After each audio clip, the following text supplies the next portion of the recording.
नमस्कार, मी जुईली आणि आपण पाहताय कोकणचं नंबर 1 महाचॅनल कोकण 7 लाईव्ह। आजचा दिवस हा फार अतिशय महत्त्वाचा आहे, कारण लोकशाही उत्सवाचा हा दिवस आहे। लोकसभा निवडणूक 2024 ला सुरुवात झाली आहे। राज्यातील मतदानाचा आता तिसरा टप्पा सुरू झालेला आहे। सकाळी 7 वाजल्यापासूनच मतदान केंद्रावर मतदारांची वर्दळ पाहायला मिळते।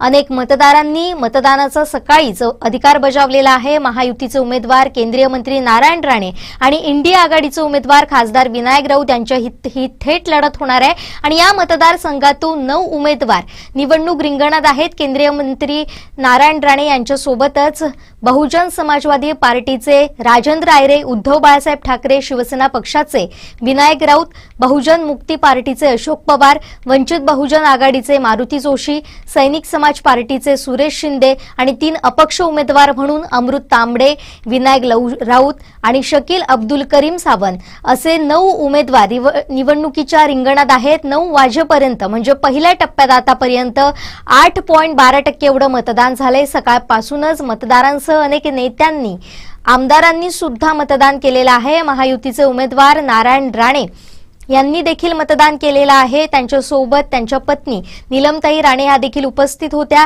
आता थेट जाऊयात या सगळ्या मतदान केंद्रावर, पाहूया नेमकं कोणी कशा पद्धतीने मतदान केलंय। सुरुवातीला पाहूयात नारायण राणेंनी बजावलेला मतदानाचा हक्क।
सर 2 मिनट, हाँ बस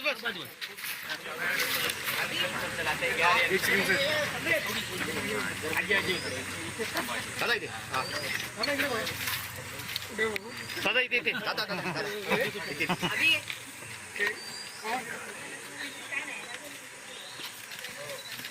थँक्यू सर। आम्ही साडे तुझं थांब ना बाबा। थँक्यू आजी, मतदान करायला नमस्ते। हा नमस्ते।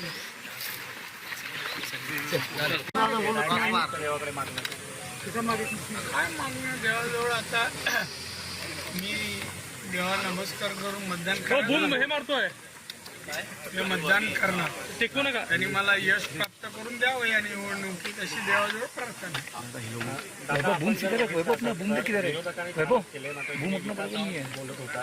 नेमका आताचा पेपर कसा प्रचार झालाय, पेपर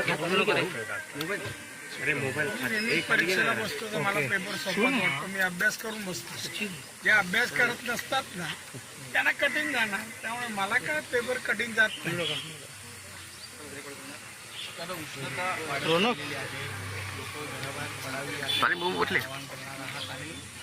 कमर है यार, तेरा दोनों हाथ ऐसा है, तूने मेरे को हाथ कैसे ब्लॉक कर दिया मुझे। मी माझ्या रत्नागिरी सिंधुदुर्गातले मतदार बंधू भगिनी आणि सर्व वडीलधारी मंडळींना विनंती करेन, प्रार्थना करेन, या निवडणुकीत मी लोकसभेच्या निवडणुकीसाठी उभा आहे। आज मतदान आहे।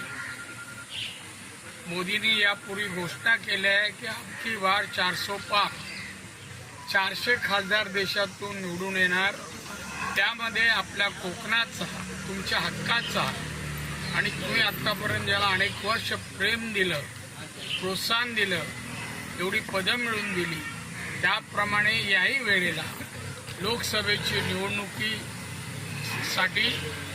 या दोन्ही जिल्ह्यांचा सर्वांगीण विकास व्हावा यासाठी आपण सर्वांनी मतदान करावं ही तुम्हाला मी विनंती करतोय. उष्णता वाढत चाललेली आहे, तरी लवकरात लवकर 11च्या आत शक्य असेल तर मतदान करून घ्यावं ही विनंती करतो.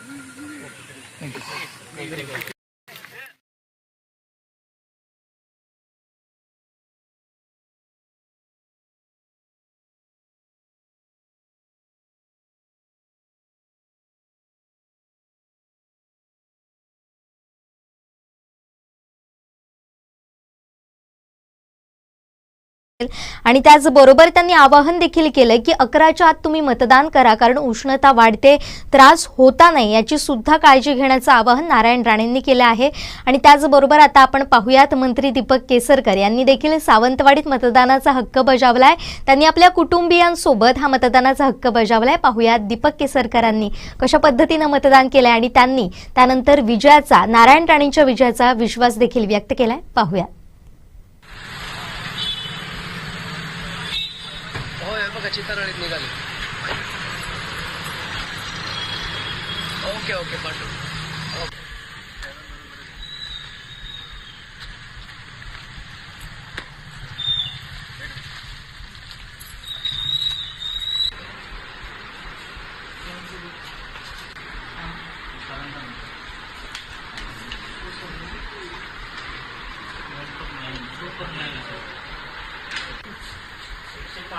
भरत नारायण सिंह राजपुरी.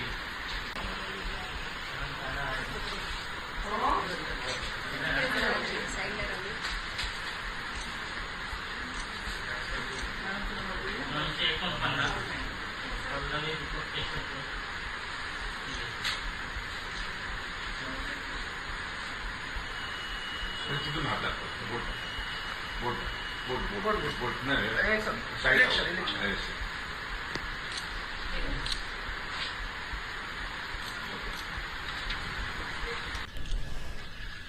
बरं भाई, फक्त सगळ्यांनी बोट दाखवा फक्त देखायचं. चला. Okay, thank you. आज खूप वर्षांनी परत मतदान केले आणि जनतेचा कल हा नेहमी चांगल्याच बाजूने असतो. आणि गेल्या 10 वर्षात आपण इतका भारताचा विकास झालेला बघतोय, तर यावेळेला ही जनता नक्कीच म्हणजे पॉझिटिव्ह मतदान करेल आणि पुन्हा एकदा मोदीजी सत्तेवर तर येतीलच आणि नारायण राणे साहेबांचा पण विजय होईल ही आशा आहे. देशाचा मूड हा नेहमी मोदीजींबरोबरच राहिलेला आहे आणि त्याच्यामुळे तो तसाच राहणार आहे. भारत एक बलवान देश बनणार आहे आणि त्याच्यासाठी संपूर्ण जनता मोदी साहेबांच्या मागे उभी आहे याची मला खात्री आहे. पवित्र हक्क असतो आपला मतदान हा, आणि तो आपण सर्वांनीच बजावला पाहिजे. त्याच्यामुळे जास्तीत जास्त लोकांनी मतदान करावं. उन्हाळ्याचे दिवस आहेत, तरी दुपारची वेळ वगळता जर सकाळ आणि संध्याकाळ मतदान झालं तर लोकशाही अधिक बळकट होऊ शकेल असं मला वाटतं. तर आता कोकण एका वेगळ्या दिशेने जातो आहे. विकासाचा अजेंडा घेऊन आपल्याला काम केलं पाहिजे. असंख्य मुलं आपल्याकडे तरुण आशेने बघतायत की आपल्या त्यांना नोकऱ्या हव्या आहेत. फलोद्यानाचा हा जिल्हा आहे, त्याच्यामध्ये आमच्या बागायतदारांना चांगले दर मिळाले पाहिजेत. फूड प्रोसेसिंगच्या फॅसिलिटीज झाल्या पाहिजेत. इथं मच्छीमार राहतात, त्यांना वेगवेगळ्या सुविधा मिळाल्या पाहिजेत. इथली शेती अधिक प्रगत झाली पाहिजे आणि इथल्या महिला बचत गटांच्या हातालासुद्धा त्या ठिकाणी काम मिळालं पाहिजे. ही अपेक्षा प्रत्येक नागरिकाची असते आणि त्याच्यासाठी विकास हा ह्याच्याशिवाय दुसरा पर्याय नाही असं मला वाटतं. शपथने आम्ही किमान 50,000 तरी मताधिक्य अपेक्षित करतोय. हे 70,000पर्यंत सुद्धा सावंतवाडी मतदारसंघाचं जाऊ शकेल आणि 1 लाखाच्या पेक्षा अधिक मतांनी आदरणीय राणेसाहेब विजयी होतील याची मला खात्री आहे. भरपूर मताने नक्कीच विजयी होतील, पूर्ण खात्री आहे आणि सगळ्यांनी आज मतदान करावं अशी सगळ्यांना विनंती आहे. आज खूप वर्षांनी परत मतदान केले आणि जनतेचा कल हा नेहमी चांगल्याच बाजूने असतो आणि गेल्या 10 वर्षात आपण इतका भारताचा विकास झालेला बघतोय, तर यावेळेला ही जनता नक्कीच म्हणजे पॉझिटिव्ह मतदान करेल आणि पुन्हा एकदा मोदीजी सत्तेवर तर येतीलच आणि नारायण राणे साहेबांचा पण विजय होईल ही आशा आहे. देशाचा मूड हा नेहमी मोदीजींबरोबरच राहिलेला आहे आणि त्याच्यामुळे तो तसाच राहणार आहे. भारत एक बलवान देश बनणार आहे आणि त्याच्यासाठी संपूर्ण जनता मोदी साहेबांच्या मागे उभी आहे याची मला खात्री आहे. पवित्र हक्क असतो आपला मतदान हा, आणि तो आपण सर्वांनीच बजावला पाहिजे. त्याच्यामुळे जास्तीत जास्त लोकांनी मतदान करावं. उन्हाळ्याचे दिवस आहेत तरी दुपारची वेळ वगळता जर सकाळ आणि संध्याकाळ मतदान झालं तर लोकशाही अधिक बळकट होऊ शकेल असं मला वाटतं. तर आता कोकण एका वेगळ्या दिशेने जातो आहे. विकासाचा अजेंडा घेऊन आपल्याला काम केलं पाहिजे. असंख्य मुलं आपल्याकडे तरुण आशेने बघत आहेत की त्यांना नोकऱ्या हव्या आहेत. फलोद्यानाचा हा जिल्हा आहे, त्याच्यामध्ये आमच्या बागायतदारांना चांगले दर मिळाले पाहिजेत. फूड प्रोसेसिंगच्या फॅसिलिटीज झाल्या पाहिजेत.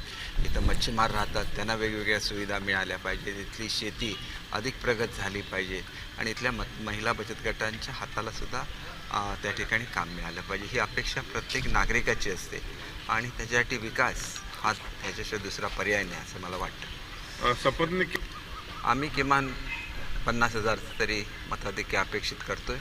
हे 70,000पर्यंतसुद्धा सावंतवाडी मतदारसंघाचं जाऊ शकेल आणि 1,00,000च्या पेक्षा अधिक मतांनी आदरणीय राणेसाहेब विजयी होतील याची मला खात्री आहे.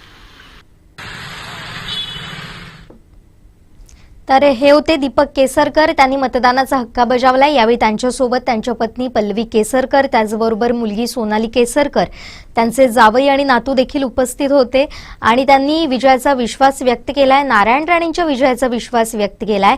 50,000 मताधिक्य आम्हाला अपेक्षित आहे आणि त्याच्यापेक्षा 70,000 सुद्धा मिळू शकतं असा देखील त्यांनी विश्वास व्यक्त केलाय.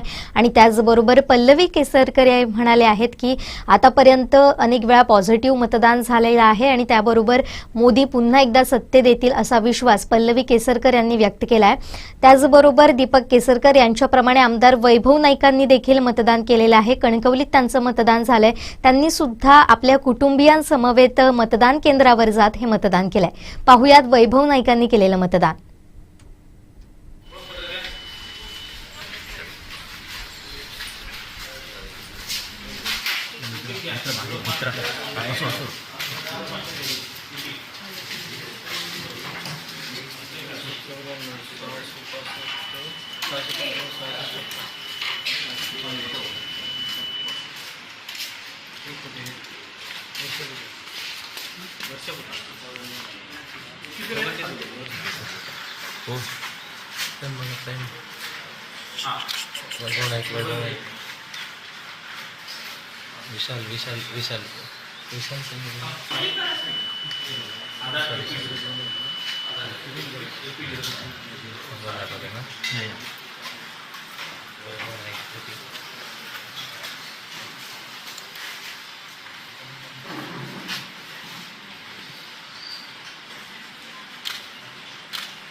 बोट टाक, बोट टाका, बोट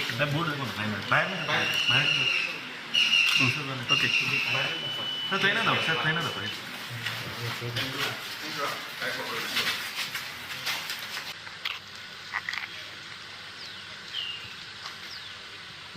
ओके ना.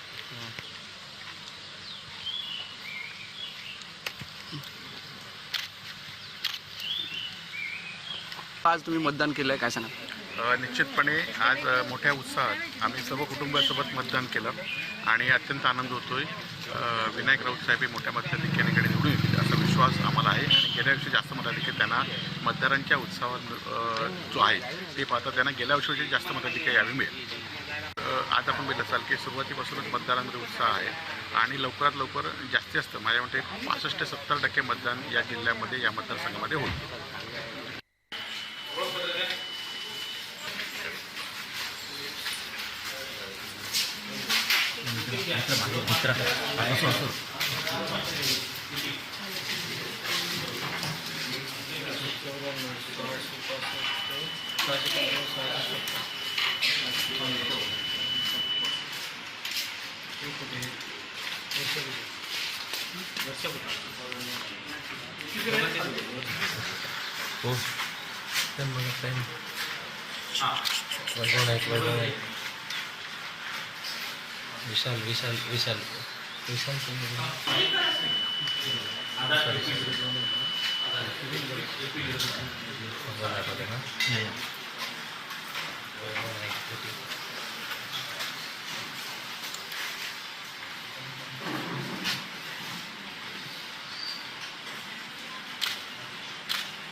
बोट टाक. बोट दाखवा बोट बोर्ड दाखव ना बाहेर बाहेर ओके सर ट्रेनर दाखव सर ट्रेनर दाखव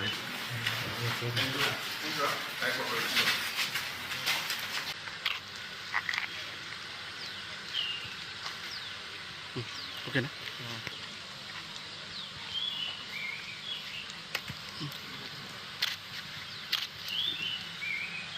आज तुम्ही मतदान केलं आहे काय सांगा निश्चितपणे आज मोठ्या उत्साहात आम्ही सर्व कुटुंबासोबत मतदान केलं आणि अत्यंत आनंद होतोय. विनायक राऊत साहेब हे मोठ्या मताधिक्याने निवडून येतील असा विश्वास आम्हाला आहे आणि गेल्या वर्षी जास्त मताधिक्य त्यांना मतदारांच्या उत्साहावर जो आहे ते पाहता त्यांना गेल्या वर्षी जास्त मताधिक्य यावी मिळेल. आज आपण बघत असाल की सुरुवातीपासूनच मतदारांमध्ये उत्साह आहे आणि लवकरात लवकर जास्तीत जास्त माझ्या मते 65 ते 70% मतदान या जिल्ह्यामध्ये या मतदारसंघामध्ये होईल.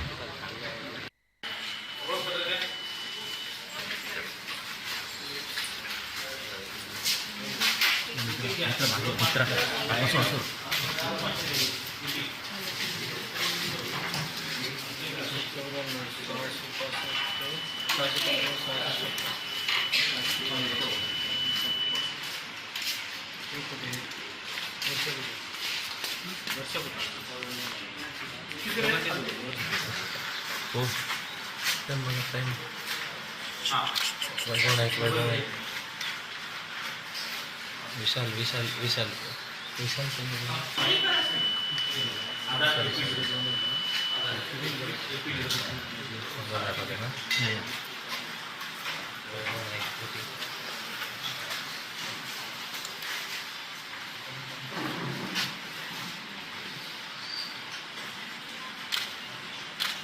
सर बोट दाखवा बोट दाखवा बोट बोर्ड दाखव ना बाहेर ओके सर ट्रेनर दाखव सर ट्रेनर दाखव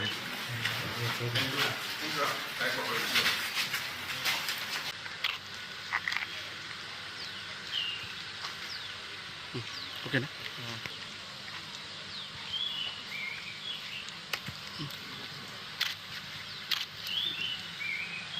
आज तुम्ही मतदान केलं आहे काय सांगा निश्चितपणे आज मोठ्या उत्साहात आम्ही सर्व कुटुंबासोबत मतदान केलं आणि अत्यंत आनंद होतोय. विनायक राऊत साहेब हे मोठ्या मताधिक्याने निवडून येतील असा विश्वास आम्हाला आहे आणि गेल्या वर्षी जास्त मताधिक्य त्यांना मतदारांच्या उत्साहावर जो आहे ते पाहता त्यांना गेल्या वर्षी जास्त मताधिक्य यावी मिळेल. आज आपण बघत असाल की सुरुवातीपासूनच मतदारांमध्ये उत्साह आहे आणि लवकरात लवकर जास्तीत जास्त माझ्या मते 65 ते 70% मतदान या जिल्ह्यामध्ये या मतदारसंघामध्ये होईल.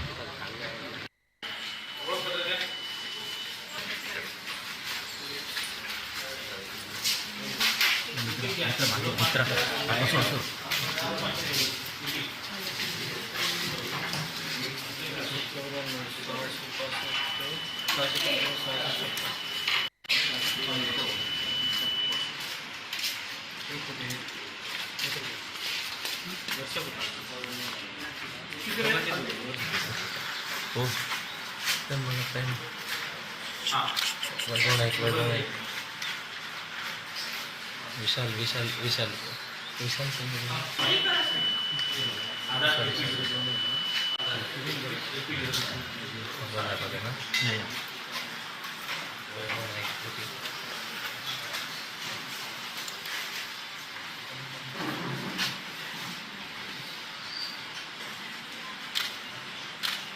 सर बोट दाखवा बोट दाखवा बोट बोर्ड दाखव ना बाहेर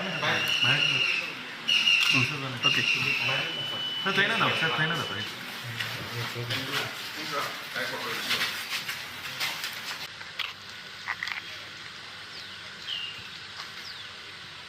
ओके ना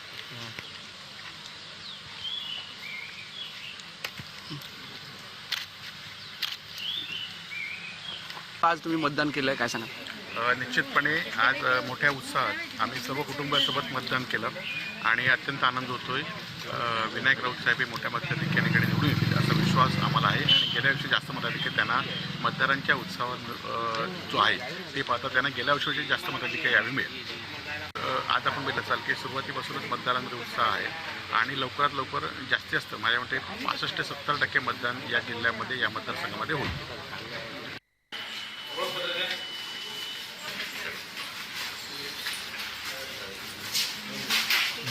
हो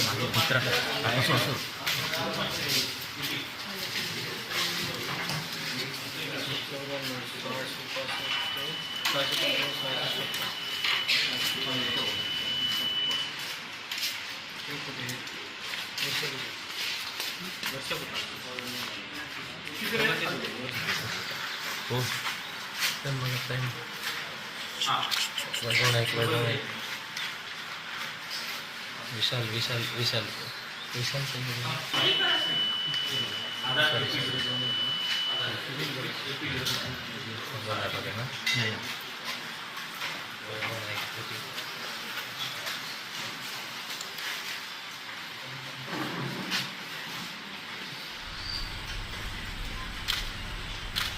साहेब बोट दाखवा. तर हे होते आमदार वैभव नाईक. त्यांनी मतदानाचा हक्क बजावलेला आहे. आणि आता अधिकची माहिती घेऊया मालवणातून. मालवणात आमचे चीफ रिपोर्टर कृष्णा ढोलम तिथे उपस्थित आहेत. मी कृष्णा ढोलम यांच्याकडे येते. कृष्णाजी, काय नेमकी परिस्थिती आहे? कसं मतदानाचं वातावरण आहे? मतदारांनी मतदानाचा हक्क बजावलाय का? आणि किती टक्के मतदान पहिल्या टप्प्यात झालंय मालवणात?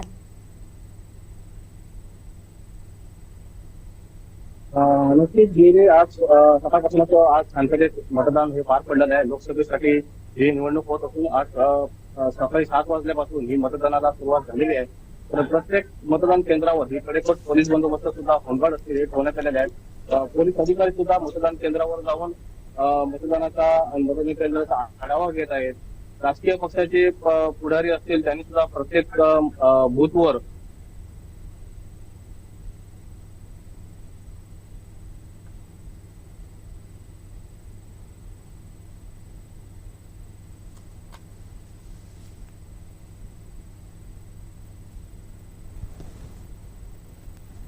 हे आपले टेबल लावलेले आहेत. राजकीय पक्ष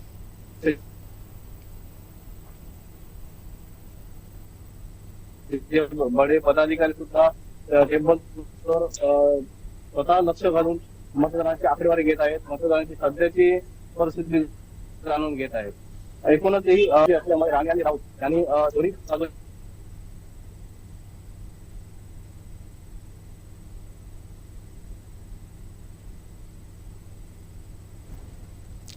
कृष्णाजी यांच्याशी आपला संपर्क तुटलेला आहे. मात्र पुन्हा त्यांच्याशी आपण संवाद साधणार आहोत. त्यांच्याकडे पुन्हा एकदा जाणार आहोत.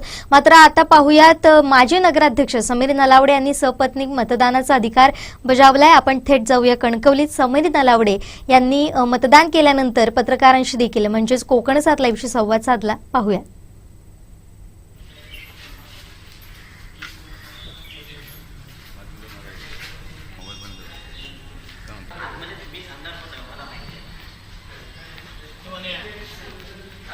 मध्ये मतदानाला सुरुवात झालेली आहे शांततेत, काय सांगा?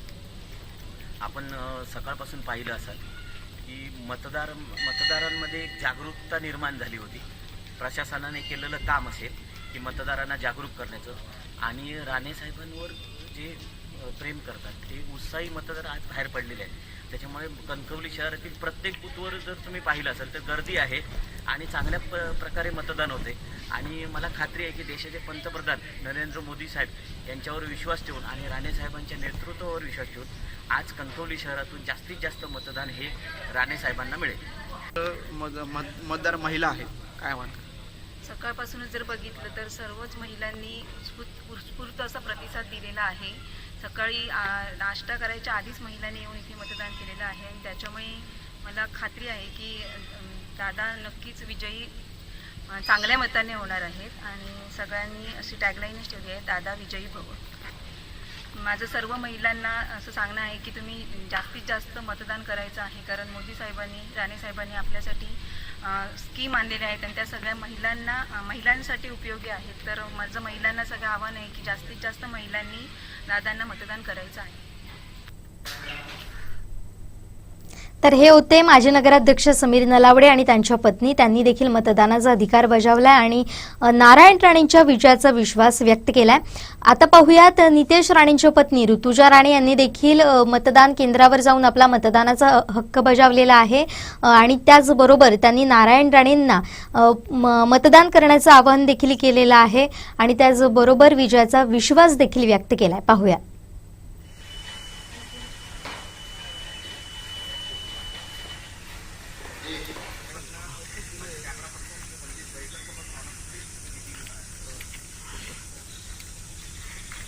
मतदारांना तुम्ही काय आवाहन कराल? मतदार टक्के वाढवण्यासाठी सरकार देखील प्रयत्न करत, आयोग देखील प्रयत्न करत, काय आवाहन कराल? मी मतदान केलंय, तुम्ही सगळ्यांनी पण मतदान करा. अबकी बार मोदी सरकार, आपण मोदींना जिंकवायचं आहे आणि राणे साहेबांनाच इथे आणायचं आहे. थँक्यू.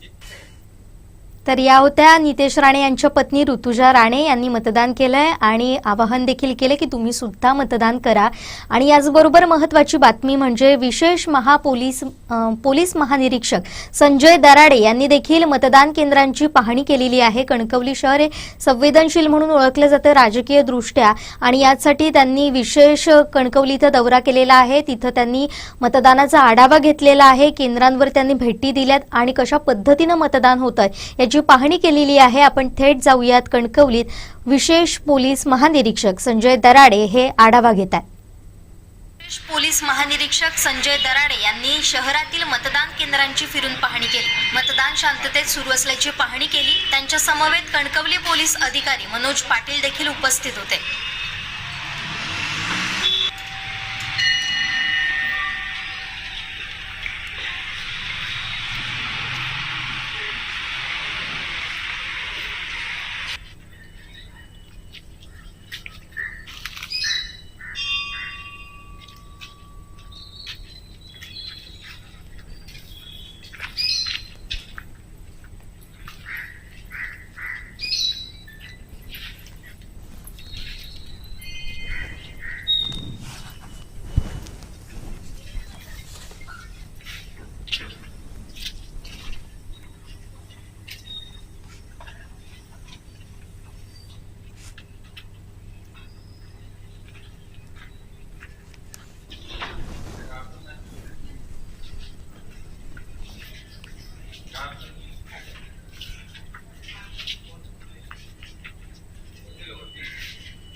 कणकवलीतील शहरे संवेदनशील आहे त्यामुळे तर आपण पाहिलं विशेष पोलीस महानिरीक्षक संजय दराडे यांनी आढावा घेतलेला आहे. मतदान केंद्रांची पाहणी केलेली आहे आणि त्याचबरोबर संपूर्ण दौरा केल्यानंतर त्यांच्या पण प्रतिक्रिया सुद्धा जाणून घेणार आहोत. मात्र मी पुन्हा एकदा येते आमचे चीफ रिपोर्टर कृष्णा ढोलम यांच्याकडे.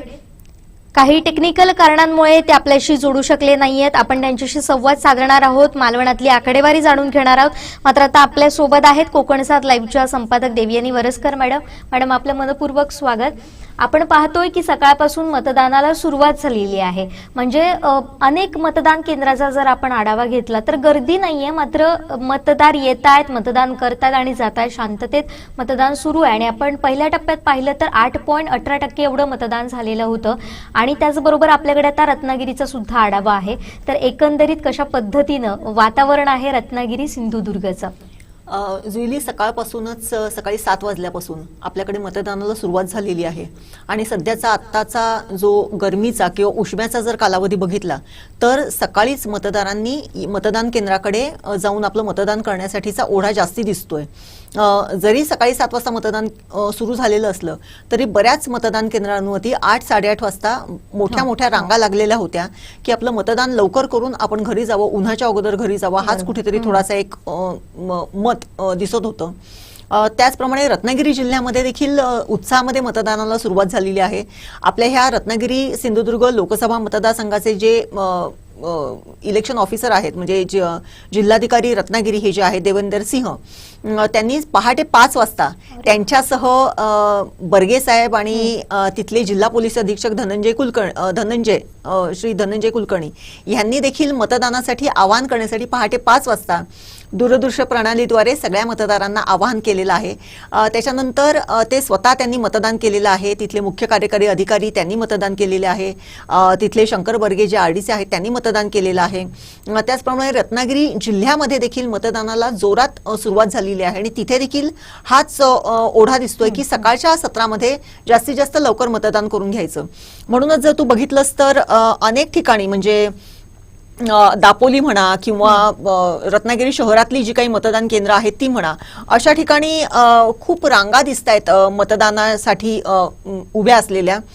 तिथल्या शाळा आणि तिथे खूप सुंदर असे काही ठिकाणी सेल्फी पॉइंट केलेले आहेत आणि ते रत्नागिरी जिल्ह्याच्या एकूणच भौगोलिक किंवा तिथल्या पर्यटनाला अनुकूल असे सेल्फी पॉइंट केले आहेत. म्हणजे काही ठिकाणी होड्या केलेल्या आहेत, काही ठिकाणी झावळ्यांचं हे केलेलं आहे आणि तिथे उभे राहून मतदान झाल्यानंतर लोक सेल्फी सुद्धा खूप उत्साहात काढण्याचा एक वेगळा ट्रेंड रत्नागिरी जिल्ह्यामध्ये दिसतोय. स्वतः देवेंदर सिंह जिल्हाधिकारी आणि मुख्य निवडणूक अधिकारी जे आहेत आपल्या या मतदार संघाचे, ते स्वतः जातीनिशी ह्या सगळ्या प्रक्रियेवरती लक्ष ठेवून आहेत. त्यामुळे रत्नागिरी आणि सिंधुदुर्ग या दोन्ही ठिकाणी सकाळपासून मतदानाला शांततेत सुरुवात झाली आहे. जरासा सकाळी 7 ते 8 थोडासा संथपणा होता, मात्र 8:30 नंतर मात्र अनेक मतदान केंद्राच्या बाहेर आपल्याला रांगा लागलेल्या बघायला मिळत आहेत.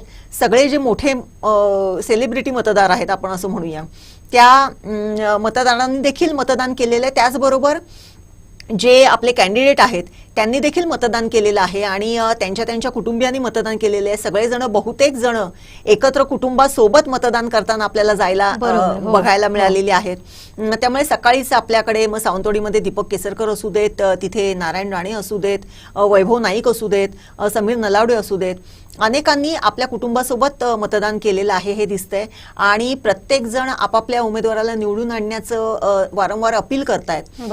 त्यामुळे त्या सगळ्या पार्श्वभूमीवरती एकूणच आजचा हा काही दिवस संध्याकाळी 6 वाजेपर्यंत जे काही मतदान होईल ते निश्चितच चांगल्या पद्धतीचं होईल असं आपण गृहीत धरूया. जर थोडंसं मागच्या वेळेसचं जर मतदान बघितलं तर ह्या मतदारसंघामध्ये 61.99% म्हणजे जवळजवळ 62% मतदान झालेलं होतं.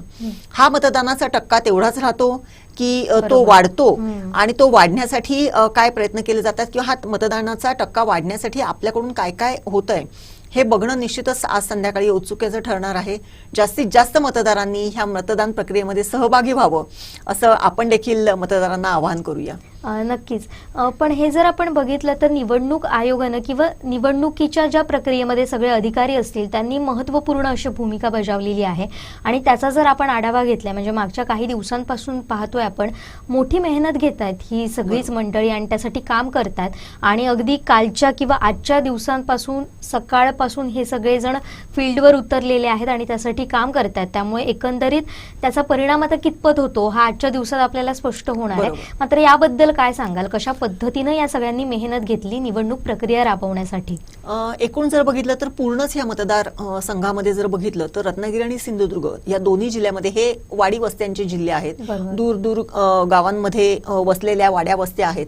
त्यामुळे त्या एकूण मतदारांपर्यंत पोहोचण्यासाठी जिल्हा प्रशासनाने खूप मेहनत घेतलेली आहे, खूप तयारी केलेली आहे आणि त्या पद्धतीने त्यांनी आपापले जे काही कर्मचारी आहेत, मतदान कर्मचारी आहेत, ते कालपासूनच त्या बूथवरती जाऊन थांबलेले आहेत. आपल्याकडे दुर्गम अशी मतदान केंद्र आता थोडीशी कमी जरी झालेली असली तरी दुर्गम असलेल्या वाड्या वस्त्यांवरती सुद्धा प्रत्येक मतदाराला त्यांच्या मतदानाचा पवित्र हक्क बजावता यावा याच्यासाठी जिल्हा प्रशासनाने खूप अथक अशी मेहनत घेतलेली आहे. त्याचप्रमाणे आपण यावेळेस जर बघितलं तर प्रत्येक कॉन्स्टिट्युएन्सीमध्ये एक सखी मतदान केंद्र म्हणजे जिकडे सर्व महिला मतदान कर्मचारी असतील असं मतदान केंद्र आपल्या प्रत्येक कॉन्स्टिट्युएन्सीमध्ये घेण्यात आलेली आहेत. आणि तशी मग आपल्याकडे कट्टा असू देत, ओसरगाव असू देत, वागदे असू देत, रत्नागिरी जिल्ह्यामध्ये आहेत दापोली असू देत, अशा ठिकाणी जी काही मतदान केंद्र त्या मतदान केंद्रांची सजावट देखील अत्यंत सुंदर आकर्षक पद्धतीने करण्यात आली आहे. ती मतदान केंद्र जो काही गुलाबी रंग आहे त्या गुलाबी रंगाने गुलाबी रंगाचे फुगे, तिथल्या जास्तीत जास्त मतदान कर्मचाऱ्यांनी देखील गुलाबी रंगाचा ड्रेस किंवा साडी नेसण्याचा आज पसंत केलेला आहे आणि त्यांचं स्वागत देखील म्हणजे गुलाब पुष्प देऊन करण्यात आलेलं आहे आणि त्या मतदान केंद्रांवरती देखील चांगल्या पद्धतीने म्हणजे उत्साहाच्या वातावरणामध्ये मतदान सकाळपासून सुरू आहे. म्हणजे हे एक वैशिष्ट्य यावेळेसचं एक म्हणता येईल. त्याचप्रमाणे वेगवेगळ्या ठिकाणी जिल्हा प्रशासनाने सेल्फी पॉइंट केलेले आहेत की मतदान केल्यानंतर तिथे जाऊन त्यांनी आपला सेल्फी काढावा. ही एक वेगळी एक संकल्पना यावेळेस त्यांनी स्वीकारलेली आहे. त्याचप्रमाणे बंदोबस्ताच्या दृष्टिकोनातून दोन्ही जिल्ह्याचे जे पोलीस अधीक्षक आहेत त्यांनी जातीनिशी ते स्वतः मतदारसंघांमध्ये फिरतायत, सगळीकडे सुरळीतता आहे की नाही याची ते चौकशी करतायत, ते पाहणी करतायत. त्यामुळे शांततेत मतदान होण्यासाठी जास्तीत जास्त कसा प्रयत्न केला जाईल याच्यासाठी सुद्धा सगळे एक व्यवस्थित प्रणाली किंवा यंत्रणा राबवली जाते. जिल्हा प्रशासनाच्या मार्फत प्रत्येक मतदान केंद्रावरती त्या मतदार कर्मचाऱ्यांना म्हणजे आत्ताचा उन्हाळ्याचा जर हंगाम जर बघितला किंवा आजही जर टेम्परेचरचं हे बघितलं तर अगदी 40 पर्यंत जाण्याची शक्यता आहे असं हवामान खात्याने सांगितलेलं आहे. मग पर्याप्त प्रमाणामध्ये तिथे पाणी असेल, तिथल्या कर्मचाऱ्यांना ते तिथे दिवसभर काम करणं सुखावं जाईल याच्यासाठीच्या सुद्धा खूप चांगल्या व्यवस्था तिथे केलेल्या आहेत. त्यामुळे मतदान कर्मचारी आणि तिथे मतदान करण्यासाठी येणारा मतदार या दोघांनी उन्हाच्या झळा बसणार नाहीत याची बऱ्या चांगल्या पद्धतीने काळजी घेतलेली आहे. त्यामुळे आपल्या ह्या रत्नागिरी सिंधुदुर्ग लोकसभा मतदारसंघामध्ये मागच्या वेळेसपेक्षा निश्चितच जास्ती मतदान होईल अशी आपण आशा करूया. कारण मतदारांसाठी अत्यंत अनुकूल आणि अत्यंत सुंदर असं वातावरण जिल्हा प्रशासनाने तयार करून ठेवलेलं आहे. अगदीच अगदीच. आता हे त्यांचं मेहनत कशा पद्धतीनं फळ त्यांना देतं, त्यांच्या मेहनतीचं फळ त्यांना कसं मिळतं हे आपल्याला पाहायचंच आहे. मात्र जर आपण पाहिलं तर ज्या पद्धतीनं निवडणूक आयोग काम करते किंवा त्यांचे अधिकारी काम करतात तसं आपण पाहिलं तर आपले स्थानिक ग्रामस्थ सुद्धा मेहनत घेत असतात, त्यांचे कार्यकर्ते पदाधिकारी सुद्धा मेहनत घेत असतात. म्हणजे मतदारांना त्या मतदान केंद्रापर्यंत आणून पोहोचवण्यापर्यंत आणि तिथून पुन्हा घरी नेण्यापर्यंतचं सुद्धा काम असतं आणि गावात ही जास्त संकल्पना आपल्याला पाहायला मिळते. याबद्दल काय सांगा? नक्कीच. आपल्या गावामध्ये ना कितीही म्हटलं ना की गाव करील ते राव करील काय अशी एक म्हण आहे. गावामध्ये जेव्हा जेव्हा कुठलाही कार्यक्रम असो सगळे जे ग्रामस्थ असतात ते अत्यंत हिरिरीने आणि उत्साहाने कामाला लागलेले असतात. त्याच्यामध्ये मग कार्यकर्ते आले, पक्षीय कार्यकर्ता हा जरी एक वेगळा घटक असला तरी मतदानासाठी म्हणून उत्साहाने आपल्याकडचा मतदार जेव्हा बाहेर पडतो त्यावेळेस त्याला म्हणजे बाहेर जेव्हा बूथ लागलेले असतात त्यापासून जर आपण बघितलं म्हणजे काही मीटर अंतरावरती बूथ लागलेले असतात, पक्षीय बूथ लागलेले असतात, त्यांच्याकडून मदत होते की तुमचं मतदान म्हणजे त्या यादीमध्ये कुठल्या क्रमांकाला तुमचं नाव आहे, त्यांना आपलं हे शोधण्यासाठी जास्ती कष्ट लागू नयेत याच्यासाठी ते तिथे सहाय्य करतात. त्याच्यानंतर मतदान केंद्रावरती देखील बाहेर काही लोक बसलेली असतात, पक्षीय ह्याचे कार्यकर्ते बसलेले असतात. ते देखील जर कोणाकडे वोटर स्लिप मिळालेली नसेल किंवा त्यांची गहाळ झालेली असेल तर त्यांना तो नंबर काढून देतात, त्यांना ते मतदान सोपं व्हावं याच्यासाठी मदत करतात. हे तर आहेच, हे ओघाने आलंच. परंतु जुईली मला एक आश्चर्य वाटते आपल्या कोकणातलं की ज्या मतदान केंद्रांवरती मतदान कर्मचारी काल संध्याकाळपासून येऊन थांबलेले आहेत त्यांची व्यवस्थित बडदास्त त्या वाडीतली लोक ही अत्यंत आनंदाने करतात. मग तिथे महिला कर्मचारी असो, पोलीस कर्मचारी असो, म्हणजे जेंट्स असो किंवा महिला असो, पुरुष असो किंवा महिला असो, या दोघांनाही काल संध्याकाळपासून त्यांना कम्फर्टेबल वाटावं. कोणीतरी त्यांची आपल्या घरामध्ये व्यवस्था करते, कोणीतरी त्यांची जेवणाची व्यवस्था करते, त्यांची नाश्त्याची व्यवस्था करते. म्हणजे हे जे काय आहे आपल्या गावामध्ये आलेले आहेत, पाहुणे आहेत, या पद्धतीने त्यांचा पाहुणचार देखील केला जातो आणि त्यांना चांगल्या म्हणजे कम्फर्टेबल वाटावं असं एक वातावरण आपल्या त्या मतदान केंद्राच्या आजूबाजूची घरं जी असतात ती करतात. आणि हे गेली कित्येक वर्ष आपण बघतोय. म्हणजे हा जो पाहुणचाराचा जो काही आजचा दिवस असतो तो त्यांच्यासाठी म्हणजे जे मतदान कर्मचारी असतात त्यांना त्या ग्रामस्थांकडून खूप चांगल्या पद्धतीने त्यांना ट्रीट केलं जाते आणि त्यांना मदत केली जाते. कुठे त्यांना अडचण आली तर निश्चितपणे त्याला मदत केली जाते. अशा पद्धतीचं एक वेगळं वातावरण आपल्या कोकणामध्ये आपल्याला बघायला मिळते. आणि हे जे वैशिष्ट्य आहे की मतदान कर्मचारी जे असतात त्यांच्याबरोबर हे सौहार्दपूर्ण जे वातावरण आहे ते कोकणामध्येच आपल्याला दिसू शकते, आणखीन कुठे दिसू शकत नाही. अगदीच अगदीच. आता आपल्याकडे आकडेवारी सुद्धा आहे, म्हणजे मतदार संघनिहाय आकडेवारी आहे, ती तुम्ही सांगा आणि त्यावर आपण चर्चा देखील करूया. नक्कीच. आपण जर बघितलं तर ह्या पूर्ण मतदारसंघात हा जो रत्नागिरी सिंधुदुर्ग लोकसभा मतदारसंघ आहे सगळे जर टोटल मतदार जर बघितले तर ते आहेत 14,51,630. त्याच्यामध्ये पुरुष मतदार आहेत 7,14,945 तर महिला मतदार आहेत 7,36,673. ही जर आकडेवारी जर बघितली तर महिला मतदारांची आकडेवारी थोडीशी नेहमी म्हणजे या मतदारसंघामध्ये जास्ती आहे. आणि हा जो काही मतदार आहे 14,51,630 हा जर वोटर जर बघितला तर यांच्यापैकी एकनेक मतदाराला आजच्या दिवशी मतदान करण्यासाठी उद्युक्त करण्यासाठी अत्यंत चांगलं असं वातावरण दोन्ही जिल्ह्यांमध्ये तयार करण्यात जिल्हा प्रशासन आणि पोलीस प्रशासन हे यशस्वी झालेलं आहे. अत्यंत निर्भय, निर्भीड आणि पारदर्शक पद्धतीने मतदान करण्यासाठीचा जो काही माहोल आहे तो आज दिसतोय. आज फक्त एक उन्हाळा जो सोडला तर अत्यंत सुंदर असं वातावरण आहे. म्हणजे बाहेरचं हे सुद्धा खूप छान आहे. गावची काही म्हणजे मुंबईतले चाकरमानी घराघरांमध्ये आलेले आहेत, त्यामुळे ते एक कौटुंबिक एक वातावरण घरामध्ये आहे. आणि त्यामुळे हे मतदानाचं हे त्यामुळे गेल्या 5-6 दिवसांपासून प्रत्येक घराघरामध्ये निवडणूक कशा पद्धतीने कोणाला मतदान करायचं ह्याच्यावरती सुद्धा गप्पांचे फळ रंगलेले आहेत. रात्री 11, 11:30 म्हणजे रात्री उशिरापर्यंत हे गप्पांचे फळ रंगलेले आहेत. मग आपल्या कॅन्डिडेटने काय केलं, मग मुंबईत काय चाललेलं आहे, ह्याच्या खूप चांगल्या गप्पा. मग त्याला थोडासा मिरची मसाला लावून कुठेतरी थोडंसं एक नाट्यमय त्याला एक वळण देऊन खूप छान पद्धतीने त्याच्याही गप्पा प्रत्येक घराघरामध्ये या चाकरमान्यांबरोबर होत आहेत, गावामध्ये होत आहेत, पारावरती होत आहेत, चावडीवरती होत आहेत. या देखील ऐकणं एक फार गमतीचं असं असते. कारण ह्या ज्या गप्पा असतात त्या एक वेगळं तिथला एक माहोल तयार करत असतात. म्हणजे उमेदवार आपल्या किती जवळचा आहे, आपण उमेदवाराकडे गेल्यानंतर आपल्याला त्यांनी कसं ट्रीट केलं, आपल्याला त्यांनी कशा पद्धतीने आपल्याला चांगल्या पद्धतीने आपल्याबरोबर बोलला, आपला कसा खांद्यात हात टाकला, इथपासून का बाबा ह्यांना मतदान करायचं इथपर्यंत खूप मोठ्या चर्चा ह्या प्रत्येक घराघरामध्ये गेल्या 5-6 दिवसामध्ये निश्चितच सुरू आहेत. आणि चाकरमान्यांमुळे त्या चर्चेला आणखीन रंगत आली आहे. कारण कोकणचं आणि मुंबईचं हे खूप जवळचं असं नातं आहे. सुट्टीचा हंगाम पडलेला आहे, त्यामुळे बऱ्याच घरांमध्ये मुंबईतलं मतदान जरी 20 तारखेला असलं तरी बऱ्याच घरांमध्ये सुट्ट्या पडल्यामुळे अनेक जण आलेली आहेत, गावागावांमध्ये चाकरमानी आलेली आहेत. त्यामुळे आंब्या फणसाचा आस्वाद घेता घेता मतदानाच्या चर्चांना देखील तितक्याच रंगतीने रंगत आलेली आहे त्या चर्चांना. हे सुद्धा तेवढंच खरं. नक्कीच. आता आपण पाहिलं की शहरांमध्ये हे वातावरण असतंच, म्हणजे जोरदार तिथे बॅनर लावले जातात किंवा ही जी निवडणूक प्रक्रिया असते ती समजते, बाबा इलेक्शन आहे त्याची तयारी सुरू आहे. मात्र गावात तसं वातावरण नसतं.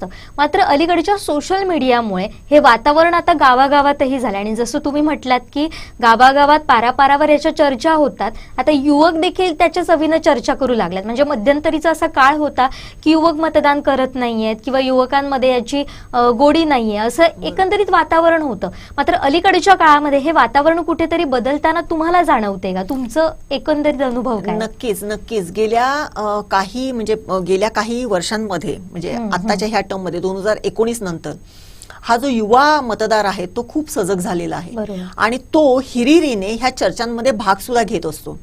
आज जर आपण बघितलं तर कॉलेज कट्ट्यांवरती पूर्वी इलेक्शन किंवा पॉलिटिक्स ह्याला थारा नसायचा, परंतु आज कॉलेज कट्ट्यांवरती आवर्जून पॉलिटिक्सची चर्चा होते, उमेदवारांची चर्चा होते, त्यांच्या राहणीमानाची चर्चा होते, त्यांच्या भाषणाची चर्चा होते. साधं उदाहरण घ्यायचं राज ठाकरेंचं. राज ठाकरेंची जी काही क्रेज युवकांमध्ये आहे, त्यांच्या प्रत्येक लकबीची, त्यांच्या प्रत्येक बोलण्याची, त्यांच्या प्रत्येक वाक्याची चर्चा ही कॉलेज कट्ट्यांवरती होत असते. त्यामुळे निश्चितच हा जो युवक आहे की जो नवमतदार आहे, नव्याने मतदार करण्यासाठी उद्युक्त तयार झालेला आहे, सज्ज झालेला आहे, अशा मतदारांसाठी ही निवडणूक फार महत्त्वाची आहे. त्यांनी देखील ह्या सगळ्या प्रक्रियेमध्ये, मतदानाच्या प्रक्रियेमध्ये खूप चांगल्या पद्धतीने सहभाग घेतलेला आहे, सभा बघितलेल्या आहेत, सभांमध्ये झालेली भाषणं बघितलेली आहेत. आजचा हा जो नवयुवक आहे, हा जो युवक आहे, हा इलेक्शनच्या पार्श्वभूमीवरती जे काही चाललेलं असते त्याच्याकडे व्हॉट्सअपच्या माध्यमातून म्हणा, समाज माध्यमातून म्हणा, अत्यंत गांभीर्याने प्रत्येक ज्या काही चर्चा, प्रत्येक ज्या काही पोस्ट येतात त्याच्याकडे गांभीर्याने बघत असतो आणि त्याच्यावरती सगळ्यात महत्त्वाचं म्हणजे त्याच्यावरती प्रतिक्रिया देखील देत असतो. त्यामुळे ह्या प्रतिक्रिया यांच्यामुळे हे जे काही यावेळेस नवमतदारांचं एक वेगळं आहे किंवा युवाई की जी नेहमी मतदानापासून कुठेतरी लांब असते, एक दिवस सुट्टी मिळाली तर कुठेतरी बाहेर फिरण्यासाठी निघून जाते, हे आता समीकरण राहिलेलं नाहीये.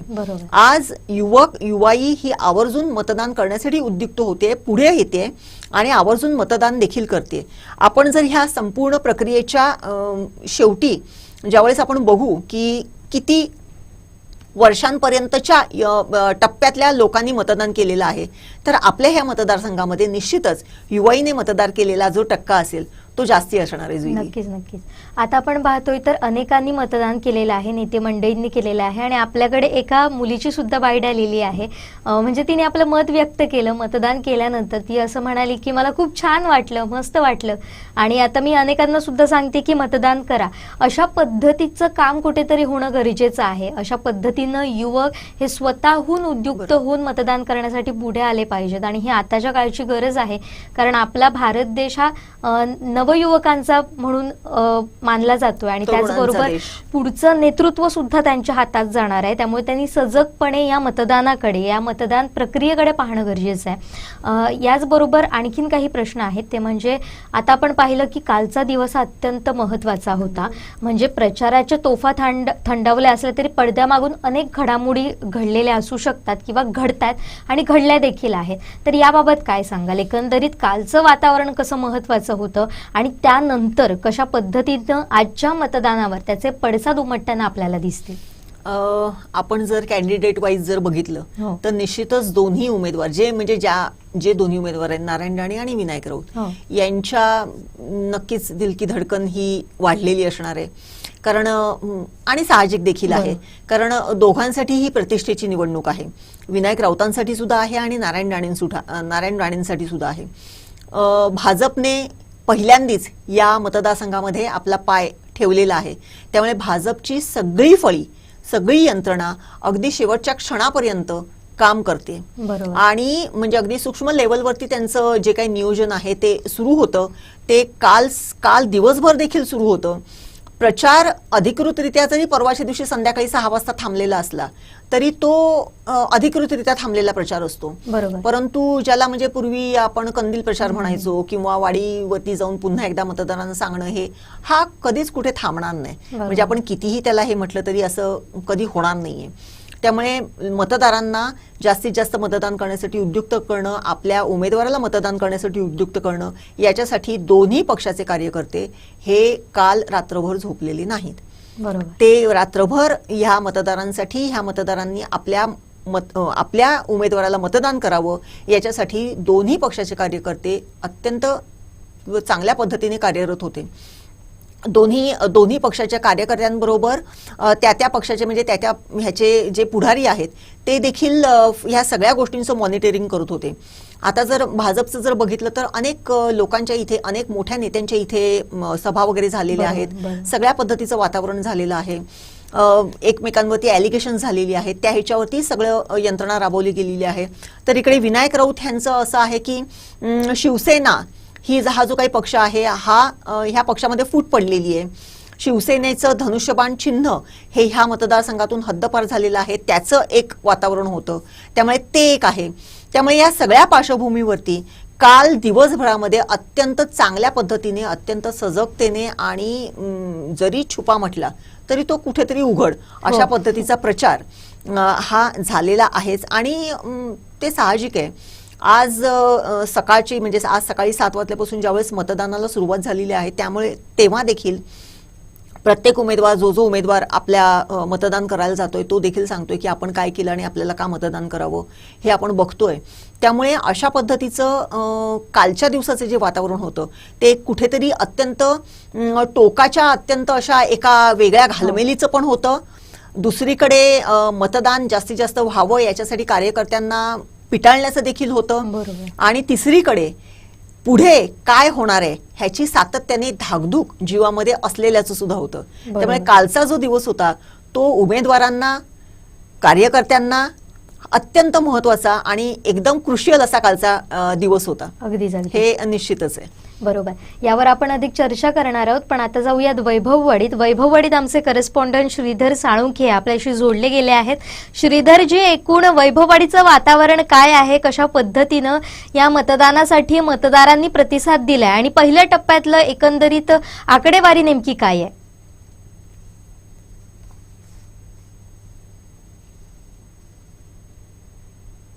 श्रीधरजी, माझा आवाज तुमच्यापर्यंत पोहोचतोय का? श्रीधरजी यांच्याशी आपला संपर्क होऊ शकत नाहीये, मात्र आपण त्यांच्याशी पुन्हा संवाद साधणारच आहोत. पण एकंदरीत जर आपण पाहिलं तर एक उत्सुकता असते मतदारांच्या मनात की बाबा नेमकी कोणाच्या बाजूने वातावरण आहे किंवा मतदान कोणाला जास्त होणार आहे, कमी होणार आहे. एकंदरीत जो आपण म्हणतो ना की प्रतिसाद नेमका कोणाला कसा मिळतो, याबाबत काय सांगाल? प्रतिसादाच्या संदर्भात जर बघितलं ना तर आपण असा काही म्हणजे असा एक होरा बांधू शकत नाही. कारण दोन्ही पक्षाकडून फार चांगल्या पद्धतीने प्रचार केला गेला, दोन्ही पक्षाकडून त्यांच्या स्टार प्रचारकांना आणलं गेलं, दोन्ही पक्षांकडून एकमेकांवरती दावे प्रतिदावे करण्यात आलेले आहेत. थोडंसं मॅडम मी तुम्हाला थांबवते. श्रीधरजी आपल्याशी पुन्हा एकदा जोडले जात आहेत. आपण पुन्हा एकदा श्रीधर साळुंखे यांच्याकडे जाऊया. श्रीधरजी, एकूणच वैभववाडीतलं वातावरण काय आहे? पहिल्या टप्प्यात नेमका किती मतदान झालंय आणि मतदारांचा या मतदानासाठी निवडणुकीसाठी कसा प्रतिसाद मिळतोय, काय सांगाल? नक्कीच जुईली, सकाळी 7 वाजल्यापासून मतदानाला सुरुवात झालेली आहे. वैभववाडी तालुक्यातल्या 58 मतदान केंद्रावरती मतदान होत आहे आणि तब्बल 32,816 मतदार हे मतदान करणार आहेत. आणि अगदी आपण पाहिलं तर सकाळपासून एक चांगला प्रतिसाद आहे तो मतदानाला होत आहे. कारण आपण जे पाहिलं तर गेल्या काही दिवसापासून उष्णतेचं प्रमाण वाढलेलं आहे, त्यामुळे सकाळच्या सत्रात मतदारांच्या या मतदान केंद्रावरती रांगा आपल्याला पाहायला मिळतात. आपण सकाळी जी दृश्य जी पाहिली ती उंबर्डे असेल, आचिरणे असेल, जी ज्या गावांमध्ये आहे ती सकाळीच मोठ्या प्रमाणावर गर्दी होती. मतदारांच्या मोठ्या रांगा लागलेल्या होत्या. एकूण आपले 32,816 हे मतदार आहेत. त्यापैकी पुरुष 15,730 आहेत, तर महिला 17,086 एवढ्या महिला आहेत त्या आज मतदान करणार आहेत. आपण एकंदरीत संपूर्ण तालुक्याचा जर आढावा घेतला तर शिवसेना विरुद्ध भाजपा अशीच ही एक लढत होते. नारायण राणे व भाजपाकडून उमेदवार आहेत, तर महाविकास आघाडीचे विनायक राऊत उमेदवार आहेत. आणि आपण या दोघांचाही विचार केला तर इथे वैभववाडी तालुक्यात एक तगडं आव्हान भाजपा समोर ठाकरे शिवसेनेने दिलेलं आहे. आणि दोन्ही पक्षाकडून अगदी त्याचे कार्यकर्ते सकाळपासून प्रत्येक बूथवरती उपस्थित आहेत. येणाऱ्या मतदारांना वेगवेगळ्या सेवा देण्याचाही प्रयत्न केला जात आहे. त्याचबरोबर पोलीस बंदोबस्त देखील मोठ्या प्रमाणावर तैनात केलेला आहे. प्रत्येक बूथवरती कडेकोट पोलीस बंदोबस्त ठेवण्यात आलेला आहे. कोणताही अनुचित प्रकार घडू नये याकरता पोलीस बंदोबस्त आहे. त्याचबरोबर विविध भरारी पत्र देखील पोलिसांकडून तैनात करण्यात आलेली आहे. त्याचबरोबर मतदान केंद्रावरती कोणताही अनुचित प्रकार घडू नये म्हणून प्रत्येक मतदान केंद्रावरती 2-2 पोलीस देखील तैनात करण्यात आलेले आहेत. एकंदरीत वैभववाडीत सकाळपासून जे मतदान आहे ते अगदी शांततेत सुरू आहे. कोणताही अनुचित प्रकार अद्यापपर्यंत तरी झालेला नाही, अशी परिस्थिती वैभववाडी तालुक्यातली आहे. आणि जो सकाळपासूनचा जो मतदानाला जो प्रतिसाद आहे तो अगदी दुपारी 12 वाजेपर्यंत तोच फ्लो असण्याची शक्यता आहे. कारण 12 नंतर थोड्या वाढलेल्या उष्णतेमुळे थोडा मतदानाचा प्रतिसाद कमी होईल आणि सायंकाळी पुन्हा मतदान केंद्रावरती रांगा लागल्याचे आपल्याला दिसून येतील. आपण पाहिलं तर ठिकठिकाणी मतदान केंद्रावरती अगदी वयोवृद्ध मतदार देखील आलेले आहेत. आपण त्याची दृश्य देखील आपल्या प्रेक्षकांना आपण दाखवू शकतो. त्यांना विविध पक्षाचे कार्यकर्ते आहेत.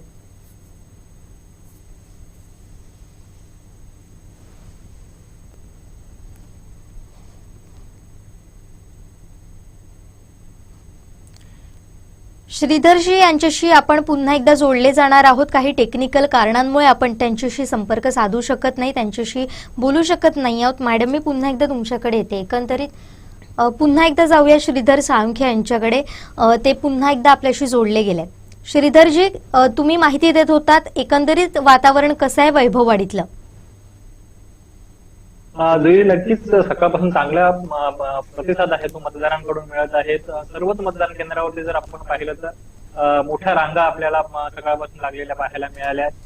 मतदार देखील मोठ्या संख्येने आज मतदान करण्यासाठी बाहेर पडलेले आहेत.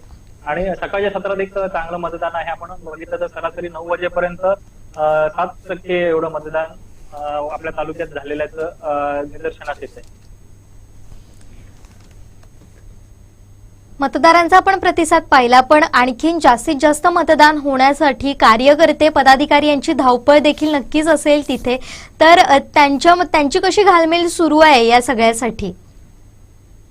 हो, नक्कीच जुईली, आपण पाहिलं तर गेले महिना दीड महिना प्रचाराचा होता. प्रचाराच्या नंतर मतदाराला मतदान केंद्रापर्यंत आणण्यासाठी प्रत्येक पक्षाचं आपण बघितलं तर म्हणजे इथली जास्त निवडणूक आहे ती भाजपा विरुद्ध ठाकरे सेना अशी आहे. त्यामुळे आपल्या पक्षाचा मतदानाचा टक्का सर्वाधिक असावा याकरिता जे कार्यकर्ते आहेत, पदाधिकारी आहेत, ते कामाला लागलेले आहेत.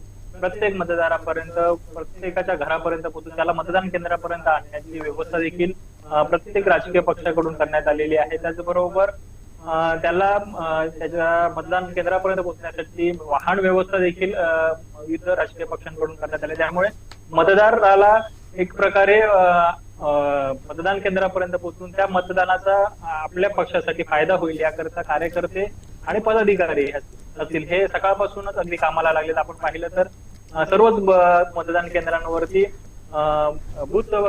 बूथवरती विविध राजकीय पक्षांचे पदाधिकारी तसेच कार्यकर्ते ही मोठ्या संख्येने सकाळपासून कामाला लागलेले आहेत हे आपल्याला दिसून येते. धन्यवाद श्रीधरजी, तुम्ही दिलेल्या या माहितीसाठी. या संदर्भातले अपडेट तुमच्याकडून असेच जाणून घेत राहणार आहोत. मात्र एकंदरीत श्रीधर साळुंखे यांनी सांगितल्याप्रमाणे वैभववाडीत शांततेत मतदान सुरू आहे. मतदार येत आहेत, रांगा सुद्धा लागलेल्या होत्या. पदाधिकारी कार्यकर्ते यांची सुद्धा धावपळ सुरू आहे आणि एकंदरीत शांततेत वातावरण वैभववाडीत पाहायला मिळत आहे. मॅडम, मी तुमच्याकडे येते. आपल्याकडे रत्नागिरीची सुद्धा आकडेवारी आलेली आहे पहिल्या टप्प्यातली, म्हणजे आतापर्यंत 11 वाजेपर्यंतची आकडेवारी ही आपल्याकडे आहे. तर त्याबद्दल काय सांगाल? पहिल्या टप्प्यामध्ये म्हणजे आता हा दुसरा, म्हणजे 7 ते 9 आणि 9 ते 11 वाजेपर्यंतची आकडेवारी आलेली आहे आणि 11 वाजेपर्यंत ह्या संपूर्ण मतदारसंघामध्ये 21.19% मतदान झालेलं आहे. आणि त्याच्यामध्ये जर कॉन्स्टिट्युएन्सी वाईज जर बघितलं ह्या दुसऱ्या टप्प्यातलं जे आहे ते, तर चिपळूण मतदारसंघामध्ये 24.18% मतदान झालंय. रत्नागिरी मतदारसंघामध्ये 15% मतदान झालंय. राजापूर मतदारसंघामध्ये 23.63 मतदान झालंय. कणकवली मतदारसंघामध्ये 22.09 मतदान झालंय. कुडाळ कॉन्स्टिट्युएन्सीमध्ये 21.4% मतदान झालंय आणि सावंतवाडी कॉन्स्टिट्युएन्सीमध्ये 21.74% मतदान झालंय. असं जर बघितलं तर पहिल्या 4 तासांमध्ये म्हणजे 7 ते 9 आणि 9 ते 11 ह्या 4 तासांमध्ये ह्या पूर्ण मतदारसंघामध्ये 21.19% मतदान झालेलं आहे. हा जर मतदानाचा जर फ्लो जर बघितला तर निश्चितच आता 11 वाजलेले आहेत, 11:30 होऊन गेलेले आहेत. मला असं वाटते की 1 वाजेपर्यंत साधारण 12, 12:30, 1 वाजेपर्यंतची ही जी काही आकडेवारी आहे त्याचा साधारण हा जो काही फ्लो आहे हा असाच राहील.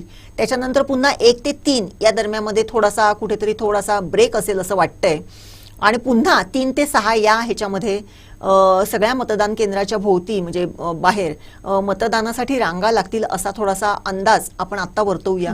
एकूणच जर हे उन्हाळ्याचं जर वातावरण जर बघितलं तर मतदारांनी जर ह्या उन्हामध्ये बाहेर न पडण्याचा जर निर्णय घेतला तर निश्चितच 12 ते साधारण 2-2.5 पर्यंतच्या कालावधीमध्ये मतदान केंद्रांवरती कुठेतरी थोडासा मतदानाचा फ्लो किंवा मतदार येण्याची संख्या थोडीशी कमी असू शकते असं आत्ताचं तरी वातावरण आहे.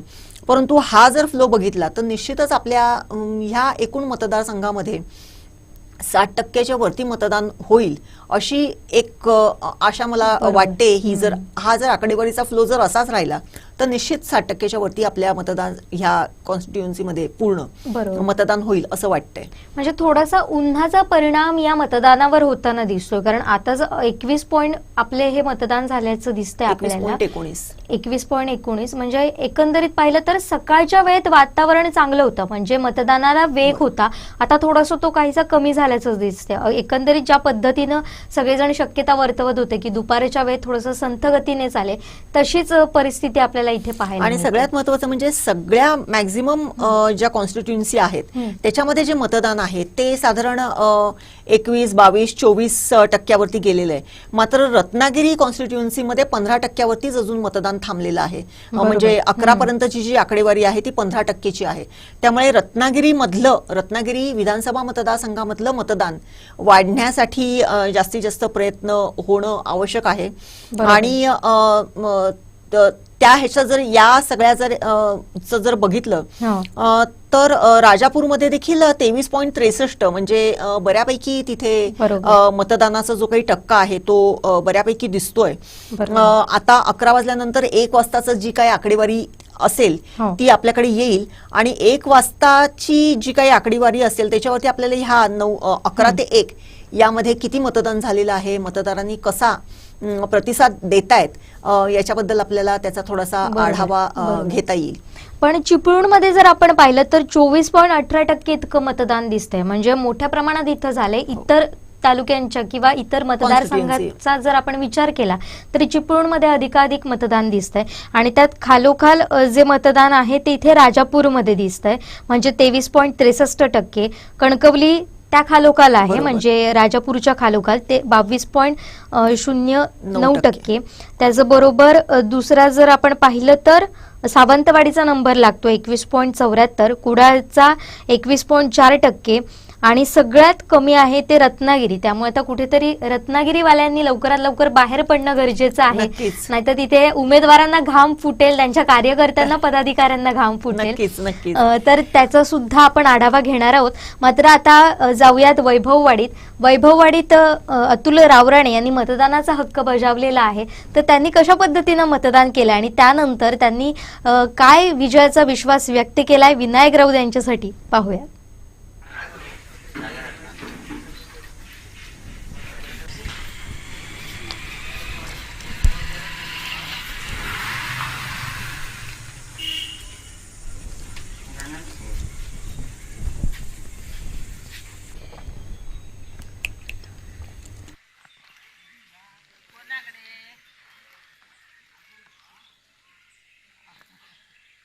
आपण मतदान सहकुटुंब मतदान केलात.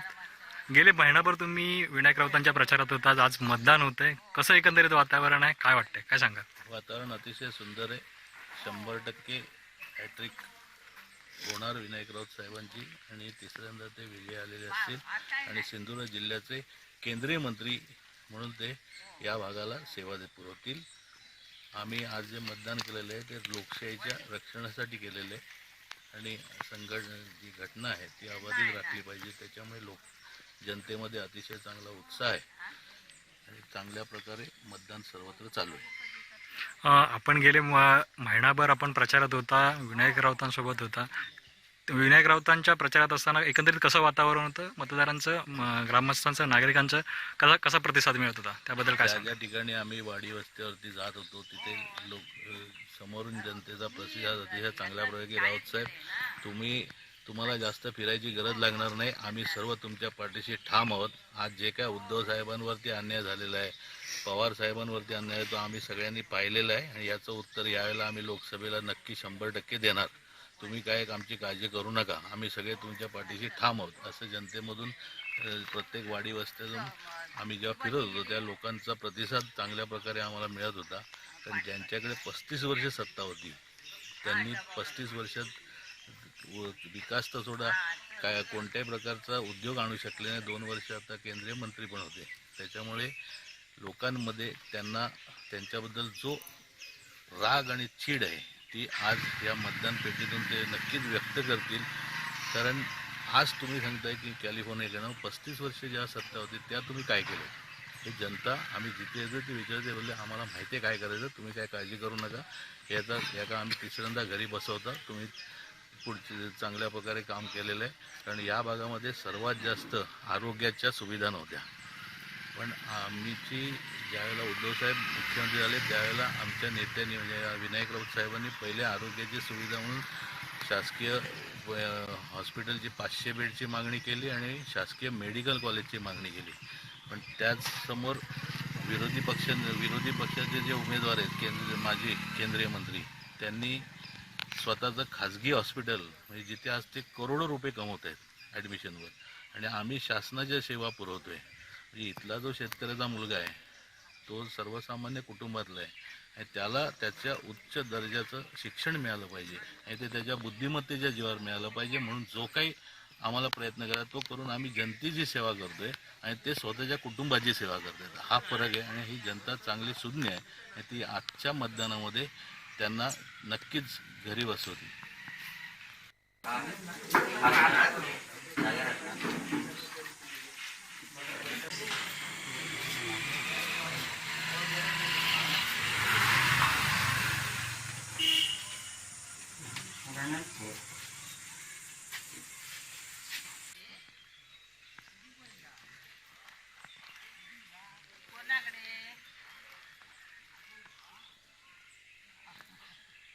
आपण मतदान सहकुटुंब मतदान केलात. गेले महिनाभर तुम्ही विनायक राऊतांच्या प्रचारात होता, आज मतदान होतंय. कसं एकंदरीत वातावरण आहे, काय वाटतंय, काय सांगा? वातावरण अतिशय सुंदर आहे.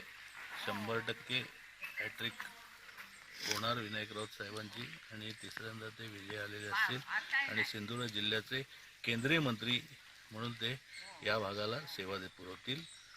आम्ही आज जे मतदान केलेलं आहे ते लोकशाहीच्या रक्षणासाठी केलेलं आहे आणि जी घटना आहे ती अबाधित राखली पाहिजे. त्याच्यामुळे जनतेमध्ये अतिशय चांगला उत्साह आहे आणि चांगल्या प्रकारे मतदान सर्वत्र चालू आहे.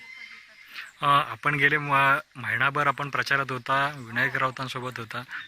विनायक राऊतांच्या प्रचारात असताना एकंदरीत कसं वातावरण होतं, मतदारांचं, ग्रामस्थांचं, नागरिकांचं कसा प्रतिसाद मिळत होता, त्याबद्दल काय ज्या ठिकाणी आम्ही वाडी वस्त्यावरती जात होतो तिथे समोरून जनतेचा प्रतिसाद अतिशय चांगल्या प्रकारे राऊत साहेब तुम्हाला जास्त फिरायची गरज लागणार नाही, आम्ही सर्व तुमच्या पाठीशी ठाम आहोत. आज जे काय उद्धव साहेबांवरती अन्याय झालेला आहे, पवार साहेबांवरती अन्याय तो आम्ही सगळ्यांनी पाहिलेला आहे आणि याचं उत्तर यावेळेला आम्ही लोकसभेला नक्की 100% देणार. तुम्ही काय आमची काळजी करू नका, आम्ही सगळे तुमच्या पाठीशी ठाम आहोत असं जनतेमधून प्रत्येक वाडी वस्त्यातून आम्ही जेव्हा फिरत होतो त्या लोकांचा प्रतिसाद चांगल्या प्रकारे आम्हाला मिळत होता. कारण ज्यांच्याकडे 35 वर्ष सत्ता होती त्यांनी 35 वर्षात विकास तर सोडा काय कोणत्याही प्रकारचा उद्योग आणू शकले नाही. 2 वर्ष आता केंद्रीय मंत्री पण होते. त्याच्यामुळे लोकांमध्ये त्यांच्याबद्दल जो राग आणि चीड आहे ती आज या मतदान पेटीतून ते नक्कीच व्यक्त करतील. कारण आज तुम्ही सांगताय की कॅलिफोर्नियाकडनं 35 वर्ष जेव्हा सत्ता होती त्या तुम्ही काय केलं, हे जनता आम्ही जिथे येतो ते विचारते, बोलले आम्हाला माहिती आहे काय करायचं, तुम्ही काय काळजी करू नका, याचा आम्ही तिसऱ्यांदा घरी बसवता, तुम्ही पुढचे चांगल्या प्रकारे काम केलेलं आहे. कारण या भागामध्ये सर्वात जास्त आरोग्याच्या सुविधा नव्हत्या. पण आम्हीची ज्यावेळेला उद्धवसाहेब मुख्यमंत्री झाले त्यावेळेला आमच्या नेत्यांनी म्हणजे विनायक राऊत साहेबांनी पहिले आरोग्याची सुविधा म्हणून शासकीय हॉस्पिटलची 500 बेडची मागणी केली आणि शासकीय मेडिकल कॉलेजची मागणी केली. पण त्याचसमोर विरोधी पक्षाचे जे उमेदवार आहेत माजी केंद्रीय मंत्री त्यांनी स्वतःचं खाजगी हॉस्पिटल म्हणजे जिथे आज ते करोडो रुपये कमवत आहेत ॲडमिशनवर आणि आम्ही शासनाच्या सेवा पुरवतो आहे. म्हणजे इथला जो शेतकऱ्याचा मुलगा आहे तो सर्वसामान्य कुटुंबातला आहे आणि त्याला त्याच्या उच्च दर्जाचं शिक्षण मिळालं पाहिजे आणि ते त्याच्या बुद्धिमत्तेच्या जीवावर मिळालं पाहिजे. म्हणून जो काही आम्हाला प्रयत्न करा तो करून आम्ही जनतेची सेवा करतोय आणि ते स्वतःच्या कुटुंबाची सेवा करतात. हा फरक आहे आणि ही जनता चांगली सुज्ञ आहे आणि ती आजच्या मतदानामध्ये त्यांना नक्कीच घरी बसवते. तर हे आपण पाहिलेत, अतुल रावराणे होते, त्यांनी विनायक राऊत यांच्या विजयाचा विश्वास व्यक्त केला आणि ज्यांनी कामं केली नाहीयेत त्यांना आता आम्ही घरी बसवणार असं सुद्धा त्यांनी इशारा दिलेला आहे आणि मतदारांना जास्तीत जास्त मतदान करण्याचं आवाहन देखील केलेलं आहे. मॅडम, मी पुन्हा एकदा तुमच्याकडे येते. अशा पद्धतीनं आपण पाहतोय की अनेक नेते हे स्वतः बाहेर पडतायत, आवाहन करतायत आणि उन्हापासून काळजी घेण्याचं सुद्धा आवाहन करतायत. मगाशी आपण एकंदरीतच या सगळ्या वातावरणाबद्दल बोलत होतो, त्यावर चर्चा करत होतो, याबद्दल काय सांगाल? एकूणच ह्या सगळ्या म्हणजे क्लायमेटिक वातावरण म्हणजे जे आहे तो तर एक क्रायटेरिया आहेच, परंतु त्यापेक्षा जास्ती यावेळेस हा जो मतदारसंघ आहे हा एक हाय व्होल्टेज ड्रामा ह्या मतदारसंघातला जो आहे तो ह्या मतदारसंघामध्ये बघायला मिळणार आहे. कारण एकीकडे उन्हाच्या झळा जसजशा वाढायला लागलेल्या आहेत तसतसं इथलं निवडणुकीचं जे तापमान होतं ते देखील दिवसेदिवस वाढत चाललेलं होतं. जसजशा वेगवेगळ्या पक्षाच्या पुढाऱ्यांच्या सभा होत होत्या तसतसं ते वातावरण आणखीन तप्त होत होतं. म्हणजे वातावरणीय दृष्ट्या जरी इथलं तापमान हे 35, 37, 39 असेल, परंतु जर पक्षीय किंवा राजकीय दृष्टिकोनातून जर बघितलं तर इथलं वातावरण हे 100% 55-60 डिग्रीच्या जवळजवळ पास पोचलेलं होतं की जे फारच तप्त असं होतं. आणि त्याला कारण देखील तसंच आहे, कारण नारायण राणे हे लोकसभेसाठी पहिल्यांदी इथे उमेदवार म्हणून त्यांना उमेदवारी देण्यात आलेली आहे. भाजप मार्फत इथे उमेदवारी देण्यात आलेली आहे. कमळ या चिन्हावरती ते इथे लढतायत. तर त्याचबरोबर दुसरीकडे विनायक राऊत हे गेल्या 2 टर्म इथे खासदार म्हणून राहिलेले आहेत आणि 2 टर्म खासदार म्हणून राहिलेल्या उमेदवाराला तिसऱ्या वेळेस ही उमेदवारी पुन्हा एकदा देण्यात आलेली आहे. त्यामुळे हे जे काही वातावरण आहे, हे जे काय आहे ते त्यांच्या दृष्टीने देखील महत्वाचं आहे. त्यामुळे एकीकडे भाजपचं इथे आगमन आणि दुसरीकडे धनुष्यबाण या पक्षचिन्हाला हद्दपार केल्यानंतरच्या शिवसेनेने घेतलेलं शिवसेनेच्या एका गटाने घेतलेली मशाल हे चिन्ह, या दोन्ही चिन्हांची ही लढाई आहे. बरोबर, तसं जर बघितलं तर त्यामुळे कमळ आणि मशाल या सगळ्या म्हणजे कमळ आणि मशाल हे घराघरापर्यंत मतदारांपर्यंत पोहोचवण्याचं जसं आव्हान कार्यकर्त्यांना होतं, तसंच गेल्या काही वर्षामध्ये ह्या दोन्ही, कारण हे दोघेही जे उमेदवार आहेत ते सिंधुदुर्ग जिल्ह्यातले आहेत, बरोबर. त्यामुळे ह्या सिंधुदुर्ग जिल्ह्यातल्या ह्या दोन्ही उमेदवारांनी गेल्या काही वर्षात त्यांनी राजकीय पार्श्वभूमीवरती केलेल्या कामांचा लेखाजोखा हा देखील मतदारांसमोर ठेवणं हे त्यांना आव्हान होतं. त्यामुळे मॅडम, या आवाहनावर आणि एकंदरीत या सगळ्या गोष्टीवर आपण चर्चा करणार आहोत. मात्र आता कणकवलीतून उमेश बुचडे जॉईन झालेले आहेत, आपण त्यांच्याशी संवाद साधणार आहोत. कणकवली खरं तर पाहिलं तर संवेदनशील आहेच आणि त्याचबरोबर राजकीय केंद्रबिंदू मानलं जातं सिंधुदुर्गाचं, आणि आता ते रत्नागिरीचं सुद्धा झालेलं आहे. एकंदरीत घडामोडी तिथूनच घडताना दिसतात. आणि मागचा काही काळ आपण पाहिला तर जे लोकसभेसाठी इच्छुक होते किरण सामंत, हे सुद्धा इथूनच घडामोडी घडत होत्या. ते त्यांच्या अनेक कार्यक्रमांना उपस्थित राहत होते, नारायण राणेंची भेट घेत होते आणि हे सगळं ओम गणेश बंगल्यावरच घडत होतं. त्यामुळे आपण कणकवलीत जाऊयात. उमेशजी, एकंदरीत कशा पद्धतीचं वातावरण आहे कणकवलीत? मतदारांचा कसा प्रतिसाद मिळतोय दिवसभर? आतापर्यंतची आकडेवारी काय आहे? आणि याचबरोबर कार्यकर्ते पदाधिकारी यांची कशी धावपळ सुरू आहे कणकवलीत? निश्चितच जुईली, मी सांगू इच्छितो की सध्या कणकवली सकाळी 7 वाजल्यापासून मतदान सुरू झालं आहे. शहरामध्ये 7 केंद्र आहेत, तसेच तालुक्यामध्ये म्हणजे ह्या कणकवली विधानसभा मतदारसंघ 332 ही केंद्र आहेत आणि अशा पद्धतीने कणकवलीत सकाळपासून शांततेत मतदानाला सुरुवात झालेली आहे. आता 11 वाजल्यात ह्या मतदारसंघामध्ये 22% जे आहे मतदान झालेलं आहे. आपण बघितलं की कणकवली सकाळी केंद्रीय मंत्री नारायण राणे यांनी मतदान केले आहे, तसेच कोकण परिक्षेत्राचे आयजी आहेत त्यांनी या कणकवलीमधील जे संवेदनशील मतदान केंद्र आहेत तिथे भेट दिली, त्याची पाहणी केली, मतदान सुरू आहे की नाही हे देखील पाहिलं आहे. आणि तसंच नंतर माजी नगराध्यक्ष समीर नलावड यांनी देखील मतदान केलं. आमदार वैभव नाईक यांचं देखील मतदान कणकवलीमध्ये शहरामध्ये आहे, त्यांनी देखील मतदान केलं आणि ही सगळं मतदान शांततेत सुरू आहे. तसंच एक नवीन बाब म्हणजे कणकवली वागदे येथे एक सखी मतदान केंद्र हे सुरू करण्यात आलेलं आहे. तिथे संपूर्ण ज्या स्टाफ आहेत त्या महिला आहेत आणि महिला येथे मतदान केंद्रावर असतात, सगळे कर्मचारी महिला आहेत, ते महिला मतदान केंद्र आहे. तशाच पद्धतीने हे देखील आता सध्या आपण जिथे आहोत तिथे अपंग दिव्यांग मतदान केंद्र आहे. आपण ते आपल्या प्रेक्षकांना दाखवू इच्छितो की दिव्यांग मतदान केंद्र हे ओसरगाव मध्ये आहे. ओसरगावमध्ये हे मतदान केंद्र आहे, त्यांच्यासाठी इथे ही सोय करण्यात आलेली आहे प्रशासनाच्या माध्यमातून. ही सगळी सोय आहे आणि जे इथे जे कर्मचारी आहेत ते देखील दिव्यांग आहेत आणि आपण पाहत आहोत ही दृश्य लाईव्ह.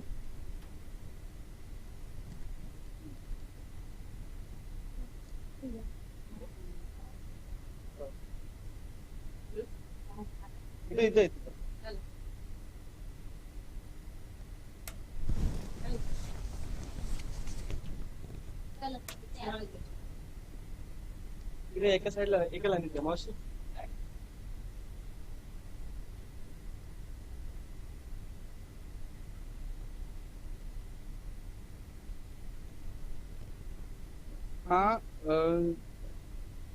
हे सगळं जे ओसरगाव येथे जे मतदान केंद्र आहे, दिव्यांगांचं मतदान केंद्र आहे, ते सेल्फी पॉइंट देखील त्यांच्यासाठी उभारण्यात आलेला आहे आणि आपण पाहतो हा सेल्फी पॉइंट उभारण्यात आलेला आहे.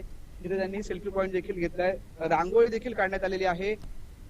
ही आपण पाहतो रांगोळी काढण्यात आलेली आहे, त्याच्यावर असलो जरी दिव्यांग शरीराने सक्षम आम्ही मताधिकारात असं देखील लिहिण्यात आलेलं आहे. त्यामुळे कुठेतरी मतदानाचा टक्का वाढावा यासाठी प्रशासनाने ही एक चांगले पाऊल उचललेले आहे असं एकंदरीत आपल्याला दिसत आहे. कणकवलीमध्ये 11 वाजेपर्यंत 22% मतदान झालेलं आहे आणि पुढील आकडेवारीची अपडेट आपण घेत राहणार आहोत. जुईली. उमेशजी, आपण पाहिलं तर तुम्ही ज्या पद्धतीनं सगळ्या गोष्टी दाखवल्यात किंवा कशा पद्धतीनं उत्साह आहे ते तुम्ही दाखवलात, प्रशासनानं कशी काळजी घेतली आहे आणि कशा पद्धतीनं लोकांना आकर्षित करण्यासाठी काय काय नेमकं केलं याबाबतची आपण माहिती दिलातच आहात. पण नवमतदारांमध्ये कशा पद्धतीचा उत्साह आहे त्यांच्याशी तुम्ही संवाद साधलात का? तिथं नवमतदार किती आले होते आणि त्यांची काही आकडेवारी आपल्याकडे आहे का? जुईली नवमतदारांमध्ये उत्साह आहे, कारण प्रत्येक जण म्हणतो की मला आज मी पहिल्यांदा मतदान करतोय, माझा मतदार अधिकार आहे तुम्ही बजावतोय, पण अजून प्रशासनाकडून आकडेवारी त्यांची अजून आली नाहीये आपल्याकडे युवा वर्गाची, त्यानंतर ज्येष्ठ नागरिकांची आकडेवारी किती हे आलेले नाहीये, पण युवा वर्गामध्ये मतदान करण्यासाठी उत्साह आहे एवढा मात्र आपल्याला सकाळपासून दिसून आलेला आहे. कारण यावेळी गेल्या वेळी जे निवडणूक मतदान झालं त्यापेक्षा जास्त मतदान होईल अशी अपेक्षा आहे, कारण मतदार हा उत्सुकतेने बाहेर पडत आहे. सकाळी आपण पाहिलं की रांगा लागलेल्या होत्या, आणि कारण दुपारचा जो गरमीचा वेळ आहे तो कुठेतरी कमी, त्यावेळी गरमी वाटू नये म्हणून सकाळी बऱ्याच जणांनी मतदान करून घेतलेलं आहे. पण यावेळी मतदानाची टक्केवारी वाढेल एवढं मात्र दिसत आहे, कारण प्रत्येक बूथवर रांगा दिसत आहेत.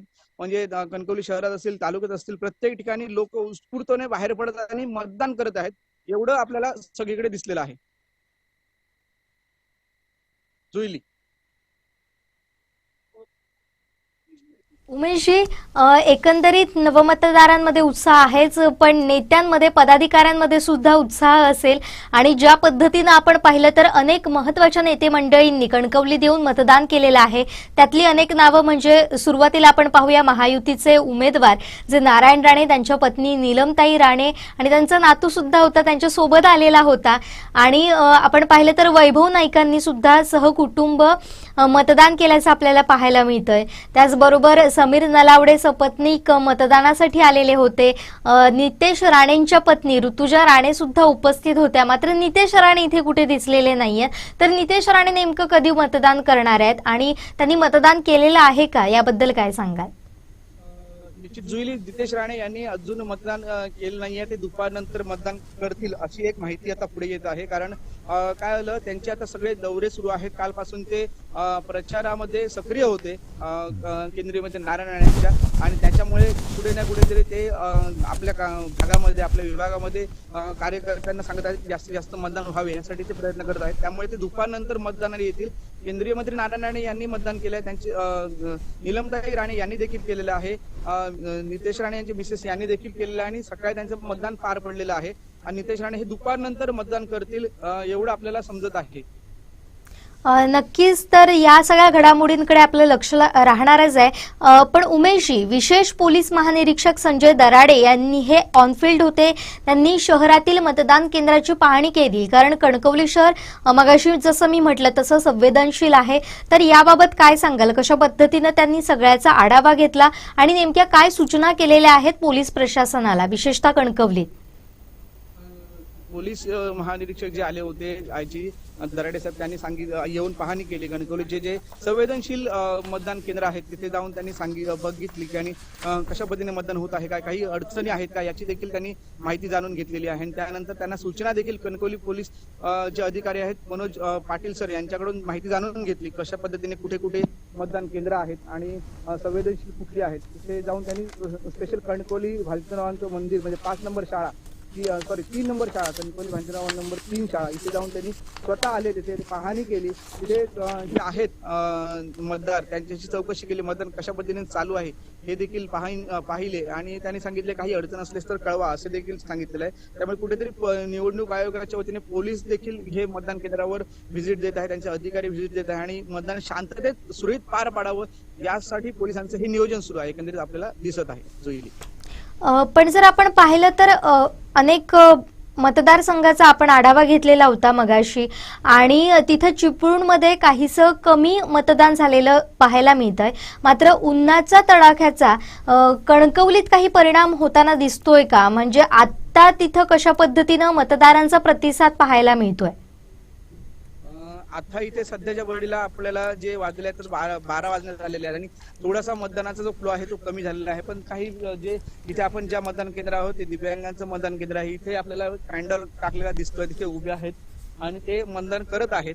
पण दुपारच्या सत्रामध्ये म्हणजे एक पासून ते 3:30 पर्यंत थोडंसं मतदानात कमी होणार, कारण आता उन्हाचा तडाखा आहे. कारण कणकवली 37-38 डिग्री सेल्सिअस तापमान आहेच आणि काही वेळात 40 वर पण जातं. त्यामुळे कुठे ना कुठेतरी याचा थोडासा परिणाम होईल, उन्हाचा तडाख्याचा परिणाम होईल. प्रत्येक जण मतदार आहेत ते रिक्षा करून येतात, कोण गाडी करून येतात आणि ते इथे मतदान केंद्रावर जातात. थोडासा परिणाम होऊ शकतो. जुईली, एकंदरीत या सगळ्याबद्दल आपण आढावा घेणारच आहोत. तुमच्याकडून या संदर्भातली माहिती अशीच जाणून घेत राहणार आहोत. मात्र आता इथंच थांबते. मगाशी मी थोडीशी माहिती देताना म्हटलं होतं की चिपळूणमध्ये कमी मतदान झालेलं होतं, मात्र चिपळूणमध्ये सर्वाधिक मतदान झालेलं आहे आणि रत्नागिरीत मात्र सर्वाधिक कमी आतापर्यंतचं मतदान झालेलं आहे. अगदी काही वेळातच पुढच्या टप्प्यातले सुद्धा आपल्याकडे मतदानाची आकडेवारी येणार आहे, त्याबद्दल आपण सुद्धा चर्चा करणार आहोत, त्याबाबत सुद्धा चर्चा करणार आहोत. मॅडम, मी पुन्हा एकदा तुमच्याकडे येते. मगाशी आपण आढावा घेत होतो तो म्हणजे या उमेदवारांबाबत. नारायण राणे आणि विनायक राऊत यांमध्ये ही कशी अटीतटीची लढाई आपल्याला होताना पाहायला मिळाली? बरोबर आहे. विनायक राऊत आणि नारायण राणे, मी जसं म्हटलं तसं ह्या दोघांसाठी ही निवडणूक प्रतिष्ठेची आहे. नारायण राणे हे पहिल्यांदा लोकसभेचा उमेदवार म्हणून इथे उमेदवार म्हणून उभे राहिलेले आहेत. भाजपकडून त्यांना उमेदवारी मिळालेली आहे. तर विनायक राऊतांच्या समोर आव्हान आहे ते आपण गेली 2 टर्म तिथे खासदार म्हणून त्यांनी काम केलेलं आहे आणि ही तिसऱ्या वेळेला त्यांनी हॅट्रिक साधण्यासाठी त्यांनी जंग पछाडलेला आहे. या सगळ्या पार्श्वभूमीवरती जर बघितलं तर पक्षीय बदल जे आहेत ते फार महत्वाचे आहेत इथे. कारण गेल्या दोन्ही वेळेस जी उमेदवारी विनायक राऊतांना मिळालेली होती ते धनुष्यबाण ह्या चिन्हावरती ते उमेदवार म्हणून उभे राहिलेले होते, शिवसेनेचे उमेदवार म्हणून उभे राहिलेले होते. मात्र यावेळेस शिवसेनेच्या पक्षामध्ये पडलेली उभी फूट याचा जर विचार केला तर आपलं पक्षचिन्ह उमेदवारांपर्यंत पोहोचवणं हे त्यांना जसं आव्हान होतं त्याचप्रमाणे तसंच किंबहुना त्याच्यापेक्षा जास्ती आव्हान हे भाजपला होतं. कारण भाजप हे पहिल्यांदाच या मतदारसंघामध्ये त्यांनी आपलं पाऊल ठेवलेलं आहे आणि कमळ हे चिन्ह प्रत्येक मतदारापर्यंत पोहोचवणं हे भाजपला देखील तेवढंच मोठं आव्हान होतं. आणि एकूणच जर बघितलं तर कोकण हा पहिल्यापासून शिवसेनेचा बालेकिल्ला राहिलेला आहे. त्यामुळे शिवसेनेच्या जे कट्टर शिवसैनिक आहेत त्यांच्यामध्ये हे जे काही फाटाफुटी झालेले आहेत किंवा ह्या अशा पद्धतीने भाजपने जे काही इथे आपल्या पक्षाला उमेदवारी किंवा आपल्या पक्षाला इथे शिरकाव करण्यासाठीचा जो काही प्रयत्न केलेला आहे तो कुठेतरी थोडासा रुचलेला नाहीये. परंतु ते बघत असताना म्हणजे हे एक भावनिक ही अटॅचमेंट, परंतु दुसऱ्या बाजूला भाजपने मात्र अत्यंत चांगल्या पद्धतीने या संपूर्ण मतदारसंघाची मोर्चे बांधणी करून कशा पद्धतीने म्हणजे ज्याला रेकी म्हणतात की अगोदर हे करून की कशा पद्धतीने ते काय काय होऊ शकते हे सगळं करून इथे उमेदवारी दिलेली आहे. उमेदवारांची देखील जर नावं बघितली तर अनेक नावं याच्यापूर्वी चर्चेत होती. मग त्याच्यामध्ये प्रमोद जठार होते, त्याच्यानंतर किरण सामंत होते, मग रवींद्र चव्हाण होते, नारायण राणे होते. परंतु इथल्या ह्या मतदारसंघामध्ये या सगळ्या ज्या चर्चेतल्या नावांना मागे टाकून नारायण राणे यांना उमेदवारी देण्यामागचं देखील कारण जर आपण थोडंसं बघितलं तर त्याच्यामध्ये इथे भाजपला जेव्हा पहिल्यांदी इथे आपल्याला जेव्हा ते पाऊल ठेवतात त्यावेळेस अत्यंत सक्षम आणि जो इथल्या मतदारांना भावेल असा उमेदवार देणं आवश्यक होतं. नारायण राणे यांना एक चेहरा आहे, त्यांचं स्वतःचं असं एक वेगळं वलय आहे. त्यामुळे नारायण राणेंना मतदारांपर्यंत नेणं हे जास्ती सोपं पडेल इतर तीन उमेदवारांना मतदारांसमोर इंट्रोड्यूस करण्यापेक्षा. त्यामुळे सुद्धा देखील कदाचित हा निर्णय भाजपकडून किंवा पक्षश्रेष्ठींकडून त्यांच्या घेतला गेलेला असेल असं वाटते. आणि त्या दृष्टीने त्यांनी प्रचारामध्ये त्यांची आघाडी देखील घेतलेली होती. नारायण राणेंचा स्वतःचा असा फॅन फॉलोअर असा आहेत. नारायण राणेंना स्वतःला म्हणजे नारायण राणे स्वतः उमेदवार आहेत म्हणून त्यांना मतदान करणारी एक वेगळी फळी आहे. त्यामुळे त्याचाही फायदा त्यांना होऊ शकतो, भाजपची ताकद त्यांना मिळू शकते आणि भाजपचा जो काही पारंपरिक मतदार आहे तो त्यांच्या पाठीशी उभा राहू शकतो. अशा पद्धतीने जर बघितलं तर निश्चितपणे हे क्रायटेरिया नारायण राणेंसाठी उपयुक्त ठरू शकतात. दुसरीकडे विनायक राऊतांच्या बाबतीत जर बोललं तर विनायक राऊत हे शिवसेनेचे उमेदवार आहेत. शिवसेनेमध्ये जी काही फाटाफूट झालेली आहे ती इथल्या मतदारांनी बघितलेली आहे. हा मतदारसंघ हा नेहमीप्रमाणे शिवसेनेचा बालेकिल्ला राहिलेला आहे. इथला जो चाकरमानी आहे, इथला जो गावागावातला माणूस आहे, इथला घराघरातला माणूस आहे त्याची अटॅचमेंट मुंबईशी आहे. मुंबईतले नगरसेवक हे इथल्या प्रत्येक घराघरामध्ये ओळखीचे असतात. नगरसेवकांचा जो काही कौल असतो किंवा त्यांचं जे काही सांगणं असते ते ऐकणारा एक वर्ग इकडे आहे. त्यामुळे हे जे आहे आणि दुसऱ्या बाजूला मग पुन्हा एकदा जसे इथे प्रो नारायण राणे अशी एक विंग असते तशी एका बाजूला अँटी नारायण राणे विंग सुद्धा जी आहे ती देखील विनायक राऊतांना फायदेशीर ठरू शकेल असं या ह्याच्यामध्ये वाटते. त्यामुळे हे जे आहेत हे विनायक राऊतांना फायदेशीर किंवा त्यांना मतदान होण्यासाठी आवश्यक असणारे मुद्दे ठरू शकतात. हे जरी सगळं बघितलं दोन्ही पक्षाच्या माणसांनी आपला जीव ओतून काम केलेलं आहे. अगदीच. त्यांनी आपली ही प्रतिष्ठेची लढाई आहे, त्यामुळे त्याच्यासाठी भरपूर कामही केलेलं आहे. या सगळ्या याच्यामध्ये जर बघितलं तर शिवसेनेच्या मार्फत फक्त आणि फक्त पक्षप्रमुख उद्धव बाळासाहेब ठाकरे आणि आदित्य ठाकरे यांनी प्रचाराची एक आघाडी घेतलेली होती. नितीन बानगुडे पण आले होते. नितीन बानगुडे पाटील आले होते, ज्यांनी देवगड आणि कुडाळमध्ये माणगावमध्ये सभा घेतलेल्या होत्या. या व्यतिरिक्त तिथे कोणी स्टार प्रचारक कोणी आलेले नव्हते. नाही मग इथे अर्चनाताई घारे असतील, प्रवीण भोसले असतील, त्यांनी त्यांच्या पातळीवरती त्यांचे प्रचार केलेले आहेत, सोबत होते. त्यामुळे महाविकास आघाडी म्हणून स्थानिक लेवलवरचे जे कोणी नेते आहेत, स्थानिक लेवलवरचे जे कोणी पुढारी आहेत, त्यांनी मात्र विनायक राऊतांच्या प्रचाराच्या सभा ठिकठिकाणी घेतलेल्या आहेत.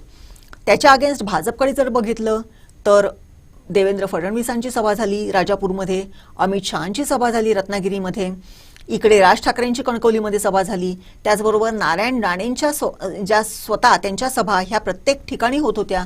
नारायण राणेंनी देखील यावेळेस अगदी म्हणजे त्यांच्या वयाचा जर विचार केला तर एखाद्या तरुणाला लाजवेल अशा पद्धतीने त्यांनी प्रचाराचा धडाका सुरू केलेला होता, अगदी चिपळूणपासून ते दोडामार्गपर्यंत. त्यामुळे आज सकाळी चिपळूणला तर संध्याकाळी दुपारी कणकवलीमध्ये आणि संध्याकाळी दोडामार्गला असा त्यांचा जो काही सभांचा धडाका होता तो देखील बघण्यासारखा होता. आणि या सगळ्यांचा जर विचार केला तर दुसरीकडे भाजपने फार मोठे मोठे पुढारी आणले, मोठे म्हणजे अमित शहांसारखे गृहमंत्री, केंद्रीय गृहमंत्री ह्यांची सभा झाली, उपमुख्यमंत्री फडणवीसांची सभा झाली. हे करून आणि त्या सगळ्यात महत्त्वाचं ह्याच्यामध्ये बघण्यासारखे एक आहे जुईली की ह्या दोन्ही महत्त्वाच्या ज्या सभा होत्या त्या रत्नागिरी जिल्ह्यामध्ये झाल्या. एक राजापूरमध्ये झाली, एक रत्नागिरी शहरामध्ये झाली.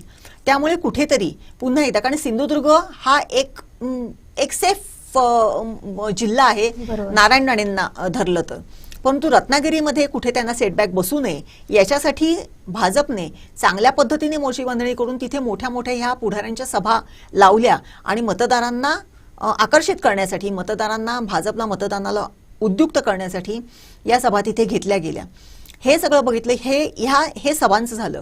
त्यामुळे रत्नागिरी जिल्हा हा खरंच नारायण राणेंना थोडासा धोकादायक वाटत होता का, म्हणून तिथे ह्या मोठ्या लोकांना आणून तिथे त्यांना त्यांच्या सभा घ्याव्या लागल्या भाजपला, हा देखील एक चर्चेचा मुद्दा आहे. मॅडम, यावर आपण अधिक बोलणारच आहोत. मात्र आता पाहूयात रत्नागिरीत कशा पद्धतीचं वातावरण आहे, मतदारांनी कशा पद्धतीचा प्रतिसाद दिलाय ते आपण पाहणार आहोत. थेट जाऊया रत्नागिरीत.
दिवसभरातील सर्व अपडेट्स, ताज्या घडामोडी आणि थेट लाईव्ह पाहण्यासाठी सबस्क्राईब करा, लाईक करा कोकणचं नंबर 1 महा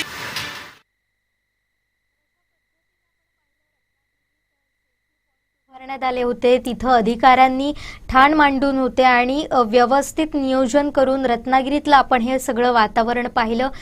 रत्नागिरीतल्या मतदारांनी कशा पद्धतीनं रिस्पॉन्स दिला ते आपल्याला पाहिलं आणि सेल्फी घेणं मात्र हे सगळे मतदार अजिबात विसरलेले नाहीयेत. तर त्यामुळे ते एक आकर्षण निर्माण करण्याचा प्रयत्न सुद्धा निवडणूक आयोगानं केला आणि या त्यांच्या कल्पकतेला नक्कीच कौतुक करण्यासारखंच आहे. मॅडम, मी पुन्हा एकदा तुमच्याकडे येते. आपण बोलत होतो ते म्हणजे या सगळ्यांच्या प्रचारावर त्यांनी कशा पद्धतीने सभा घेतल्या, कोण कशा पद्धतीने पुढे राहिला मागे राहिला याबद्दल आपण चर्चा करत होतो. एकूणच आपण बघत होतो की भाजपने जेव्हा इथे भाजपचं पहिल्यांदी लोकसभेसाठी त्यांनी जेव्हा पाऊल ठेवलेलं आहे मतदारसंघामध्ये कमळ या चिन्हावरती उमेदवार दिलेला आहे, त्यामुळे त्यांनी पूर्वतयारी देखील तशीच चांगल्या पद्धतीची केलेली आहे. म्हणजे अगदी साध्या साध्या गोष्टींचा त्यांनी विचार केलेला आहे की कशा पद्धतीने एक एक मतदार आपल्याला इथे जोडला जाऊ शकतो याच्यासाठी त्यांनी फार मोठी मेहनत घेतलेली आहे.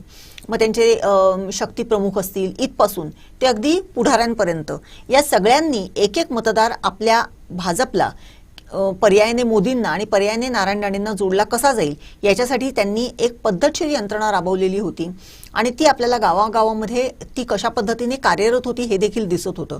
या सगळ्याचा जर विचार केला तर भाजप पूर्ण ताकदीनिशी इथे म्हणजे उतरलेला आहे. ह्या मतदारसंघामध्ये भाजपने आपली खूप मोठी शक्ती इथे लावलेली आहे, पणाला लावलेली आहे. कारण इथल्या या उमेदवाराला जास्तीत जास्त बॅकअप देऊन नारायण राणेंना पुन्हा एकदा म्हणण्यापेक्षा पहिल्यांदा लोकसभेसाठी इथून निवडून देण्यासाठी त्यांनी खूप प्रयत्न म्हणजे चांगल्या पद्धतीने त्यांनी आघाडी घेतलेली आहे. हे सगळं बघत असताना दुसरीकडे मात्र शिवसेनेकडून हा प्रचाराचा मुद्दे आहेत जे आहेत ते जसे वैयक्तिक आहेत, म्हणजे जे नेहमी आपण इलेक्शनमध्ये बघतो तशा पद्धतीचे पण आहेत. परंतु त्याचबरोबर एक मुद्दा नेहमी सांगितला जातो की आम्ही 10 वर्ष इथे खासदारकीला होतो, हे इकडे 35 वर्ष सत्ता भोगतात, तर ह्यांनी काय केलं, हा एक मुद्दा सातत्याने समोर येत होता. त्यामुळे ह्याचा देखील शिवसेनेकडून जेव्हा प्रचार केला जात होता त्यावेळेस हा मुद्दा उपस्थित केला जात होता. नाणारसारखा मुद्दा उपस्थित केला जात होता. बारसूचं जे काही रिफायनरीचं जे काही आता आहे त्याचा मुद्दा उपस्थित केला जात होता. इथल्या बेरोजगारीचा मुद्दा उपस्थित केला जात होता. इथल्या महिलांचा मुद्दा उपस्थित केला जात होता. हे सगळं जर बघितलं तर म्हणजे एका ठिकाणी विकासाच्या मुद्द्यामध्ये पूर्वी आपण बघायचो की आम्ही हे देणार, म्हणजे प्रत्येक अजेंडा असायचा की आमची सत्ता जर आली तर आम्ही तुम्हाला हे देऊ, आमची सत्ता आली तर तुम्हाला ते देऊ, हे अशा पद्धतीचं होतं. किंवा वैयक्तिक दृष्ट्या त्या पक्षाचा जो काही अजेंडा आहे त्याच्यावरती काम केलं जायचं. परंतु गेल्या ह्या इलेक्शनमध्ये हे थोडंसं कुठेतरी हे मागे पडल्याचं दिसून येत होतं जुईली. या इलेक्शनमध्ये प्रचाराचे जे मुद्दे होते ते वैयक्तिक पातळीवरती जास्ती होते, पक्षीय तेढीवरती जास्ती होते, पक्षाने काय काय केलं ह्याची उणीधुणी काढण्यामध्ये जास्ती होते. मतदारांना एक दिलासा देण्यासाठी एक ठोस की रोजगाराच्या दृष्टिकोनातून आपण हे करणार आहोत हे सांगणारं, किंवा महिलांसाठी जर त्यांना स्वयंपूर्णता देण्यासाठी आपण हे करणार आहोत हे सांगणारं असं कुठलंही हे कुठल्याच पक्षाच्या प्रचाराच्या दरम्यान दिसून येत नव्हतं.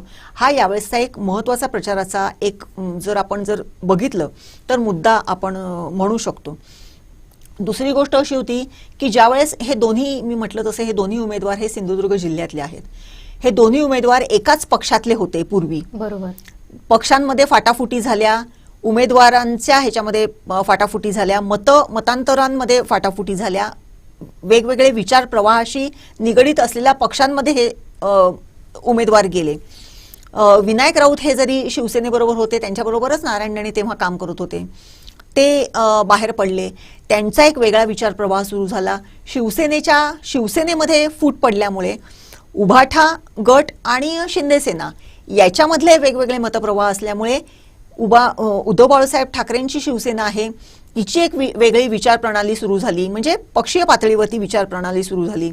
बाळासाहेब कोणाचे हे सांगण्यासाठी बराच वेळ प्रचारांमध्ये त्याच्यावरती वेळ घेतला गेला की बाळासाहेब विनायक राऊतांचे की बाळासाहेब नारायण राणेंचे, या सगळ्या ह्याच्यामध्ये एक जर आपण प्रचाराच्या दरम्यानचं जर बोलणं जर बघितलं तर निश्चितच नेहमीच म्हणजे बाळासाहेब ठाकरेंच्या बाबतीत बोलताना नारायण राणे जे आहेत ते नेहमीच भावूक होतात किंवा बाळासाहेब ठाकरेंच्या बाबतीत बोलताना त्यांच्या बोलण्याचा जो टोन असतो, त्यांचा बोलण्याचा जो आवाज असतो तो ॲटोमॅटिक मृदू होतो.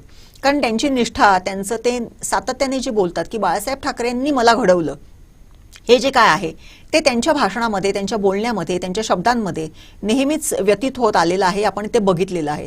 त्याच्या अगेन्स्ट इथे जर बघितलं की बाळासाहेब ठाकरेंनी कोणाला हे केलं, बाळासाहेब ठाकरेंनी ह्यांना कशा पद्धतीने हे केलं, हा जो काही हे आहे तो इथे जास्ती प्रखर दिसून यायचा. म्हणजे अगदी परवाच्या परवापर्यंत जेव्हा उद्धव ठाकरे सभेला आलेले होते त्यांनी त्यांच्या प्रचाराच्या सभेत सुद्धा बाळासाहेब ठाकरेंनी नारायण राणेंना कशा पद्धतीची ट्रीटमेंट दिली हे त्यांनी सांगितलं. म्हणजे बाळासाहेब ठाकरेंचा मुद्दा घेऊन अगदी उद्धव ठाकरेंपासून नारायण राणेंपर्यंत सगळ्याच नेत्यांनी आपल्या प्रचारासभाच्या सभांमध्ये बोलायला विसरलेले नव्हते. हा म्हणजे ते देखील अशा पद्धतीचे म्हणजे बाळासाहेब ठाकरे हा केंद्रबिंदू धरून अनेक वेळा प्रचाराच्या सभांमध्ये एक 15-20 मिनिटं किंवा तो एक केंद्रबिंदू धरून भाषणं सुद्धा झाली, कळलं का. त्यामुळे हा मुद्दा बाळासाहेब ठाकरे हा मुद्दा दोघांनाही हा एक वेगळ्या पद्धतीने भावनिकदृष्ट्या हे करून मतदारांना खेचून घेण्यासाठी कितपत सहाय्यभूत ठरतो हे आता येणाऱ्या काही कालावधीमध्ये आपल्याला समजेलच. 4 जूनला ते आपल्याला स्पष्ट होईल चित्र जे काय असेल ते. परंतु त्याचबरोबर दोघांनाही हे आव्हान होतं की आपल्याच जिल्ह्यातल्या लोकांना की जे कालपर्यंत एकत्र होते त्यांना स्वतंत्र करून त्यांची मतं आपल्याकडे खेचून घेणं, हे जे आव्हान आहे हे देखील दोन्ही उमेदवारांना होतं. बरोबर. कारण ज्याप्रमाणे नारायण राणे हे मातब्बर आहेत त्याचप्रमाणे गेली 10 वर्ष इथे खासदार म्हणून वावरलेले विनायक राऊत हे देखील त्यांच्या पातळीवरती जरी विरोधी पक्षातले असले तरी ते खासदार म्हणून इथे वावरत होते. त्यामुळे दोघांनाही तेवढंच वेटेज मतदारांकडून मिळालेलं आहे. अगदीच याबद्दल आपण बोलूया, पण आता पाहूयात सावंतवाडीतली काही दृश्य आलेली आहेत मतदानाची. कशा पद्धतीनं सावंतवाडीकरांनी उत्स्फूर्त प्रतिसाद दिलाय ते आपण पाहूयात.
तर ही आपण दृश्य पाहिली सावंतवाडीतली. उत्स्फूर्त असा प्रतिसाद सावंतवाडीत दिल्याचं आपल्याला पाहायला मिळालं. मोठमोठ्या रांगा दिसत होत्या, अगदी वयोवृद्ध महिला सुद्धा दिसत होत्या. काठीचा आधार घेऊन ते मतदार केंद्रापर्यंत पोहोचल्या. मात्र त्यांनी मतदान करण्याचं काही टाळलेलं नाही. आपला त्यांनी हक्क बजावलेला आहे, त्यांनी आपलं कर्तव्य केलेलं आहे. आणि अशीच आशा आहे की अनेकांनी आतापर्यंत ज्यांनी मतदान केलेलं नाही आहे त्यांनी निदान ही दृश्य पाहून तरी, त्या आजींना पाहून तरी स्वतःहून मतदान केंद्रापर्यंत जातील आणि मतदान करतील अशी आशा बाळगूया. मॅडम, मी तुमच्याकडे येते. आपण पाहत होतो की कशा पद्धतीनं नारायण राणे आणि विनायक राऊत यांच्यामध्ये चुरस आपल्याला पाहायला मिळाली. आणखीन एक मुद्दा प्रकर्षानं दिसला, तो म्हणजे नारायण राणे सांगत होते की मी 34 वर्ष याचं प्रतिनिधित्व केलं आणि मी भरभरून या लोकांना दिलेलं आहे आणि आता मला आणखीन संधी द्या, कारण काही कामं राहिली आहेत ती मला पूर्ण करायची आहेत. तर दुसऱ्या बाजूने विनायक राऊत सांगत होते त्यांनी दहशतवाद हा मुद्दा पुन्हा एकदा आणला आणि त्याला कारण ठरले अर्थातच केसरकर. तो मुद्दा आपण नंतर बोलू. मात्र ज्या पद्धतीनं राणेंनी भावनिक साथ घातली त्या पद्धतीनं विनायक राऊतांनी सांगितलंय की ही लढाई ही केवळ इथली नाहीये, सिंधुदुर्ग किंवा रत्नागिरी पुरती मर्यादित नाहीये, ही संविधानाची लढाई आहे. जर तुम्ही मला मतदान केलंय तर ते संविधानासाठी तुम्ही मतदान करत असाल. त्यांनी पुन्हा एकदा नारायण राणे थ्रू मोदींना कुठेतरी टार्गेट करण्याचा प्रयत्न केलाय. त्यानंतर सुद्धा त्यांनी असं सांगितलंय की 10 वर्षात आम्ही हा दहशतवाद थांबवलाय, जो आतापर्यंत तुम्ही जो तुम्हाला त्याचा त्रास सहन करावा लागत होता. अशा पद्धतीनं काहीसे प्रचाराचे मुद्दे होताना आपल्याला पाहायला मिळाले. त्याबद्दल काय सांगाल? नाही, बरोबर आहे. दहशतवादाचा हा जो काही मुद्दा आहे तो निश्चितच पुढे आणला गेलेला होता.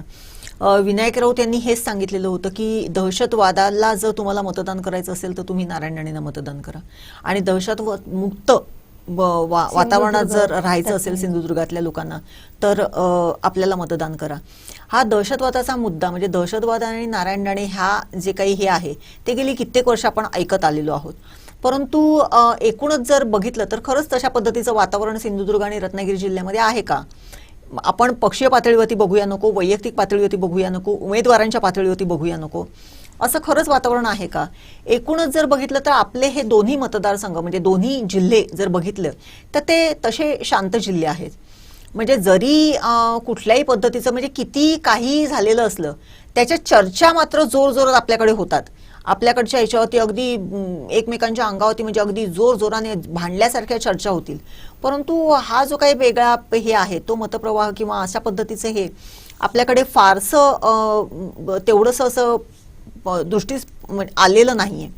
एक काळ होता की ज्यावेळेस एक वेगळ्या पद्धतीने इलेक्शन्स लढवल्या गेल्या किंवा मग हे काय झालं, मग 2-3 नावं नेहमी काढली जातात. रमेश गोवेकर काढले जाते किंवा आणखीन कोणीतरी अशी 2-3 नावं हे केली जातात. त्या मुद्द्यांवरती पुन्हा म्हणजे मला असं वाटते की ती मेलेली मढी पुन्हा उकरून आपण आता काय केलं किंवा काय नाही केलं हे न सांगणं याच्यापेक्षा वेगळं काय ते हे असू शकते. मला असं वाटते की आपण म्हणजे नेहमी आपण असं बघतो की इतिहासामध्ये सगळं आहे, परंतु इतिहास हे करून पुढे जाताना आपण काय सुधारणा करायला पाहिजेत ह्या सुद्धा बघणं आवश्यक आहे. जेव्हा दहशतवादाचा किंवा ह्याचा विचार केला जातो, जसं तू म्हणालीस की दीपक केसरकर म्हणजे हा एक फार म्हणजे हे जे मुद्दे आहेत ना हे जर बघितले तर पॉलिटिक्समध्ये काहीही होऊ शकते हे बघणं जर असेल तर त्याचं उत्तम उदाहरण म्हणजे दीपक केसरकर आणि नारायण राणे यांची पुन्हा एकदा एकत्रित येणं. पण मी याला पकडून तुम्हाला विचारते, आता आपण पाहिलं तर या इलेक्शनमध्ये जास्त टार्गेट नारायण राणेंपेक्षा शिवसेनेकडून म्हणजे ठाकरे गटाकडून केसरकर झाल्याचं दिसतात. मग अगदी त्यांनी व्हॅनिटी व्हॅन आणू देत त्यावरून ते टार्गेट झाले, त्यानंतर त्यांची काही वक्तव्य आली त्यावरून ते टार्गेट झाले. नारायण राणेंसाठी केसरकरांनी प्रचार दौरे काय केलेत, प्रचार केला त्यावरून ते टार्गेट झालेत. त्यांचे कार्यकर्ते त्यांच्या सोबत नाहीत असं सांगून सुद्धा ठाकरे गटाने प्रयत्न केला आणि जास्तीत जास्त जो आपण प्रचार पाहिला ठाकरे गटाचा तो शिवसेनेत होता. अगदी मशाल रॅली जर आपण पाहिली तर ती सावंतवाडीत झाली, आदित्य ठाकरेंची सभा बघितली तर ती इथे झाली, त्यानंतर तिथे नारायण राणेंना डॅमेज करण्यासाठी त्यांच्यावर प्रहार करण्यासाठी आघात करण्यासाठी उद्धव ठाकरेंनी तिथे सभा केली. अशा पद्धतीचं शिवसेनेकडून जे आपण पाहिलं ते आपल्याला दिसलं. त्यामुळे या ठिकाणी आपण जर पाहिलं आणि त्यानंतर या सगळ्यामध्ये सावंतवाडीतच नारायण राणे आणि दीपक केसरकर यांची सभा झाली. म्हणजे या सगळ्याला उत्तर देण्याचं काम पुन्हा या लोकांनी केलं. मग याचा परिणाम कसा दिसतोय या निवडणुकीत? निश्चितच मी तर असं म्हणेन की सावंतवाडी मतदारसंघ विधानसभा मतदारसंघाचा जर विचार केला ना तर इथे नारायण राणेंपेक्षा दीपक केसरकर हेच जास्ती चर्चेमध्ये राहिले. बरोबर. म्हणजे पहिल्या दिवसापासून म्हणजे ज्यावेळेस नारायण राणेंची उमेदवारी जाहीरही झालेली नव्हती अधिकृतरित्या, मात्र त्यांनी प्रचार सुरू केलेला होता, तेव्हा देखील इथे एक फार मोठा म्हणजे त्यांच्याच पक्षातल्या राजन तेली यांनी एक ट्विट एक व्हॉट्सअप आपलं स्टेटस ठेवलेलं होतं की एका माणसाच्या हट्टामुळे इथल्या दोन्ही सभा रद्द कराव्या लागल्या, कार्यकर्त्यांना तुम्ही मला माफ करा किंवा तुम्ही समजून घ्याल अशी मला आशा आहे. हे जे हे होतं हे कोणी होतं, काय होतं, कशासाठी होतं हे सर्वश्रुत आहे, हे सगळ्यांना माहिती आहे. म्हणजे तेव्हापासून ही म्हणजे घरातल्याच ह्याच्यापासून तेव्हापासून सुरुवात झाली होती. विधानसभा सावंतवाडी विधानसभा मतदारसंघामध्ये नक्की कलगीतुरा काय होणार आहे तो.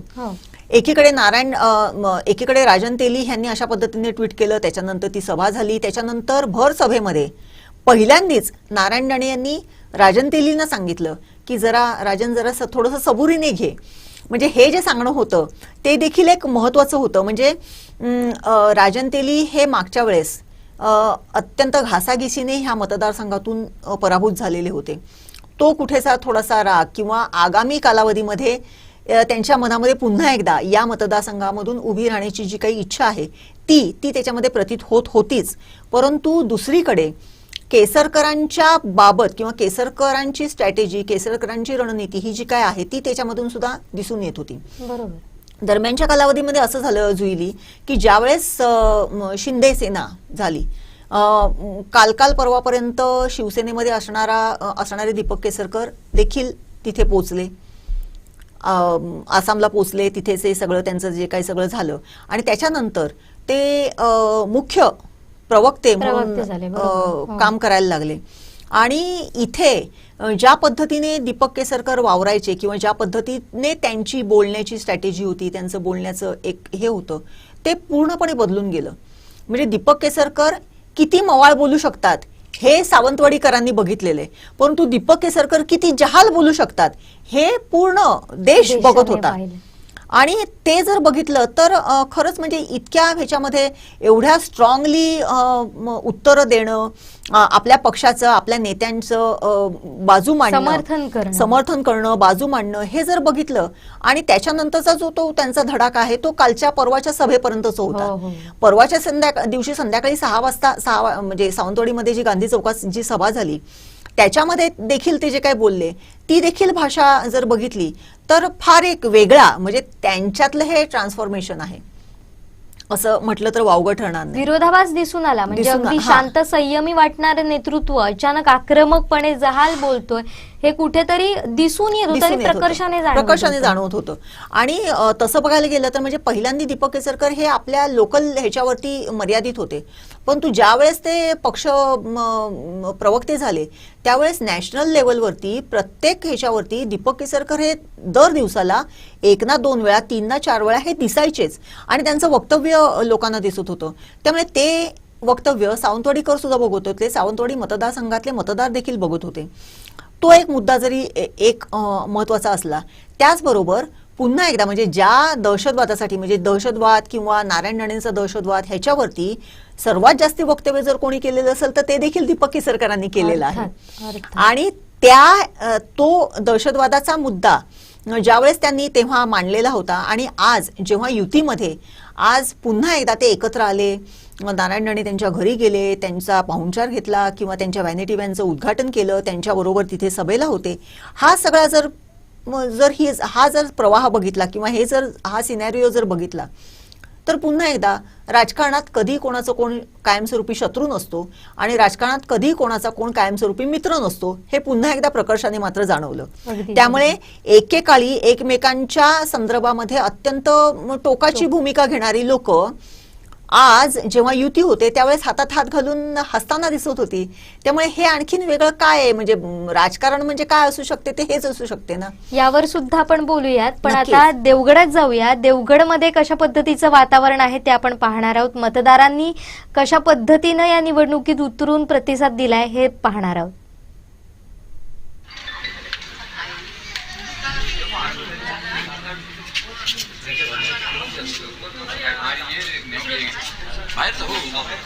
लाईनीत जरा एका लाईनीत थोडं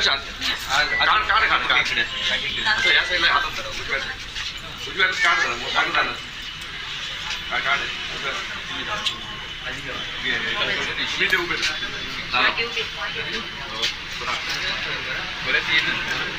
सगळ्या मागे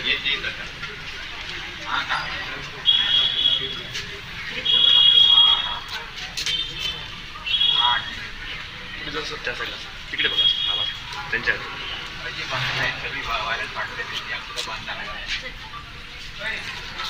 ओके थँक्यू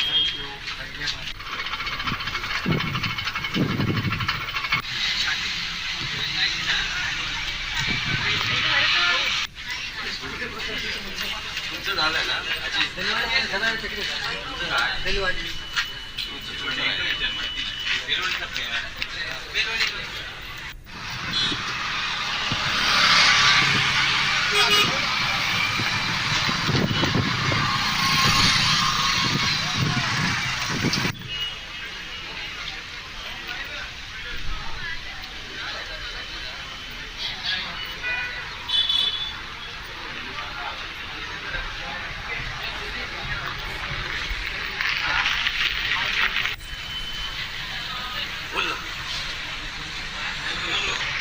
आज मतदान झालं देवगड येथे आज मतदान आहे. खूप शांततेत आणि व्यवस्थितपणे मतदान सर्वजण आपला मतदानाचा व्यवस्थितपणे बजावत आहेत. तर ही होती देवगडमधील दृश्य आणि देवगडात सुद्धा मतदारांचा प्रतिसाद हा चांगला असल्याचं आपल्याला पाहायला मिळतंय. आणि सिंधुदुर्गात जर आपण पाहिलं तर मोठ्या प्रमाणात जे मतदान झालंय ते अगदी सकाळच्या वेळेत झालेलं आहे आणि आता थोडंसं उन्हामुळे मतदारांचा वेग मतदान केंद्रापर्यंत जाण्यासाठी थोडंसं कमी असल्याचं आपल्याला पाहायला मिळतंय. मात्र ही आकडेवारी आणखीन वाढेल अशी आपण आशा बाळगूया. अगदी 6 वाजेपर्यंत हे मतदान होतंय, त्यामुळे 6 वाजेपर्यंत मतदानासाठी जास्तीत जास्त मतदारांनी बाहेर पडून मतदान करायचे, आपला अधिकार बजवायचा आहे असं सुद्धा आवाहन या माध्यमातून आम्ही तुम्हाला करतोय. मॅडम, मी पुन्हा एकदा तुमच्याकडे येते. मगाशी आपण बोलत होतो की दीपक केसरकर आणि राणे हा फॅक्टर कशा पद्धतीनं महत्त्वाचा ठरतोय आणि आता आपण या इलेक्शनमध्ये पाहिलं तर नारायण राणे आणि दीपक केसरकर यांच्यामधली एक वेगळी युती आपल्याला पाहायला मिळत होती.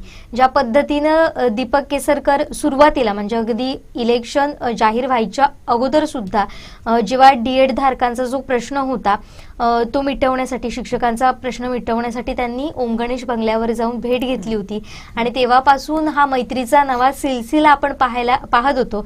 तेव्हा दीपक केसरकर असं म्हणाले होते की आमच्या भेटीगाठीत अगोदरही होत होत्या, फक्त तुम्हाला ते पाहायला मिळत नव्हतं. म्हणजे नेमकं मतदारांनी त्यातून काय बोध घ्यावा, म्हणजे एकीकडे तुम्ही कॅमेरासमोर राहून किंवा पत्रकारांसमोर राहून असं सांगताय की दहशतवाद आहे, त्याचा मुद्दा आहे आणि माझ्यामुळे तो कमी झाला, मी राणेंना माझ्यामुळे राणे पराभूत झाले, माझ्यामुळे शिवसेनेचा मतदान वाढले, मतदानाची आकडेवारी वाढली आहे.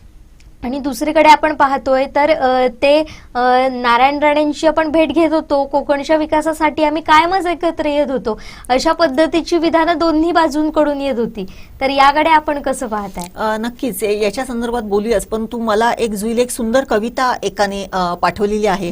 आपल्याकडचे एक पत्रकार आहेत आणि ते सुंदर म्हणजे लेखनकार आहेत, निकेत नरहरी पावसकर, तरळेचे आहेत.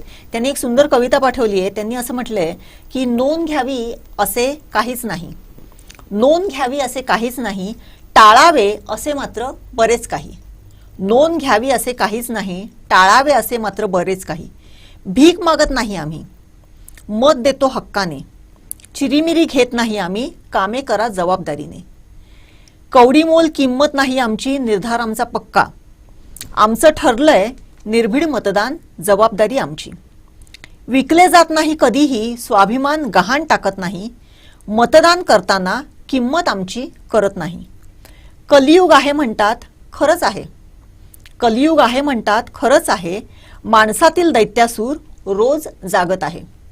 या जर कवितेच्या जर ओळी बघितल्या तर कुठेतरी निकेतला असं वाटतंय की खरंच आजचा मतदार हा विकाऊ आहे का, किंवा आपल्या मताची कवडीमोल किंमत ठरवून आपल्याकडून मतदान केलं जातंय का, ह्या कुठेतरी थोडासा सूर या कवितेमधून दिसतोय. जुईली, तू सांगत होतीस की त्यांच्या दोघांमधली एक वेगळी युती किंवा एक वेगळं समीकरण, एक वेगळा सिलसिला त्यांच्या मैत्रीचा पुन्हा एकदा सुरू झालाय का? निश्चितच आपण त्याच्याबद्दल म्हणूया, कारण या दोन्ही नेत्यांबद्दल जर बोललं, नारायण राणे आणि दीपक केसरकर, एक काळ असा होता की दोघे जण एकमेकांबद्दल इतकं बोलायचे विरोधात, हो, की लोकांना म्हणजे तो एक वेगळा एक बघण्याचं, म्हणजे ती भाषणं ऐकायचं एक वेगळं आकर्षण काय असायचं की आज नारायण राणे दीपक केसरकरांबरोबर काय बोलणार आणि दीपक केसरकर नारायण राणेंवर काय बोलणार, हे बघत असताना, हे सगळं चालू असताना, ज्या दिवशी तू म्हणालीस की ते डीएड बेरोजगारांच्या संदर्भामध्ये ते ओम गणेश बंगल्यावरती नारायण राणेंना भेटून आले, त्यानंतरचा मात्र हा जो काही वेगळा एक प्रवास वेगळा, पुन्हा एकदा त्याच पायवाट एकच होती, परंतु वेगवेगळ्या, एक वाट एक होती, मात्र पायवाटा वेगवेगळ्या केलेल्या होत्या, ते पुन्हा एकदा मेन स्ट्रीम मध्ये आले आणि दोघे जण एकत्र एका वाटेवरती चालायला लागले. हे जर बघितलं, त्यांची मैत्री, त्यांचा दुरावा, त्यांचं शत्रुत्व, त्यांचे एकमेकांवरची हे एका बाजूला आहे, परंतु समोरून बघणारा जो मतदार आहे तो सर्वसामान्य आहे. त्यांच्या डोक्यामध्ये रणनीती नाही, त्यांच्या डोक्यामध्ये पॉलिटिक्स नाही, त्यांच्या डोक्यामध्ये पुढे भविष्यामध्ये कशा पद्धतीने व्यूहरचना करणार आहे हे काही नाही, आणि मतांची आकडेवारी सुद्धा नाहीये. त्यांना फक्त एकच दिसते, कारण ते सर्वसामान्य माणूस आहे, ते सर्वसामान्य दृष्टीने विचार करणारा माणूस आहे, आणि त्यांना फक्त एवढंच दिसते की कालकालपर्यंत एकमेकांचं तोंडही न बघणारी माणसं आज एकमेकांच्या गळ्यात गळे घालून जेव्हा फिरतात तेव्हा नक्की काय, आणि मग ही जगरहाट काय आहे. सर्वसामान्य माणूस जो असतो तो हाच विचार करतो की अरे बापरे, हे दोघं जण एकमेकांची उणीदुणी कालपर्यंत काढत होते आणि आज मात्र एकमेकांबद्दल अत्यंत आदराने, फार चांगल्या पद्धतीने एकमेकांना सांभाळून घेण्याचा जो काही प्रयत्न करतायत, हे जेव्हा बघितलं जाते त्यावेळेस मतदारांमध्ये मात्र थोडंसं कुठेतरी एक वेगळं असं वातावरण त्यांच्या विचार प्रवाहामध्ये सुरू होते, हे मात्र निश्चित आहे. आणि ते जेव्हा मी पुन्हा एकदा सांगते, जेव्हा अशी चर्चासत्र पारावरती, घरामध्ये किंवा मित्रांच्या क्लबमध्ये, कट्ट्यावरती होतात, त्यावेळेस ह्या चर्चांमध्ये हे जे काही आहे हे प्रकर्षाने आपल्याला त्या चर्चांमध्ये जाणवत असते. आता आपण पाहिलं तर कशा पद्धतीनं नारायण राणे आणि दीपक केसरकर ह्यांचा नवा प्रवास आपल्याला इथं पाहायला मिळाला.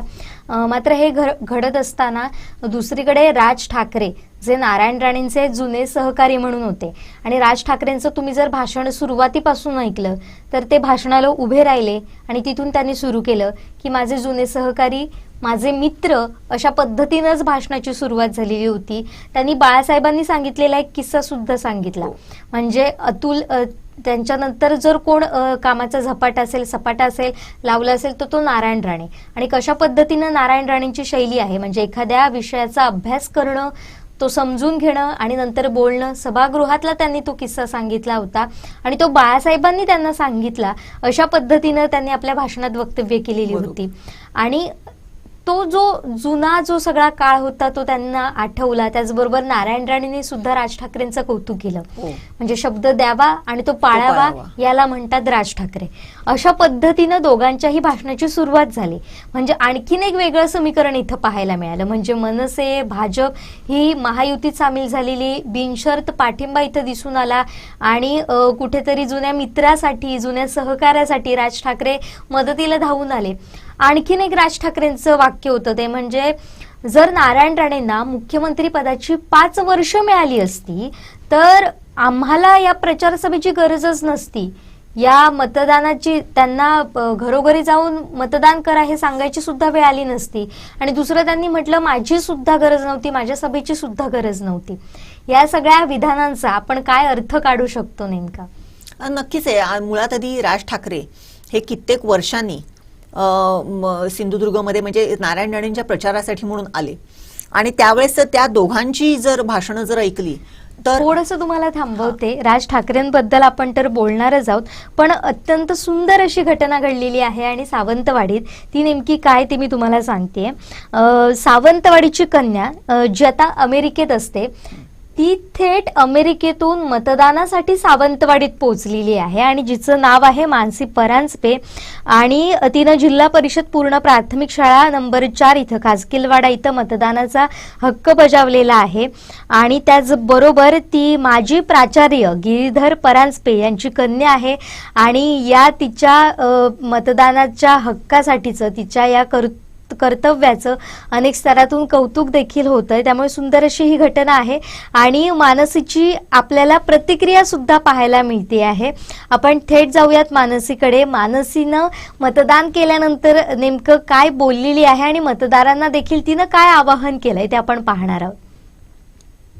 मी मानसी परांजपे गेली 1-1.5 वर्षापासून मी अमेरिकेत असते, पण यंदाच्या 2024च्या सार्वजनिक लोकसभेच्या निवडणुका जेव्हा जाहीर झाल्या तेव्हा मी ठरवलं की एक जागरूक नागरिक बनून जगातल्या सर्वात मोठ्या लोकशाहीला आपला हातभार द्यायला पाहिजे. ती सुदृढ करण्यासाठी माझ्या मताची किंमत ही नक्कीच जास्त आहे. ती देण्यासाठी मी असं ठरवलं की आपण जाऊ शकतो. आपण या मतदानाच्या प्रक्रियेत आपलं मत नोंदवून एक जागरूक नागरिक बनण्याचं कर्तव्य पार पाडायचं, म्हणूनच मी आले.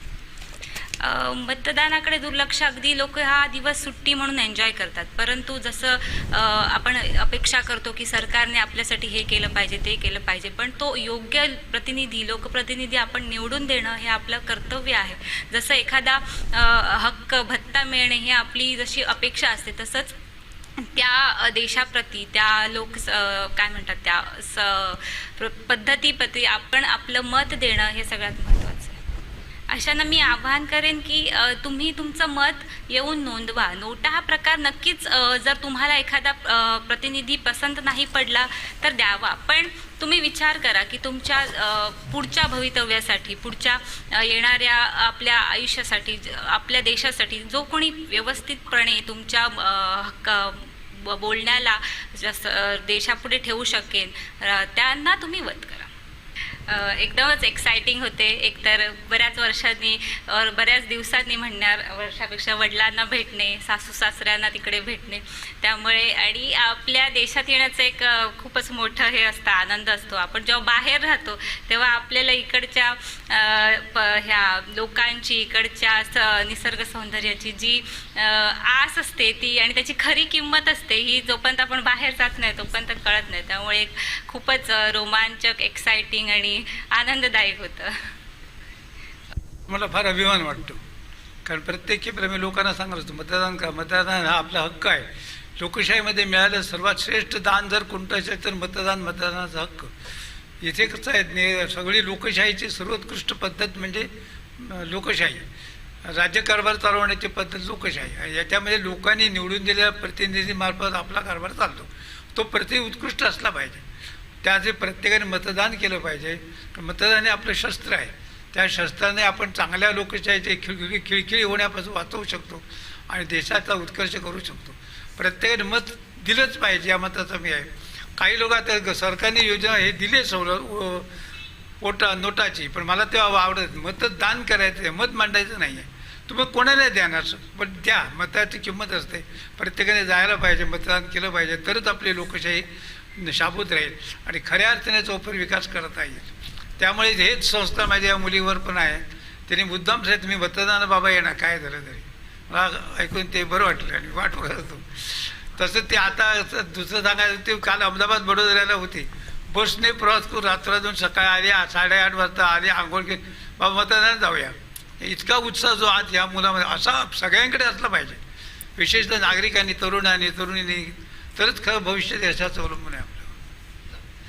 वेगळेपण असं निवडणुकाचा असता सगळे शिगमा चालूच असतो. हा त्याल्याशिवाय येतो, त्याल्याशिवाय येतो. पण मला या ह्याच्यात काय वाटलं, पूर्वीच्या काळामध्ये सभ्यपणा होतो नाही.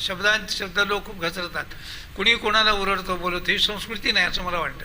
कसं आहे, आम्ही या मुलांकडे आदर्श काय ठेवणार. आम्ही 40 वर्ष शिक्षक आहे. मोठमोठे लोक तर पंतप्रधान, उपप्रधान, मुख्यमंत्री सर्व लोकांचं कसं शिवाय द्यायला लागले, तर मुलांनी आदर्श काय ठेवायचं. ही प्रचाराची पातळी घसरली असं माझं मत आहे. सभ्यपणे प्रचार, चांगलं बोला ना, चांगलं सांग. काहीच वाईट असतं, सगळंच वाईट असतं असं नाही. चांगल्या गोष्टी आपण घेऊया, ते शिकवलं पाहिजे. तर ही होती मानसी आणि माजी प्राचार्य गिरीधर परांजपे सर.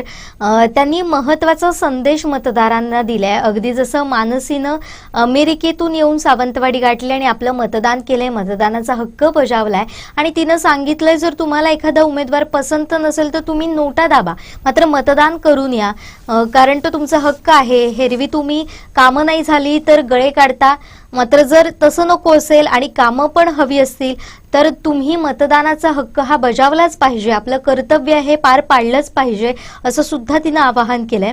आणि मॅडम मी तुमच्याकडे येते. इथं माजी प्राचार्य गिरीधर परांजपे सरांनी मोलाचा सल्ला दिलाय. म्हणजे सुरुवातीला जो सुसंस्कृतपणा होता राजकारणातला, ज्या पद्धतीनं एकमेकांचा आदर ठेवून निवडणुका लढवल्या जायच्या, मात्र आता वेगळी परिस्थिती दिसते असं त्यांच्या बोलण्यातून दिसून आलं. अगदी तुम्ही सुद्धा अशा बऱ्याच निवडणुका कव्हर केल्या असतील, तर याबाबत तुमचं काय मत आहे? कारण हा आता मुद्दा समोर आला आहे, तर त्याबद्दल आपण जरा बोलूया. त्यापूर्वी मी पुन्हा एकदा आपल्या मतदारांना, अशा मतदारांना आवाहन करेन की जसं आता मानसीने मतदान केलेले, ती थेट अमेरिकेतून आली आणि आपलं मतदानाचा हक्क तिने बजावलेला आहे. सिंधुदुर्ग आणि रत्नागिरी जिल्ह्यातल्या तमाम अशा मतदार की जे बाहेरून आलेले आहेत, परदेशात राहतात, बाहेर गावी राहतात आणि केवळ मतदानासाठी म्हणून आज ते आपल्या शहरामध्ये, आपल्या गावामध्ये जर आलेले असतील तर निश्चित आमच्या व्हॉट्सअप नंबरला तुम्ही तुमचं जे काही मत आहे ते तुम्ही सांगा, तुम्ही कुठून आलेले आहात ते सांगा आणि तुम्ही आज इथे मतदानाचा तुमचा पवित्र हक्क बजावलेला आहे, त्या संदर्भातलं जे काही तुमचं अपील असेल ते तुम्ही निश्चित करा. हे आमचं कोकणसात लाईव्ह कडून हे तुम्हाला आम्ही आवाहन करत आहोत. जुईली, तू सांगितलंस ते बरोबर आहे. जसं आता परांजपे सरांनी सांगितलं तो फरक निश्चितच दिसतो. म्हणजे एक माझ्या पिढीतलं, म्हणजे माझी पिढी म्हणजे काय फार अशी अगदी कुठेतरी म्हणजे मावळतीकडे सरकलेली अशातली नाही, परंतु निश्चितच गेली एक 5-6 इलेक्शन जर आम्ही बघितलेली असतील तर त्यामध्ये जे प्रचाराचे मुद्दे असायचे, प्रचाराचा जो काही रोख असायचा तो एका वेगळ्या पातळीचा असायचा. परंतु यावेळेसच्या मात्र प्रचाराचे जे मुद्दे आणि प्रचाराचा रोख आहे तो फार वेगळ्या पद्धतीचा आहे. म्हणजे एकमेकांची उणीधुणी काढणं, जो आपण मगाशी चर्चा करत होतो, एकमेकांची उणीधुणी काढणं, एकमेकांच्या वैयक्तिक विषयांमध्ये बोलणं, एकमेकांच्या व्यक्तिगत काही गोष्टींवरती बोलणं किंवा एखाद्या कोणाची एखादी काहीतरी कमतरता असेल तर त्याच्यावरती बोट ठेवून बोलणं, हे जे काय आहे हे यावेळेसच्या प्रचारामध्ये अधिक प्रकर्षाने दिसून आलं. मग ते भाजपचा प्रचार असो किंवा शिवसेनेचा प्रचार असो, हे कुठेतरी थांबायला पाहिजे. कारण आपण नेहमी म्हणजे मतदान किंवा हे लोकशाहीचं हे जे काही पवित्र कर्तव्य आहे आपण कशासाठी करतो? लोकशाही टिकवण्यासाठी करतो. या लोकशाहीमधून, या मतदानातून आपण आपल्या मतदारांना, आपल्या लोकांना काहीतरी चांगलं देण्याचे कमिटमेंट आपण देणार असतो, म्हणून हे मतदान केलं जात असते. मग हे चांगलं देण्याची कमिटमेंट करत असताना आपण स्वतः पहिल्यांदी सुधारायला पाहिजे. म्हणजे विवेकानंदांची एक नेहमी गोष्ट सांगितली जाते की विवेकानंदांकडे एक आई येते, म्हणजे एका मुलाची, छोट्या मुलाची आई येते आणि सांगते की माझा छोटा मुलगा गूळ खूप खातो, तर त्याची सवय ती तुम्ही सोडा, त्याला बोलवा, त्याला काहीतरी सांगा, कारण तो खूप गूळ खातो. विवेकानंद त्यांना सांगतात की ठीक आहे, तू एक काम कर, तू 15 दिवसांनी माझ्याकडे ये. तर ती म्हणते की ठीक आहे, मी 15 दिवसांनी येते. 15 दिवसांनी ती येते आणि त्यावेळेस ती मुलाला घेऊन येते आणि त्यावेळेस मग ते विवेकानंद त्या मुलाला सांगतात की तू असं करू नकोस, त्याने हे असं होईल, तसं होईल, हे होईल. आणि तो मुलगा ऐकतो आणि तो गुळ खाण्याचं सोडून देतो. आणखीन 2 दिवसांनी ती आई पुन्हा विवेकानंदांकडे येते आणि त्यांना सांगते की स्वामी, तुम्ही तर एवढे हे आहात की तुमच्या बोलण्यावरती लोक एवढे म्हणजे हे होतात की तुम्ही सांगितलेली कुठलीही गोष्ट ते लगेच अंगीकारतात किंवा ते टाळत नाहीत. मग तुम्ही 15 दिवसांनी मला या असं का सांगितलं? ही अत्यंत छोटी गोष्ट होती, तुम्ही लगेचच्या लगेच करू शकला असतात. त्यावेळेस विवेकानंदांनी त्या आईला उत्तर दिलेलं होतं, त्या महिलेला उत्तर दिलेलं की काय आहे आई, तू सांगितलंस तुझ्या मुलाच्या गुळ खाण्याची सवय सोड, परंतु त्याच्या अगोदर मला आठवलं की मला स्वतःला गुळ खाण्याची सवय आहे. ती जोपर्यंत माझी सवय मी माझी टाळत नाही किंवा ती सवय जोपर्यंत मी माझी मोडत नाही, तोपर्यंत मी तुझ्या मुलाला काय उपदेश करणार? त्यामुळे मी तुला सांगितले की तू 15 दिवसांनी आहे. त्या 15 दिवसांमध्ये मी माझी सवय मोडली आणि नंतर 16व्या दिवशी मी तुझ्या मुलाला सांगितले की तू गुळ खाण्याचं सोड. तर ही जी मी एक छोटीशी गोष्ट सांगितली ती एक बोध म्हणून खूप मोठा आहे त्याच्यातून.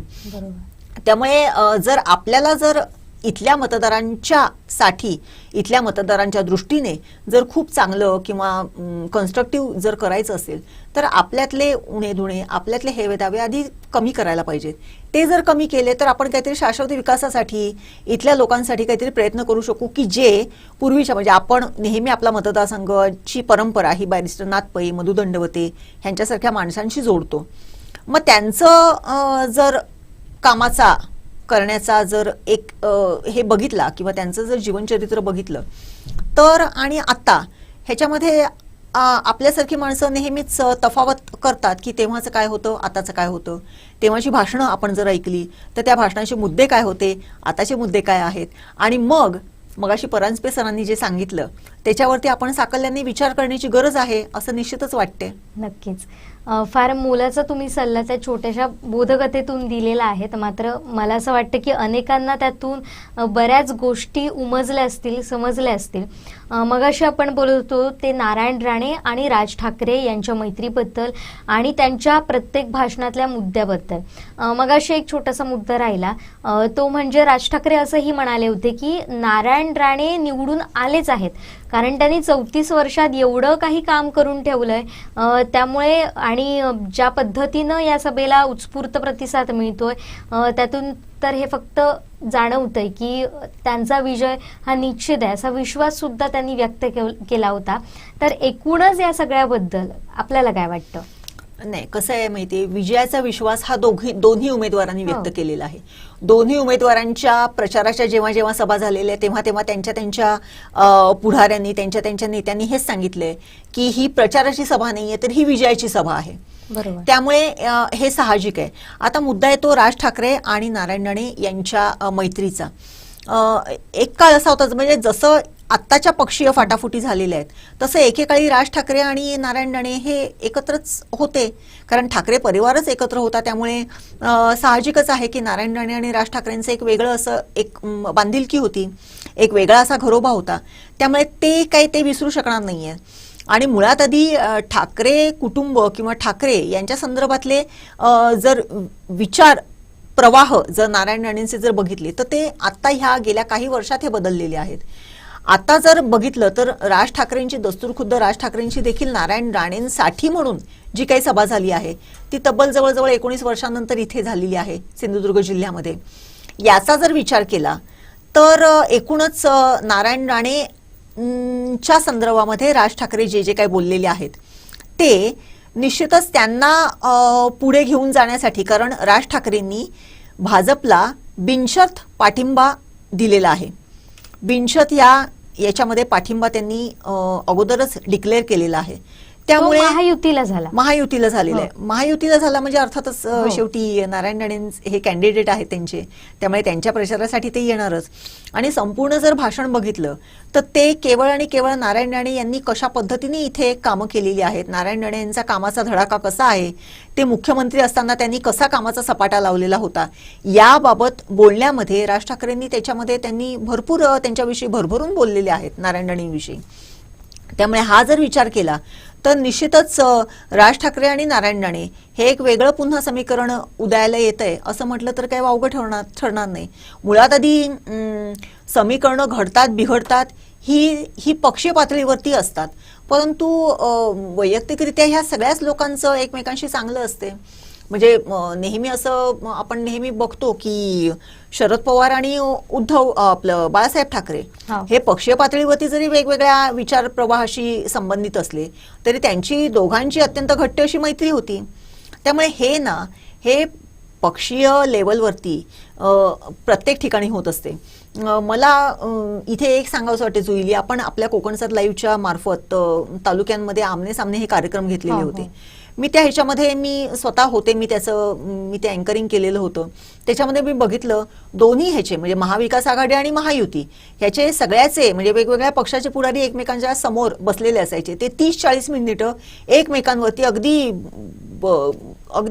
तोंड सोडून ते बोलत असत. परंतु ते झाल्यानंतर जेव्हा तो हे संपतो तुझा आमने सामनेचा कार्यक्रम ज्यावेळेस संपला त्यानंतर दुसऱ्या क्षणाला जेव्हा आपला कॅमेरा कट होतो त्या दुसऱ्या क्षणाला हे सगळेजण पुन्हा एकमेकांबरोबर तेवढ्याच मैत्रीपूर्ण ह्याने एकमेकांच्या गळ्यात गळे घालून चहा प्यायला निघून जातात. म्हणजे हे जर बघितलं ना, मला पुन्हा एकदा इथे एकच सांगावंसं वाटते की पक्षातील फाटाफूट, पक्षाची रणनीती, पक्षाचे विचार प्रवाह हे वरच्या लेवलवरती हे फार प्रकर्षाने केले जात असतील, परंतु खाली म्हणजे तालुका लेवलवरती, जिल्हा लेवलवरती जेव्हा माणसं येतात किंवा सर्वसामान्य कार्यकर्त्यांपर्यंत जेव्हा येतात ना, तेव्हा मात्र हे फक्त आणि फक्त ह्या आत्ताच्या दिवसापुरते हे एकमेकांच्या समोर एकमेकांचं हे करण्यासाठी उभे ठाकतील. परंतु आज संध्याकाळी 6 वाजता मतदान संपल्यानंतर अनेक हॉटेलांमध्ये वेगवेगळ्या पक्षाचे कार्यकर्ते हे एकमेकांबरोबर चहा आणि नाश्ता करण्यामध्ये आपला वेळ घालवत असतील, हे चित्र दिसलं तर ते वावगं ठरू नये. आणि हेच जर आहे ना, हेच आपल्या एकूण आपल्या भारतीय संस्कृतीचं किंवा भारतीय लोकशाहीचं एक हे आहे की महत्त्वपूर्ण असा एक मुद्दा आहे की इथे सगळं चालते, सगळं इलेक्शन पुरतं सगळं एकमेकांच्या उणीधुणी काढली जातात, एकमेकांच्या उरावरती बसलं जाते, परंतु वैयक्तिक पातळीवरती जेव्हा सर्वसामान्य कार्यकर्त्यांच्या, तालुका लेवलवरच्या कार्यकर्त्यांच्या, पुढाऱ्यांच्या, नेत्यांच्या प्रश्नांचा जेव्हा विचार होतो त्यावेळेस हे कुठेच काही नसते. तोच विषय राज ठाकरे आणि नारायण राणेंच्या बाबतीत सुद्धा हे होतो. आज त्यांनी बिनशर्त पाठिंबा महायुतीला दिलेला आहे. नारायण राणेंच्या प्रचारासाठी ते आलेले होते. नारायण राणे संदर्भामध्ये भरभरून बोललेले आहेत. राज ठाकरेंचं भाषण, राज ठाकरेंची भाषण शैली आणि त्यांची फेक म्हणजे एखादी गोष्ट सांगण्याची त्यांची एक वेगळी त्यांचं एक स्वतःचं एक वेगळं एक कसब आहे, ते जर बघितलं तर त्या दिवशी आणि त्या दिवशीचा सभेचा जर प्रतिसाद बघितला तर निश्चितच कणकवलीतल्या मतदारांना तो कुठेतरी एक दिलखेचक असा ठरू शकणार आहे. हे सुद्धा 100% तितकंच खरं आहे. बरोबर. महत्वाचे मुद्दे या निमित्तानं समोर आले होते आणि अमित शहा किंवा उपमुख्यमंत्री देवेंद्र फडणवीस यांची आपण जर भाषणं पाहिली तर ती पूर्णपणे अशा पद्धतीची होती की तुम्ही जर नारायण राणेंना मत दिलं तर ते नरेंद्र मोदींना मत ठरणार आहे, त्यामुळे तर तुम्ही विचार करा की तुम्हाला काय करायचंय.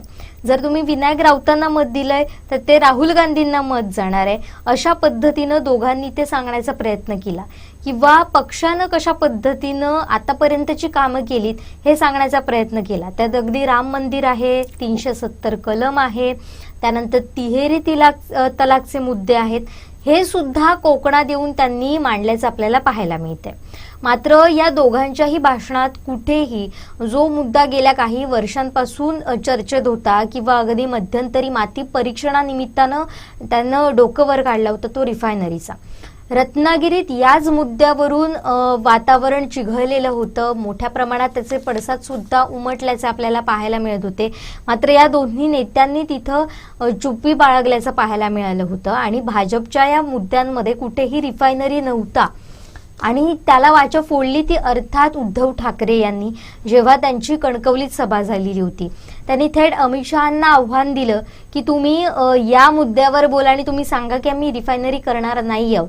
त्यामुळे या दोघांच्या भाषणातले मुद्दे हे मतदारांपर्यंत कितपत पोचले असतील आणि मतदारांना आपल्याकडे खेचण्यात ते कितपत यशस्वी ठरणार आहेत याबद्दल आपल्याला काय वाटतं आणि इथे या मुद्द्यांचा फायदा हा नारायण राणेंना होऊ शकतो का? आणि दुसरीकडे रिफायनरी हा जर आपण मुद्दा पाहिला तर तो कितपत महत्वाचा ठरणार आहे या निवडणुकीमध्ये, लोकसभेच्या निवडणुकीमध्ये? एकूणच जर बघितलं तर अमित शहा आणि देवेंद्र फडणवीस या दोघांची जी भाषणं झाली त्यांच्या प्रचाराचे किंवा भाषणाचे मुद्दे होते ते राष्ट्रीय लेवलवरचे होते. हे निश्चितच हे आणि ते ओघाने आलं. कुठल्याही प्रकारे रत्नागिरी आणि सिंधुदुर्ग ह्या 2 जिल्ह्यांसाठी चे वेगळे असे मुद्दे त्यांच्याकडून कुठेच चर्चेले गेले नाहीत. दुसरा एक गोष्ट आहे ती पण बरोबर आहे की भाजपकडून हाच एक प्रचाराचा मुद्दा आहे की तुमचं मत म्हणजे मोदीला मत. हे जे आहे हे सातत्याने हे केलं जाते की जर पंतप्रधान मोदी जर तुम्हाला पुढच्या आणखीन 5 वर्षांसाठी पाहिजे असतील तर तुमचं मत हे तुमच्या उमेदवाराला देताना ते मत तुम्ही मोदीला देताय हे लक्षात घ्या. मग राम मंदिर हा जो मुद्दा आहे हा अख्ख्या भारतवर्षामध्ये चर्चेला गेलेला आहे. तो काय फक्त आपल्या सिंधुदुर्ग किंवा रत्नागिरीपुरता मर्यादित नव्हता. 370 कलम हे संपूर्ण भारतवर्षामध्ये चर्चेला गेलेलं आहे. तिहेरी तलाक हा काय फक्त रत्नागिरी आणि सिंधुदुर्ग जिल्ह्यातल्या मुस्लिम समाजाचा प्रश्न नाही, तो संपूर्ण भारतातला प्रश्न आहे. त्यामुळे याच्यावरती बोलणं हे एक जे काही एक अजेंडा असतो पक्षाचा त्या अजेंड्यानुसार बोलणं हे स्वाभाविक आहे. परंतु जो मुद्दा, इथले जे मुद्दे आहेत, सगळ्यात महत्त्वाचा कळीचा मुद्दा म्हणजे नाणार प्रकल्प किंवा रिफायनरी या संदर्भातलं जे होतं, तो मुद्दा निश्चितच उद्धव ठाकरेंनी काढला आणि त्यांनी असं सांगितलं की तुम्ही आणूनच दाखवा इथे. म्हणजे तुम्ही जर म्हणता की आम्ही कुठल्याही परिस्थितीत रिफायनरी आणणार, तर तुम्ही आणूनच दाखवा, अशा पद्धतीचं आव्हान उद्धव ठाकरेंनी त्या दिवशी आपल्या प्रचाराच्या सभेतून केलेलं होतं. आणि मग त्याच्यावरती नारायण राणेंनी दुसऱ्या दिवशी ज्यावेळेस राज ठाकरेंची सभा घेतली, त्यावेळेस त्यांनी असं म्हटलेलं होतं की एक नवीन एक तुंतुनं, एक शब्द त्यांनी वापरलेला होता की एक नवीन विषय ह्यांनी काढलेला आहे की सिडको हे सगळं काबीज करणार आहे. अरे त्यावेळेस ते म्हणाले की मरीन पार्क हा विषय अनेक लोकांना माहिती आहे. मालवणमध्ये मरीन पार्क होणार होतं, मालवणमध्ये मरीन पार्कचं सगळं काम सुरू झालेलं होतं. परंतु मच्छीमार जो लोकल म्हणजे पारंपरिक मच्छीमार विस्थापित होईल हा मुद्दा घेऊन तेव्हा नारायण राणेंनीच ह्या मरीन पार्कच्या संदर्भामध्ये फार मोठी उचल खाल्लेली होती आणि तेव्हा तो प्रकल्प वासनात गुंडाळला गेला होता. त्याचं नोटिफिकेशन सुद्धा रद्द झालेलं होतं. म्हणजे त्यांनी असं म्हटलेलं होतं नारायण राणेंनी परवाच्या सभेमध्ये की मी जर मरीन पार्क होऊ दिला नाही तर मी हे का म्हणून होऊ देईन, अशा पद्धतीचं त्यांचं वक्तव्य होतं. आणि रिफायनरीच्या संदर्भामध्ये ते असं बोललेले होते की मी जर मरीन पार्कला मी जर 1 इंच जागा देऊ शकलो नाही तर मी सिडकोला का हे ताब्यात कशाला घेऊ देईन. परंतु रिफायनरीच्या बाबतीत रिफायनरी ही होणारच, त्याचा पुनरुच्चार देखील त्यांनी त्या सभेमध्ये केलेला होता. परंतु मागच्या वेळेसच्या इलेक्शनमध्ये रिफायनरीच्या मुद्द्यावरून राजापूरचं वातावरण आणि एकूणच रत्नागिरी सिंधुदुर्ग लोकसभेतलं वातावरण जे होतं ते निश्चितपणे तापलेलं होतं. रिफायनरीचा मुद्दा प्रकर्षाने त्यावेळेस घेतला गेलेला होता आणि त्यावेळेस एकमेकांवरचे आरोप प्रत्यारोप हे देखील करण्यात आलेले होते.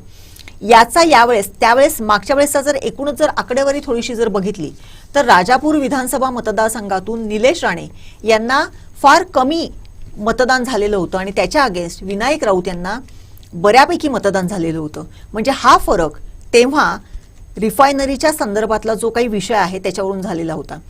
त्यानंतर पुन्हा एकदा इलेक्शन झालं, रिफायनरीचा धुरळा बसला. पुन्हा एकदा माती परीक्षणाच्या निमित्ताने ज्यावेळेस तिथे लोक गेले आणि माती परीक्षणाचा विषय आला त्यावेळेस तिथल्या लोकांनी, मग ते बारसू असो, सोलगाव असो, नाणार असो, इथल्या लोकांनी ज्या पद्धतीने तिथे आंदोलनं केली, त्या आंदोलन चिघळण्याचा जे काही आपण जे बघितलं, सर्वसामान्य आंदोलकांवरती जो काही लाठीमार वगैरे झाला, सौम्य लाठीमार वगैरे केला गेला आणि तिथलं जे काही एकूणच वातावरण होतं, उद्धव ठाकरे दस्तूरखुद लगेच तिथे ताबडतोब तिथे आलेले होते आणि सगळं त्यांनी तिकडे सभा पण घेतलेली होती, पत्रकार परिषद घेतलेली होती. या सगळ्याचा जर विचार केला तर नाणार हा मुद्दा पुन्हा एकदा या निमित्ताने चर्चेला गेला, या इलेक्शनच्या निमित्ताने चर्चेला गेला. आणि या इलेक्शनमध्ये नाणार हा मुद्दा कितपत महत्त्वाचा ठरू शकेल किंवा काय नाणारच्या किंवा त्या राजापूर मतदारसंघातल्या लोकांचा महायुतीला पाठिंबा मिळू शकेल की महाविकास आघाडीला पाठिंबा मिळू शकेल, याच्यावरती देखील एक थोडासा आढावा देखील घेतला गेला. परंतु आपण ज्यावेळेस त्या रत्नागिरी जिल्ह्यामध्ये किंवा राजापूर मतदारसंघामध्ये ज्यावेळेस एक आढावा घेतलेला होता आपल्या कोकणसार लाईव्हने, त्यावेळेस तिथे अद्यापही एकतर नाणार विरोधी ही भूमिका कुठेतरी दिसत होती. त्या ठिकाणी ज्या काही जमिनी आहेत त्या जमिनींचा मुद्दा देखील आलेला होता. जमिनी कोणाच्या नावावरती आहेत, जमिनी कोणी घेतलेल्या आहेत याचा देखील मुद्दा आलेला होता. त्याचा देखील जर विचार केला तर एक कुठेतरी विरोधी वातावरण होतं. आणि त्याच्यानंतर वारिशे म्हणजे पत्रकार वारिशे हत्या हा जो काही विषय आहे तो देखील मुद्दा प्रकर्षाने त्यावेळेस चर्चेला गेला होता. तो देखील यावेळेस पुन्हा एकदा पटलावरती आणण्यात आला होता की अशा पद्धतीने आपण अशा ह्याला मतदान करायचंय की याला मतदान करायचंय. त्यामुळे नाणार हा मुद्दा राजापूर मतदारसंघामध्ये तर निश्चितच महत्त्वाचा ठरणार आहे. आणि राजापूर मतदारसंघातून जसा मागच्या वेळेस निलेश राणे यांच्या विरोधात विनायक राऊतांना जे काही मतदान झालं, तोच ट्रेंड यावेळेस नारायण राणेंना विनायक राऊतांच्या अगेन्स्ट होऊ शकतो का किंवा त्याचा काही वेगळा परिणाम होऊ शकतो. भाजपने तिथे किती मोर्चे बांधणी केलेली आहे, फडणवीसांच्या सभेचा राजापूर मतदारसंघामध्ये किती फायदा होऊ शकतो हे आता पुढचा येणारा काळच ठरवू शकेल. अगदी बरोबर. पण पण यावेळीचे प्रचाराचे मुद्दे जे आपण पाहिले ते सभांमधून पाहिले, मात्र भर हा देण्यात आला होता तो घरोघरी जाऊन प्रचारावर. त्यामुळे मोठ्या प्रमाणात नारायण राणे असतील किंवा विनायक राऊत असतील यांनी घरोघरी जाऊन प्रचार केलेला आहे. मग खळा बैठकांसारखा जो ट्रेंड आहे तो विनायक राऊतांनी राबवला आणि त्यासाठी आदित्य ठाकरे सुद्धा विनायक राऊतांच्या मदतीला इथे आल्याचं आपल्याला पाहायला मिळतंय. त्याचबरोबर तिथं वैभव नाईकांनी आणि त्यांचे सगळे सहकारी शिवसेनेचे म्हणजे ठाकरे गटाचे नेते यांनी सुद्धा राबवल्याचं दिसतंय. तर दुसरीकडे भाजपने सुद्धा बूथ प्रमाणे काम करण्याचं सुद्धा ठरवलं. अगदी पहिल्या दिवसापासून 2024 मध्ये जो खासदार असेल महायुतीचा तो भाजपच्या चिन्हावरच येणार होता, अशा पद्धतीचे सगळे मुद्दे यामध्ये आपल्याला आल्याचं पाहायला मिळतंय. तर या सगळ्याचा परिणाम कितपत होणार आहे असं आपल्याला वाटतं? निश्चितच प्रचाराचं जर हे बघितलं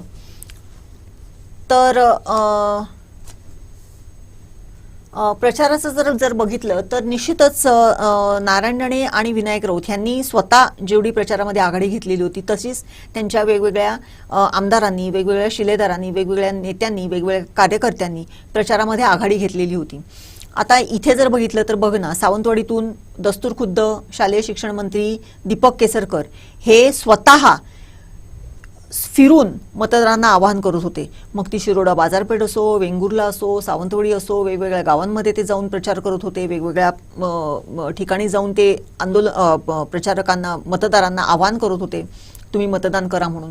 दुसरीकडे सावंतवाडीचं जर बघितलं तर अर्चनाताई खारे होत्या, प्रवीण भोसले होते, यांनी देखील प्रचारामध्ये आघाडी घेतलेली होती. ते देखील गावागावांमध्ये जाऊन मतदारांना मतदानाचं आवाहन करत होते. त्या बाजूला वैभव नाईक आहेत. वैभव नाईकांनी आपल्या प्रचारामध्ये वेगवेगळे मुद्दे मांडलेले होते, आपल्या प्रचाराच्या सभांमध्ये वेगवेगळे मुद्दे मांडलेले होते.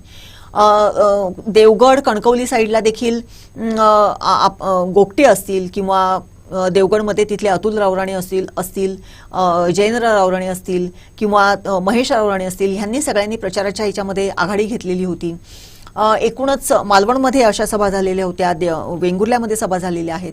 परंतु एकूण मला एकच या सगळ्या ह्याच्यामध्ये बघते, सिंधुदुर्ग जिल्ह्यामध्ये पार अगदी देवगडमध्ये बानगुडे पाटलांची सभा झाली, वैभववाडीमध्ये सभा झाली, सावंतवाडीमध्ये नेत्यांच्या सभा झाल्या, कणकवलीमध्ये नेत्यांच्या सभा झाल्या, वेंगुर्ल्यात देखील सभा झाली. परंतु मालवण आणि कुडाळ हा जो मतदारसंघ आहे, या विधानसभा मतदारसंघामध्ये कुठल्याही मोठ्या नेत्याची ना सभा झाली, ना कुठल्या मोठ्या कार्यकर्त्याची सभा झाली, नाही कुठल्या आमदाराची सभा झाली. कुठेही अशा पद्धतीचं वातावरण कुडाळ तालुक्यामध्ये किंवा कुडाळ मतदारसंघामध्ये आपल्याला दिसून आलेलं नाही. हे का, याचं देखील एक वेगळं कारण चर्चिलं जाते की खरंच कुडाळ हा मतदारसंघ किंवा कुडाळ विधानसभा मतदारसंघामध्ये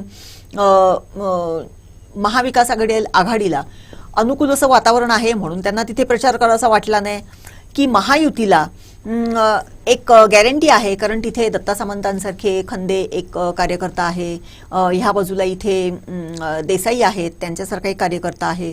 अनेक लोक म्हणजे कुडाळ आणि मालवणमधले भरपूरशे आघाडीचे खंदे कार्यकर्ते, समर्थक, राणे समर्थक हे राणेसाहेबांबरोबर काम करतात. त्यामुळे त्यांच्या भरोशावरती तिथे त्यांना सभा घ्यावी लागली नाही किंवा त्यांना त्याची आवश्यकता वाटली नाही असा देखील एक मतप्रवाह आहे. त्यामुळे या संपूर्ण ह्याच्यामध्ये आपल्या सिंधुदुर्ग जिल्ह्याच्या दृष्टीने जर बघितलं तर सावंतवाडी आणि कणकवली ह्या दोन्ही कॉन्स्टिट्युएन्सीमध्ये, विधानसभा कॉन्स्टिट्युएन्सीमध्ये सभा झाल्या, परंतु कुडाळ कॉन्स्टिट्युएन्सीमध्ये एकाही मोठ्या पुढाऱ्याची किंवा कुठल्याही ह्याची सभा झालेली नाही. हे सुद्धा या वेळच्या प्रचाराचे एक वेगळे हे आहे. एकूणच जर बघितलं तर वैयक्तिकरित्या प्रचार तर झालेच, गावागावामध्ये जाऊन जसं तू म्हणालीस तशी खळा बैठका, वैयक्तिकरित्या मतदारांना आवाहन करणं, या पद्धतीचं काम दोन्ही पक्षाकडून सुरू होतं. अगदी मायक्रो लेवलवरती सुरू होतं. आपली आपली पक्षचिन्ह लोकांपर्यंत पोहोचवण्यासाठी जंग ही लोक पछाडत होते. मग कुठे मशाल फेरी काढा, मशाल चिन्ह पोहोचवण्यासाठी वेगवेगळे हे करा, कमळ चिन्ह पोहोचवण्यासाठी करा, याच्यासाठी दोन्ही पक्षाची वेगवेगळ्या पद्धतीने हे होते. एवढं मात्र निश्चित की यावेळेसचा रत्नागिरी सिंधुदुर्ग लोकसभा मतदारसंघ हा केवळ आपल्या पुरता मर्यादित नाही तर संपूर्ण भारतामध्ये चर्चेचा विषय ठरलेला आहे. तो म्हणजे एकतर नारायण राणेंची उमेदवारी, भाजपचं तिकडे आगमन आणि भविष्यामध्ये कोकणची जनता आपला परंपरागत शिवसेनेचा एक जो काही ट्रेंड आहे तो सोडून आपला वेगळा विचार प्रवाह, वेगळी विचारप्रणाली करते का, हे बघण्यासाठी संपूर्ण भारतातली जनता निश्चितच उत्सुक आहे की ह्या मतदारसंघामध्ये नक्की ह्या मतदारसंघाचा खासदार होणार कोण. नक्कीच. आणि इथल्या मतदारांवरती, इथल्या लोकांवरती संपूर्ण म्हणजे रत्नागिरी आणि सिंधुदुर्ग हे दोन महत्वाचे जिल्हे आहेत कोकणातले. रायगड तर आहेच, तिथे ठाणे पालघर तर आहेच, परंतु रत्नागिरी आणि सिंधुदुर्ग हा टिपिकल एक कोकणी जिल्हे म्हणून गणलं जाते. कारण रायगडला मुंबई जवळ आहे, ठाणे तर मुंबईतच आहे असं वाटतं, आणि पालघर देखील ठाण्याच्या जवळ आणि मुंबईच्या जवळ असल्यामुळे त्या तीन जिल्ह्यांमध्ये तेवढा एक वेगळा प्रवाह आहे.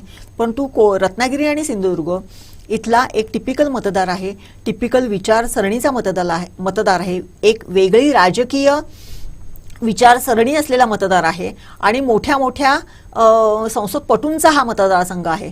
त्यामुळे इथली लोक ही निश्चितच सुजानपणे, चाणाक्षपणे मतदान करून आपला जो काही खासदार असेल तो निवडून देतील. अगदी बरोबर. आणि या तुमच्या सगळ्या मुद्द्यांमध्ये मी एक गोष्ट ऍड करू इच्छिते, ती म्हणजे जर आपण पाहिलं तर धनुष्यबाण हे चिन्ह, या धनुष्यबाण चिन्हाशिवाय होणारी ही माझ्या मते बऱ्याच वर्षांनंतरची पहिली निवडणूक असेल. त्यामुळे सुद्धा कुठेतरी कोकणी माणूस नेमका काय विचार करतोय. इतकी वर्ष ज्या चिन्हासाठी मतदान केलं जात होतं ते चिन्ह नाही, त्याचा परिणाम या निवडणुकीत कशा पद्धतीनं होतोय हे सुद्धा बघणं फार महत्त्वाचं ठरणार आहे. पण आता आपण पाहणार आहोत दिवसभरात कुठल्या नेत्यांनी, कुठल्या पदाधिकाऱ्यांनी कशा पद्धतीनं मतदान केलेलं आहे आणि त्यांनी कशा पद्धतीनं आपल्या उमेदवाराचा विजयाचा विश्वास व्यक्त केलाय. अगदी सुरुवातच करूया आपण महायुतीचे उमेदवार नारायण राणे यांच्यापासून.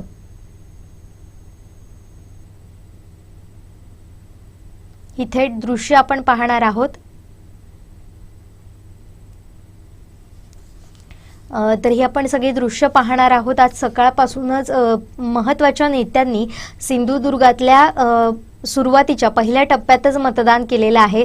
त्यामध्ये नाव घ्यावं लागेल ते केंद्रीय मंत्री नारायण राणे यांचं. त्यांच्यासोबत त्यांच्या पत्नी नीलमताई राणे सुद्धा होत्या आणि त्याचबरोबर इतर सुद्धा महत्त्वाच्या नेत्यांनी सिंधुदुर्गातल्या मतदान केल्याचं आपल्याला पाहायला मिळतं. केंद्रीय मंत्री नारायण राणे यांच्यासोबत आपण पाहिलं तर शालेय शिक्षण मंत्री दीपक केसरकर यांनी कुटुंबियांसमवेत मतदान करणं पसंत केलं होतं. यावेळी त्यांच्यासोबत पल्लवी केसरकर होत्या, त्यांची मुलगी सोनाली केसरकर होती आणि त्यांचे जावई नातू सुद्धा तिथे उपस्थित होता. अशा पद्धतीनं आपण जर पाहिलं तर त्यांनी मतदान केल्याचं आपल्याला पाहायला मिळतंय. आपण थेट जाऊयात मतदान केंद्रांवर कशा पद्धतीनं कुठल्या नेत्यांनी हे मतदान केलं आहे ते आपण आता पाहणार आहोत.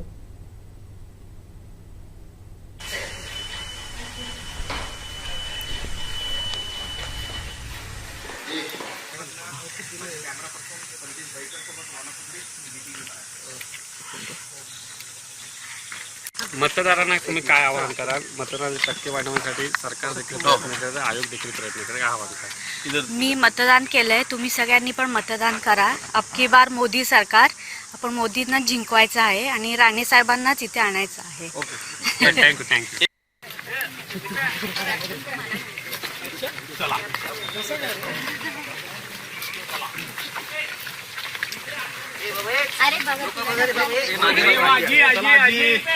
अरे आजीला सांभाळ, विचार हळूच कोणाला दिलं.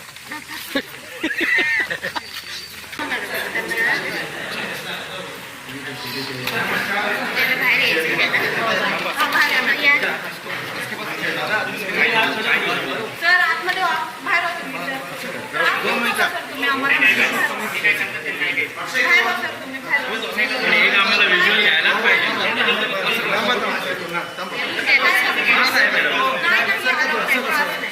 तुम्ही जाऊ.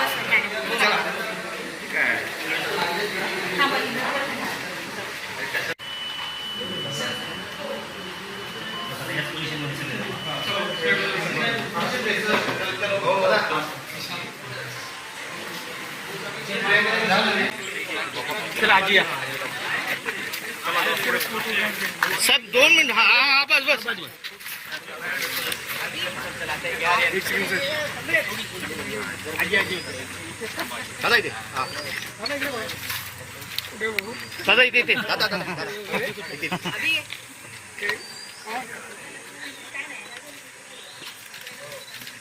Thank you sir.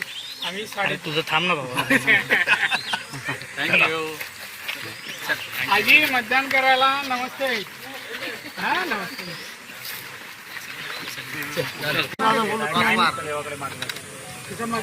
काय मागणं देवाजवळ आता मी देवा नमस्कार करून मतदान हे मारतोय हे मतदान करणार. टेकू नका. त्यांनी मला यश प्राप्त करून द्यावं या निवडणुकीत अशी देवाजवळ प्रार्थना.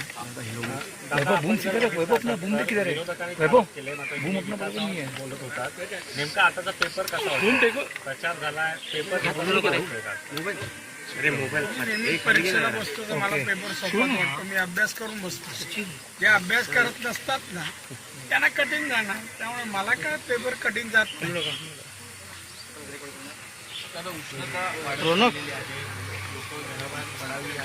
उठले कमर आहे यार. तेरा दोनों हाथ ऐसा है, तूने मेरे पे हाथ रखा कैसे होगा? ब्लॉक कर दिया मुझे. मी माझ्या रत्नागिरी सिंधुदुर्गातले मतदार बंधू भगिनी आणि सर्व वडीलधारी मंडळींना विनंती करेन, प्रार्थना करेन. या निवडणुकीत मी लोकसभेच्या निवडणुकीसाठी उभा आहे. आज मतदान आहे. मोदींनी यापूर्वी घोषणा केल्या आहे की अबकी बार 400 पार 400 खासदार देशातून निवडून येणार. त्यामध्ये आपल्या कोकणाचा, तुमच्या हक्काचा आणि तुम्ही आत्तापर्यंत ज्याला अनेक वर्ष प्रेम दिलं, प्रोत्साहन दिलं, एवढी पदं मिळवून दिली, त्याप्रमाणे याही वेळेला लोकसभेची निवडणुकीसाठी या दोन्ही जिल्ह्यांचा सर्वांगीण विकास व्हावा यासाठी आपण सर्वांनी मतदान करावं ही तुम्हाला मी विनंती करतोय. उष्णता वाढत चाललेली आहे तरी लवकरात लवकर 11च्या आत शक्य असेल तर मतदान करून घ्यावं ही विनंती करतो. नमस्कार, मी मानसी परांजपे. गेली 1-1.5 वर्षापासून मी अमेरिकेत असते.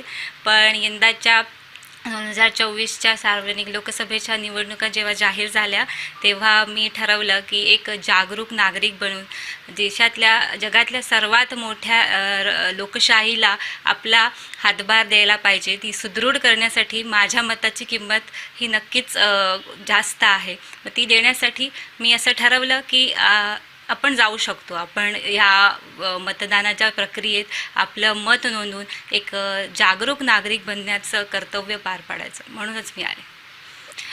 मतदानाकडे दुर्लक्ष, अगदी लोक हा दिवस सुट्टी म्हणून एन्जॉय करतात. परंतु जसं आपण अपेक्षा करतो की सरकारने आपल्यासाठी हे केलं पाहिजे, ते केलं पाहिजे, पण तो योग्य प्रतिनिधी, लोकप्रतिनिधी आपण निवडून देणं हे आपलं कर्तव्य आहे. जसं एखादा हक्क, भत्ता मिळणे ही आपली जशी अपेक्षा असते, तसंच त्या देशाप्रती, त्या काय म्हणतात त्या पद्धतीप्रती आपण आपलं मत देणं हे सगळ्यात महत्त्वाचं आहे. अशांना मी आवाहन करेन की तुम्ही तुमचं मत येऊन नोंदवा. नोटा हा प्रकार नक्कीच, जर तुम्हाला एखादा प्रतिनिधी पसंत नाही पडला तर द्यावा, पण तुम्ही विचार करा की तुमच्या पुढच्या भवितव्यासाठी, पुढच्या येणाऱ्या आपल्या आयुष्यासाठी, आपल्या देशासाठी जो कोणी व्यवस्थितपणे तुमच्या बोलण्याला देशापुढे ठेवू शकेन त्यांना तुम्ही वत करा.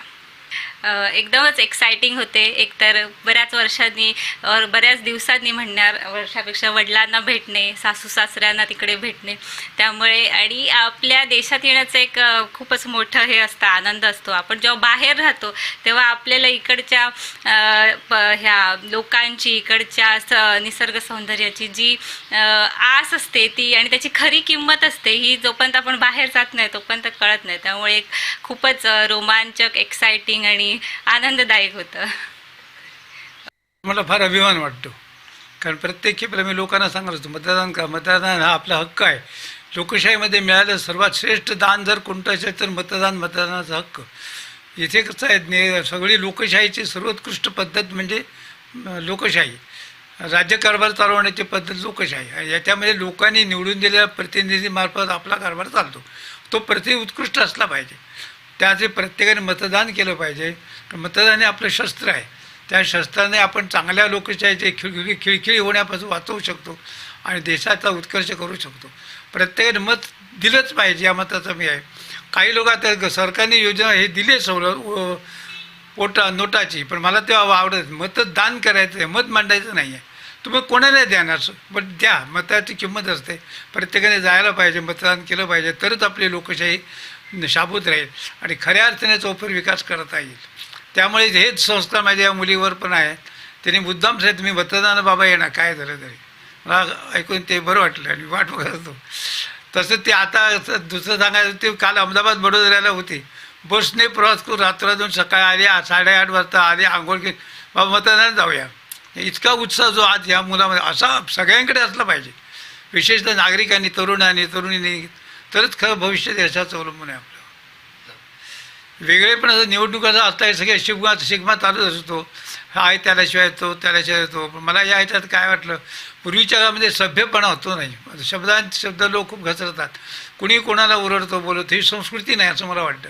कसं आहे, आम्ही या मुलांकडे आदर्श काय ठेवणार. आम्ही 40 वर्ष शिक्षक आहे. लोक मोठमोठे लोक तर पंतप्रधान, उपप्रधान, मुख्यमंत्री, सर्व लोकांचं कसं शिवाय द्यायला लागले, तर मुलांनी आदर्श काय ठेवायचा. ही प्रचाराची पातळी घसरली असं माझं मत आहे. सभ्यपणे प्रचार, चांगलं बोला ना, चांगलं सांग. काहीच वाईट असतं, सगळंच वाईट असतं असं नाही. चांगल्या गोष्टी आपण घेऊया, ते शिकवलं पाहिजे. विकास म्हणजे बघा, शेवटी लोकांची कामं काय असतात.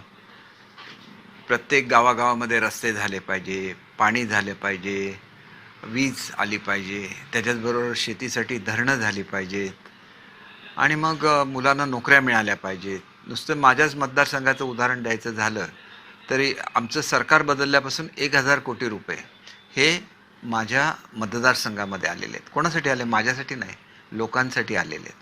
आदित्य ठाकरेंच्या भाषेत ह्याला 1000 खोके म्हणतात, परंतु त्यांचे खोके त्यांच्या घरी जातात, आमचे कधी जात नाहीत. म्हणून मी जाहीर आव्हान त्यांच्या पक्षाचे आमदार वैभव नाईकना दिलेलं आहे. माझ्यावरच शिर्डीला या साईबाबांच्या समोर मी सांगतो की एकनाथ शिंदे साहेबांनी मला 1 रुपयासुद्धा दिलेला नाही आपल्याबरोबर येण्यासाठी, आणि मी सुद्धा कोणाचे 5 रुपये घेतलेले नाही आहेत. तुम्ही लोकांचे अपमान करणार, तुम्ही लोकांना आपल्या घराच्या बाहेर महिना उभं करणार, कशासाठी? आम्ही तुमच्यावर आलो, ते तुम्ही फोन केला म्हणून मी तुमच्यावर आलो. मी लाचार आमदार नाही आणि कोणच लाचार आमदार नाही आहेत. स्वाभिमानासाठी गेले. समजून घेतलं पाहिजे कशा रीतीची वागणूक आमदार खासदारांना दिली जाते. ते लोकांचे प्रतिनिधी असतात, ते काय स्वतःसाठी तुमच्याकडे पैसे मागायला येत नाही. मग मला जर 1000 कोटी माझ्या मतदारसंघासाठी मिळू शकतात वेगवेगळ्या डिपार्टमेंटच्या माध्यमातून, इतर आमदारांना आणि महाराष्ट्राच्या जनतेला मिळाले ना ते पैसे, आम्हाला नाही मिळाले. आदित्य ठाकरे लहान आहेत, त्यांना कळत नाही, आणि आम्ही बोलायला सुरुवात केली तर ते केवढ्या अडचणी देतील याचा विचार त्यांनी केला पाहिजे. शेवटी ठाकरे कुटुंबियांचा आदर म्हणजे कधीपर्यंत सहन करत राहायचं? त्यांनी पाहिजे यावं माझ्याबरोबर आणि बघावं. मी आजच जातोय रात्री शिर्डीला, कारण उद्यापासून माझ्यावर शिर्डीची जबाबदारी आहे. मी साईबाबांचा भक्त आहे, पूर्ण महाराष्ट्राला माहिती आहे. काय बोलताय? किती खोटं बोलणार, किती जनतेला फसवणार? तुम्हाला सहानुभूती मिळावी म्हणून? तुमचे वडील आजारी होते त्यावेळेला तुम्ही स्वित्झर्लंडला होता, आम्ही त्यांना 1 रुपयाचा त्रास नाही दिलेला. ज्यावेळेला ते बरे झाले आणि ज्या वेळेला शिंदे साहेबांच्या बाबतीत त्यांनी असा निर्णय घेतला की ह्यांना कुठंतरी यांचे पंख छाटायचे, त्यावेळेला सगळे आमदार खवळून उठले. आधी तर आमच्यावर अन्याय होतच होता काँग्रेस पक्षाकडून, राष्ट्रवादी काँग्रेस पक्षाकडून, आणि त्याच्यामध्ये ज्या माणसाचा आम्हाला आधार आहे त्यालासुद्धा तुम्ही नाहीसं करणार, हे कोणालाही पटलं नाही. कशासाठी नाहीसं करायचं? त्यांनी काय तुमचं केलं आहे का? एक सच्चा शिवसैनिक जो तुमच्याबरोबर एवढी वर्ष राहिला, तुम्ही त्याला अशा तऱ्हेने संपवण्याचा प्रयत्न करणार? त्यांनी कधी विरोधी मतदान केलेलं नाही, आम्ही त्याला साक्षीदार आहोत. ज्यांनी विरोधी मतदान केलं त्यांना विचारायची तुमची हिंमत नाही, आणि त्यांनी अगदी अपक्ष लोकांना आणूनसुद्धा मतदान करून दिलेलं होतं राज्यसभेला, विधान परिषदेला. शेवटी एक गोष्ट लक्षात घ्या की जो मनुष्य परोपकारी असतो, एखाद्या आमच्या आमदाराला हार्ट अटॅक आला, त्यांनी ताबडतोब हेलिकॉप्टर पाठवून त्यांना एअरलिफ्ट केलं, ताबडतोब त्याचा जीव वाचला. आपला जीव वाचवणाऱ्या देवदूताला कोणी विसरत नसतो. तुम्ही का नाही केलं? हा प्रश्न आहे ना. प्रश्न असा असतो की आमच्यासाठी आम्हाला काहीच नको असतं, आम्हाला पाहिजे असतं जनतेसाठी. तुम्ही ते देऊ शकला नाही, काही कारणामुळे असेल. खरं तर तुम्ही मुख्यमंत्रीपद स्वीकारायलाच नको होतं. मुख्यमंत्रीपद हे शिवसेना संपवण्याची एक स्ट्रॅटेजी होती. कारण त्यांना माहिती होतं की तुमची स्टाईल ऑफ फंक्शनिंग त्यांना माहिती होतं की तुम्ही मातोश्रीवर बसून कारभार चालवणार. तसं चालत नाही.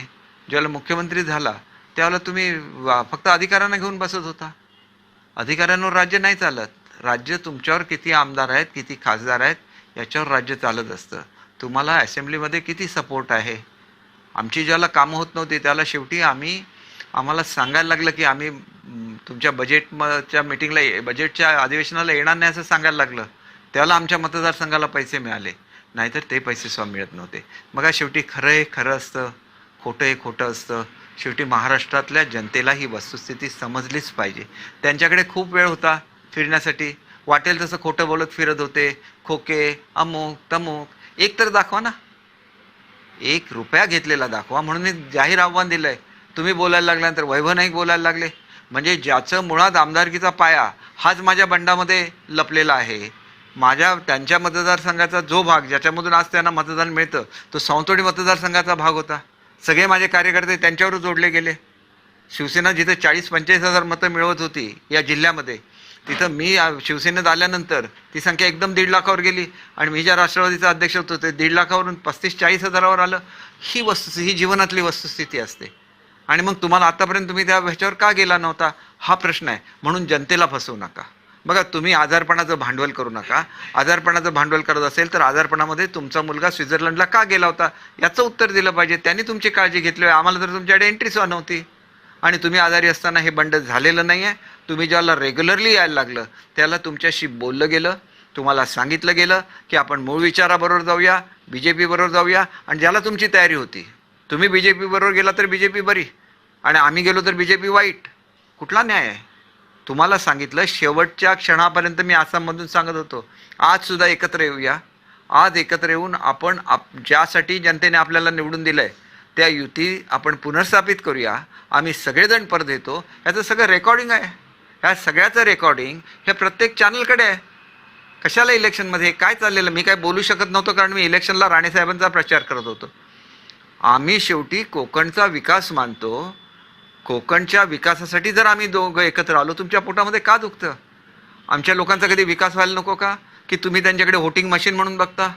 आजपर्यंत शिवसेना उभी करण्यामध्ये मोठा वाटा हा कोकणी माणसाचा राहिलेला आहे.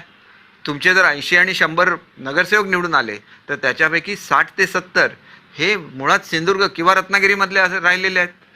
मग हे सगळं लक्षात घेऊन तुम्ही खरं का सांगत नाही लोकांना? एवढाच आमचा प्रश्न आहे. आमची बदनामी कशासाठी? तुम्हाला मतं मिळाले पाहिजे म्हणून आमची बदनामी? आम्ही नाही सहन करणार याच्या पुढे अशी बदनामी. कुठलाच आमदार ही बदनामी सहन करणार नाही. खरं काय ते सांगा. तुम्ही कोणालाही भेटत नव्हता, कोणालाही तुमची भेट मिळत नव्हती. माझ्यासारखा ज्येष्ठ आमदार ज्यांनी पंतप्रधानांची तुमची गाठ घालून दिली तो महिना वर्षाच्या बाहेर राहून तुमच्या PAला फोन करत होता.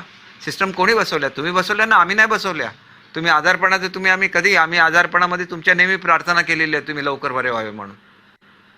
आणि एक गोष्ट लक्षात ठेवा, चांगल्या माणसांना संपवण्याचा प्रयत्न करू नका. तुमच्यावर हे उलटेल कधीतरी. आणि आज काय करताय तुम्ही? मतासाठी कोणाला जवळ करताय? काळ माफ करणार आहे का तुम्हाला? याचा नेमका विचार करा. नाहीतर येणारा काळ अजिबात तुम्हाला माफ करणार नाही. लक्षात ठेवा. बाळासाहेबांनी जे एलिमेंट संपवली मुंबईमधून त्यांना पुन्हा जिवंत करता. कशासाठी? तुमच्या स्वार्थासाठी? असं करू नका. मूळ विचाराबरोबर चला. तुमचं पंतप्रधानांनी मोकळेपणाने सांगितलेलं आहे तुम्हाला ज्या वेळेला आवश्यक असेल आम्ही मदत करू. पण ही बदनामीची हे कुठेतरी थांबली पाहिजे हे लक्षात ठेवा. आणि आम्ही हे कधी मी म्हणून सांगितलं, काल मी जाहीर आव्हान दिलं, मी साईबाबांचा भक्त आहे. साईबाबांच्या समोर जाऊन खोटं नाही बोलणार. आणि कशाला बदनामी सहन करावी ह्या लोकांच्या समोर?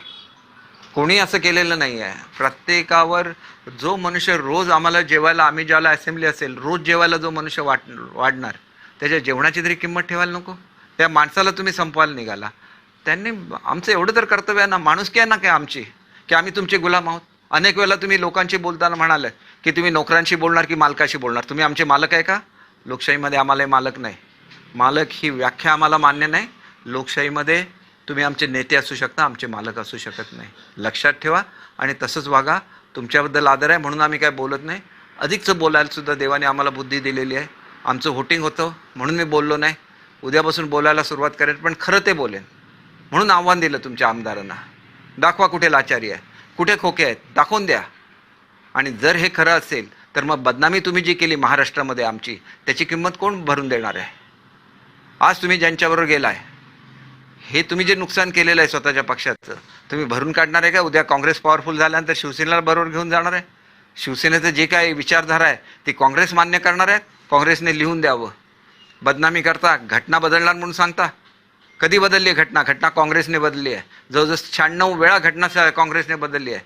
मोदी साहेबांच्या काळात 10 वेळा सुद्धा असं झालेलं नाही. फार तर काय झालं, 370 कलम हटवलं. काय केलं? ती सगळ्या भारताची मागणी होती म्हणून त्यांनी ते केलं. आणि तुम्ही त्यांना म्हणता की घटना बदलली. अहो, नुसती अशी नाटकं करायची, लोकांची सहानुभूतीची लाट निर्माण करायची, थांबवा. हे महाराष्ट्र विकासाच्या दिशेने गेला पाहिजे. आम्ही तो विकास करून दाखवू. आणि म्हणून आमचं आज व्होटिंग कोकणातलं होतंच, परंतु महाराष्ट्रातल्या प्रत्येक भागामध्ये जाऊन आम्ही जागृती करू. कशा रीतीने देशाच्या विरोधामध्ये राजकारण केलं जातं, देशाच्या विकासाच्या आड राजकारण केलं जातं, आम्ही प्रत्येकाला समजावून सांगू. एवढंच या प्रसंगी सांगतो. मतदान 100% मला खात्री आहे की राणेसाहेबांच्या बाजूने होईल, कारण त्यांनी लोकांसाठी काहीतरी केलेलं आहे, कोकणासाठी काहीतरी केलेलं आहे. मग लोक ते विसरणार नाहीत, एकदा तरी मतदान करणारच. तुम्ही द्वेष करता म्हणून लोक द्वेष नाही करणार. लोक, कोकणाचा मनुष्य असा असतो की तो केलेलं कधीच विसरत नाही. आणि म्हणून ते आम्हाला तरी तिथे यश मिळेल, परंतु महाराष्ट्रामध्ये सुद्धा यश मिळालं पाहिजे. महाराष्ट्र नेहमी एक म्हटलं जातं की ज्या वेळेला हिमालय अडचणीमध्ये येतो त्यावेळेला सह्याद्री महाराष्ट्राच्या रक्षणासाठी धावून जातो. त्याप्रमाणे महाराष्ट्राने दिल्लीच्या रक्षणासाठी गेलं पाहिजे. आज मोदींना पंतप्रधान बनवण्यामध्ये महाराष्ट्राचा प्रमुख वाटा राहिला पाहिजे आणि ते प्रत्येक महाराष्ट्रवासियांचं कर्तव्य आहे असं मी स्वतः समजतो. आणि त्याच्यामुळे आम्ही काय इलेक्शनच्या ह्याच्यामध्ये प्रचार करू शकत नाही, कोणाला मतदान करू म्हणू शकत नाही, परंतु ज्या काय जखमा ह्या काळामध्ये आम्हाला झाल्या, या जखमा आणि आमचं दुःख तरी आम्ही निश्चितपणे महाराष्ट्राच्या जनतेसमोर मांडू शकतो. उदय सामंत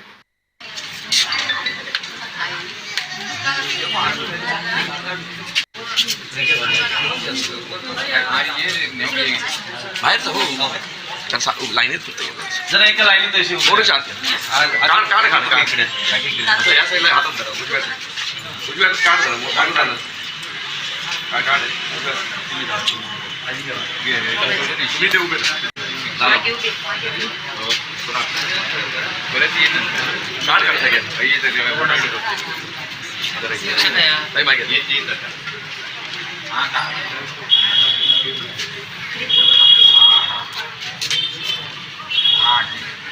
तुम्ही जर त्या साईडला तिकडे बघा मला त्यांच्या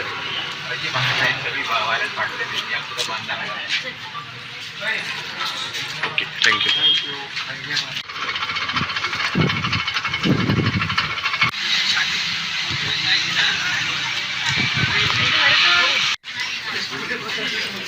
तुमचं झालंय ना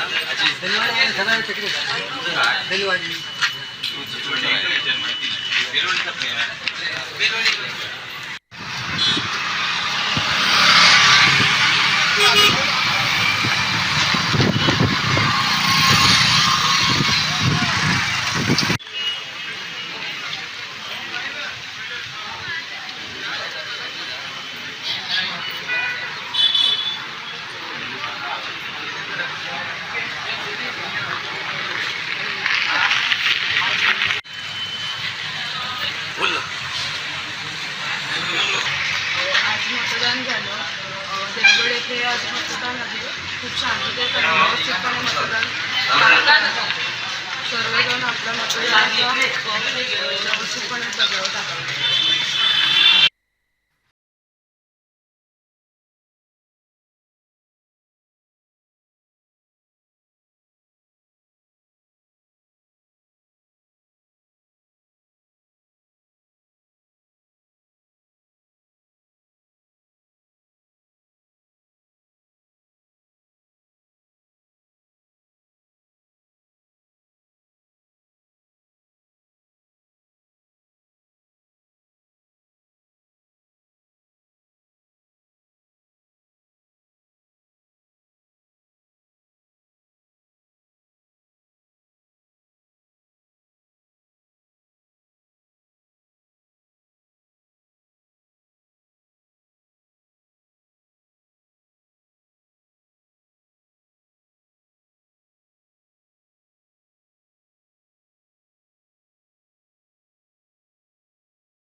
आपण मतदान सहकुटुंब मतदान केलात.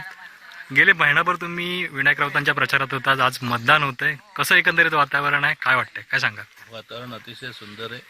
100% हॅट्रिक होणार विनायक राऊत साहेबांची आणि तिसऱ्यांदा ते विजय आलेले असतील आणि सिंधुदुर्ग जिल्ह्याचे केंद्रीय मंत्री म्हणून ते या भागाला सेवा पुरवतील. आम्ही आज जे मतदान केलेलं आहे ते लोकशाहीच्या रक्षणासाठी केलेलं आहे आणि जी घटना आहे ती अबाधित राखली पाहिजे. त्याच्यामुळे जनतेमध्ये अतिशय चांगला उत्साह आहे आणि चांगल्या प्रकारे मतदान सर्वत्र चालू आहे. आपण गेले महिनाभर आपण प्रचारात होता, विनायक राऊतांसोबत होता. विनायक राऊतांच्या प्रचारात असताना एकंदरीत कसं वातावरण होतं, मतदारांचं, ग्रामस्थांचं, नागरिकांचं कसा प्रतिसाद मिळत होता, त्याबद्दल काय? ज्या ठिकाणी आम्ही वाडी वस्त्यावरती जात होतो तिथे समोरून जनतेचा प्रतिसाद अतिशय चांगल्या प्रकारे राऊत साहेब तुम्हाला जास्त फिरायची गरज लागणार नाही, आम्ही सर्व तुमच्या पाठीशी ठाम आहोत. आज जे काय उद्धव साहेबांवरती अन्याय झालेला आहे, पवार साहेबांवरती अन्याय तो आम्ही सगळ्यांनी पाहिलेला आहे आणि याचं उत्तर यावेळेला आम्ही लोकसभेला नक्की 100% देणार. तुम्ही काय आमची काळजी करू नका, आम्ही सगळे तुमच्या पाठीशी ठाम आहोत असं जनतेमधून प्रत्येक वाडी वस्त्यातून आम्ही जेव्हा फिरत होतो त्या लोकांचा प्रतिसाद चांगल्या प्रकारे आम्हाला मिळत होता.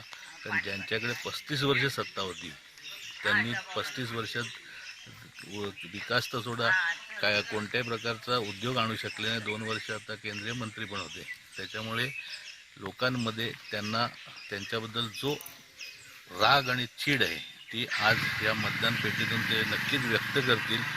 कारण आज तुम्ही सांगताय की कॅलिफोर्नियाकडनं 35 वर्ष ज्या सत्ता होती त्या तुम्ही काय केलं, हे जनता आम्ही जिथे येतो ते विचारते. बोलले आम्हाला माहिती आहे काय करायचं, तुम्ही काय काळजी करू नका, याचा आम्ही तिसऱ्यांदा घरी बसवता, तुम्ही पुढचे चांगल्या प्रकारे काम केलेलं आहे. कारण या भागामध्ये सर्वात जास्त आरोग्याच्या सुविधा नव्हत्या. पण आम्हीची ज्यावेळेला उद्धवसाहेब मुख्यमंत्री झाले त्यावेळेला आमच्या नेत्यांनी म्हणजे विनायक राऊत साहेबांनी पहिले आरोग्याची सुविधा म्हणून शासकीय हॉस्पिटलची 500 बेडची मागणी केली आणि शासकीय मेडिकल कॉलेजची मागणी केली. पण त्याचसमोर विरोधी पक्षाचे जे उमेदवार आहेत माजी केंद्रीय मंत्री त्यांनी स्वतःचं खाजगी हॉस्पिटल म्हणजे जिथे आज ते करोडो रुपये कमवत आहेत ॲडमिशनवर आणि आम्ही शासनाच्या सेवा पुरवतो आहे. म्हणजे इथला जो शेतकऱ्याचा मुलगा आहे तो सर्वसामान्य कुटुंबातला आहे आणि त्याला त्याच्या उच्च दर्जाचं शिक्षण मिळालं पाहिजे आणि ते त्याच्या बुद्धिमत्तेच्या जीवावर मिळालं पाहिजे. म्हणून जो काही आम्हाला प्रयत्न करा तो करून आम्ही जनतेची सेवा करतोय आणि ते स्वतःच्या कुटुंबाची सेवा करतात. हा फरक आहे आणि ही जनता चांगली सुज्ञ आहे आणि ती आजच्या मतदानामध्ये त्यांना नक्कीच घरी बसवतील.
म्हणजे असं पॉझिटिव्हिटी वाटते.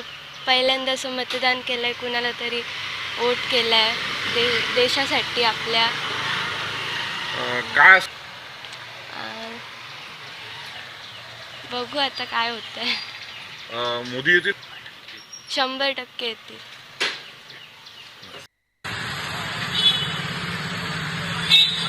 होय बघा चित्रळीत निघाले. ओके पाठव.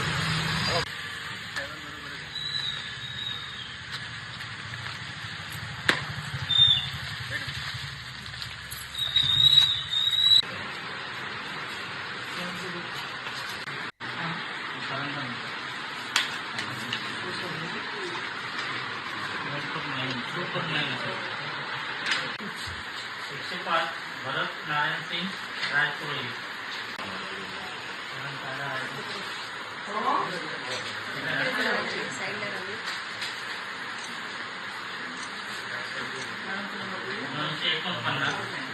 पल्लवी दीपक केशव.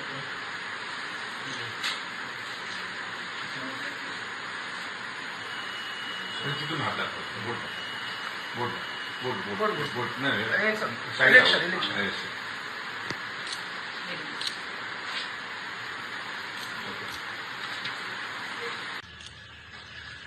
बरं भाई फक्त सगळ्यांनी बोट दाखवा फक्त ते ह्याचा. चला हा. Okay thank you. आज खूप वर्षांनी परत मतदान केले आणि जनतेचा कल हा नेहमी चांगल्याच बाजूने असतो आणि गेल्या 10 वर्षात आपण इतका भारताचा विकास झालेला बघतोय, तर यावेळेला ही जनता नक्कीच म्हणजे पॉझिटिव्ह मतदान करेल आणि पुन्हा एकदा मोदीजी सत्तेवर तर येतीलच आणि नारायण राणे साहेबांचा पण विजय होईल ही आशा आहे. देशाचा मूड हा नेहमी मोदीजींबरोबरच राहिलेला आहे आणि त्याच्यामुळे तो तसाच राहणार आहे. भारत एक बलवान देश बनणार आहे आणि त्याच्यासाठी संपूर्ण जनता मोदी साहेबांच्या मागे उभी आहे याची मला खात्री आहे. पवित्र हक्क असतो आपला मतदान हा आणि तो आपण सर्वांनीच बजावला पाहिजे. त्याच्यामुळे जास्तीत जास्त लोकांनी मतदान करावं. उन्हाळ्याचे दिवस आहेत तरी दुपारची वेळ वगळता जर सकाळ आणि संध्याकाळ मतदान झालं तर लोकशाही अधिक बळकट होऊ शकेल असं मला वाटतं. तर आता कोकण एका वेगळ्या दिशेने जातो आहे. विकासाचा अजेंडा घेऊन आपल्याला काम केलं पाहिजे. असंख्य मुलं आपल्याकडे तरुण आशेने बघतायत की आपल्या त्यांना नोकऱ्या हव्या आहेत. फलोद्यानाचा हा जिल्हा आहे, त्याच्यामध्ये आमच्या बागायतदारांना चांगले दर मिळाले पाहिजेत. फूड प्रोसेसिंगच्या फॅसिलिटीज झाल्या पाहिजेत. इथं मच्छीमार राहतात त्यांना वेगवेगळ्या सुविधा मिळाल्या पाहिजेत. इथली शेती अधिक प्रगत झाली पाहिजे आणि इथल्या महिला बचत गटांच्या हातालासुद्धा त्या ठिकाणी काम मिळालं पाहिजे. ही अपेक्षा प्रत्येक नागरिकाची असते आणि त्याच्यासाठी विकास हा ह्याच्याशिवाय दुसरा पर्याय नाही असं मला वाटतं. शपथने आम्ही किमान 50,000 तरी मताधिक्य अपेक्षित करतोय. हे 70,000पर्यंत सुद्धा सावंतवाडी मतदारसंघाचं जाऊ शकेल आणि 1 लाखाच्या पेक्षा अधिक मतांनी आदरणीय राणेसाहेब विजयी होतील याची मला खात्री आहे. भरपूर मतांनी नक्कीच विजयी होतील, पूर्ण खात्री आहे आणि सगळ्यांनी आज मतदान करावं अशी सगळ्यांना विनंती आहे. आज खूप वर्षांनी परत मतदान केले आणि जनतेचा कल हा नेहमी चांगल्याच बाजूने असतो आणि गेल्या 10 वर्षात आपण इतका भारताचा विकास झालेला बघतोय, तर यावेळेला ही जनता नक्कीच म्हणजे पॉझिटिव्ह मतदान करेल आणि पुन्हा एकदा मोदीजी सत्तेवर तर येतीलच आणि नारायण राणे साहेबांचा पण विजय होईल ही आशा आहे. देशाचा मूड हा नेहमी मोदीजींबरोबरच राहिलेला आहे आणि त्याच्यामुळे तो तसाच राहणार आहे. भारत एक बलवान देश बनणार आहे आणि त्याच्यासाठी संपूर्ण जनता मोदी साहेबांच्या मागे उभी आहे याची मला खात्री आहे. पवित्र हक्क असतो आपला मतदान हा आणि तो आपण सर्वांनीच बजावला पाहिजे. त्याच्यामुळे जास्तीत जास्त लोकांनी मतदान करावं. उन्हाळ्याचे दिवस आहेत तरी दुपारची वेळ वगळता जर सकाळ आणि संध्याकाळ मतदान झालं तर लोकशाही अधिक बळकट होऊ शकेल असं मला वाटतं. तर आता कोकण एका वेगळ्या दिशेने जातो आहे. विकासाचा अजेंडा घेऊन आपल्याला काम केलं पाहिजे. असंख्य मुलं आपल्याकडे तरुण आशेने बघतायत की आपल्या त्यांना नोकऱ्या हव्या आहेत. फलोद्यानाचा हा जिल्हा आहे, त्याच्यामध्ये आमच्या बागायतदारांना चांगले दर मिळाले पाहिजेत, फूड प्रोसेसिंगच्या फॅसिलिटीज झाल्या पाहिजेत, इथं मच्छीमार राहतात त्यांना वेगवेगळ्या सुविधा मिळाल्या पाहिजेत, इथली शेती अधिक प्रगत झाली पाहिजे आणि इथल्या महिला बचत गटांच्या हातालासुद्धा त्या ठिकाणी काम मिळालं पाहिजे. ही अपेक्षा प्रत्येक नागरिकाची असते आणि त्याच्यासाठी विकास हा ह्याच्याशिवाय दुसरा पर्याय नाही असं मला वाटतं.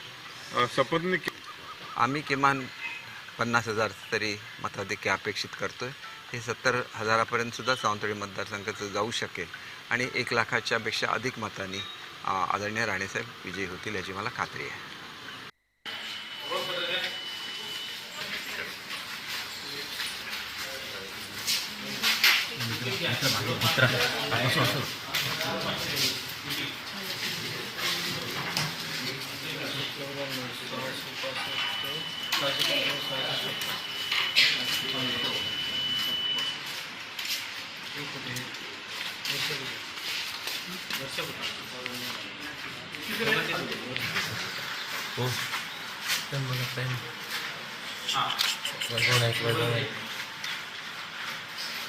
विशाल विशाल विशाल विशाल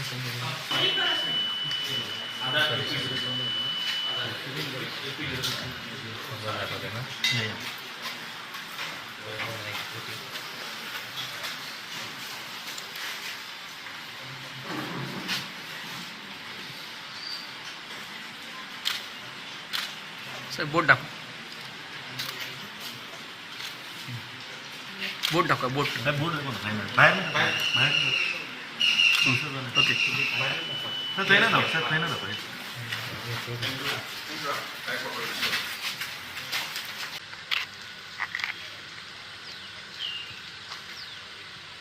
ओके ना.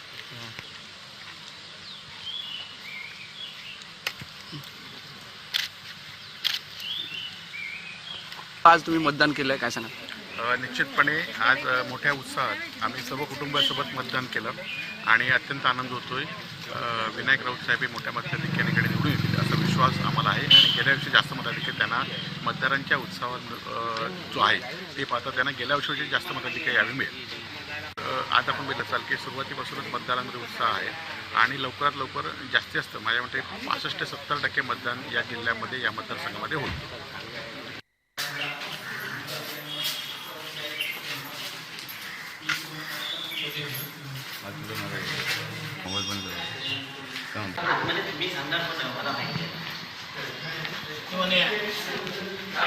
मध्ये मतदानाला सुरुवात झालेली आहे शांततेत, काय सांगा? आपण सकाळपासून पाहिलं असाल की मतदारांमध्ये एक जागरूकता निर्माण झाली होती. प्रशासनाने केलेलं काम असेल की मतदारांना जागरूक करण्याचं आणि राणेसाहेबांवर जे प्रेम करतात ते उत्साही मतदार आज बाहेर पडलेले आहेत. त्याच्यामुळे कणकवली शहरातील प्रत्येक बूथवर जर तुम्ही पाहिलं असाल तर गर्दी आहे आणि चांगल्या प्रकारे मतदान होते आणि मला खात्री आहे की देशाचे पंतप्रधान नरेंद्र मोदी साहेब यांच्यावर विश्वास ठेवून आणि राणेसाहेबांच्या नेतृत्वावर विश्वास ठेवून आज कणकवली शहरातून जास्तीत जास्त मतदान हे राणेसाहेबांना मिळेल. मतदार महिला आहेत, काय आव्हान करा? सकाळपासूनच जर बघितलं तर सर्वच महिलांनी उत्स्फूर्त असा प्रतिसाद दिलेला आहे. सकाळी नाश्ता करायच्या आधीच महिलांनी येऊन इथे मतदान केलेलं आहे आणि त्याच्यामुळे मला खात्री आहे की दादा नक्कीच विजयी चांगल्या मताने होणार आहेत आणि सगळ्यांनी अशी टॅगलाईनच ठेवली आहे, दादा विजयी भव.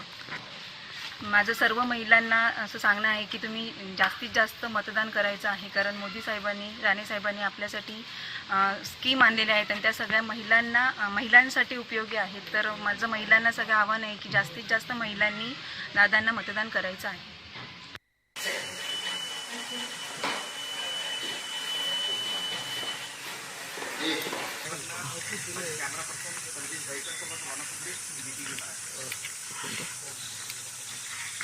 मतदारांना तुम्ही काय आवाहन कराल? मतदानाची टक्के वाढवण्यासाठी सरकार देखील प्रयत्न करत आहे, आयोग देखील प्रयत्न करत आहे, काय आवाहन कराल? मी मतदान केलंय, तुम्ही सगळ्यांनी पण मतदान करा. अबकी बार मोदी सरकार, आपण मोदींना जिंकवायचं आहे आणि राणे साहेबांनाच इथे आणायचं आहे.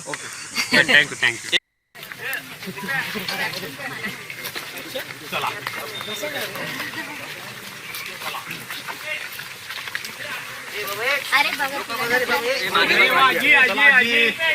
अरे आजीला सांभाळ, विचार हळूच कोणाला दिलं.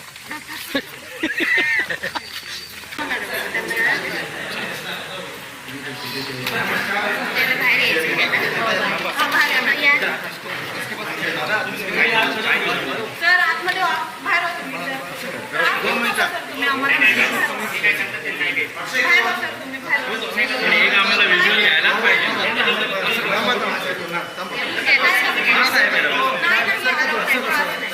तुम्ही जाऊ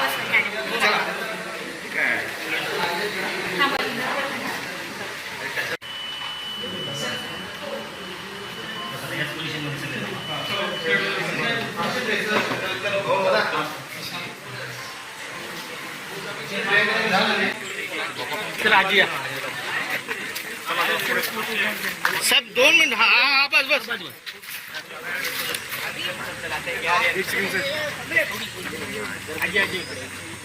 दादा इथे दादा इथे दादा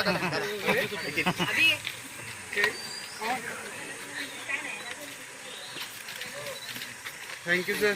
आम्ही तुझं थांब ना बाबा. थँक्यू. आजी मतदान करायला नमस्ते. हा नमस्ते.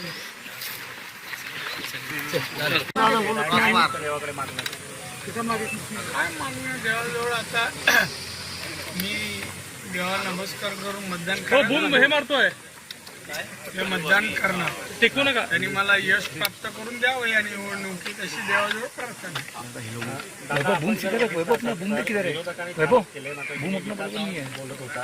नेमका आताचा पेपर कसा प्रचार झालाय पेपर मी परीक्षेला बसतो तर मला पेपर सोपा वाटतो. मी अभ्यास करून बसतो. जे अभ्यास करत नसतात ना त्यांना कठीण जाणार. त्यामुळे मला काय पेपर कठीण जात नाही.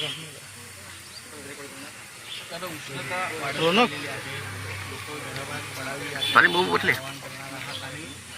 कमर आहे तेरा दोनों हाथ ऐसा है तूने मेरे पे हाथ तो कैसे ब्लॉक कर दिया मुझे. मी माझ्या रत्नागिरी सिंधुदुर्गात मतदार बंधू भगिनी आणि सर्व वडीलधारी मंडळींना विनंती करेन, प्रार्थना करेन. या निवडणुकीत मी लोकसभेच्या निवडणुकीसाठी उभा आहे. आज मतदान आहे. मोदींनी यापूर्वी घोषणा केल्या आहे की अबकी बार 400 पार 400 खासदार देशातून निवडून येणार. त्यामध्ये आपल्या कोकणाचा तुमच्या हक्काचा आणि तुम्ही आत्तापर्यंत ज्याला अनेक वर्ष प्रेम दिलं, प्रोत्साहन दिलं, एवढी पदं मिळवून दिली, त्याप्रमाणे याही वेळेला लोकसभेची निवडणुकीसाठी या दोन्ही जिल्ह्यांचा सर्वांगीण विकास व्हावा यासाठी आपण सर्वांनी मतदान करावं ही तुम्हाला मी विनंती करतोय. उष्णता वाढत चाललेली आहे तरी लवकरात लवकर 11च्या आत शक्य असेल तर मतदान करून घ्यावं ही विनंती करतो. नमस्कार, मी मानसी परांजपे. गेली 1-1.5 वर्षापासून मी अमेरिकेत असते. पण यंदाच्या 2024च्या सार्वजनिक लोकसभेच्या निवडणुका जेव्हा जाहीर झाल्या तेव्हा मी ठरवलं की एक जागरूक नागरिक बनून जगातल्या सर्वात मोठ्या लोकशाहीला आपला हातभार द्यायला पाहिजे. ती सुदृढ करण्यासाठी माझ्या मताची किंमत ही नक्कीच जास्त आहे. ती देण्यासाठी मी असं ठरवलं की आपण जाऊ शकतो. आपण ह्या मतदानाच्या प्रक्रियेत आपलं मत नोंदवून एक जागरूक नागरिक बनण्याचं कर्तव्य पार पाडायचं. म्हणूनच मी आले. मतदानाकडे दुर्लक्ष, अगदी लोक हा दिवस सुट्टी म्हणून एन्जॉय करतात. परंतु जसं आपण अपेक्षा करतो की सरकारने आपल्यासाठी हे केलं पाहिजे, ते केलं पाहिजे, पण तो योग्य प्रतिनिधी, लोकप्रतिनिधी आपण निवडून देणं हे आपलं कर्तव्य आहे. जसं एखादा हक्क, भत्ता मिळणे ही आपली जशी अपेक्षा असते, तसंच त्या देशाप्रती, त्या काय म्हणतात त्या पद्धतीप्रती आपण आपलं मत देणं हे सगळ्यात महत्त्वाचं आहे. अशांना मी आवाहन करेन की तुम्ही तुमचं मत येऊन नोंदवा. नोटा हा प्रकार नक्कीच जर तुम्हाला एखादा प्रतिनिधी पसंत नाही पडला तर द्यावा, पण तुम्ही विचार करा की तुमच्या पुढच्या भवितव्यासाठी, पुढच्या येणाऱ्या आपल्या आयुष्यासाठी, आपल्या देशासाठी जो कोणी व्यवस्थितपणे तुमच्या बोलण्याला देशापुढे ठेवू शकेन त्यांना तुम्ही वत करा.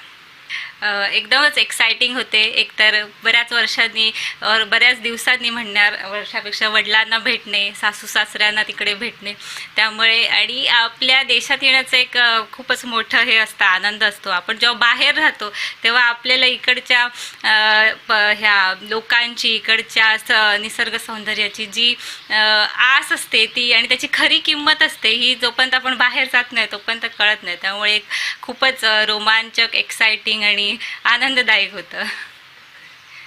मला फार अभिमान वाटतो, कारण प्रत्येक क्षेत्रात मी लोकांना सांगत असतो मतदान करा. मतदान हा आपला हक्क आहे. लोकशाहीमध्ये मिळालं सर्वात श्रेष्ठ दान जर कोणतं असेल तर मतदानाचा हक्क. इथे कसं आहे, सगळी लोकशाहीची सर्वोत्कृष्ट पद्धत म्हणजे लोकशाही. राज्यकारभार चालवण्याची पद्धत लोकशाही. याच्यामध्ये लोकांनी निवडून दिलेल्या प्रतिनिधीमार्फत आपला कारभार चालतो. तो उत्कृष्ट असला पाहिजे. त्याचे प्रत्येकाने मतदान केलं पाहिजे. मतदान हे आपलं शस्त्र आहे.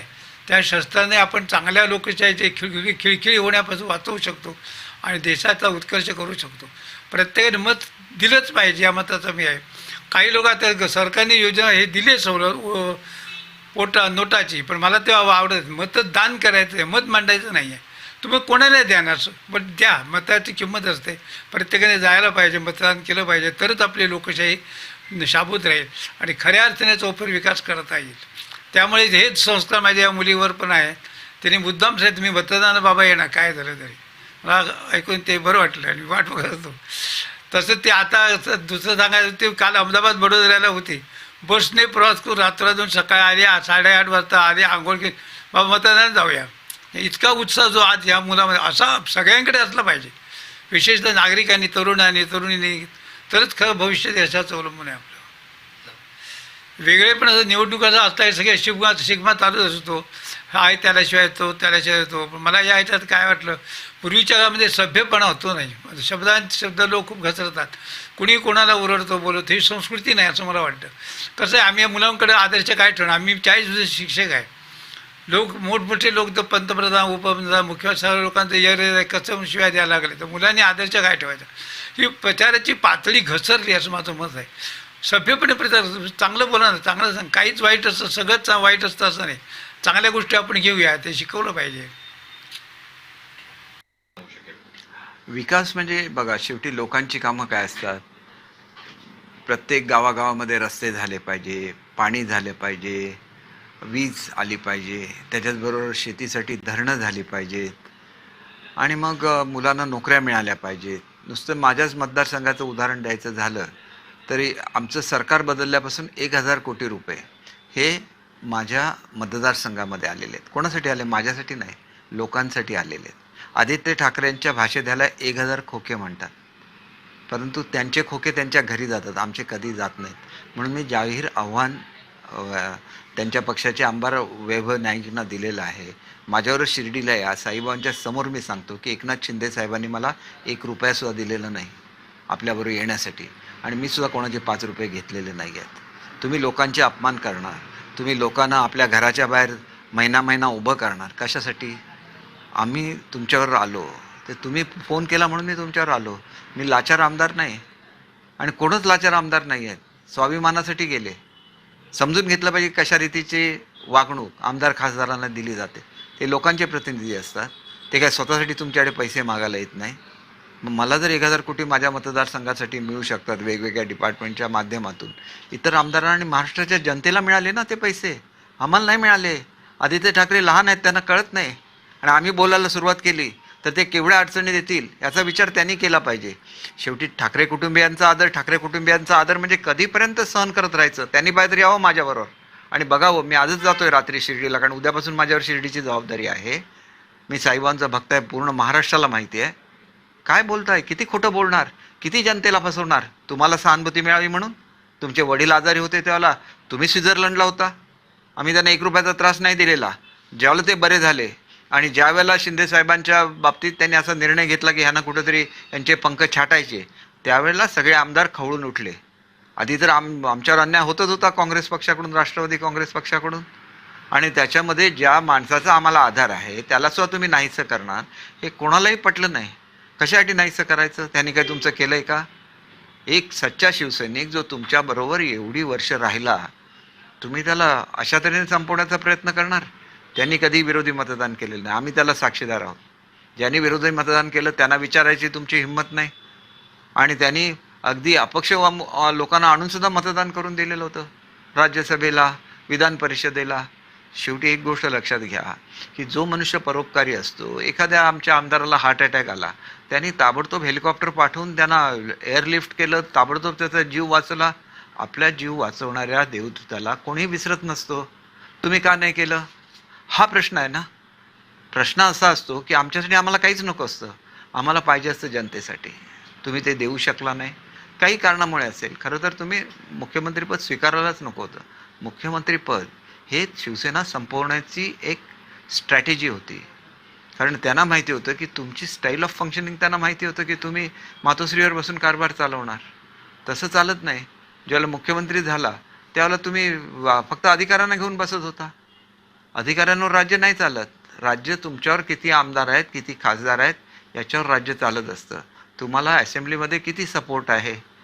आमची ज्याला कामं होत नव्हती त्याला शेवटी आम्हाला सांगायला लागलं की आम्ही तुमच्या बजेटच्या मीटिंगला, बजेटच्या अधिवेशनाला येणार नाही असं सांगायला लागलं. त्याला आमच्या मतदारसंघाला पैसे मिळाले, नाहीतर ते पैसे सुद्धा मिळत नव्हते. मग शेवटी खरं हे खरं असतं, खोटं हे खोटं असतं. शेवटी महाराष्ट्रातल्या जनतेला ही वस्तुस्थिती समजलीच पाहिजे. त्यांच्याकडे खूप वेळ होता फिरण्यासाठी, वाटेल तसं खोटं बोलत फिरत होते. खोके, अमुक तमुक. एक तर दाखवा ना, ₹1 घेतलेला दाखवा.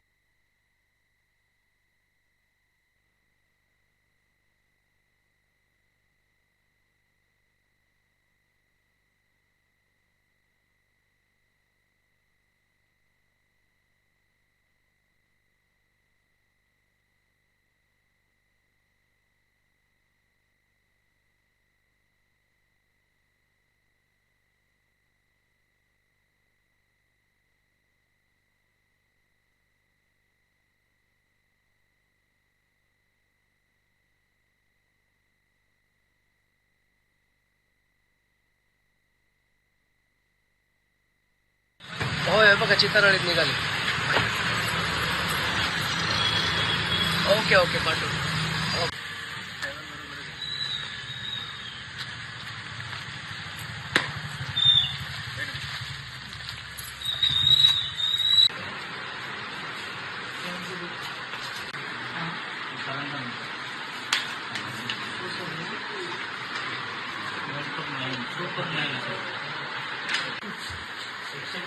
भरत नारायण सिंह राजपुरोहित.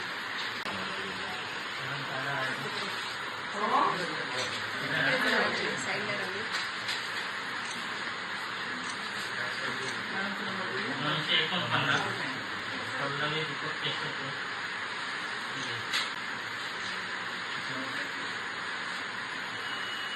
तिथून हात दाखव.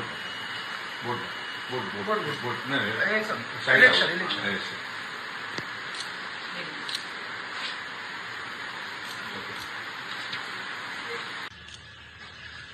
जर भाई फक्त सगळ्यांनी बोट दाखवा फक्त त्याच्यात.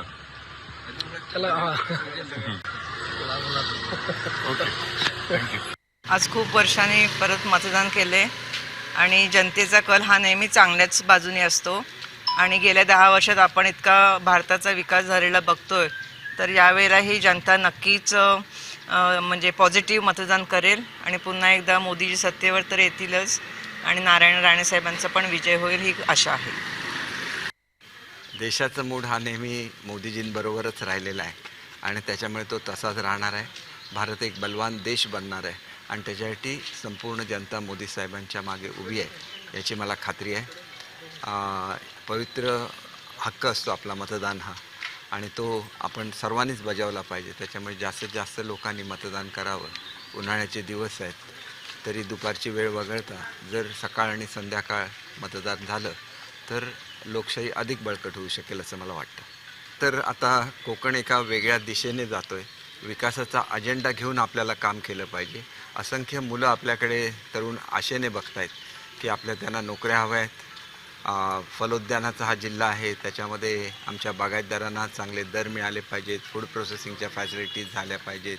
इथं मच्छीमार राहतात, त्यांना वेगवेगळ्या सुविधा मिळाल्या पाहिजेत. इथली शेती अधिक प्रगत झाली पाहिजे आणि इथल्या महिला बचत गटांच्या हाताला सुद्धा त्या ठिकाणी काम मिळालं पाहिजे. ही अपेक्षा प्रत्येक नागरिकाची असते आणि त्याच्यासाठी विकास हा ह्याच्याशिवाय दुसरा पर्याय नाही असं मला वाटतं.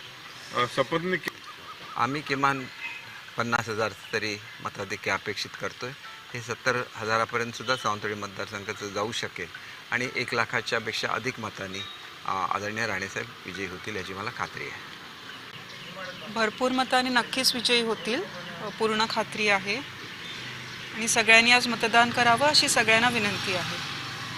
आज खूप वर्षांनी परत मतदान केले आणि जनतेचा कल हा नेहमी चांगल्याच बाजूने असतो आणि गेल्या 10 वर्षात आपण इतका भारताचा विकास झालेला बघतोय, तर यावेळेला ही जनता नक्कीच म्हणजे पॉझिटिव्ह मतदान करेल आणि पुन्हा एकदा मोदीजी सत्तेवर तर येतीलच आणि नारायण राणेसाहेबांचा पण विजय होईल ही आशा आहे.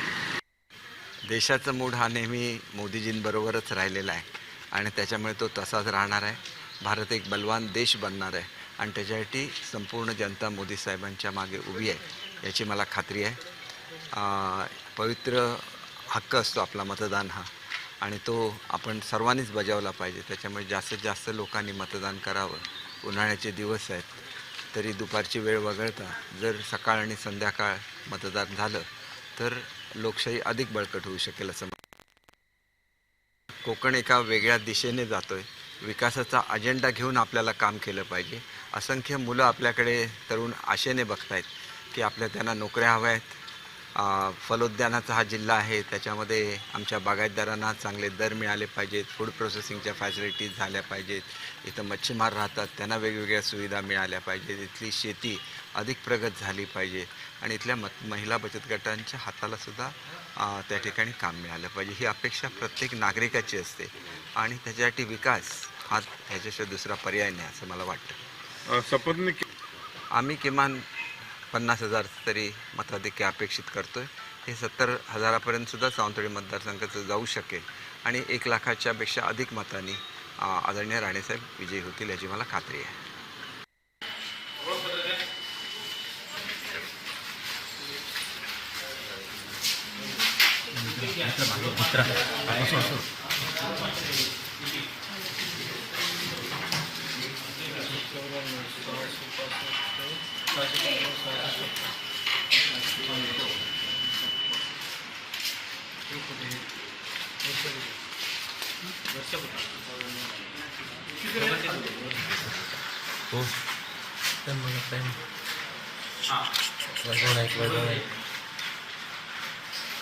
विशाल विशाल विशाल विशाल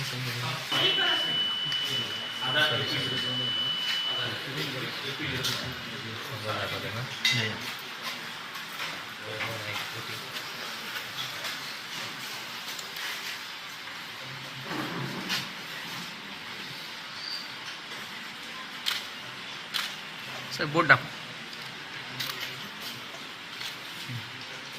बोट दाखवा, बोट बाहेर ओके सर ट्रेन दाखव सर ट्रेन दाखव.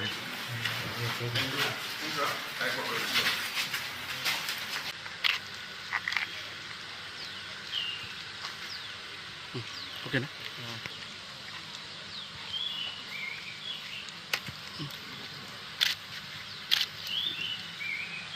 आज तुम्ही मतदान केलं आहे, काय सांगा?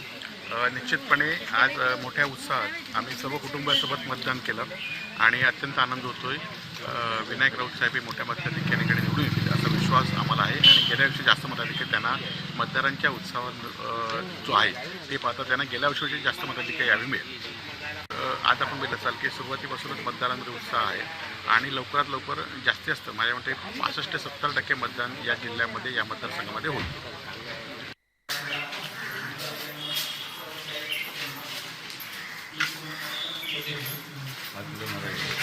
मोबाईल बंद म्हणजे मी सांगणार पण नाही मला माहिती आहे. मध्ये मतदानाला सुरुवात झालेली आहे शांततेत, काय सांगा? आपण सकाळपासून पाहिलं असाल की मतदारांमध्ये एक जागरूकता निर्माण झाली होती. प्रशासनाने केलेलं काम असेल की मतदारांना जागरूक करण्याचं, आणि राणे साहेबांवर जे प्रेम करतात ते उत्साही मतदार आज बाहेर पडलेले आहेत. त्याच्यामुळे कणकवली शहरातील प्रत्येक बूथवर जर तुम्ही पाहिलं असाल तर गर्दी आहे आणि चांगल्या प्रकारे मतदान होते. आणि मला खात्री आहे की देशाचे पंतप्रधान नरेंद्र मोदी साहेब यांच्यावर विश्वास ठेवून आणि राणे साहेबांच्या नेतृत्वावर विश्वास ठेवून आज कणकवली शहरातून जास्तीत जास्त मतदान हे राणे साहेबांना मिळेल. मतदार महिला आहेत, काय आव्हान करा? सकाळपासूनच जर बघितलं तर सर्वच महिलांनी उत्स्फूर्त असा प्रतिसाद दिलेला आहे. सकाळी नाश्ता करायच्या आधीच महिलांनी येऊन इथे मतदान केलेलं आहे आणि त्याच्यामुळे मला खात्री आहे की दादा नक्कीच विजयी चांगल्या मताने होणार आहेत. आणि सगळ्यांनी अशी टॅगलाईनच ठेवली आहे, दादा विजयी भव. माझं सर्व महिलांना असं सांगणं आहे की तुम्ही जास्तीत जास्त मतदान करायचं आहे, कारण मोदी साहेबांनी राणे साहेबांनी आपल्यासाठी स्कीम आणलेल्या आहेत आणि त्या सगळ्या महिलांसाठी उपयोगी आहेत. तर माझं महिलांना सगळं आव्हान आहे की जास्तीत जास्त महिलांनी दादांना मतदान करायचं आहे.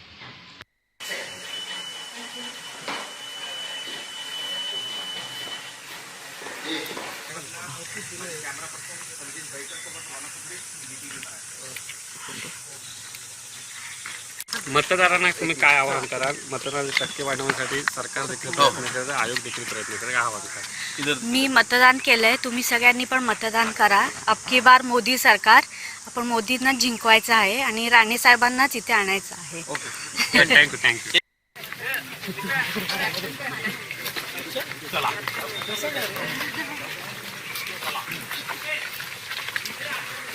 अरे आजीला सांभाळ, विचार हळूच कोणाला दिलं.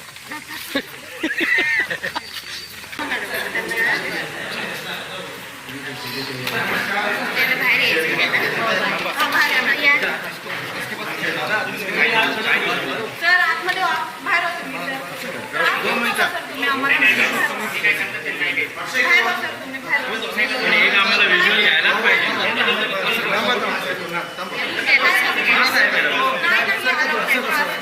तुम्ही जाऊ.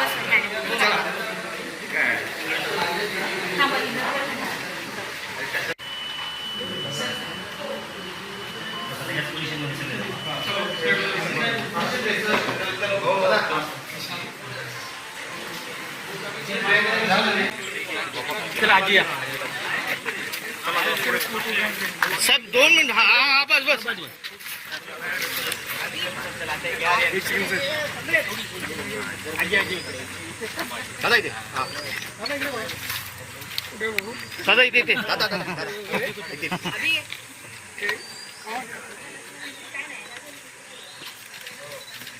Thank you sir. आम्ही तुझं थांब ना बाबा. थँक्यू. आजी मतदान करायला. नमस्ते. हा नमस्ते.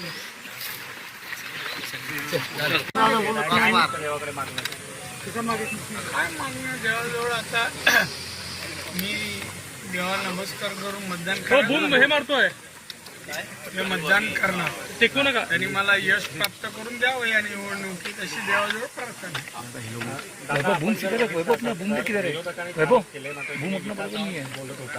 नेमका आताचा पेपर कसा प्रचार झालाय, पेपर नेहमी परीक्षेला बसतो तर मला पेपर सोपा वाटतो. मी अभ्यास करून बसतो.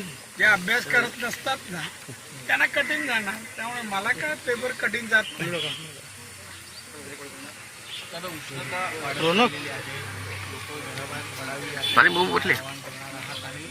उठले कमर आहे यार. तेरा दोनों हाथ ऐसा है, तूने मेरे पे हाथ रखा, कैसे होगा? ब्लॉक कर दिया मुझे.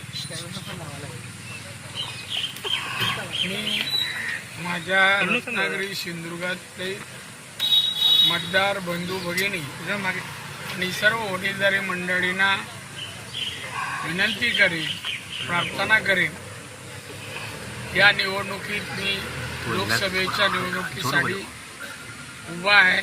आज मतदान आहे.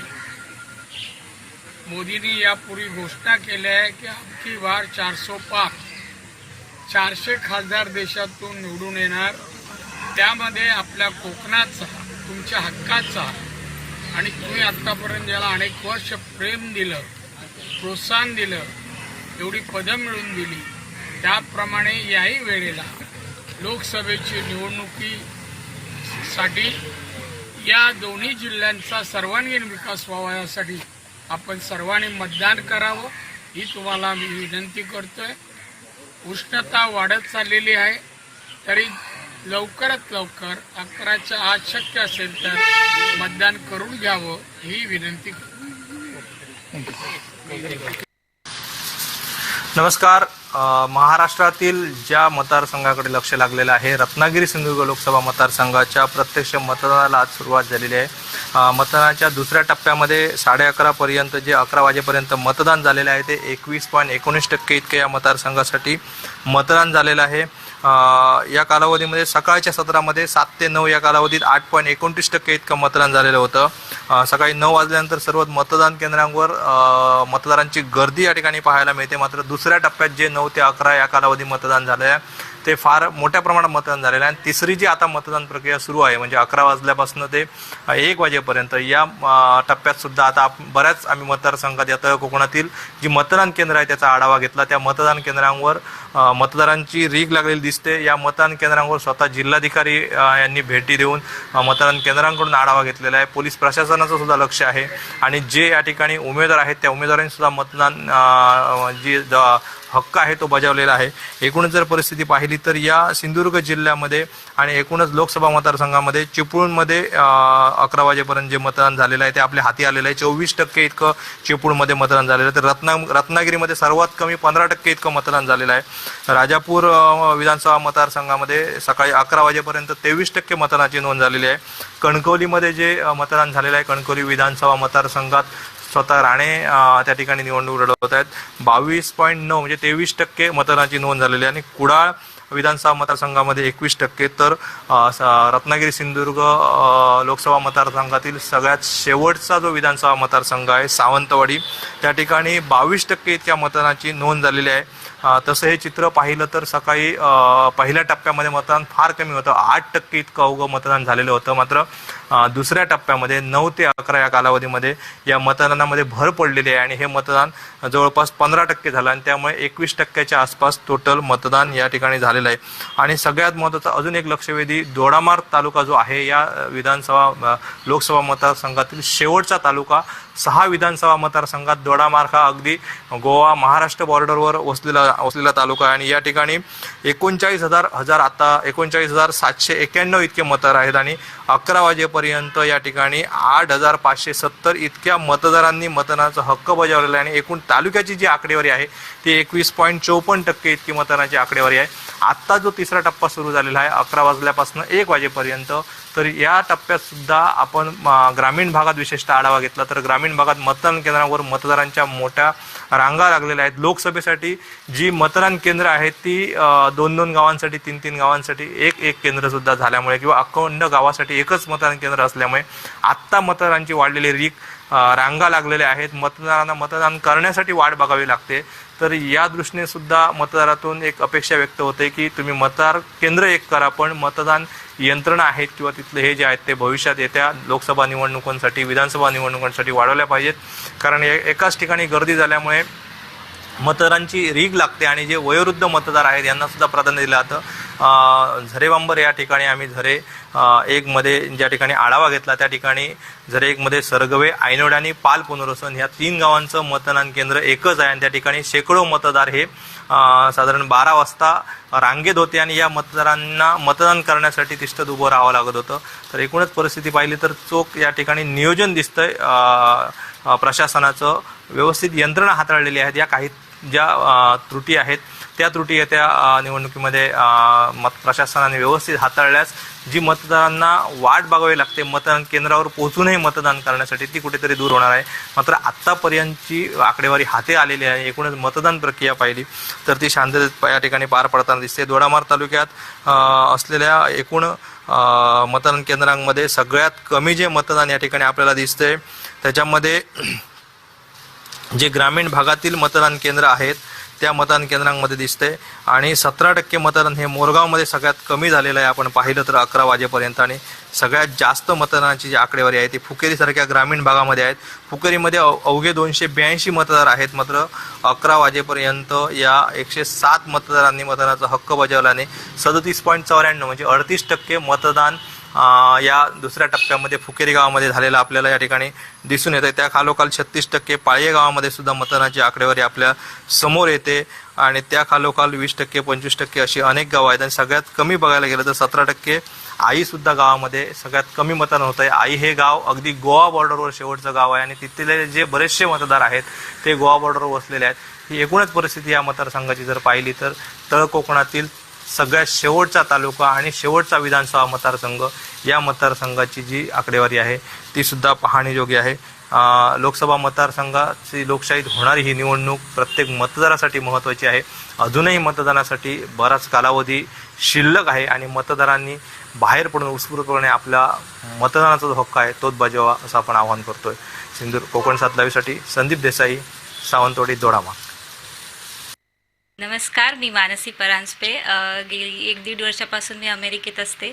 पण यंदाच्या 2024च्या सार्वजनिक लोकसभेच्या निवडणुका जेव्हा जाहीर झाल्या तेव्हा मी ठरवलं की एक जागरूक नागरिक बनून जगातल्या सर्वात मोठ्या लोकशाहीला आपला हातभार द्यायला पाहिजे. ती सुदृढ करण्यासाठी माझ्या मताची किंमत ही नक्कीच जास्त आहे.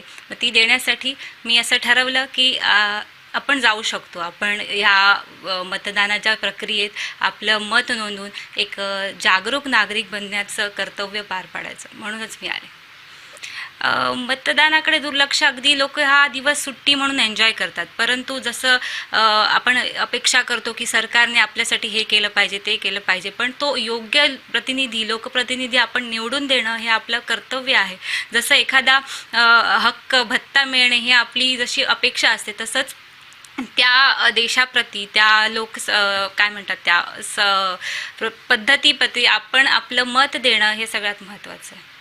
अशांना मी आवाहन करेन की तुम्ही तुमचं मत येऊन नोंदवा. नोटा हा प्रकार नक्कीच, जर तुम्हाला एखादा प्रतिनिधी पसंत नाही पडला तर द्यावा, पण तुम्ही विचार करा की तुमच्या पुढच्या भवितव्यासाठी, पुढच्या येणाऱ्या आपल्या आयुष्यासाठी, आपल्या देशासाठी जो कोणी व्यवस्थितपणे तुमच्या बोलण्याला देशापुढे ठेवू शकेन त्यांना तुम्ही वत करा.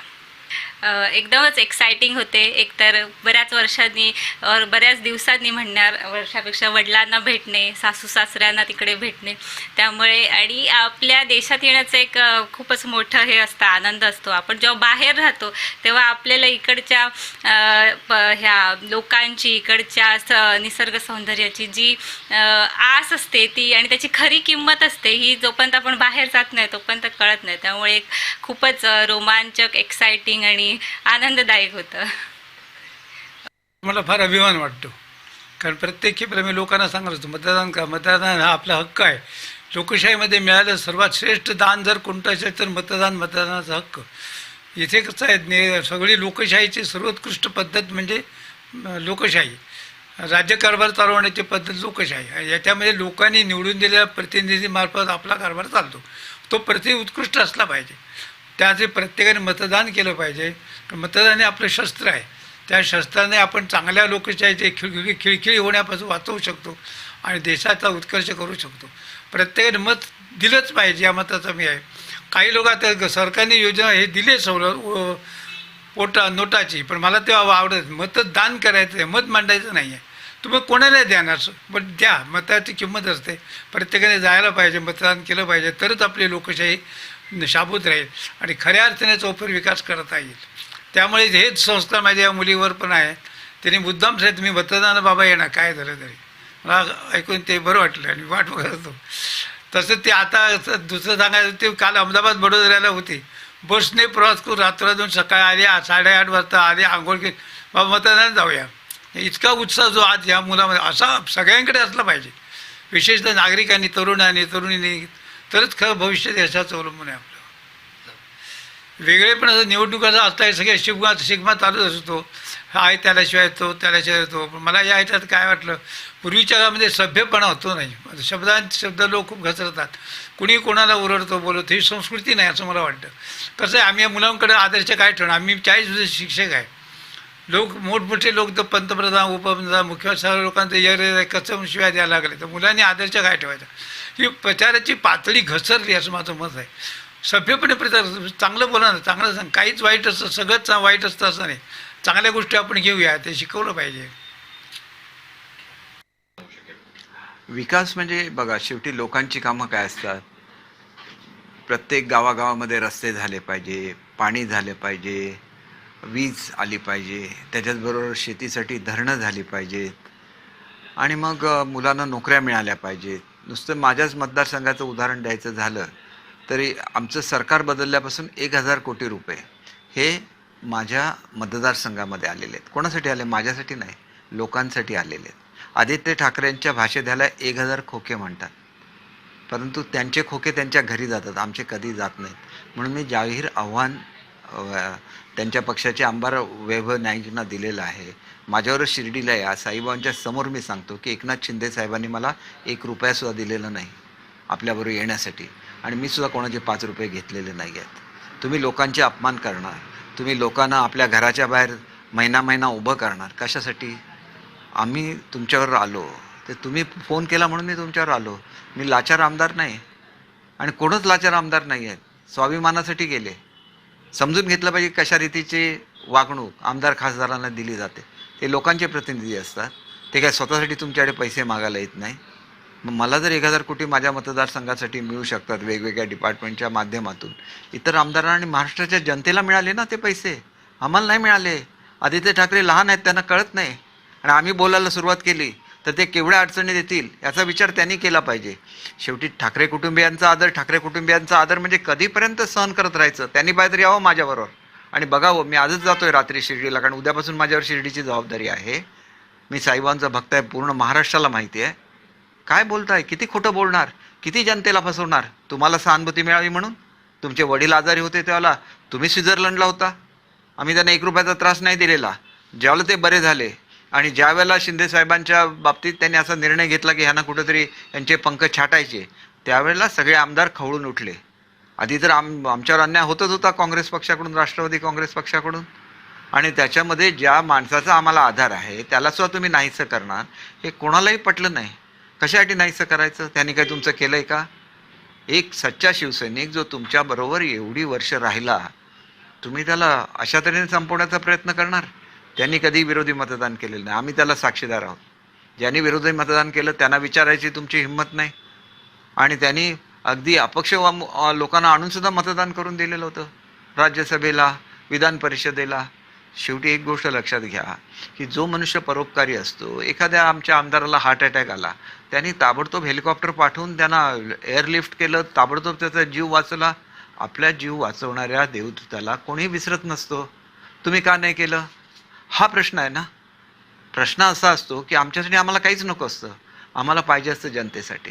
तुम्ही ते देऊ शकला नाही, काही कारणामुळे असेल. खरं तर तुम्ही मुख्यमंत्रीपद स्वीकारायलाच नको होतं. मुख्यमंत्रीपद हे शिवसेना संपवण्याची एक स्ट्रॅटेजी होती, कारण त्यांना माहिती होतं की तुमची स्टाईल ऑफ फंक्शनिंग, त्यांना माहिती होतं की तुम्ही मातोश्रीवर बसून कारभार चालवणार. तसं चालत नाही. ज्यावेळेला मुख्यमंत्री झाला त्यावेळेला तुम्ही फक्त अधिकाऱ्यांना घेऊन बसत होता. अधिकाऱ्यांवर राज्य नाही चालत. राज्य तुमच्यावर किती आमदार आहेत, किती खासदार आहेत याच्यावर राज्य चालत असतं. तुम्हाला असेंब्लीमध्ये किती सपोर्ट आहे. आमची ज्याला कामं होत नव्हती त्याला शेवटी आम्हाला सांगायला लागलं की आम्ही तुमच्या बजेटच्या मीटिंगला, बजेटच्या अधिवेशनाला येणार नाही असं सांगायला लागलं, त्याला आमच्या मतदारसंघाला पैसे मिळाले, नाहीतर ते पैसे सुद्धा मिळत नव्हते. मग शेवटी खरं हे खरं असतं, खोटं हे खोटं असतं. शेवटी महाराष्ट्रातल्या जनतेला ही वस्तुस्थिती समजलीच पाहिजे. त्यांच्याकडे खूप वेळ होता फिरण्यासाठी, वाटेल तसं खोटं बोलत फिरत होते. खोके, अमुक तमुक.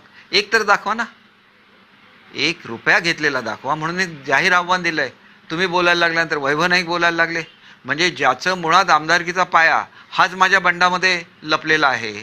त्यांच्या मतदारसंघाचा जो भाग ज्याच्यामधून आज त्यांना मतदान मिळतं तो सावंतवाडी मतदारसंघाचा भाग होता. सगळे माझे कार्यकर्ते त्यांच्यावर जोडले गेले. शिवसेना जिथे 40-45 हजार मतं मिळवत होती या जिल्ह्यामध्ये, तिथं मी शिवसेनेत आल्यानंतर ती संख्या एकदम 1.5 लाखावर गेली आणि मी ज्या राष्ट्रवादीचा अध्यक्ष होतो ते 1.5 लाखावरून 35-40 हजारावर आलं. ही जीवनातली वस्तुस्थिती असते. आणि मग तुम्हाला आतापर्यंत तुम्ही त्या ह्याच्यावर का गेला नव्हता हा प्रश्न आहे. म्हणून जनतेला फसवू नका. बघा, तुम्ही आजारपणाचं भांडवल करू नका. आजारपणाचं भांडवल करत असेल तर आजारपणामध्ये तुमचा मुलगा स्वित्झर्लंडला का गेला होता याचं उत्तर दिलं पाहिजे. त्यांनी तुमची काळजी घेतली. आम्हाला तर तुमच्याकडे एंट्रीच नव्हती. आणि तुम्ही आजारी असताना हे बंड झालेलं नाही आहे. तुम्ही ज्याला रेग्युलरली यायला लागलं त्याला तुमच्याशी बोललं गेलं, तुम्हाला सांगितलं गेलं की आपण मूळ विचाराबरोबर जाऊया, BJP बरोबर जाऊया. आणि ज्याला तुमची तयारी होती, तुम्ही BJP बरोबर गेला तर BJP बरी आणि आम्ही गेलो तर BJP वाईट. कुठला न्याय आहे? तुम्हाला सांगितलं शेवटच्या क्षणापर्यंत मी आसाममधून सांगत होतो, आजसुद्धा एकत्र येऊया. आज एकत्र येऊन आपण ज्यासाठी जनतेने आपल्याला निवडून दिलं आहे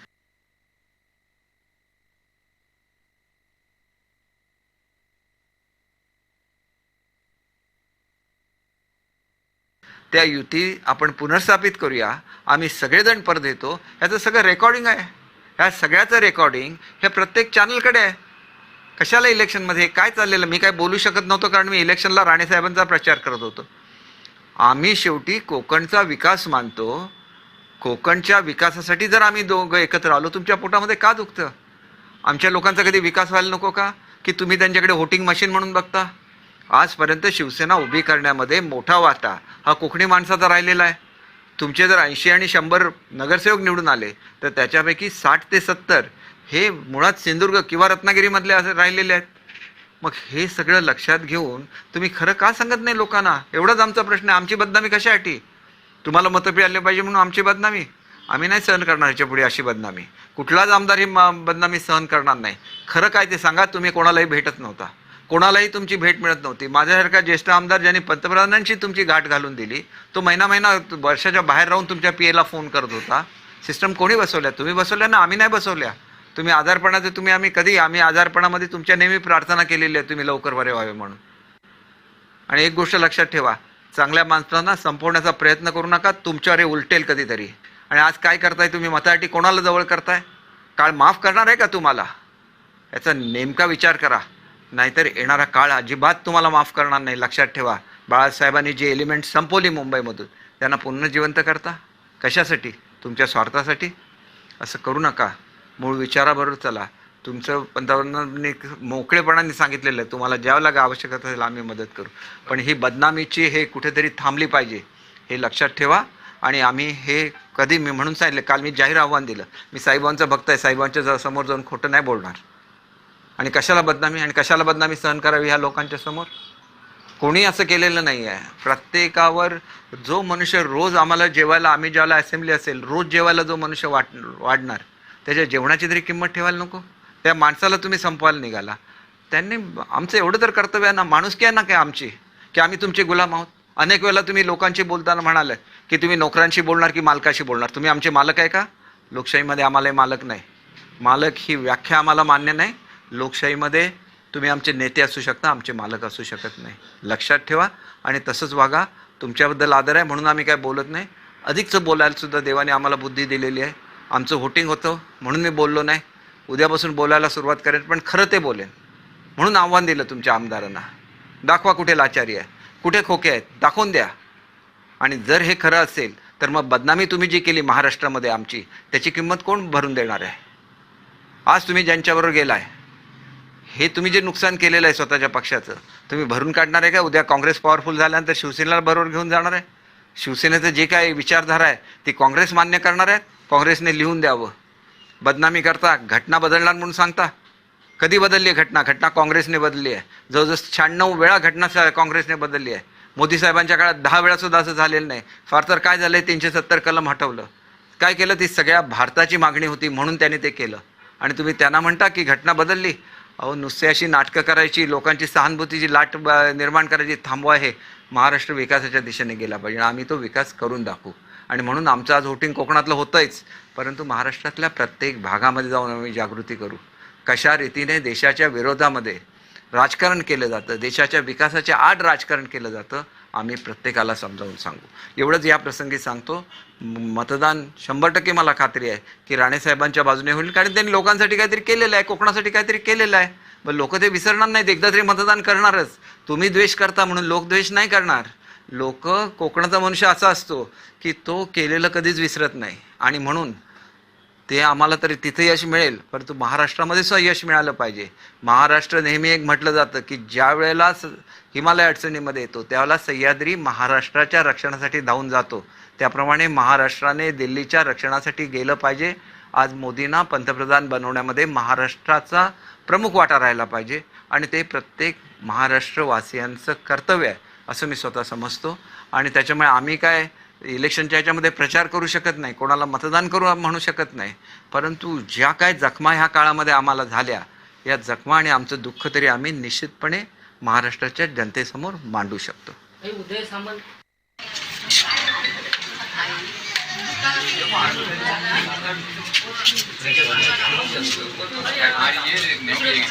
बाहेरचं हो लाईनीत जरा एका लाईनीत अशी थोडं शांत काढ इकडे या साईडला हातात धरा उजव्यात काढ झालं मग काढून झालं काढ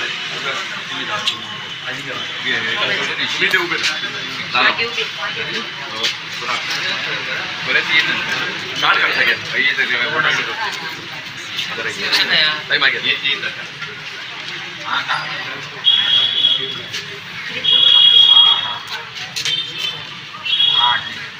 तुम्ही जर त्या साईडला तिकडे बघा मला त्यांच्या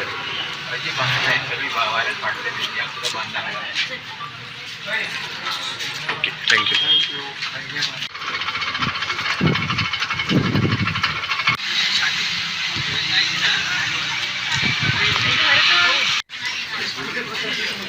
तुमचं झालं ना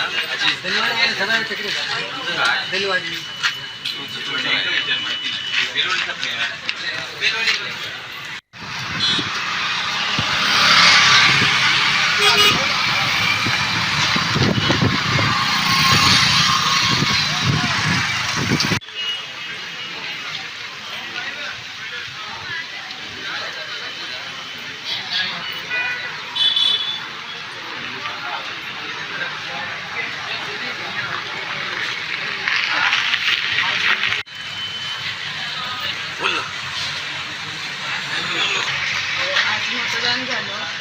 देवगड येथे आज मतदान आहे. खूप शांततेत आणि व्यवस्थितपणे मतदान सर्वजण आपला मतदानाचा हक्क व्यवस्थितपणे बजावत आहेत.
महत्वाची मोठी बातमी समोर येतेय.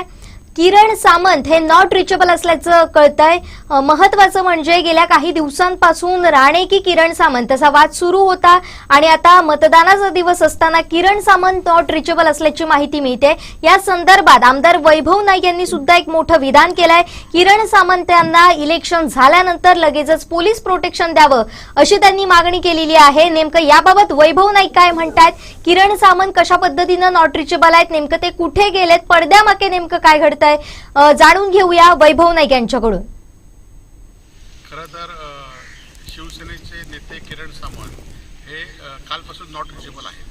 आज खरं तर पोलिसांना आम्ही महासंचालकांना एक पत्राद्वारे निवेदन दिलं आहे की किरण सामंतांना निवडणुकीनंतर ताबडतोब पोलीस संरक्षण देण्यात यावे. कारण या मतदारसंघातील आधीची पार्श्वभूमी बघितली तर अनेक या ठिकाणी दहशतवादाचे प्रकार झालेले आहेत आणि त्यामुळे मतदान शांततेने झाल्यानंतर सुद्धा काही होऊ नये यासाठी किरण सामंतांना पोलिसांनी लवकरात लवकर संरक्षण द्यावे. खरं तर शिवसेनेचे नेते किरण सामंत हे कालपासून नॉट रिचेबल आहेत. आज खरं तर पोलिसांना आम्ही महासंचालकांना एक पत्राद्वारे निवेदन दिलं आहे की किरण सामंतांना निवडणुकीनंतर ताबडतोब पोलीस संरक्षण देण्यात यावे. कारण या मतदारसंघातील आधीची पार्श्वभूमी बघितली तर अनेक या ठिकाणी दहशतवादाचे प्रकार झालेले आहेत आणि त्यामुळे मतदान शांततेने झाल्यानंतर सुद्धा काही होऊ नये यासाठी किरण सामंतांना पोलिसांनी लवकरात लवकर संरक्षण द्यावे.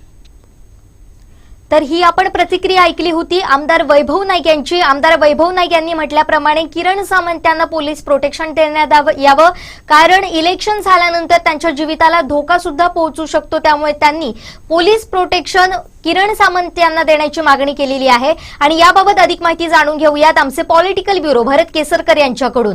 भरतजी, मी तुमच्याकडे येतेय. आताच आपण वैभव नाईक यांची प्रतिक्रिया ऐकली. मगासपासून माध्यमांमधून या बातम्या समोर येत होत्या की किरण सामंत हे नॉट रिचेबल झाले आहे. नेमकं काय घडतंय पडद्यामागे? बघायला गेलं तर नाट्यमय घडामोडी आज मतदानाच्या दिवशी पाहायला मिळतात. आज सकाळी मतदानाला सुरुवात झाली, यानंतर माध्यमांमध्ये बातमी पसरली की किरण उर्फ भैया सामंत हे नॉट रिचेबल आहेत आणि एकच खळबळ माजलेली होती. यानंतर जी माहिती हाती आली त्यानुसार किरण सामंत हे नॉट रिचेबल असल्याची माहिती समोर येते. यानंतर आम्ही प्रत्यक्षात किरण सामंत यांना फोन लावण्याचा प्रयत्न केला, मात्र किरण सामंत यांचा फोन लागत नाहीये. यानंतर त्यांचे बंधू जे उदय सामंत जे मंत्री आहेत यांच्याशी संपर्क साधला, मात्र त्यांनी फोन उचलला नव्हता. नंतर काही वेळापूर्वीच उदय सामंत यांनी या संदर्भात रिप्लाय दिलेला आहे, मात्र थेट त्यांच्याकडून या संदर्भात कोणतीही माहिती समोर येत नाही. मात्र चर्चा चालू आहे किरण सामंत हे नॉट रिचेबल आहेत. याबाबत वैभव नाईकांनी स्टेटमेंट काढलेलं आहे आणि त्यांनी माध्यमांसमोर प्रतिक्रिया दिलेली आहे की किरण सामंत हे नॉट रिचेबल आहेत. काल रात्रीपासून नॉट रिचेबल असल्याचा दावा आमदार वैभव नाईक करतायत आणि वैभव नाईक असं म्हणताय की किरण सामंत यांना पोलिसांनी संरक्षण द्यावं. त्यामुळे त्यांच्या या विधानामुळे अजून खळबळ माजलेली आहे. याबाबत भाजपचं जे म्हणणं आहे जाणून घेण्याचा प्रयत्न केला तर भाजप युवा मोर्चाचे प्रदेश उपाध्यक्ष यांनी वैभव नाईकांवर थेट हल्लाबोल केलेला आहे आणि त्यांनी थेट असं म्हटलंय हे आरोप बिनबुडाचे आहेत वैभव नाईक करतायत ते. कारण किरण सामंत हे मतदारसंघामध्ये आहेत, रत्नागिरीमध्ये आहेत आणि ते मतदारांशी थेट मतदान करण्यासाठी त्यांना प्रत्येक बूथवर फिरतायत. त्यामुळे कुठेही किरण सामंत नॉट रिचेबल नसल्याचं त्यांनी म्हटलंय आणि वैभव नाईकांच्या पायाखालची वाळू घसरल्याचा त्यांनी दावा केलाय. म्हणजे वैभव नाईकांवर हल्लाबोल केलाय. त्यामुळे एकामेकावर आरोप प्रत्यारोप. भरतजी, मी तुम्हाला थोडंसं थांबवते. भरतजी, मी तुम्हाला थोडंसं थांबवते. जर उदय सामंत असे म्हणतायत की किरण सामंत नॉट रिचेबल नाहीयेत, मात्र या बातम्या मग कशा पद्धतीनं येत आहेत, नेमकं या बातम्या येण्याचं कारण काय आहे आणि किरण सामंत नेमकं नॉट रिचेबल कशासाठी झाले, त्यामागची कारणं काय आहेत? जुली, किरण सामंत हे सुरुवातीपासूनच या मतदारसंघामध्ये इच्छुक होते. यानंतर किरण सामंतांनी जोरदार शक्ती प्रदर्शन करून उमेदवारी मिळण्यासाठी कंबर घसली होती, परंतु त्यांना उमेदवारी मिळाल्यानंतर न मिळाल्याने ते नाराज होते, परंतु त्यांची नाराजी दूर केली गेली होती. यानंतर काही दिवसापूर्वीच त्यांचे बॅनर त्याने बंधुराजांचे काढले होते आणि दोन बंधूंमध्ये वाद आहे की अशी चर्चा होती. यानंतर किरण सामंत हे आज खरं तर आपल्या रत्नागिरीच्या जिल्ह्यामध्ये प्रत्यक्षात मतदारांमध्ये दिसणं अपेक्षित होतं, कारण मतदानाचा दिवस होता, परंतु ते कुठेही दिसले नाहीत माध्यमांसमोर. यानंतर माध्यमांनी त्यांना फोन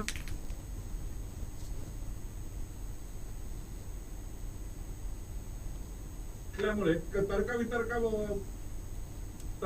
केला जातोय की किरण सामंत हे नॉट रिचेबल आहेत आणि ते का नॉट रिचेबल आहेत यावर ह्या सगळ्या प्रसार माध्यमांच्या चर्चा आहेत.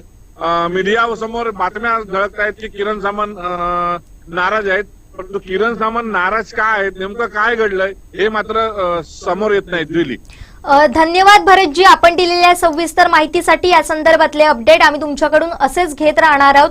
मात्र आता आमच्यासोबत जोडले गेलेत राष्ट्रवादीचे म्हणजे शरद पवार गटाचे जिल्हाध्यक्ष अमित सामंतजी.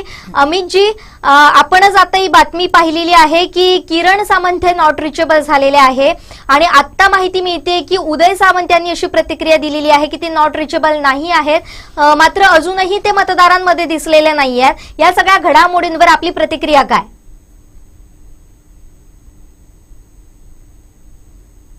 अमितजी, आपला आवाज आमच्यापर्यंत पोहोचत नाहीये.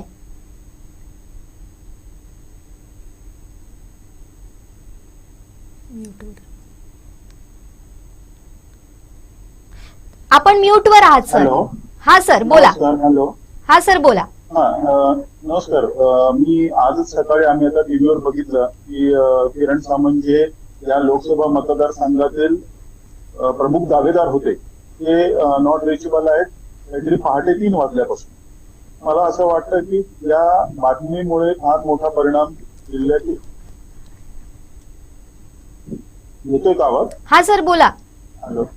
हा सर बोला, आवाज येतोय आपला. हा, या सर्व घडामोडीमुळे त्यांना जो काही मेसेज द्यायचा होता जिल्ह्यातील कार्यकर्त्यांना तो परफेक्ट दिला गेलाय असं आम्हाला आढळून आलेलं आहे. बऱ्याच ठिकाणी त्यांच्या कार्यकर्त्यांना आतापर्यंत स्पष्ट दिशा मिळत नव्हती आणि ती स्पष्ट दिशा या त्यांच्या जे काही नॉट रिचेबल झालेले असं म्हटलं जातंय. कमीत कमी टीव्हीवर तरी जी बातमी आलेली आहे, सर्व चॅनल्सनी आज ती बातमी सकाळपासून दाखवत आहेत आणि त्याप्रमाणे त्या बातमीवर त्यांच्या कार्यकर्त्यांनी विश्वास करून आपण सुद्धा माहिती घ्या की गावागावात त्यांचे कार्यकर्ते जे त्यांना मानणारी लोक आहेत त्यांचे काम त्यांनी आजपर्यंत केलेलं आहे, कामं केलेली आहेत आणि ज्यांना किरण सामंत यांना उमेदवारी मिळण्याची अपेक्षा होती हे सर्व कार्यकर्ते एका वेगळ्या प्रकारे आता काम करण्यास त्यांनी सुरुवात केली. एकूणच अमितजी, हा जर सकाळपासूनचा जर घटनाक्रम जर बघितला तर गेल्या काही दिवसांपासून रत्नागिरी जिल्ह्यामध्ये किरण उर्फ भैया सामंत आणि उदय सामंत यांच्या घरात असलेले गृहकलह किंवा त्याचा फायदा घेऊन कुठेतरी भाजपच्या राजकीय पटलावरती कुठेतरी वेगळ्या पद्धतीने रणनीती आखली जाते असं तुम्हाला वाटतंय का? नाही, मुळात कधीही राजकारणात कोणाच्याही गृहकलहाचा फायदा घेऊ नये या मताचा व्यक्तिशः मी तरी आहे आणि बरेच जण या माझ्या मताशी सहमत असतील. दुर्दैवाने जर असं काही असेल तर मला वाटतं भाजप त्यांच्या अंतर्गत याच्यावर आपली पोळी भाजून घेतोय असं आम्हाला कुठेतरी वाटतंय.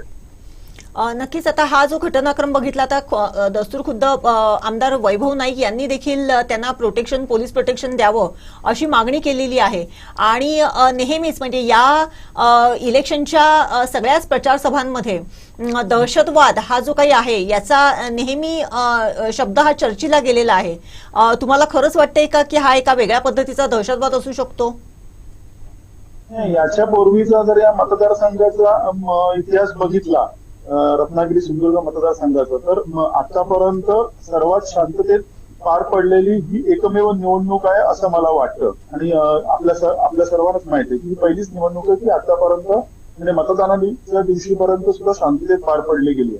पण याच्यानंतरही काही होणारच नाही असं सुद्धा जर आपण म्हटलं तर तो आपला अंधारा विश्वास ठरेल.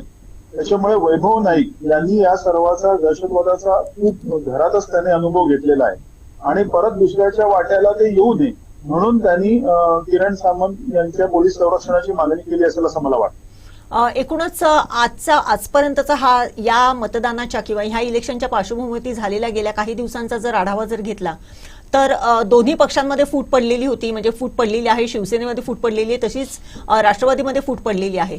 याचा कितपत परिणाम आजच्या तुमच्या या दिवसभराच्या तुमच्या आढाव्यामध्ये तुम्हाला दिसून येतोय? काय वाटतंय तुम्हाला? मुळात मला तर असं वाटतंय की लोकांना म्हणजे राष्ट्रवादीचे असतील किंवा शिवसेनेचे असतील, म्हणजे शरद पवार साहेबांचे असतील किंवा उद्धव ठाकरे साहेबांची जे मानणारे नेते पदाधिकारी कार्यकर्ते आहेत, त्यांनी कुठेतरी गेल्या 2 वर्षात या महाराष्ट्रातल्या राजकारणाचा अत्यंत वाईट, भाजपने ज्या पद्धतीने राजकारण केलं आणि हे दोन्ही पक्ष फोडले, तर कुठेतरी राग या कार्यकर्त्यांना पदाधिकाऱ्यांना होता, तसाच तो जनतेत सुद्धा होता. आणि तोच राग कुठेतरी मतपेटीच्या माध्यमातून व्यक्त होताना दिसतोय. 4 जूनला तुम्ही बघाल, तुम्हाला याचा फटका येईल. धन्यवाद अमित सामंतजी, आपण आलात, आमच्याशी संवाद साधलात आणि आपली प्रतिक्रिया दिली त्याबद्दल आपले मनपूर्वक आभार. तर आता आपल्या सोबत आहेत काँग्रेसच्या महिला जिल्हाध्यक्ष साक्षी वंजारी मॅडम. मॅडम, आपलं देखील स्वागत या विशेष चर्चा सत्रात. आज आपण सकाळपासून बघतोय मतदान होतंय, टप्प्याच्या माध्यमातून हे मतदान होतंय आणि त्याचे कल सुद्धा येतात, ही आकडेवारी आपल्या समोर येते. मात्र आपण आता जर पाहिलं तर महत्वाची बातमी समोर आली होती, एक मोठा ट्विस्ट या सगळ्यामध्ये आला होता, तो म्हणजे किरण सामंत नॉट रिचेबल असल्याचा. आता आपण वैभव नाईकांची प्रतिक्रिया ऐकली, त्यांनी पोलीस प्रोटेक्शन द्या असं सुद्धा म्हटलंय. आणि त्याचबरोबर आमचे पॉलिटिकल ब्युरो भरत केसरकर यांनी जी माहिती दिली की उदय सामंत असं म्हणतात की ते नॉट रिचेबल नाहीयेत असं सुद्धा कळतंय. त्यानंतर अमित सामंत यांनी सुद्धा आपल्याशी संवाद साधलाय. एकंदरीत यावर आपली प्रतिक्रिया काय आहे? मला सुद्धा आता मी एक 15 मिनिटापूर्वी आमच्या जिल्ह्याच्या अध्यक्षांशी बोलले, अविनाश लाड, त्यांनी सुद्धा मला आज हीच बातमी सांगितली की किरण सामंत हे नॉट रिचेबल आहेत. आणि एकंदरीत जर मॅडम जर बघायला गेलं तर सिंधुदुर्गपेक्षा कम्पेअर टू सिंधुदुर्ग, रत्नागिरीमध्ये हिंदू हृदय सम्राट बाळासाहेबांना मानणारा फार मोठा वर्ग आहे. कारण माझा सख्खा मामा रत्नागिरीमध्ये लांजात राहतो, मी त्याला जरी विचारलं की कुणाला मतदान करणार तर बाळासाहेब ठाकरे शिवसेना, म्हणजे ही सर्वसामान्यांची भावना आहे. आणि रत्नागिरी म्हटलं की किरण सामंत शिवसेना हे समीकरण आहे, उदय सामंत हे समीकरण आहे. आणि ज्या पद्धतीने त्यांनी मागणी केली होती की लोकसभा मतदारसंघामधून ही उमेदवारी शिवसेनेला मिळावी, कारण खासदार शिवसेनेचे सिटिंग होते म्हणून त्यांनी ती शिवसेनेला मिळावी, शिंदेला मिळावी, ह्या पद्धतीची त्यांची भूमिका होती. आणि आज त्यांच्या प्रतिष्ठेचा तो विषय झालेला होता.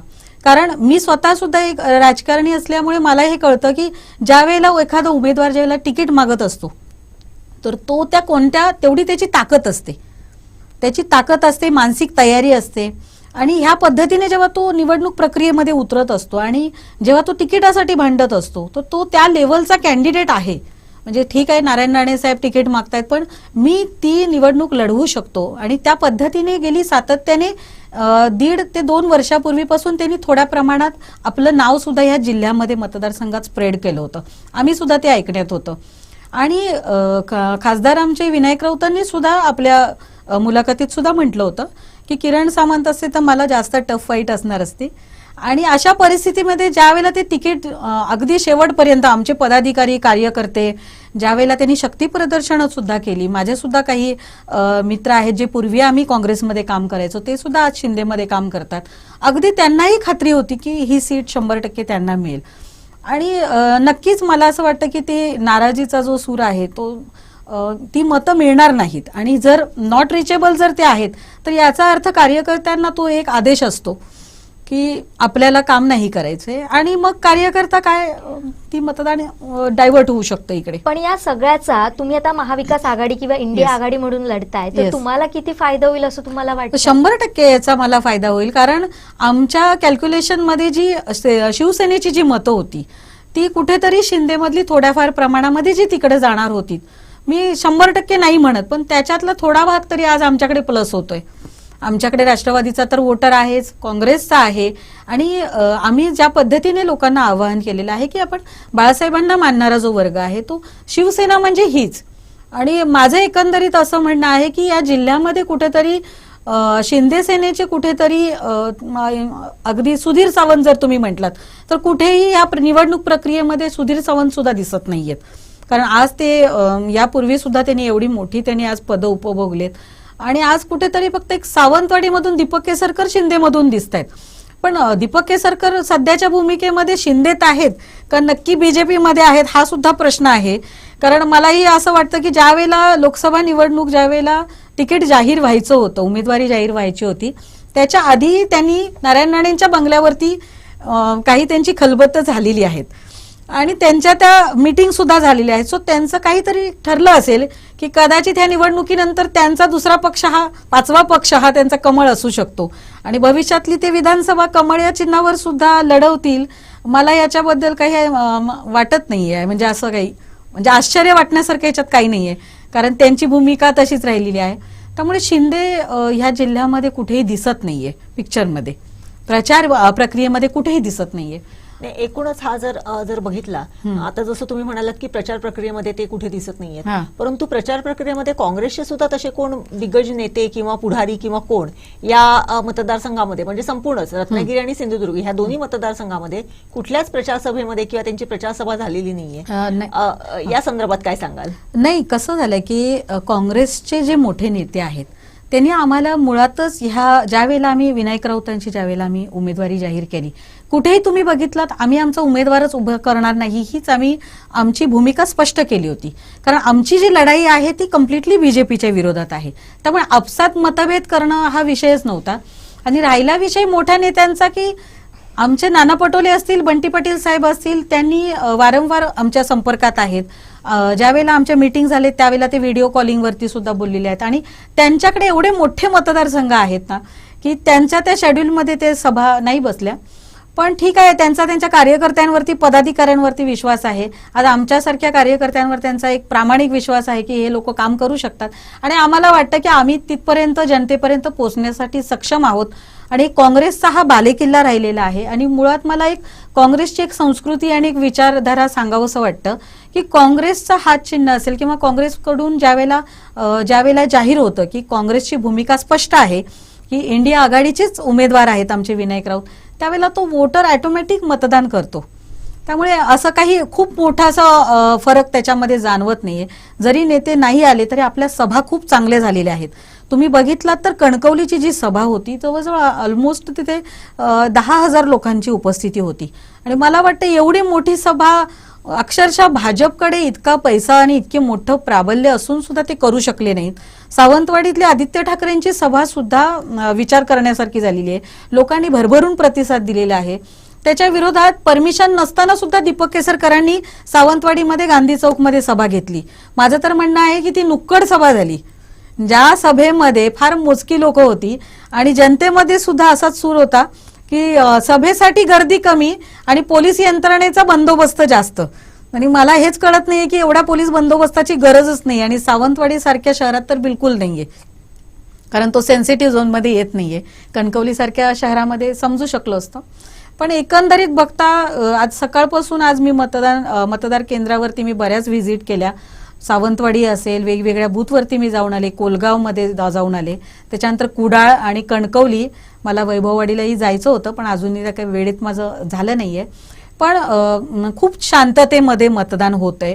याचं असंही एक कारण असू शकतं की वारंवार हा सेन्सिटिव्ह मतदारसंघ म्हटल्यामुळे कदाचित त्याचा परिणाम त्यांच्या वोटिंगवरती भाजपच्या होऊ शकतो, म्हणून त्यांनी ह्या वेळेला ती काळजी घेतलेली आहे असं मला एकंदरीत जाणवतं. ते कुठेही रिस्क घेत नाहीयेत, हा एक असू शकतो.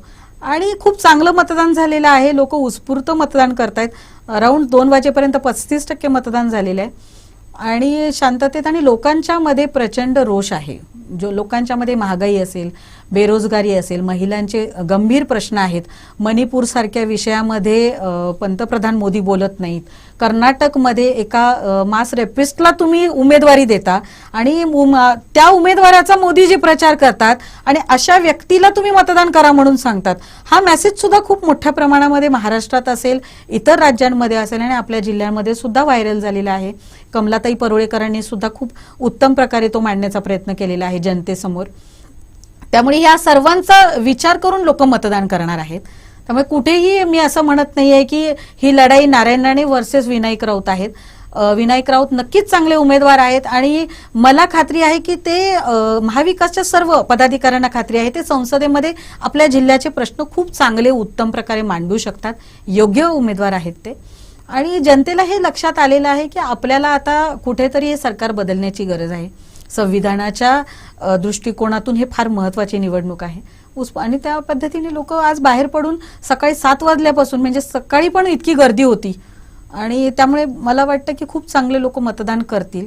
आणि विनायक राऊत संविधानाचा नेहमीच विषय काढला जातो, पण त्या संविधानाच्या विषयावरती सुद्धा नेहमी असं बोललं जाते की काँग्रेसच्या राजवटीमध्ये तब्बल 80 वेळा अमेंडमेंट करण्यात आल्या या संदर्भामध्ये. मग आम्ही काय कुठे काय संविधान आम्ही काय बदलायला निघालेलो नाही, बाबासाहेब आम्हाला देखील परमपूज्य आहेत, हे जे काही बोललं जाते या पार्श्वभूमीवरती कशा दृष्टीने बघता तुम्ही? नाही, तुम्ही मला सांगा ना की आज प्रत्येक विषयांमध्ये ज्या ज्या विषयांमध्ये ह्यांनी इंटरफेअर केलेला आहे, मध्यस्थी केलेली आहे, आज निकाल सुद्धा जे काही लागतात किंवा जजमेंट सुद्धा ज्यावेळेला जज एखादा जजमेंट ज्यावेळेला देतात एखाद्या विषयासाठी, ते सुद्धा लोकांना अपेक्षित असं कुठेच होत नाहीये. मी ओव्हरऑल सांगते. जसं तसं बघायला गेलं तर नियमांमध्ये काही विषय बसत नाहीये, पण तरी सुद्धा ते होत आहेत. माझं म्हणणं असं आहे की नियम तुम्ही सगळ्यांना सेम लागू करा. म्हणजे ओव्हरऑल काय झालं की सगळ्यांना कंट्रोल मोदीजी करतायत. मीडिया असेल, व्हॉट एव्हर मोदी मीडिया म्हणतात, राहुल गांधीजींनी यावरती वारंवार स्टेटमेंट केलेलं आहे. त्यामुळे आता आज बघितलं तर तुम्ही ज्या काही आताच्या ज्या निवडणुका आहेत त्या निवडणुकांमध्ये असं सुद्धा काही नियम आहेत ज्यांच्यावरती गुन्हेगारी आहेत. तर गुन्हेगारी असलेल्या व्यक्तीला तुम्हाला निवडणूक सुद्धा लढवता येत नाही. मग जो व्यक्ती, कर्नाटकचाच विषय घेऊया, रेमण्णा जे आहेत तिथले उमेदवार, ते जर फरारी होते आणि त्यांच्यावरती एवढ्या जर केसेस झालेल्या आहेत तर तुम्ही अशी उमेदवारी का देताय? सो हा सुद्धा गंभीर प्रश्न आहे. मग कुठेतरी हे संविधानात बसतच नाहीये ना. त्यातले जे नियम आहेत ते तुम्ही धाब्यावरतीच बसवलेत सरळ सरळ. त्यामुळे राहुल गांधींच्या वक्तव्याशी जनता खूप प्रभावित आहे. राहुल गांधींचं फॅन फॉलोईंग सुद्धा खूप वाढलेलं आहे. तुम्ही युट्यूबवर वगैरे बघितलात तर आज लोकांना राहुल गांधींसमोर एक वेगळी आज त्यांची इमेज फारच चेंज झाली आहे. आज भारत जोडो यात्रेनंतर जे राहुल गांधी लोकांनी बघितले तो खरा राहुल गांधी आहे. ती इमेज खराब करण्याचं काम गेली सातत्याने 10 वर्षामध्ये मोदींनी केलं होतं. ती आता पुसण्याचं काम राहुल गांधींनी स्वतःहून केलेलं आहे. त्यांनी प्रचंड मेहनत घेतलेली आहे. आणि जनतेला असं वाटतं आणि जनतेला आश्वासन आहे असं म्हणायला हरकत नाही की ज्या ज्या राज्यांमध्ये काँग्रेसचं सरकार आहे तिथे त्यांनी जे जे वचननामे दिलेले आहेत, जो त्यांनी जाहीरनामा जो वाचलेला आहे तो त्यांनी पूर्ण केलेला आहे सत्ता स्थापन झाल्यानंतर 1 महिन्याच्या कालावधीमध्ये.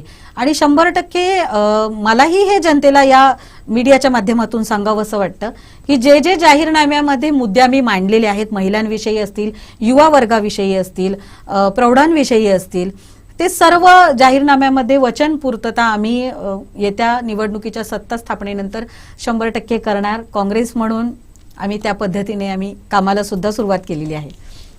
धन्यवाद. ह्याबद्दल आपण अधिक बोलणारच आहोत. मात्र आमचे ब्युरो चीफ रिपोर्टर कृष्णा ढोलम आपल्याशी जोडले जात आहेत. त्यांच्याशी आपण संवाद साधणार आहोत, अधिक माहिती त्यांच्याकडून याबाबत जाणून घेणार आहोत. मात्र तोपर्यंत मी पुन्हा एकदा मॅडम तुमच्याकडे येते. जर आपण पाहिलं तर जसं मॅडमनी मगाशी म्हटलं, देवयानी मॅडमनी म्हटलं की ज्या पद्धतीनं शिवसेनेचे 2 भाग झालेत, राष्ट्रवादीचे 2 भाग झालेत, तर या सगळ्याचा परिणाम या निवडणुकांवर तुम्हाला काय जाणवतोय? त्याचा फटका कशा पद्धतीनं जेव्हा तुम्ही प्रचारात उतरलेलात किंवा या मतविभाजनावर या सगळ्याचा परिणाम कसा झाला? मतविभाजनामध्ये मला असं वाटतं की खूप परिणाम नाही, पण 100% जर शिवसेना आहे तर 100% पैकी एक किमान 70% एक मानणारा जो वर्ग आहे तो त्या पर्टिक्युलर त्या व्यक्तीला मानतो. जसं शिवसेना ही बाळासाहेब ठाकरेंचीच शिवसेना. आता काँग्रेस म्हटलं की गांधी घराणं आलं, जे काही आमच्या सोनियाजींचं जे काही काम आहे, इंदिरा गांधीजींचं जे काही पूर्वीचं काम आहे, त्यामुळे ह्या विषयांवरतीच काँग्रेस ओव्हरऑल फिरत असते. त्यामुळे पक्षश्रेष्ठी आणि पक्षाचे जे नेते आहेत तो फार एक महत्वाचा फॅक्टर असतो. जसं पवार साहेब, आता शेवटी कसं आहे की ती आयडेंटिटी असते की राष्ट्रवादी कोणाची तर पवार साहेबांची. मी पुन्हा एकदा मॅडम तुमच्याकडे येईनच, पण आता आमचे चीफ रिपोर्टर कृष्णा ढोलम जोडले जात आहेत. कृष्णाजी, आपण मगासपासून पाहतोय की किरण सामंत हे नॉट रिचेबल असल्याची माहिती मिळते. याबाबतची अधिकची माहिती काय आहे? काय सांगाल या सगळ्या घडामोडींच्या पार्श्वभूमीवर? नक्कीच जेली, आपण पाहिलं तर गेले अनेक दिवस आपण बघितलं की रत्नागिरी सिंधुदुर्ग हा लोकसभा मतदारसंघ नेहमीच चर्चेत राहिलेला आहे. अगदी उमेदवारी जाहीर होण्यापासून आतापर्यंत किरण सामंत हे या मतदारसंघासाठी इच्छुक होते, मात्र शेवटच्या क्षणी हे केंद्रीय मंत्री नारायण राणे यांचं नाव या मतदारसंघासाठी जाहीर झालं तेव्हापासून किरण सामंत हे नाराज असल्याचं पाहायला मिळत आहे. अगदी अमित शहा यांच्या दौऱ्याआधीच किरण सामंत यांनी उदय सामंत यांच्या कार्यालयाचं जे बॅनर होते फलक ते सुद्धा काढलेले होते. त्यामुळे किरण सामंत हे अद्यापही नाराज असल्याचे स्पष्ट होत होते. मात्र अमित शहा यांनी सुद्धा रत्नागिरी दौऱ्यावर आले असता त्यावेळी त्यांनी किरण सामंत आणि उदय सामंत यांना समज दिल्याची चर्चा होती. आणि त्यानंतर पुन्हा एकदा किरण सामंत हे राजापूरमध्ये प्रचाराला सुरुवात देखील केली आणि राजापूरमधून विधानसभा लढवणार अशा पद्धतीची घोषणा ही कार्यकर्त्यांनी केली होती. तेव्हापासून हे उदय सामंत हे नाराज असल्याची चर्चा ही मतदारसंघात पाहायला मिळत होती. आता आज अचानक किरण सामंत सकाळपासूनच नॉट रिचेबल झाल्यानंतर पुन्हा एकदा चर्चेला उधाण आलेलं आहे. त्यामुळे किरण सामंत नेमके गेले कुठे असा प्रश्न आता कार्यकर्त्यांना पडलेला आहे. कार्यकर्ते सुद्धा किरण सामंत यांना संपर्क करण्याचा प्रयत्न करत आहेत. मात्र फोन त्यांचा अजूनही नॉट रिचेबल लागत आहे ज्युएली. त्यामुळे एकूणच या आता पाहिलं तर किरण सामंत यांची भूमिका काय असणार, कार्यकर्ते काय भूमिका घेणार याकडेही साऱ्यांचे आता लक्ष लागून आहे. कृष्णा, हे तू सांगितलंस हे बरोबरच आहे की ते नॉट रिचेबल आहेत, कालपासून नॉट रिचेबल आहेत. परंतु दोघांचेही, ह्या दोन्ही बंधुद्वयींची समजूत सातत्याने काढण्याचा प्रयत्न ह्या गेल्या काही दिवसांमध्ये झालेला आहे.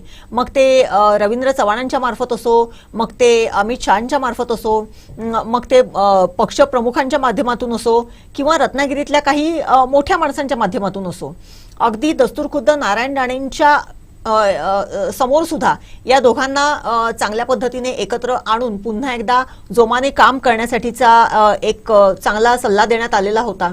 परंतु तरीही कुठेतरी सल आहे, तरीही कुठेतरी नाराजी आहे आणि ती आज स्पष्टपणे दिसून येते.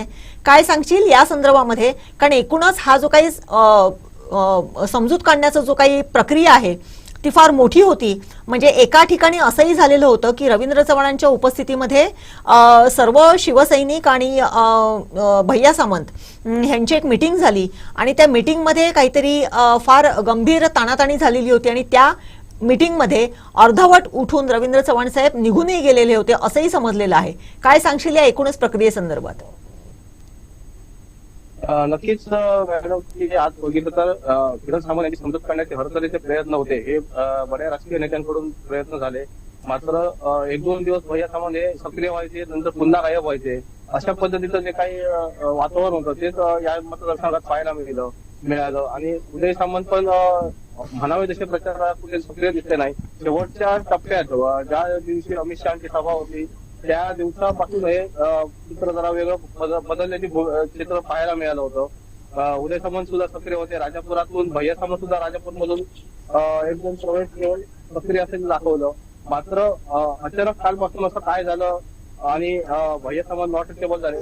जरी भैया सामंत नॉट रिचेबल झाले तरी उदय सामंत यांनी याचा नकार दिलेला आहे की तसं काही घडलेलं नाही किंवा घडणार नाही अशा पद्धतीचं विधान हे उदय सामंत यांनी केलेलं आहे. मात्र याच वक्तव्यावर नॉट रिचेबल वरून विनायक राऊत आणि वैभव नाईक यांनी महायुतीवर टीका केली की किरण सामंत यांना पोलीस प्रोटेक्शन द्या अशा पद्धतीची मागणी आहे ती या निमित्ताने करताना दिसत आहे. त्यामुळे पुन्हा एकदा या राजकीय चर्चांना मॅडम उधाण आलेलं आहे. कृष्णा, एकूण काय करणार याकडे आता सारे एकूणच जर बघितलं तर आज सकाळपासून जी मतदानाचं जर आकडेवारी जर बघितली तर खुद्द रत्नागिरी मतदारसंघ जो आहे, रत्नागिरी विधानसभा मतदारसंघ, त्या मतदारसंघामधलं मतदान सुद्धा जे आहे ते कमी झालेलं आहे इतर सगळ्या मतदारसंघांच्या तुलनेमध्ये.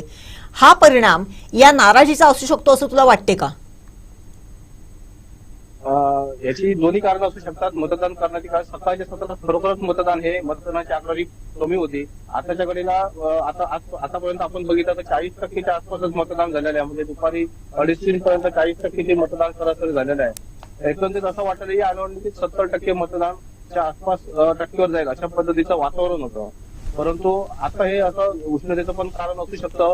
पण रत्नागिरीतली सरासरी आकडेवारी पूर्णपणे कमी आहे. त्यामुळे त्याची नाराजीचं कारण सुद्धा असू शकतं. संध्याकाळच्या सत्रात आपल्याला एकंदरीत आकडेवारी हाता येतील. त्यानंतर आपण लोक सांगू शकतो की नेमकं काय कारण आहे मतदान कमी होण्यामागचं. कारण ज्या पद्धतीचं वातावरण होतं ते पाहिलं असतात की 60% वरती मतदान अपेक्षित होईल असं अंदाज वर्तवला जात होता. परंतु आताची आकडेवारी पाहता 60% होईल की नाही याबाबत शंका आहे. अगदीच. पण कृष्णाजी, जर उदय सामंत असं सांगतायत की असं कुठलंही झालेलं नाहीये, असं कुठलंही प्रकरण घडलेलं नाहीये, तर मग किरण सामंत नेमके आहेत कुठे आणि ते कॉन्टॅक्ट का करत नाहीयेत किंवा त्यांच्याशी कॉन्टॅक्ट का होऊ शकत नाही, याबाबतची काही माहिती आहे का? नाही, याबाबतची काही माहिती मिळू शकत नाही. नेमके ते कुठे आहेत, कुठच्या म्हणजे रत्नागिरीतच आहेत की आणि कुठे आहेत, याबाबत कोणत्याही प्रकारची माहिती स्वतः उदय सामंत सुद्धा देऊ शकलेले नाहीत. पण या फक्त त्यांनी हे वृत्त फेटाळून लावलंय की ते नाराज नाहीत, अमुक नाही, परंतु सध्या उदय किरण सामंत कुठे आहे कोणालाच माहिती नाही आहे. त्यामुळे नेमकं याचा परिणाम कितपत महायुतीवर होऊ शकतो, त्यांना त्याचा कितपत तोटा बसू शकतो, फटका बसू शकतो, हे आज संध्याकाळपर्यंत तरी स्पष्ट होईल किंवा 4 जूनला चित्र निकालात स्पष्ट होईल. धन्यवाद कृष्णाजी, आपण दिलेल्या या सविस्तर माहितीसाठी. या संदर्भातले अपडेट असेच तुमच्याकडून जाणून घेत राहणार आहोत. मी पुन्हा एकदा साक्षी मॅडम तुमच्याकडे येते. आता सुद्धा आमचे चीफ रिपोर्टर कृष्णा डोलम यांच्याकडून आपण माहिती घेतली. एकंदरीत पाहता, हे वातावरण पाहता आपल्याला काय वाटतं, नेमके निकालावर याचे काय परिणाम होऊ शकतात? 100% निकालावरती परिणाम होणार. कारण जर किरण सामंतांची भूमिका जर अशी आहे की नॉट रिचेबल, याचा एकतर अर्थ असा झाला की त्यांना या निवडणुकीमध्ये इंटरेस्टच नाहीये आणि नारायण राणे निवडून येवोत अथवा न येवोत असा एक विषय झाला होतो, अर्थ होतो. आणि कार्यकर्त्यांना सरळ सरळ तो आदेशच असतो. कारण निवडणूक, कोणत्याही निवडणूक प्रक्रियेमध्ये जेव्हा असे एकत्रितपणे घटक पक्ष जेव्हा काम करत असतात आणि ज्या वेळेला त्या पक्षाचे प्रमुख नेते, दुसऱ्या पक्षाचे प्रमुख नेते ज्या वेळेला उपस्थित राहत नाहीत किंवा ते अवॉइड राहतात किंवा ते न्यूट्रलची भूमिका घेतात, तर तो जवळजवळ ते नाही आहेत असाच अर्थ असतो त्याचा. म्हणजे जर महाविकास आघाडीमध्ये जर आम्ही जर कुठेही दिसलो नसतो तर याचा स्पष्ट अर्थ असा असतो की आम्ही न्यूट्रल आहोत, आम्ही इकडेही नाही तिकडेही नाही, कदाचित लास्ट मोमेंटला भूमिका घेऊ. आणि जर ते कालपासून जर ते नॉट रिचेबल आहेत तर 100% त्यांचं समर्थन नाही आहे आणि कुठेही त्यांचे कार्यकर्ते काम नाही करणार आहेत. आणि त्यांना कुठेतरी हे दाखवून द्यायचे की आमच्या मदतीशिवाय महायुतीची ही सीट निवडून येऊ शकत नाहीये. नक्कीच रत्नागिरी विधानसभा मतदारसंघामध्ये देखील सकाळपासून फार कमी मतदान झालेलं आहे. म्हणजे बाकीच्या मतदारसंघ जे आहेत, म्हणजे 6 टोटल मतदारसंघापैकी, विधानसभा मतदारसंघांपैकी सगळ्यात कमी मतदान झालेला मतदारसंघ हा रत्नागिरी आहे. तुम्हाला वाटते का की ह्याचंच प्रतीत हे झालेलं आहे ह्या मतदानामधून? नाही, एक ह्याचं कारण असं मोठं आहे की एकतर गरमी इतकी वाढलेली आहे, प्रचंड उष्मा झालेला आहे, त्यामुळे लोक एकतर दुपारनंतर बाहेर पडतील आणि बऱ्यापैकी तो एक फरक आहे. आणि कदाचित ते किरण सामंतांच्या आदेशाची वाट पण बघतायत. मग ते लास्ट मोमेंटला ते काय भूमिका घेतील, कदाचित अजून थोड्या वेळाने ते पिक्चर क्लिअर होईल. पण मला असं वाटतं एकंदरीत की असाही एक विषय असू शकतो की ज्या वेळेला आता रत्नागिरी सिंधुदुर्ग लोकसभा जर भविष्याचा जर विचार केला तर राणेसाहेबांची सीट निवडून जर आली तर राणेसाहेब हे त्यांच्या मुलांचाच भविष्यामध्ये विचार करू शकतात. निलेश राणे असतील, नितेश राणे असतील, ऑब्व्हियसली शेवटी वडील हे आपल्या मुलांचाच विचार करणार. आणि जर किरण सामंत आणि उदय सामंतांना जर भविष्यात जर त्यांना खासदार बनायचे तर त्यांच्यासाठी ही फार मोठी संधी आहे. जर त्यांनी राणेसाहेबांचं जर काम केलं तर त्यांचं भवितव्य कुठेही राजकारणात दिसत नाही असं मला वाटतं. त्यामुळे कदाचित हा सुद्धा त्यांनी विचार केलेला असू शकतो. आणि एकंदरीत असाही विषय आहे की सुरुवातीपासून खासदार विनायक राऊत प्रचारामध्ये खूप आघाडी घेतलेली आहे त्यांनी. अंदाजे जवळजवळ आतापर्यंतचा माझ्याकडे आलेली आकडेवारी जवळजवळ त्यांच्या 200-225 त्यांच्या खळा सभा आणि बैठका झालेल्या आहेत. आणि त्याच्यामध्ये छोटेखानी सभा सुद्धा, एवढ्या मोठ्या सभा महायुतीच्या झालेल्याच नाहीयेत. त्यामुळे आपल्याकडे आज जनमत आहे आणि हे त्यांना सुद्धा लक्षात आलेलं असावं असा सुद्धा एक अंदाज आहे. कुठेतरी भावनिक आवाहन केलेलं असू शकतं. किंवा असंही असेल की एकदा तर अशीही बातमी आली होती की किरण सामंत हे शिवसेनेकडनं महाविकासकडून लढतायत, अशा सुद्धा बातम्या आल्या होत्या. त्यामुळे आम्हालाही तेव्हा वाटत होतं की कदाचित हे सुद्धा आपले कॅन्डिडेट असू शकतात. पण आमची भूमिका स्पष्ट होती की नाना पटोलेंकडून तसेच प्रदेशाध्यक्षांकडून आदेश आहेत की इंडिया आघाडीचा जो कॅन्डिडेट असेल त्याला आपल्याला निवडून आणायचंच आहे. कारण ही निवडणूक मोदी वर्सेस राहुल गांधी इंडिया आघाडीच आहे आणि आपल्याला राहुल गांधींना ॲज अ पंतप्रधान म्हणून बघायचं आहे. त्यामुळे आमच्यासाठी ह्या निवडणुकीमध्ये काम करणं आणि जास्तीत जास्त मतदान कसं मिळेल या दृष्टिकोनातून प्रयत्न करणं हे माझी एक पदाधिकारी म्हणून प्रामाणिकपणे जबाबदारी आहे आणि मी ती पार पाडत आहे. आणि काँग्रेस पक्षाचा आज प्रत्येक कार्यकर्ता, प्रत्येक बूथ लागलेले आहेत. आज आमचे प्रत्येक कार्यकर्ते स्प्रेड आहेत प्रत्येक ठिकाणी. ठीक आहे, आमची आता आमच्याकडे खूप आर्थिक बाजू मोठी नसेल पण आमच्याकडे आम्ही कष्ट खूप घेतलेले आहेत. खूप भयंकर कष्ट घेतलेत. ठीक आहे, ते आम्ही ऑन मीडिया दाखवत नाही, पण आमच्या बैठका सुद्धा प्रायव्हेटमध्ये होतात. आणि एक सगळ्यात मोठा वर्ग आहे जो समाजवादी आहे, तो सुद्धा आज आपल्या बरोबर आपल्या विचारांबरोबर राहिलेला आहे. पण यालाच जोडून मी पुढचा प्रश्न विचारेन. असं म्हटलं जातं की लोकसभेनंतर विधानसभेची समीकरण बदलणार आहेत किंवा लोकसभेवर बऱ्याच गोष्टी अवलंबून आहेत विधानसभेसाठी. मग यानंतर म्हणजे आता ज्या सगळ्या घडामोडी घडत आहेत त्याचा परिणाम विधानसभेवर कसा होऊ शकतो?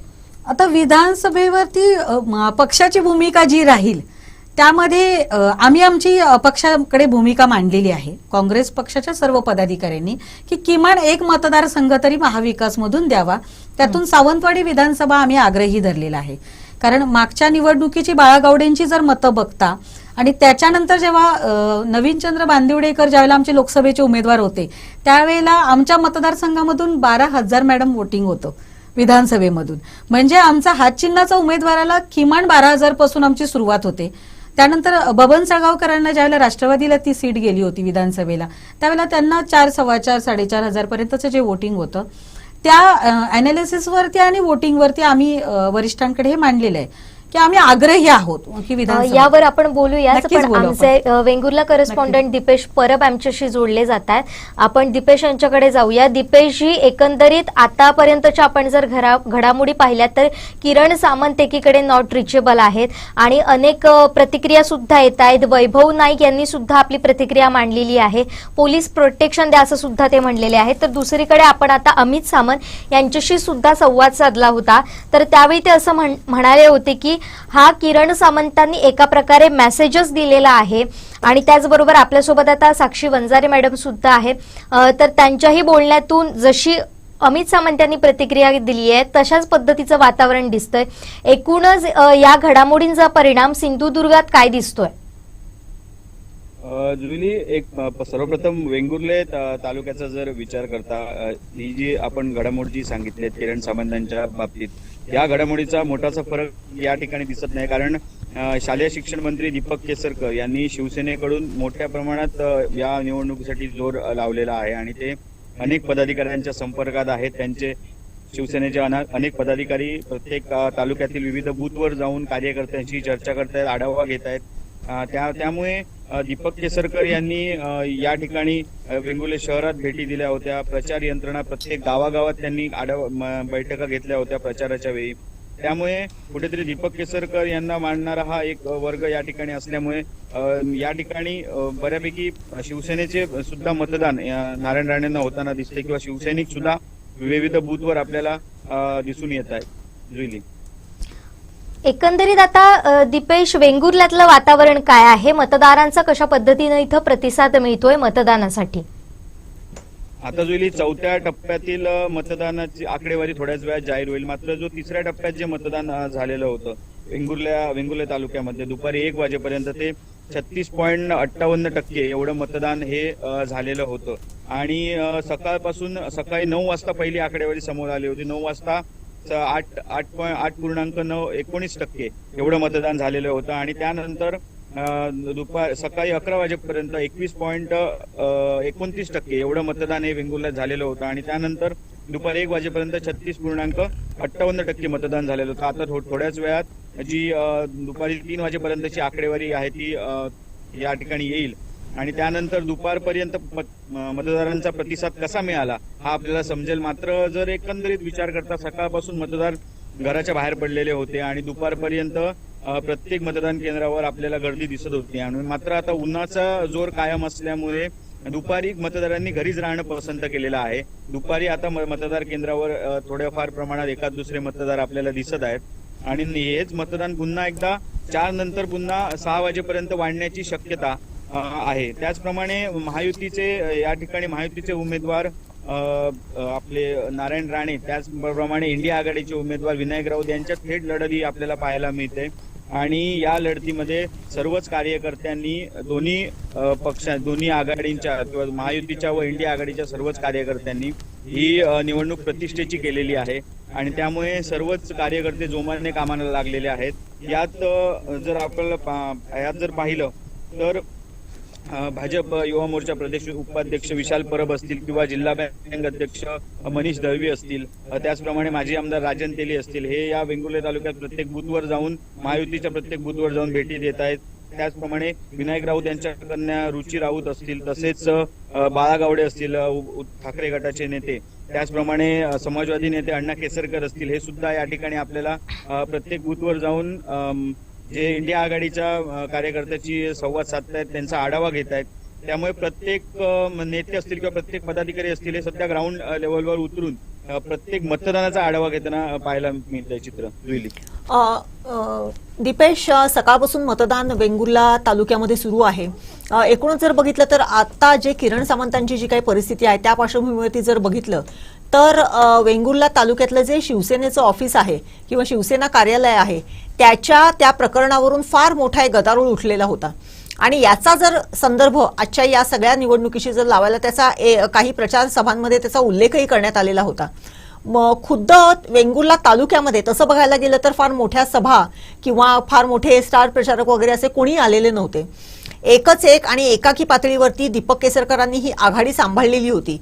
दीपक केसरकरांनी या पातळीवरती किंवा लोकसभा इलेक्शनच्या पातळीवरती नारायण राणेंचा प्रचार करण्यासाठी ज्या पद्धतीने ते रणांगणामध्ये उतरलेले होते, वेंगुर्ला तालुक्यामध्ये उतरलेले होते ते, आणि त्याच्या अगोदर शिवसेनेमध्ये असताना त्या शिवसेनेचं फोडलेलं कार्यालय, ह्याचा संदर्भ कुठे मतदानामध्ये तुला दिसून येतोय का?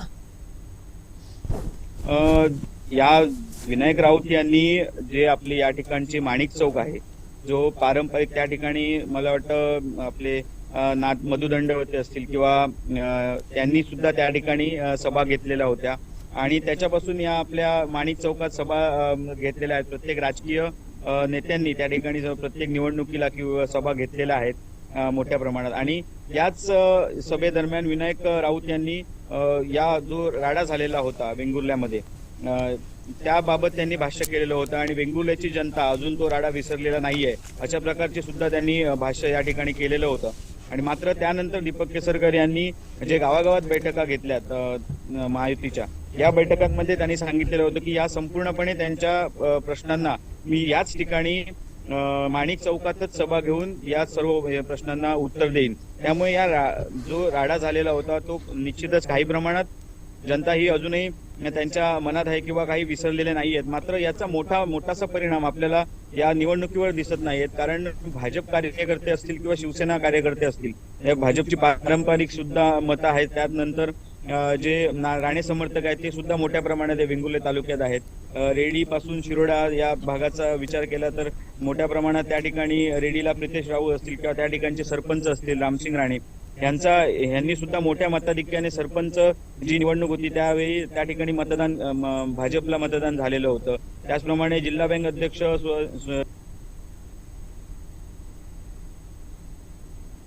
मनीष दळवी आहेत ते या वेंगुर्ले तालुक्यातील होटा गावातील आहेत. त्यामुळे ते सुद्धा आपल्याला सातत्याने या वेंगुर्ले तालुक्यात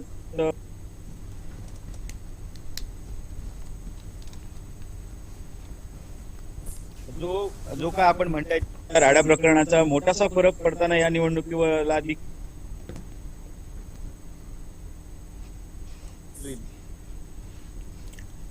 दीपेश, जसं आता तू म्हणालास की या राडा प्रकरणाचा तेवढाचा काय फारसा मोठा परिणाम या इलेक्शनवरती झालेला दिसून येत नाहीये, परंतु वेंगुर्ला तालुक्याची एकूणच जर रचना बघितली आणि एकूणच जर तिथला जर ट्रेंड बघितला तर मुळात आधी वेंगुर्ला तालुका हा मच्छीमारांचा तालुका आहे.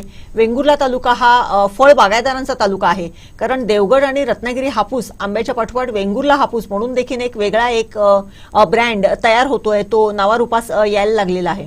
एकूणच फळ बागायतदार, मच्छीमार या सगळ्या पार्श्वभूमीवरती गेल्या 10 वर्षात झालेली कामं आणि महायुतीच्या माध्यमातून आत्ताचे उमेदवार नारायण राणे यांच्या माध्यमातून वेंगुर्ला तालुक्यामध्ये झालेली कामं याची तुलना मतदारांमध्ये होते का? सर्वप्रथम जर विचार केला मच्छीमार जे आपला जो एरिया आहे म्हणजे कोस्टल जो भाग आहे या भागामध्ये सिंधुरत्न जी आताची सिंधुरत्न योजना आहे आणि त्यावेळेची जी आपली चांदा ते बांधा योजना होती याच्यातून दीपक केसरकर यांनी मोठ्या प्रमाणात त्या ठिकाणी योजना दिलेल्या होत्या किंवा माशांसाठी जी व्हॅन लागते ती सुद्धा दिलेली होती आणि अनेक मच्छीमार भागात त्यांनी योजना दिलेल्या होत्या. त्याचप्रमाणे विनायक राऊत यांचा सुद्धा मच्छीमार भागाशी चांगल्या प्रकारचा संपर्क आहे. शिरोडा वेळागडचा विचार केला तर वेळागडची जी ताज प्रकल्प आहे याला त्या ज्या भूमिपुत्रांचा त्या ठिकाणी विरोध आहे, ते भूमिपुत्रांचा मोठ्या प्रमाणात जो सपोर्ट आहे तो विनायक राऊत यांना मिळत आहे. त्याचप्रमाणे ताज प्रकल्प होण्याच्या बाजूने जे त्या ठिकाणचे जे लोक आहेत त्यांचा सपोर्ट हा या ठिकाणी नारायण राणे म्हणजे दीपक केसरकर यांना या निवडणुकीत मिळणार आहे. जर पुढे येऊन पुढच्या जर मच्छीमारांचा एरियाचा जर विचार केला असता, आज उभादंडा नवाबाग असेल, या ठिकाणी सध्या जो नवाबाग येथील मच्छीमारांना जो मोठा प्रश्न होता, जो कित्येक वर्ष भेडसावत होता, की त्या ठिकाणी गाळ साचत होता, त्यांच्या होड्या ज्या आहेत ते समुद्रात जाण्यास त्यांना अडथळा येत होता आणि त्यामुळे मासेमारीला कुठेतरी त्यांना प्रॉब्लेम होत होता. आणि यामुळे याचा मोठा प्रश्न हा दीपक केसरकर यांच्या माध्यमातून सुटलेला आहे. त्या ठिकाणी सुमारे 35 ते 40 कोटींचा जो बंधारा आहे तो त्या ठिकाणी मंजूर झालाय. त्याचं कामही या ठिकाणी 50 ते 60% पूर्ण झालेलं आहे आणि इतर गाळ काढण्याचं काम सुरू आहे. त्यामुळे तसेच इतर सुद्धा बरीचशी कामं ही त्या ठिकाणी आलेली आहेत. त्यामुळे कुठेतरी मच्छीमारांचा जो या प्रकारची त्यांनी एकत्रितरित्या जी त्यांचे कामं या ठिकाणी केलेली आहेत, त्यामुळे कुठेतरी मच्छीमारांचा थोडाफार कल हा नारायण राणे यांना मतदान यांच्या बाजूने दिसतोय. कारण मोठ्या प्रमाणात त्यांची मच्छीमार संदर्भात जी कामं होती ती झालेली आहेत, विकास कामं झालेली आहेत. त्याचप्रमाणे आपला जो बहुचर्चित झुलता पूल होता, तो बहुचर्चित झुलता पूल आता सुरू झाल्यामुळे पर्यटकांची संख्या सुद्धा वाढलेली आहे. त्यामुळे दीपक केसरकर यांनी या जे विकास कामं जी आणली वेंगुर्ले तालुक्यात, या विकास कामांवरती त्यांनी प्रचार यंत्रणा राबवलेली होती आणि निश्चितच आता याचा कुठेतरी फायदा हा नारायण राणेंना या संपूर्ण या लोकसभा मतदारात होणार आहे. दीपेशजी धन्यवाद तुम्ही दिलेल्या सविस्तर माहितीसाठी. या संदर्भातले अपडेट तुमच्याकडून असे जाणून घेत राहणार आहोत. मॅडम मी तुमच्याकडे पुन्हा एकदा येईनच, पण आता नितेश राणे यांनी मतदान केलेलं आहे कणकवलीमध्ये, तर थेट जाऊयात कणकवलीत. आणि नितेश राणेंनी किरण सामंत यांच्या नॉट रिचेबल यावर सुद्धा प्रतिक्रिया दिलेली आहे, ऐकूयात.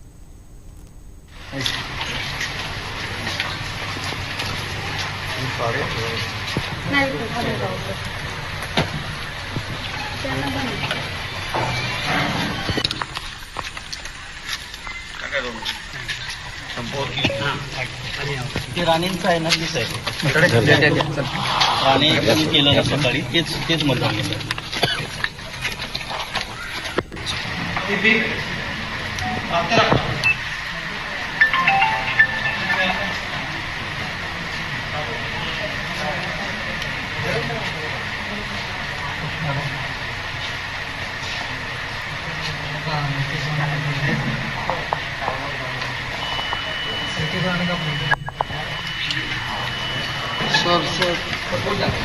नाही किरणजी, आता मी माझ्या काही देवगडच्या भागात होतो, तिथे मला नेटवर्क नव्हतं. डोंगराळ भाग आहे तिथे नेटवर्क, म्हणजे काय नितेश राणे पण नॉट रिचेबल आहे का? असं नसतं का. आम्ही प्रत्येकजण आपल्या आपल्या पद्धतीने मतदारांपर्यंत पोहोचण्याचा प्रयत्न करतोय. किरणजी करतायत, उदयजी, आम्ही सगळेजण करतो. आता डोंगराळ भाग असल्यामुळे सगळीकडे BSNLचं नेटवर्क नाही, जिओचं, म्हणून तर आम्हाला राणेसाहेब पाहिजे ना, म्हणून आम्हाला मोदीजी पाहिजे. आम्हाला गावागावामध्ये आम्हाला जिथे शेवटचं टोकाचं घर आहे तिथे पण आम्हाला नेटवर्क पोचवायचं आहे, जे विनायक राऊत गेली 10 वर्ष पोचू शकले नाही. म्हणून आम्हाला मोदीजी पाहिजेत, राणेसाहेब पाहिजे, जेणेकरून पुढच्या 5 वर्षामध्ये आम्ही कोणीही तुम्हाला नॉट रिचेबल मिळता कामा नये, यासाठी आपण ही संधी सोडू नका. तर शेवट भाजपवर पैसे वाटल्याचा आरोप केला जातो. विरोधक म्हणतात ही राणेंची.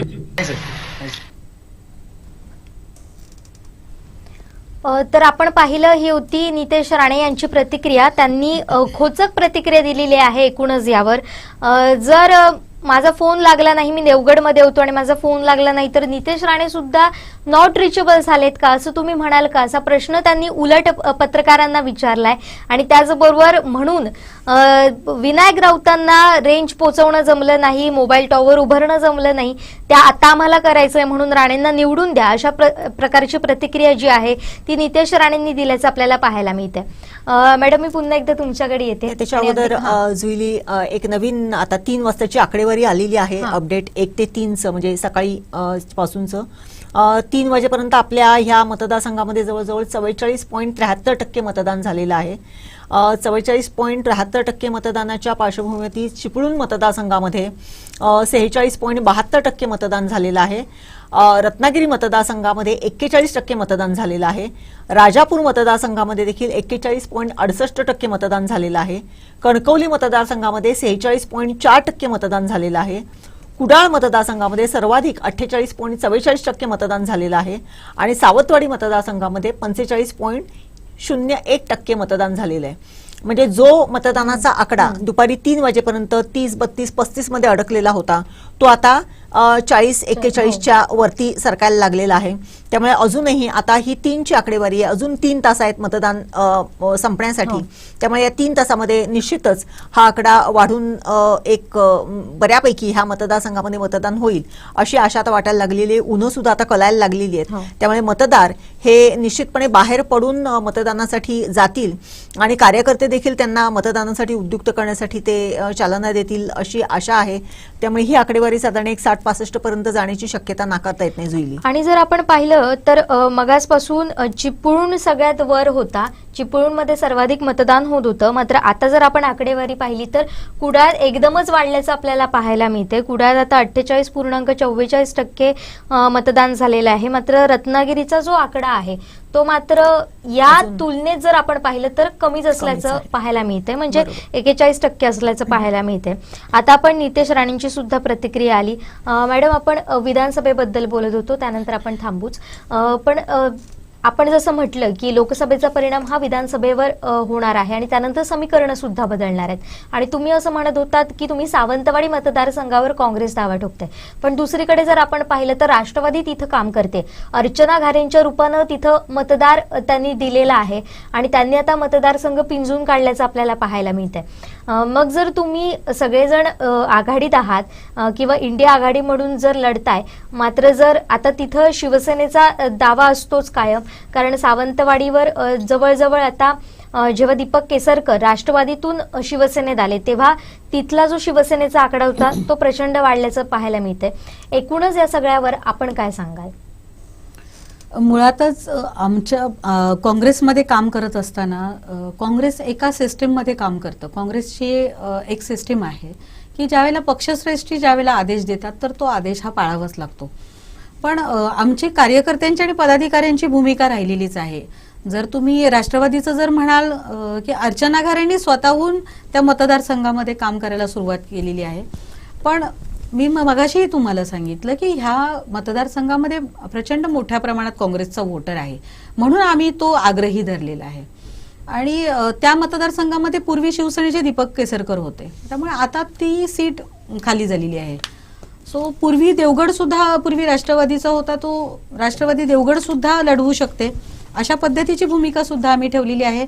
पण बघू या निवडणुकीनंतर पक्षश्रेष्ठी जो आदेश देतील तो आदेश सर्व पदाधिकाऱ्यांना मान्य करावा लागणार आणि त्या पद्धतीनेच निर्णय घेतले जातील. आणि 100% आम्हाला खात्री आहे की या पुढच्या येणाऱ्या विधानसभेमध्ये काँग्रेस एखादा विधानसभा तरी नक्कीच लढवेल. अगदीच.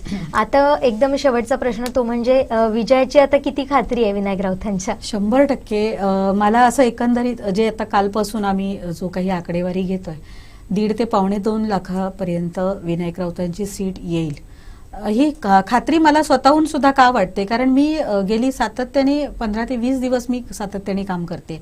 ज्यावेळेला आम्ही जनतेमध्ये जात आहोत तेव्हा जनतेमधून 10 मध्ये जवळजवळ 8 किमान 8 मी सांगितलं, कदाचित माझं जास्त चुकेल सुद्धा, 8 पेक्षा वरती सुद्धा जाईल. 8 लोक विनायक राऊतांना पसंती म्हणून सांगतात की आम्ही खासदारांनाच मतदान करणार. हे माझा स्वतःचे अनुभव आहेत. प्रचारादरम्यान जेवढ्या सभा झाल्या त्या सभांना सुद्धा उपस्थिती, खळा बैठका झालेल्या आहेत, त्यानंतर छोटेखानी सभा झालेल्या आहेत. आणि सगळ्यात मोठं वैशिष्ट्य की आजचे आपले खासदार विनायक राऊत हे लोकांपर्यंत पोहोचलेले आहेत. जिल्हा परिषद निहाय ज्या बैठका घेतल्या म्हणजे ऑलमोस्ट आमच्या सगळ्या जिल्हा परिषद निहाय बैठका झालेल्या आहेत. हे वैशिष्ट्य राहिलेले आहे. आणि त्या पद्धतीने कसं झालं की महायुतीचे जे उमेदवार आहेत शेवटपर्यंत उमेदवार फायनल नाही झाले, त्यामुळे ते त्या पद्धतीने मतदारांपर्यंत पोहोचू शकले नाहीये. आणि राष्ट्रवादी असेल, काँग्रेस असेल, शिवसेनेचं मोठं संघटन असेल, मला कौतुक काही खासदारांचं सुद्धा करावं असं वाटतं की ह्या वयात सुद्धा ते रात्री 1:30 2-2 वाजेपर्यंत लोकांच्या बैठका घेत होते.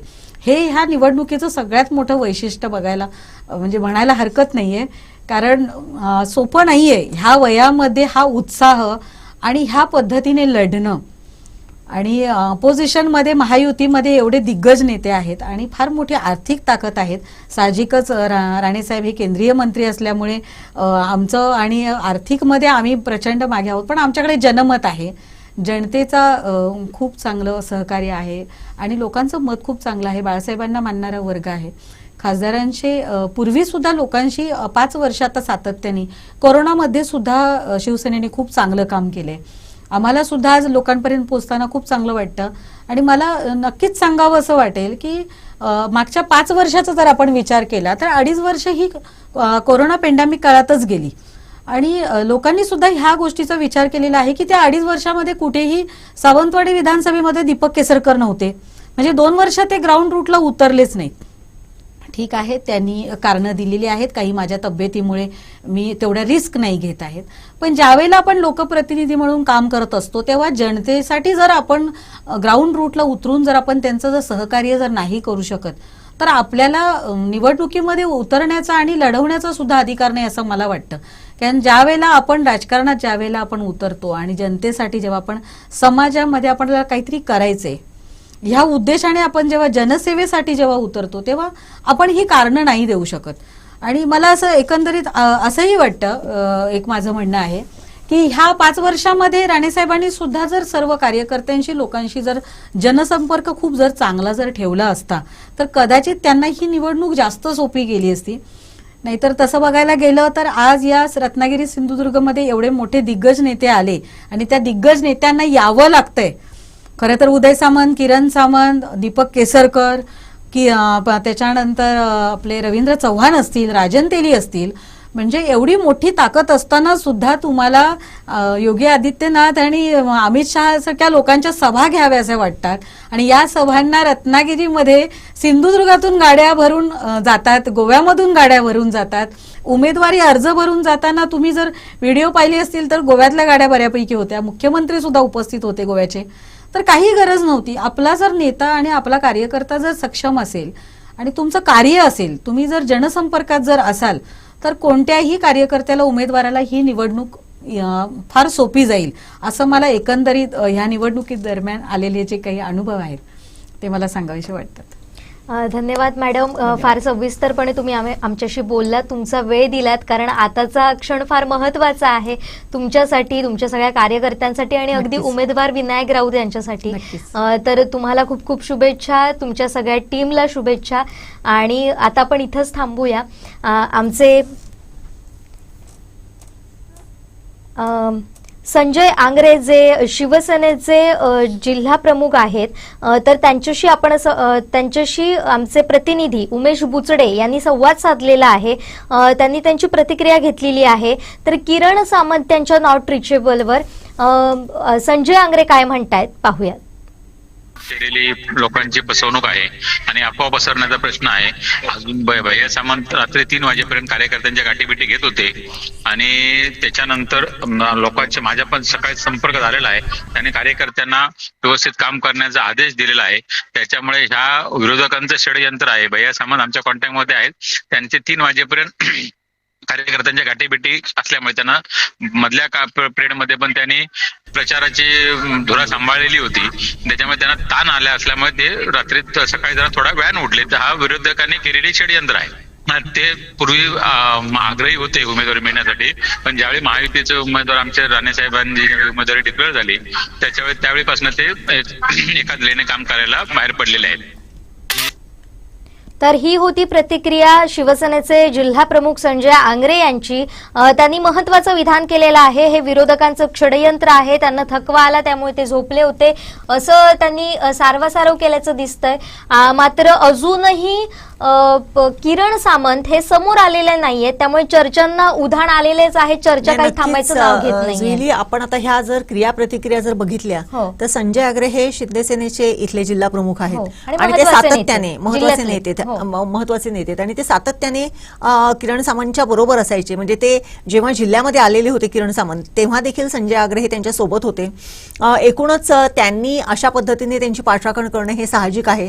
परंतु एवढं सगळं असून सुद्धा म्हणजे जरी ते वेळाने उठलेले असेल, जरी ते ताणतणावाखाली असतील, तरीही रत्नागिरीमध्ये सामंतांचा होल्ड बघता त्यांनी मतदारांना प्रवृत्त करण्यासाठी, मतदानासाठी प्रवृत्त करण्यासाठी त्यांनी मतदान केंद्रांवरती रत्नागिरी शहरामध्ये फिरण्याचे, जे इतर नेते जसे फिरतायत त्या पद्धतीने त्यांनी देखील फिरण्याची आवश्यकता होती. परंतु ते अद्यापपर्यंत, आता जवळजवळ दुपारचे म्हणजे सायंकाळचे 3:45 झालेले आहेत, अद्याप किरण सामंत कुठेही दृष्टिक्षेपात नाहीयेत.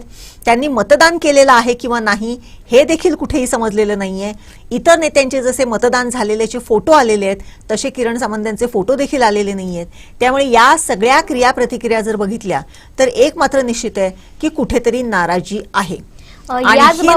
याचबाबत आता आपण आमचे प्रतिनिधी उमेश बुचडे यांच्याकडून जाणून घेणार आहोत. नेमकी नाराजी आहे की आणखीन काही, जसं संजय आंगरेंनी सांगितलंय तशा पद्धतीचं आहे ते आपण पाहणार आहोत. उमेशजी, आता आपण अनेकांच्या प्रतिक्रिया ऐकल्या, अगदी आता संजय आंगरेंची आपण प्रतिक्रिया ऐकली, त्यांनी याबद्दलची सारवासारव केलेली आहे, पाठराखण केलेली आहे. किरण सामंत यांची, उदय सामंत यांनी सुद्धा म्हटलंय की अशा कुठलीही बातमी नाहीये, हे सगळं खोटं आहे. मात्र तरीही अजून किरण सामंत प्रत्यक्ष समोर आलेले नाहीये. एकंदरीत आता नेमकी काय माहिती आहे, या संदर्भात काय सांगाल? निश्चित जुईली, सध्या आपण बघतोय की ही जी सकाळची जी बातमी आली, हाती आली, त्यानंतर कुठे ना कुठेतरी हे वाटत होतं आपल्याला, काय वाटत होतं की काहीतरी याच्यातून वेगळा अर्थ काढेल. पण त्यांनी, संजय आगरेंनी सांगितलं की हे जे विरोधक आहेत त्यांनी हे एक षडयंत्र रचलेलं आहे आणि त्याच्यामध्ये हा एक सध्या सुरू आहे.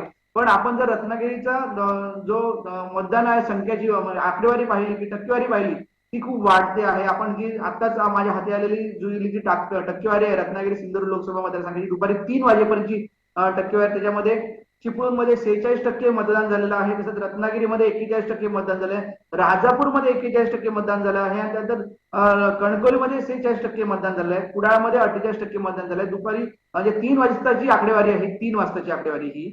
आणि त्यामुळे कुठे ना कुठेतरी रत्नागिरीची आकडेवारी वाढलेली दिसते आणि कुठेतरी हा जो वाढीव जे आकडेवारी आहे, म्हणजे वाढीव जे मतदान आहे ते राणेंना फायदेशीर होईल असं वाटतं आहे. कारण जर किरण सामंत जर नॉट रिचेबल होते असं त्यांचं विरोधकांचं म्हणणं होतं, तर त्याच संदर्भात जे आपले आमदार नितेश राणे यांनी सांगितलेलं आहे की विरोधकांचं षडयंत्र होतं आणि त्यामुळे ते विरोधक काही सांगतायत. कुठेतरी डोंगर भागात गेलो, आपला फोन नाही लागला तर आपण काय नॉट रिचेबल होऊ शकत नाही असं आमदार नितेश राणे यांनी सांगितलं आहे. तशाच पद्धतीने संजय आगरे यांनी देखील याची पाठराखण केली आहे असं म्हणता येणार नाही, कारण ते रात्री त्यांच्या संपर्कात होते, त्यानंतर त्यांनी आराम करण्यासाठी वेळ घेतला असं त्यांनी सांगितलेलं आणि कुठेतरी त्यांनी फोन स्विच ऑफ झाला असं सांगितलेलं आहे. पण राजकीय वर्तुळात ही बातमी पसरल्यानंतर खळबळ उडाली एवढं निश्चित जुळली आपल्याला एकंदरीत हे दिसत होतं. पण टक्केवारी जी वाढते, रत्नागिरी सिंधुदुर्ग लोकसभेची मतदानाची टक्केवारी वाढते, ती म्हणजे गेल्या वेळी 61, 62 ते 63% पर्यंत मतदान झालेलं होतं आणि यावेळी त्याच्यापेक्षा जास्त, म्हणजे 65 पेक्षा जास्त टक्के मतदान होईल असं एकंदरीत वाटतंय. पण असं एक दिसून येतंय जुईली. उमेश, तू जसं म्हणालास की सगळ्याच पक्षांच्या जे कोणी आहे, संजय आगरे आहेत किंवा आमदार नितेश राणे आहेत, त्यांनी असं सांगितलेलं आहे की एकाने सांगितलेलं आहे की इथे रेंजचा प्रॉब्लेम आहे, दुसऱ्याने सांगितलेलं आहे की ते रात्री त्यांना उशीर झालेला आहे, त्यामुळे कुठेतरी शिणवठा आलेला होता म्हणून उशिरा उठलेले आहेत आणि त्यामुळे ते कुठेतरी नॉट रिचेबल आहेत. परंतु हे सगळं जरी बघितलं तरी एक वेगळं वातावरण सकाळी आमदार वैभव नाईक यांचा जेव्हापासून हा मेसेज आलेला आहे की किरण सामंतांना पोलीस प्रोटेक्शन देण्यात यावे, हा ज्यावेळेस मेसेज आलेला आहे त्यानंतर एक वेगळी खळबळ ह्या पूर्ण सगळ्या मतदारसंघामध्ये उठलेली आहे आणि सर्वच दृष्ट्या अशा पद्धतीने, कारण आता चर्चांना देखील वेग आलेला आहे. ठिकठिकाणी अशीच चर्चा होतीये की गेले तर गेले कुठे किरण सामंत, कारण किरण सामंत हे गेली काही दिवस हे प्रचंड चर्चेमध्ये असलेली व्यक्ती होती. त्यामुळे किरण सामंत आज अद्यापर्यंत मीडियाच्या समोर का आलेले नाहीयेत, त्यांनी अद्यापर्यंत मतदान केलेल्याचे फोटो का आलेले नाहीयेत, अशी देखील चर्चा आता बाहेर रंगू लागलेली आहे. आणि हे सगळं जर बघितलं आणि ह्या सगळ्या क्रिया प्रतिक्रिया जर बघितल्या तर याचा परिणाम कुठेतरी मतदानावरती होईल किंवा कुठेतरी मतदानाच्या दृष्टीने होईल असं तुला वाटते का? आता जसं मतदानाची आकडेवारी जर बघितली तर तो जो फ्लो आहे तो रेग्युलररित्या सुरू झालेला आहे. जी रत्नागिरी शहरामध्ये किंवा रत्नागिरी विधानसभा मतदारसंघामध्ये देखील जी मतदानाचा पहिला जो कमी फ्लो होता तो देखील दुपारनंतर थोडासा वाढलेला आपण दिसून होतोय. परंतु अद्यापर्यंत 6 मतदारसंघांमध्ये रत्नागिरी मतदारसंघ हा मतदानामध्ये अद्याप पिछाडीवरच आहे. सगळ्यात कमी मतदान अद्यापर्यंत हे रत्नागिरी विधानसभा मतदारसंघामध्येच झालेलं आहे. काय सांगशील या संदर्भात? निश्चितच रत्नागिरी विधानसभा मतदारसंघ हा उदय सामंत यांचा मतदारसंघ आहे. जर समजा रत्नागिरीत सकाळच्या तर मतदान झालं त्यानंतर दुपारी 11 ते दुपारी 3 वाजेपर्यंत समजा पुन्हाचा फ्लो असेल त्यामुळे कमी मतदान झालं असेल तर सध्या आता 3 वाजल्यानंतर पुन्हा सुरू झालेलं आहे. 3 ते 5 या दरम्यान किती मतदान होईल याच्याकडे लक्ष ठेवण्यात येईल. कारण तिथे मतदानाची संख्या देखील जास्त ते मतदान व्हायला पाहिजे. जिथे जास्तीत जास्त मतदान झालं तर ते फायदेशीर होऊ शकतं. कारण उदय सामंत यांनी गेल्या निवडणुकीत जे खासदार विनायक राऊत यांना 50,000 पेक्षा जास्त मतांचं लीड दिलं होतं. त्यामुळे तिथे जास्तीत जास्त मतदान होण्याची गरज आहे. तर तिथे जास्तीत जास्त राणेंना मतदान होऊ शकतं आणि राणेंना लीड मिळू शकतं. कारण उदय सामंत हे गेल्या वेळी याच्यामध्ये भाजप आणि शिवसेना एकत्र होती. त्यामुळे खासदार विनायक राऊत यांना त्यावेळी लीड देण्याचं काम हे उदय सामंत यांनी केलेलं होतं रत्नागिरी विधानसभा मतदारसंघामध्ये. तिथे जर जास्तीत जास्त मतदान झालं तर ते राणेंना फायदेशीर होईल असं एक आपल्याला वाटतंय. पण सध्या तरी 41% झालेला आहे मतदान तिथे आपल्याला 3 वाजेपर्यंत. आणि आता 3 ते 5 या दरम्यान समजा उन्हाचा फ्लो कमी झाला त्यानंतर आपल्याला बघता येईल की हा एकंदरीत किती मतदान होतं आणि किती टक्केवर. पण सध्या जास्तीत जास्त मतदान हे कुडाळमध्ये झालेलं दिसतंय आपल्याला. 48% मतदान झालेलं आहे कुडाळमध्ये आतापर्यंत. आणि त्याच्यानंतर खालोखाल हे कणकवलीमध्ये झालेलं कणकवली विधानसभामध्ये झालेलं आपल्याला दिसतंय. उमेशजी, पण एक प्रश्न मात्र तसाच राहतोय. जरी आता संजय आंग्रे जे कायमच सामंत कुटुंबियांशी जवळचे आहेत किंवा आता शिवसेनेचे जेव्हा शिवसेना फुटली त्यानंतर त्यांच्याकडे जिल्हा प्रमुख पद सोपवण्यात आलं होतं आणि सामंतांच्या प्रत्येक दौऱ्यात ते असतात. अर्थात ते प्रमुख असल्यामुळे त्यांना असणं भागच आहे. मात्र आताही सामंत नेमके कुठे आहेत याची मात्र स्पष्टता येत नाहीये आपल्याकडे. याबद्दल तुम्ही काय सांगाल? निश्चितच जुईल, तू म्हणतेस ते बरोबर आहे. त्यांचा फोन अजूनही देखील लागत नाहीये. कारण आपण त्यांच्याशी संपर्क साधण्याचा प्रयत्न केला पण आपलाही फोन माध्यमातून त्यांच्याशी त्यांच्या कार्यकर्त्यांशी जोडला गेला. कार्यकर्ते म्हणाले की थोड्या वेळाने आपल्याला फोन लागेल आणि ते प्रसार माध्यमांशी बोलतीलही असं सांगण्यात आलेलं आहे. पण त्यांची अजून त्यांचा वैयक्तिक संपर्क आपल्याला झालेला नाहीये. पण कार्यकर्ते कुठे ना कुठेतरी जे इलेक्शन होणे म्हणजे संध्याकाळी 5-6 वाजेपर्यंत काय होतंय काय नाही होतंय याची वाट बघत आहेत असं एकंदरीत दिसत आहे. नंतर मग ज्यावेळी 6 वाजल्यानंतर इलेक्शनचं टायमिंग संपल्यानंतर सामंतांची प्रतिक्रिया येणे अपेक्षित आहे. कारण जे काय सध्याच्या घडामोडी सुरू आहे ते नॉट रिचेबल असतील किंवा उदय सामंत हे त्यांची बाजू घेऊन सांगत असतील की आहेत आणि इथे सर्व राजकीय मंडळी आहेत ते सांगतात की निवडणूक पार पाडावी यासाठी सुरळीत सगळं काम चालू आहे असं एकंदरीत सगळ्यांकडून ही बातम्या येत आहेत. पण जर समजा किरण सामंत खरोखरच जर नॉट रिचेबल असतील नाराज असतील तर एक आपल्याला तिथे मतदान टक्केवारी कमी होऊ शकते असं एकंदरीत आपल्याला वाटतंय जुईली. पण आता जसं तुम्ही म्हटलात की मतदानावर त्याचा परिणाम होणार आहे.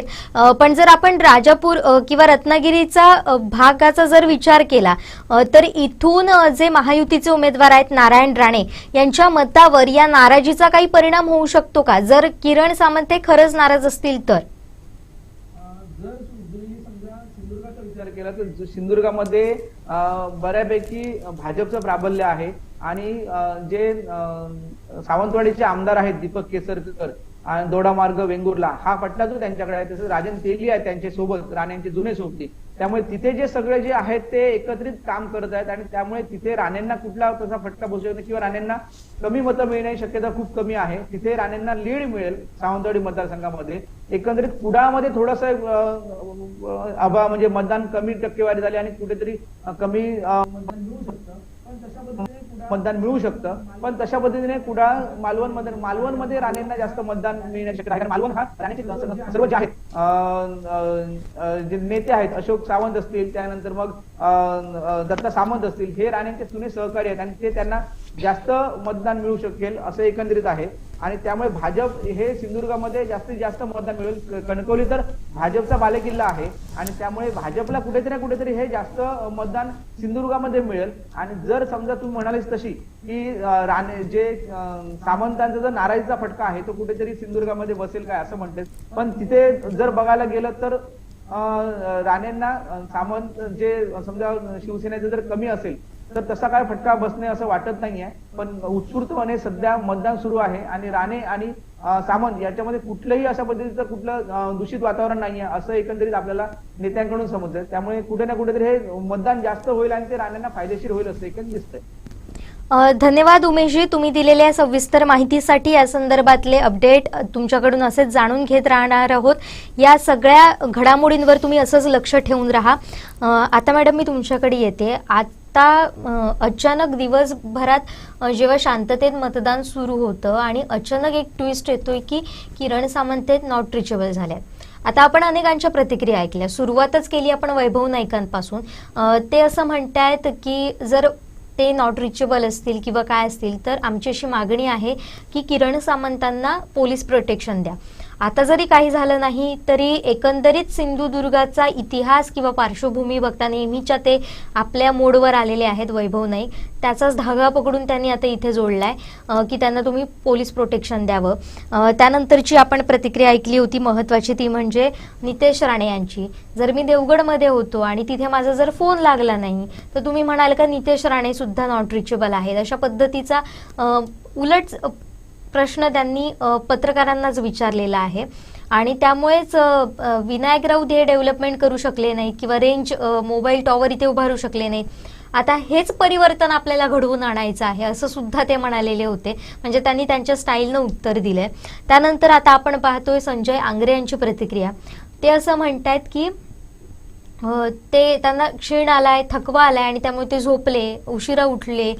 परंतु एवढा मोठा नेता, आता अनेक जण हे सगळे प्रचारातच होते, मग त्यांचे का फोन बंद आहेत किंवा ते या प्रचारापासून अलिप्त राहिलेत का, असे सुद्धा आता प्रश्न उमटू लागलेले आहेत. मात्र त्या प्रश्नांची उत्तर अद्यापही मिळत नाहीये. काय वाटतं या सगळ्यावर? नाही, एकूणच जर बघितलं ना, आता सकाळपासूनचा जर घटनाक्रम बघितला तर तो एक वेगळाच आहे. परंतु गेल्या 15-20 दिवसांचा जर घटनाक्रम बघितला, अनेक नाट्यमय घडामोडी घडत होत्या, त्या येत होत्या, परंतु तितकासा त्याला वेटेज दिलं जात नव्हतं. परंतु आज अचानक किरण सामंत सकाळपासून नॉट रिचेबल असण्याची जेव्हापासून बातमी आलेली आहे तेव्हा या मागच्या सगळ्या घटनांचा उजाळा घ्यायला सुरुवात झालेली आहे. मग तिथे आता जर बघितलं तर किरण सामंतांना उमेदवारी देण्यापासूनचा विषय असू देत, किरण सामंतांनी एक ट्विट केलेलं होतं की मी माझी उमेदवारी मागे घेतोय.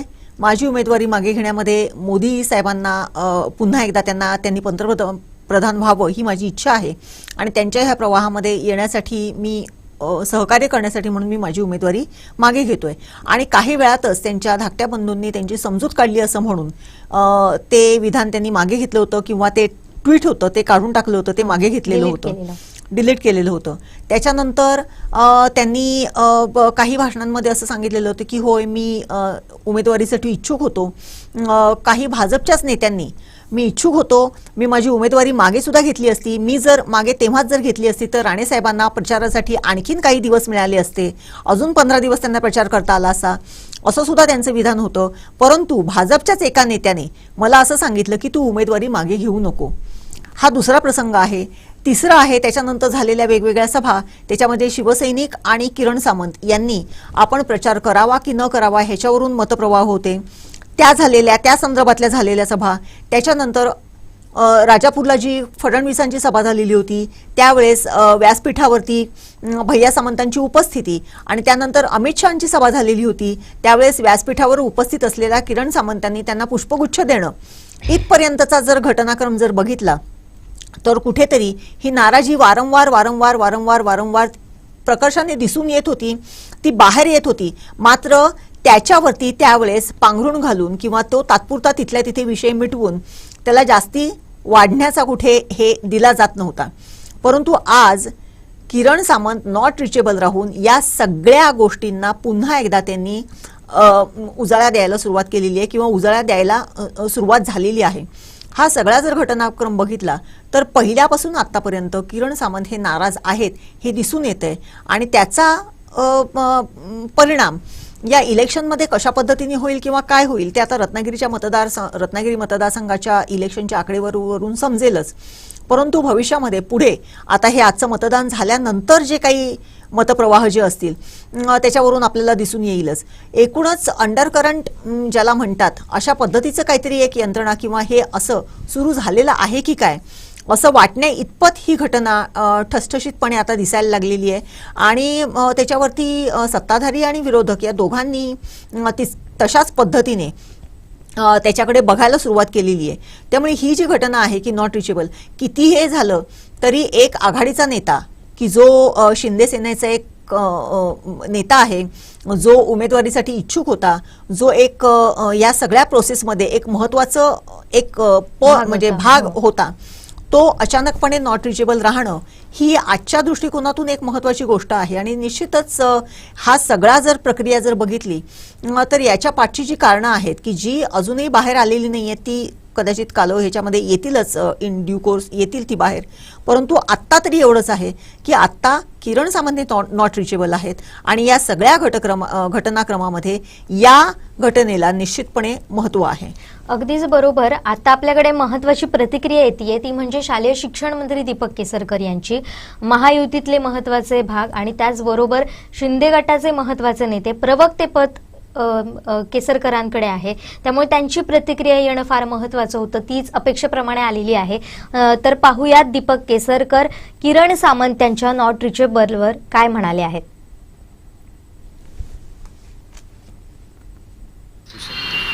कारण ज्याला आपण ग्रामीण भागामध्ये जातो, मी सुद्धा आता ज्याला फिरायला जायचो ग्रामीण भागामध्ये, त्याला माझा मोबाईल पूर्णपणे नॉट रिचेबलच असायचा. कारण अनेक ठिकाणी आमच्याकडे उंच सखल प्रदेशामुळे रेंजच मिळत नसते आणि त्याच्यामुळे नॉट रिचेबल असं दाखवले जातं. त्याला मला वाटतं की ह्याच्यावरून फार मोठा गैरसमज करण्याची गरज नाही आणि ह्यांनी सुद्धा फार त्याच्यावरून खुश होण्याची गरज नाही. किरण सामंत 100% आमच्याबरोबर आहेत. त्यांनी पुरेसा प्रचार केलेला आहे आणि शेवटच्या दिवशी प्रचार कुठला शिल्लकच नसतो. अशा वेळेला अफवांना एक ऊत येण्याच्या दृष्टीनेच विनायक राऊत आणि वैभव नाईक जे बोलत आहेत त्यांच्याकडे जनतेने दुर्लक्ष करावं असं मला वाटतं. नाही, वस्तुस्थिती ही आहेच. आमच्याकडे डोंगरी भागामध्ये टॉवर्स भरपूर लागतात आणि एखादा पॉवरफुल खासदार असता तर मी पहिल्यांदाच ज्यावेळेला हे झालं सिंधुदुर्गचा पालकमंत्री, त्यावेळेला मी मुंबईला एक मीटिंग ठेवलेली होती विलेपार्लेला BSNLच्या हेडक्वार्टरला आणि त्याच्यामध्ये हे सगळे टॉवर मंजूर झाले. परंतु त्याचं इम्प्लिमेंटेशन खासदारांनी जे करून घ्यायला पाहिजे होतं ते करण्यामध्ये ते अपयशी ठरले. त्याच्यामुळे त्यांच्याबद्दल अधिक काय बोलण्याची गरज नाही. अपयशी खासदार असला तर त्याला सारखं अपयशी म्हणायचं नसतं. त्याला म्हणायचं तर काही अडचणीमुळे ते करू शकले नसेल असं म्हणून सोडून द्यायचं. त्याला जास्त दुखवत बसायचं नाही. आपण एखाद्या दुबळ्या नेतृत्वाने दुसऱ्याला कणखर म्हणणं हे सुद्धा मी विनायक राऊतांचं कौतुक करतो की ते स्वतः दुबळे आहेत, त्याच्यामुळे त्यांना कणखर नेतृत्व काय किरण सामंतांच्या निमित्ताने त्यांना मिळणार नाही. उगाच खोटी आशा लावून बसू नका. किरण सामंत हे एक उगवतं नेतृत्व आहे. जरी खासदार होऊ शकलेले नसले तरी आमदार होतील, MLC होतील, सगळे दरवाजे त्यांच्यासाठी उघडे आहेत. वैभवजींनी खूपच सनसनाटी बोलायला लागलेत, त्याच्यामुळे मला जरा त्यांची काळजीच वाटते. त्याच्यावर आता समजा काहीतरी किरण सामंतने उत्तर दिलं सणसणीत तर मग त्यांचं काय होईल सांगा. त्याच्यामुळे सध्या त्यांनी शांत राहणं योग्य आहे. मी आज शिर्डीला जातो आहे, त्यांना खात्री करायची असेल की मी 50 खोके वगैरे काही नाही आहे तर माझ्यावर यावं. मी साहेबांच्या समक्ष सांगतो त्यांना. बोलायचं आणि उगाच काहीतरी खोटं बोलून टाकायचं याला काय अर्थ नसतो. त्यांनी किरण सामंत कायमचे हे थोडंच आहेत. ते जर प्रचार ह्याच्यावर गेलेले असतील आणि बूथला भेटी देत असतील तर परत आल्यानंतर तुम्ही त्यांना प्रश्न विचारू शकता ना आणि ते त्याचं समर्पक उत्तर सुद्धा देऊ शकता. वाटतं की ही अफवा बहुधा उबाठाने उठवलेली अफवा असावी. कारण उबाठा हे अशी अफवा उठवण्यामध्ये एक्सपर्ट असतात आणि त्यांना माहिती आहे की सगळ्यात जास्त मतदान हे राणेसाहेबांच्या कॉन्स्टिट्युन्सीमध्ये सध्या महाराष्ट्रामध्ये घडतं आहे. राणेसाहेबांवरचं जे प्रेम आहे कोकणी जनतेचं ते एका अर्थाने मतपेटीतून व्यक्त होतं आहे. तर त्यांनी तेवढं काम केलेलं आहे ना कोकणासाठी आणि त्याच्यामुळे त्यांनी वाईट वाटून घेऊ नये. साधारण 70-30 किंवा 80-20 हे चित्र सावंतवाडीमध्ये आणि सावंतवाडीच्या प्रत्येक बूथवर जाऊन आलं आणि हे चित्र असंच राहिलं तर मोठं मतदान हे सगळ्यात जास्त सावंतवाडी मतदारसंघामध्ये झालेलं आहे संपूर्ण महाराष्ट्रामध्ये. आणि समजा 70-75% वर जर सावंतवाडी मतदारसंघाचं मतदान गेलं तर निश्चितपणे हे सगळं राणेसाहेबांना फेवरेबल आहे आणि राणेसाहेबांना त्याचा निश्चितपणे फायदा होईल. आणि मुळात रत्नागिरीचा जो विषय आहे तो रत्नागिरी जिल्ह्यापुरता मर्यादित आहे. सिंधुदुर्गवर त्याचा फार मोठा परिणाम होणार नाही. त्याच्यामुळे अफवा उठवण्याचा उभाटाने जरी प्रयत्न केला तरी सिंधुदुर्ग जिल्ह्यावर त्याचा फार मोठा परिणाम होईल असं मला स्वतःला वाटत नाही. आणि माझं स्वतः मी किरण सामंतांना अतिशय जवळून ओळखतो. एक दिलदार कार्यकर्ता आहे आणि ते कुठल्याही परिस्थितीमध्ये राणेसाहेबांचंच काम करतायत याची मला खात्री आहे. तर ही प्रतिक्रिया होती शालेय शिक्षण मंत्री दीपक केसरकर यांनी किरण सामंत यांच्या नॉट रिचेबलवर त्यांनी ही प्रतिक्रिया दिलेली होती. मॅडम, मी तुमच्याकडे येते. आता आपण जे बोलत होतो ती अपेक्षेप्रमाणे प्रतिक्रिया आली आणि त्यांनी महत्त्वाचे मुद्दे मांडलेत की ही उभाटा गटाकडून आलेली फसवणूक आहे अशा पद्धतीचं त्यांचं ते विधान होतं. काय सांगाल याबद्दल? नक्कीच आता शालेय शिक्षण मंत्री दीपक केसरकर यांनी जे काही प्रतिक्रिया दिलेली आहे त्यांची प्रतिक्रिया त्यांच्या प्रवक्ते पदाला साजेशी अशी प्रतिक्रिया त्यांनी दिलेली आहे. त्यांनी त्यांच्या प्रतिक्रियेमध्ये असंच म्हटलेलं आहे की हा सगळा एक उभाटा गटाला ह्या अशा पद्धतीच्या अफवा उठवणं ह्या चांगल्या लिलया जमतात आणि त्या पद्धतीने त्यांनी हे सगळं केलेलं आहे. किरण सामंत हे कुठेतरी मतदान केंद्रांना भेट देत असतील की जिकडे म्हणजे जिकडे रेंज नाही आहे आणि त्यांनी जर ह्या वैभव नाईकांच्या किंवा उभाटा गटाच्या अशा पद्धतीच्या जर प्रतिक्रिया ऐकल्या तर त्याच्यावरती जर त्यांनी तशाच प्रकारची जर सेन्सिटिव्ह प्रतिक्रिया दिली तर मग तुमचं कसं काय होणार. त्यामुळे अशा ह्याच्यामध्ये नको पडू नये त्यांनी. दुसरं असंही म्हटलेलं आहे की मी आता संध्याकाळी शिर्डीला जाणार आहे. त्यावेळेस वैभव नाईक आता खूपच असं हे बोलायला लागलेले आहेत. त्यामुळे त्यांनी माझ्यासोबत यावं. साईंच्या समोरच मी सांगेन मी किती खोके घेतले किंवा काय केलं हे. त्यामुळे काय खोटं बोलण्याचा किंवा ह्याचा काही विषयच येत नाही. त्यामुळे खोटं बोलणं हे समोरच्या उभाटा गटाच्या लोकांना खूप चांगल्या पद्धतीने येते असंही त्यांनी म्हटलेलं आहे.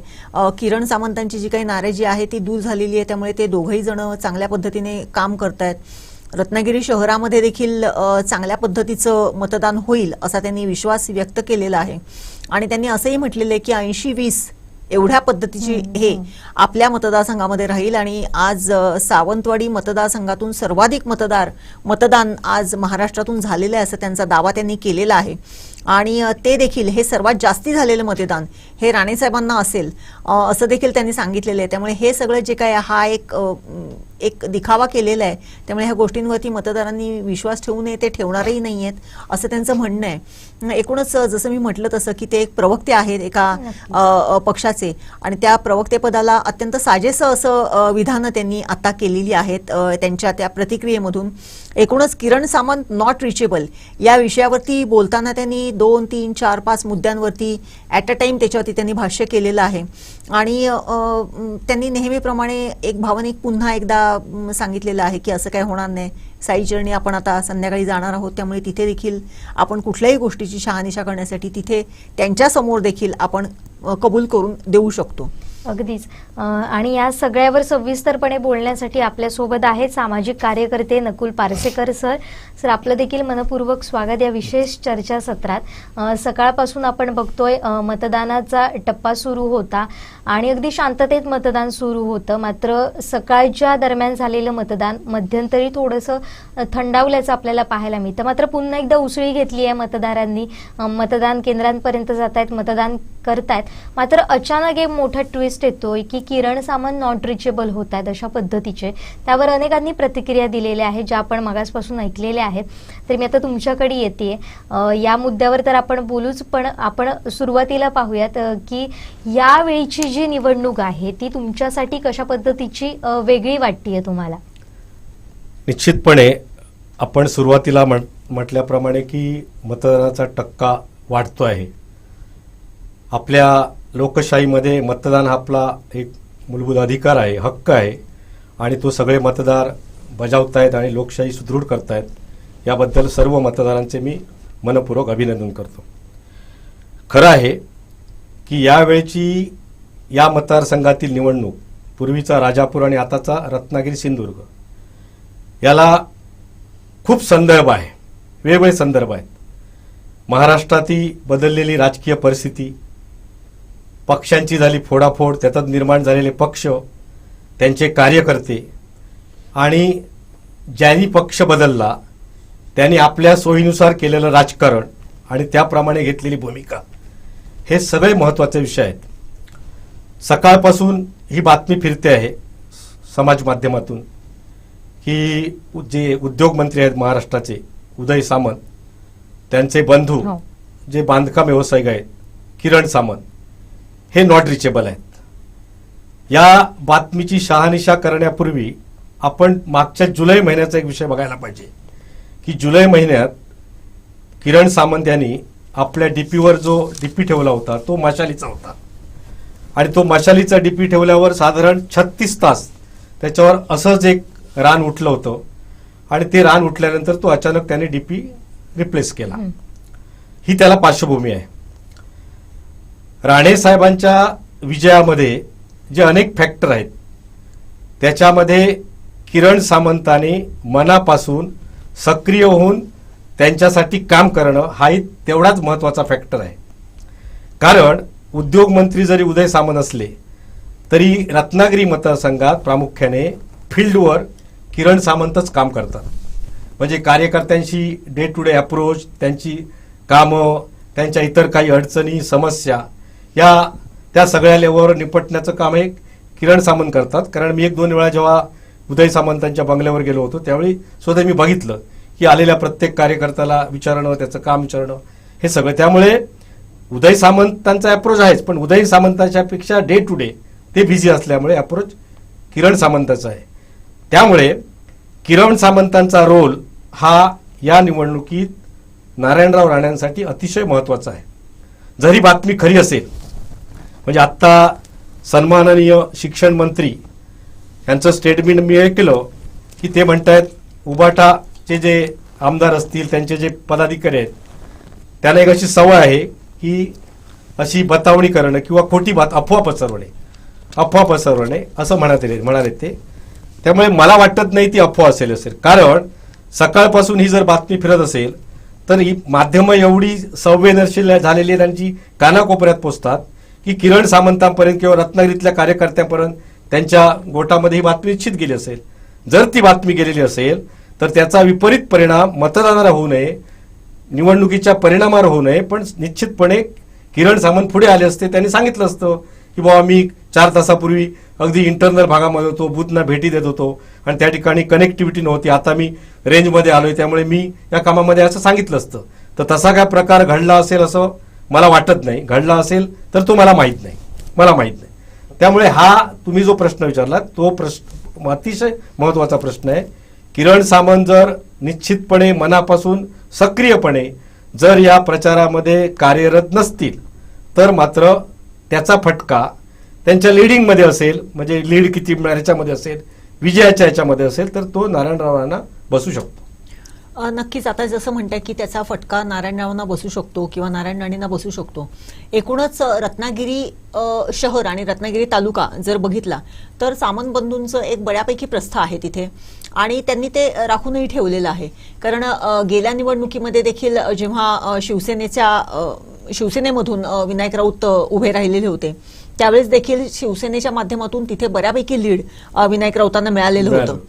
त्यामुळे हा जर एकूण जर बघितला आणि आतापर्यंतचं जसं तुम्ही मागच्या जुलै महिन्यातल्या मशिलाच्या चिन्हाचं स्टेटसचं सांगितलं, परंतु दरम्यानच्या कालावधीमध्ये त्यांचं ट्विट, त्यांचे स्टेटस ह्याच्यामध्ये वारंवार अशा पद्धतीचं एक चित्र ध्वनीत जागा असणाऱ्या अनेक गोष्टी त्याच्यामध्ये चित्रित होत होत्या. अगदी काल परवापर्यंत जेव्हापर्यंत ह्या मिटिंगा होत होत्या किंवा शिवसेनेचे कार्यकर्ते नाराज आहेत किंवा शिंदे सेनेचे कार्यकर्ते नाराज आहेत, किंबहुना इथपर्यंत चर्चा झालेली होती की धनुष्यबाण हद्दपार करण्यासाठी ह्या मंडळींनी हातभार लावल्यामुळे फार मोठी नाराजी शिवसैनिकांमध्ये होती, पर्यायाने किरण सामंतांमध्ये होती. कारण किरण सामंतांना इथे शिवसेनेकडून लढण्याचं एकच महत्वाचं हे होतं की धनुष्यबाण हे त्यांचं चिन्ह, धनुष्यबाण हे पारंपरिक चिन्ह, धनुष्यबाण हे रुजलेलं चिन्ह हे त्यांना कुठेतरी घालवायचं होतं आणि म्हणून सातत्याने शेवटच्या क्षणापर्यंत त्यांचे प्रयत्न सुरू होते. या सगळ्याचा जसं आता तुम्ही म्हणालात की त्याचा परिणाम नारायण राणेंना होऊ शकतो, परंतु एकूण ह्या सगळ्या प्रवाहाचा रत्नागिरी पूर्ण जिल्ह्यावरती किंवा त्या 3 मतदारसंघांवरती परिणाम होऊ शकतो का? कारण तिथे भास्कर जाधव आहेत, इकडे राजन साळवी आहेत आणि मध्ये किरण सामंत बंधू आहेत. काय वाटते तुम्हाला? 100% परिणाम होऊ शकतो. महत्वाचं कारण असं आहे, बाळासाहेब, धनुष्यबाण आणि कोकणी माणूस हे एक घट्ट नातं आहे. ते घट्ट नातं किती राजकीय उलटापालटी झाल्यात तरी सुद्धा ते दूर जाऊ शकत नाही. तुम्ही म्हणताय ते हे शल्य जो कट्टर बाळासाहेबांचा सैनिक आहे त्याला याचं खूप वाईट वाटलेलं आहे, त्याला हा विषय लागलेला आहे. कोणता विषय? तर जे बाण ही जी निशाणी या मतदारसंघामधून आता गायब झालेली आहे. भविष्य काळात विधानसभेच्या निवडणुकीत काय चित्र असेल, कोर्टाचा काय निकाल असेल, काय परिस्थिती असेल ते त्यावेळी अवलंबून असेल. पण आत्ता या घडीला इतकी वर्ष जो बाळासाहेबांचा बाण कट्टर शिवसैनिकांनी जपलेला होता तो बाण घालवण्याला कारणीभूत ही माणसं आहेत. आणि त्यामुळे याच्या बाबतीत मी तुम्हाला सांगतो की 5 दिवसापूर्वी माझ्या एक रत्नागिरीच्या एका जुन्या सहकार्याचा फोन आला. तो म्हणाला नाही, मला म्हणाले खरोखर मी खूप वाईट वाटलं जेव्हा, म्हणजे कारण मी साधारण 4 टर्ममध्ये धनुष्यबाणाला मत घालतोय, 4 वेळा मी धनुष्यबाणाला मत घातलं आणि आता तिथं धनुष्यबाण नसणार. त्यामुळे मला हे नाही पटलेलं. त्यामुळे हा जो अंडर करंट आहे तो करंट आहे आणि तो मोठ्या प्रमाणात आहे. म्हणजे बाळासाहेबांचा बाण, शिवसेनेचा, मूळ शिवसेनेचा बाण हा अशा पद्धतीनं बाजूला केला गेला हे बहुतेक शिवसैनिकांना रुचलेलं नाहीये, पटलेलं नाहीये. तो एक असा एक फॅक्टर 100% आहे. दुसऱ्या निवडणुकीमध्ये मला जाणवलं तो विषय सांगतो की प्रचार यंत्रणा म्हणजे मग ती सोशल मीडियामधून असेल, प्रिंट मीडियामधून असेल, जाहीर सभामधून असेल, हा सगळा वरवरचा भाग असतो. कारण जाहीर सभा असतात त्याला काही असू दे, म्हणजे ते सत्ताधारी असो विरोधी असू दे, ती मॅक्झिमम ती सभा मोठी झाली पाहिजे, त्याचा एक चांगला मेसेज लोकांपर्यंत गेला पाहिजे म्हणून बरीच माणसं आणली जातात. त्याचा एक तुम्हाला अनुभव सांगतो. खरं तर प्रमोद जठरांच्या दोन्ही इलेक्शनमध्ये मी प्रचार होतो, सक्रिय होतो. आणि जे मोदी साहेब आले होते प्रचाराला प्रमोद जठरांच्या दुसऱ्या वेळच्या, त्यावेळी प्रचंड गर्दी झाली होती आणि त्या गर्दीवरून असं वाटलं की आम्हाला जठार साहेबांची सीट सुटणार, त्यांच्यावरचेच नितेश राणे राहिले होते. पण त्या सभेमध्ये मी जेव्हा फिरलो ना तेव्हा मी बघितलं तर मोदी साहेबांची सभा बघायला काँग्रेसवाले पण आले होते जे मतदार नव्हते, लक्षात घ्या. त्यामुळे अशा जो जाहीर सभांचा जो काही गर्दी आणि जो काय तमाशा असतो त्याच्यातून मतांचं कन्व्हर्शन होतं असा हे काढण्यात कठीण आहे. या निवडणुकीमध्ये काय झालं तुम्हाला सांगतो. महत्वाची गोष्ट म्हणजे की निदान आपल्या राज्यात तरी महाराष्ट्रात या अनुषंगाने आपल्या मतदारसंघात की एक सायलेंट वोटर्स आहे बघा. जो सायलेंट वोटर आहे ना तो सायलेंट वोटर काय करेल हे सांगणं कठीण आहे.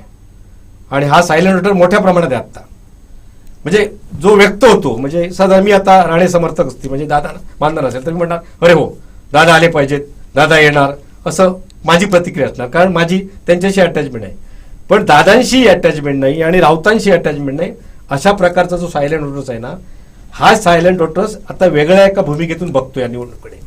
आणि तो कुठच्या भूमिकेकडे बघतोय तर महाराष्ट्रामध्ये ज्या पद्धतीनं सत्तांतर झालं ते त्यांना आवडलेलं नाहीये. ते त्यांना आवडलेलं नाही. म्हणजे एकाने मला असं विचारलं की म्हणाले आम्ही मत ज्याला घातलं होतं, ज्या माणसाला, त्या माणसाला आम्ही मत का घातलं होतं तर तो एक ठराविक विचारधारेच्या पक्षाच्या प्लॅटफॉर्मवर लढत होता. पण आम्ही मत त्याला घातलं, आमच्या मतावर तो निवडून आला, आमदार झाला, मंत्री झाला. पण हा निर्णय घेताना आम्हाला त्यांना नाही विचारलेलं, मग आमच्या मताची किंमत काय. त्या मतदाराचं म्हणणं कमी आहे. आणि असं म्हणणारे मतदार आहेत, असे म्हणणारे मतदार आहेत जे कुठच्याही लाभार्थी नाही आहेत. ह्या ज्या सगळ्या ओपन एक्सप्रेसची माणसं होतात ती बहुतांशी लाभार्थी असतात. कोणत्या पद्धतीत त्यांचा फायदा झालेला असतो. काही विचारांसाठी असतात, काही व्यक्ती सापेक्ष असतात की त्या व्यक्तीला त्याने मानलेलं असतं ही इज माय गॉडफादर, हा माझा गॉडफादर आहे, हाच माझा देव आहे. जसं मोदी भक्त एक नवीन संकल्पना संपूर्ण देशात आता रूढ झालेली ती तशी झालेली आहे. म्हणजे मोदींनी चांगली कामं केली त्याचं आम्ही कौतुक करतो. 370 असेल, 13 तलाक असेल, त्यानंतर राष्ट्राची सुरक्षा असेल. पण याचा अर्थ मोदींनी केलेल्या प्रत्येक कामाचं आम्ही समर्थन करायला पाहिजे असं नाही ना. असं नसतं कधी. नाही हा विषय आम्हाला पटलेला नाही, हा विषय होता कामा नये असंही व्यक्त होणार असतात. पण सरसकट मोदींनी केलेल्या 100 गोष्टी बरोबर आहे असं जी म्हणणारी माणसं असतात ना त्यांचा जो ओपनली खुलेपणाने जे मांडतात ते मतदार आणि जो सायलेंट वोटर्स आहे आणि जो अंडर करंट आहे त्या मतदारांनी आता काय निर्णय घेतला आहे त्याच्यावर या निवडणुकीचं भवितव्य अवलंबून आहे. दुसरा विषय राहिला राऊतांच्या बाबतीत. राहू देत 2 वेळा निवडून आलेत, त्यावेळी परिस्थिती सगळी वेगळी होती. म्हणजे आता जे केसरकर त्यांच्या विरोधात आहेत ते त्यांच्या बरोबर होते, उदय सामंत त्यांच्या विरोधात ते त्यांच्या बरोबर होते, कारण ते मूळ शिवसेनेत ही सगळी मंडळी होती. त्यामुळे ते कॅल्क्युलेशन आणि आताचं कॅल्क्युलेशन याच्यामध्ये फरक आहे. दुसरं एक मला असं वाटतं की मध्यंतरी एक टीव्हीवर मी एक युट्यूबचा हे व्हिडिओ पाहिला, त्याच्यामध्ये काही एक्सपर्ट जे NDTVचे जे पत्रकार होते असे त्याच्यामध्ये सहभागी झाले होते. तर त्याच्यात हे जे कॅल्क्युलेशन आहे ना, म्हणजे राणेंच्या बाजूला 4 आमदार आहेत, ह्यांच्या बाजूला 2 आमदार आहेत, मग त्याप्रमाणे कॅल्क्युलेशन तर मला वाटतं तसंही करणं धाडसाचं होईल, असं नाही होत. म्हणजे आता निकम तिकडे आहेत, निकम अजितदादा पवारांबरोबर आहेत. अजितदादा पवारांचा जो निर्णय आहे तो निर्णय न आवडलेले असंख्य लोक चिपळूण मतदारसंघात आहेत. ते निकमांचं ऐकतील असं सांगता येणार नाही, कारण स्वतःची प्रत्येकाची एक स्वतःची आयडेंटिटी, ते स्वतःचा एक विचार असतो ना. असाही काय मतदार आहे, भले तो कमी असेल, तो निकम सांगतात म्हणून नाही. त्यांच्याबरोबर जे रेग्युलर कार्यकर्ते आहेत, नाही बाबा अजितदादांनी हा निर्णय घेतलाय, तो निदान आपलं राजकीय अस्तित्व टिकवण्यासाठी आणि या मतदारसंघाच्या विकासासाठी आपण केलं पाहिजे, असं सगळं सांगत असतील निकम, शेखर निकम. पण ते सगळे कार्यकर्ते ऐकतील असा विषय नाहीये. त्यामुळे शेखर निकम तिकडे चिपळूणच्या आमदारांमध्ये ती एकगट्टा मतं इकडे येतील. त्यानंतर तुमचे किरण सामंतचा विषय आला, उदय सामंतांचा मतदारसंघामध्ये ती एकगट्टा मतं येतील, असं गणित घालून चालणार नाही. किंवा या मतदारसंघात बोलायचं झालं तर या मतदारसंघामध्ये मी स्पष्टपणे बोलतो, अशा प्रकारचा एक विचार आहे.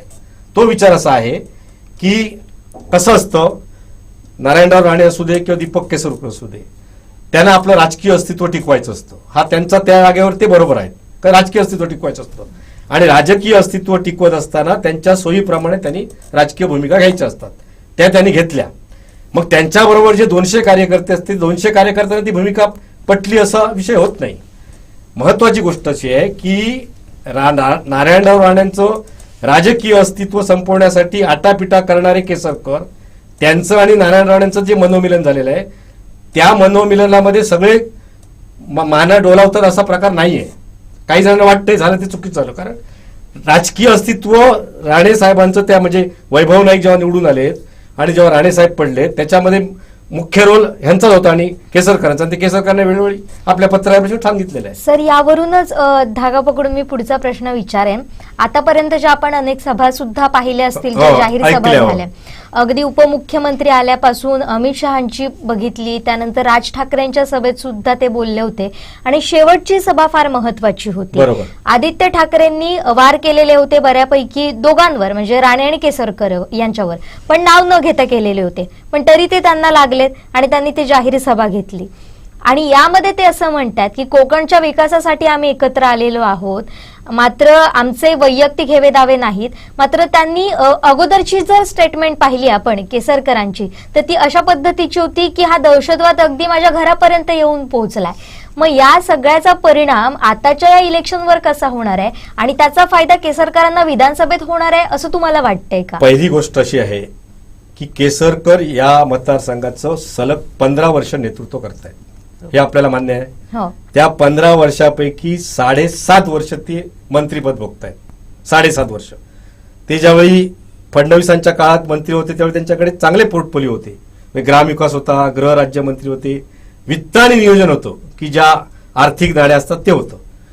तर या मतदारसंघातला एक मतदार म्हणून माझे वैचारिक माझे मतभेद जरूर असतील, पण या मतदारसंघातील एक मतदार म्हणून माझा असा प्रश्न आहे की आता जे 15 वर्ष सत्ता भोगल्यानंतर या मतदारसंघाचा आम्हाला विकास करायचा आहे म्हणून राणे साहेबांबरोबर आपण जातो. तर माझा प्रश्न असा आहे की जर या मतदारसंघाच्या आणि सिंधुदुर्गच्या विकासाची तुम्हाला काळजी होती तर त्याचवेळी तुम्ही राणे साहेबांबरोबर हे विचार घेऊन हातात हात घालून काम का नाही केलं, हा प्रश्न राहतोच ना.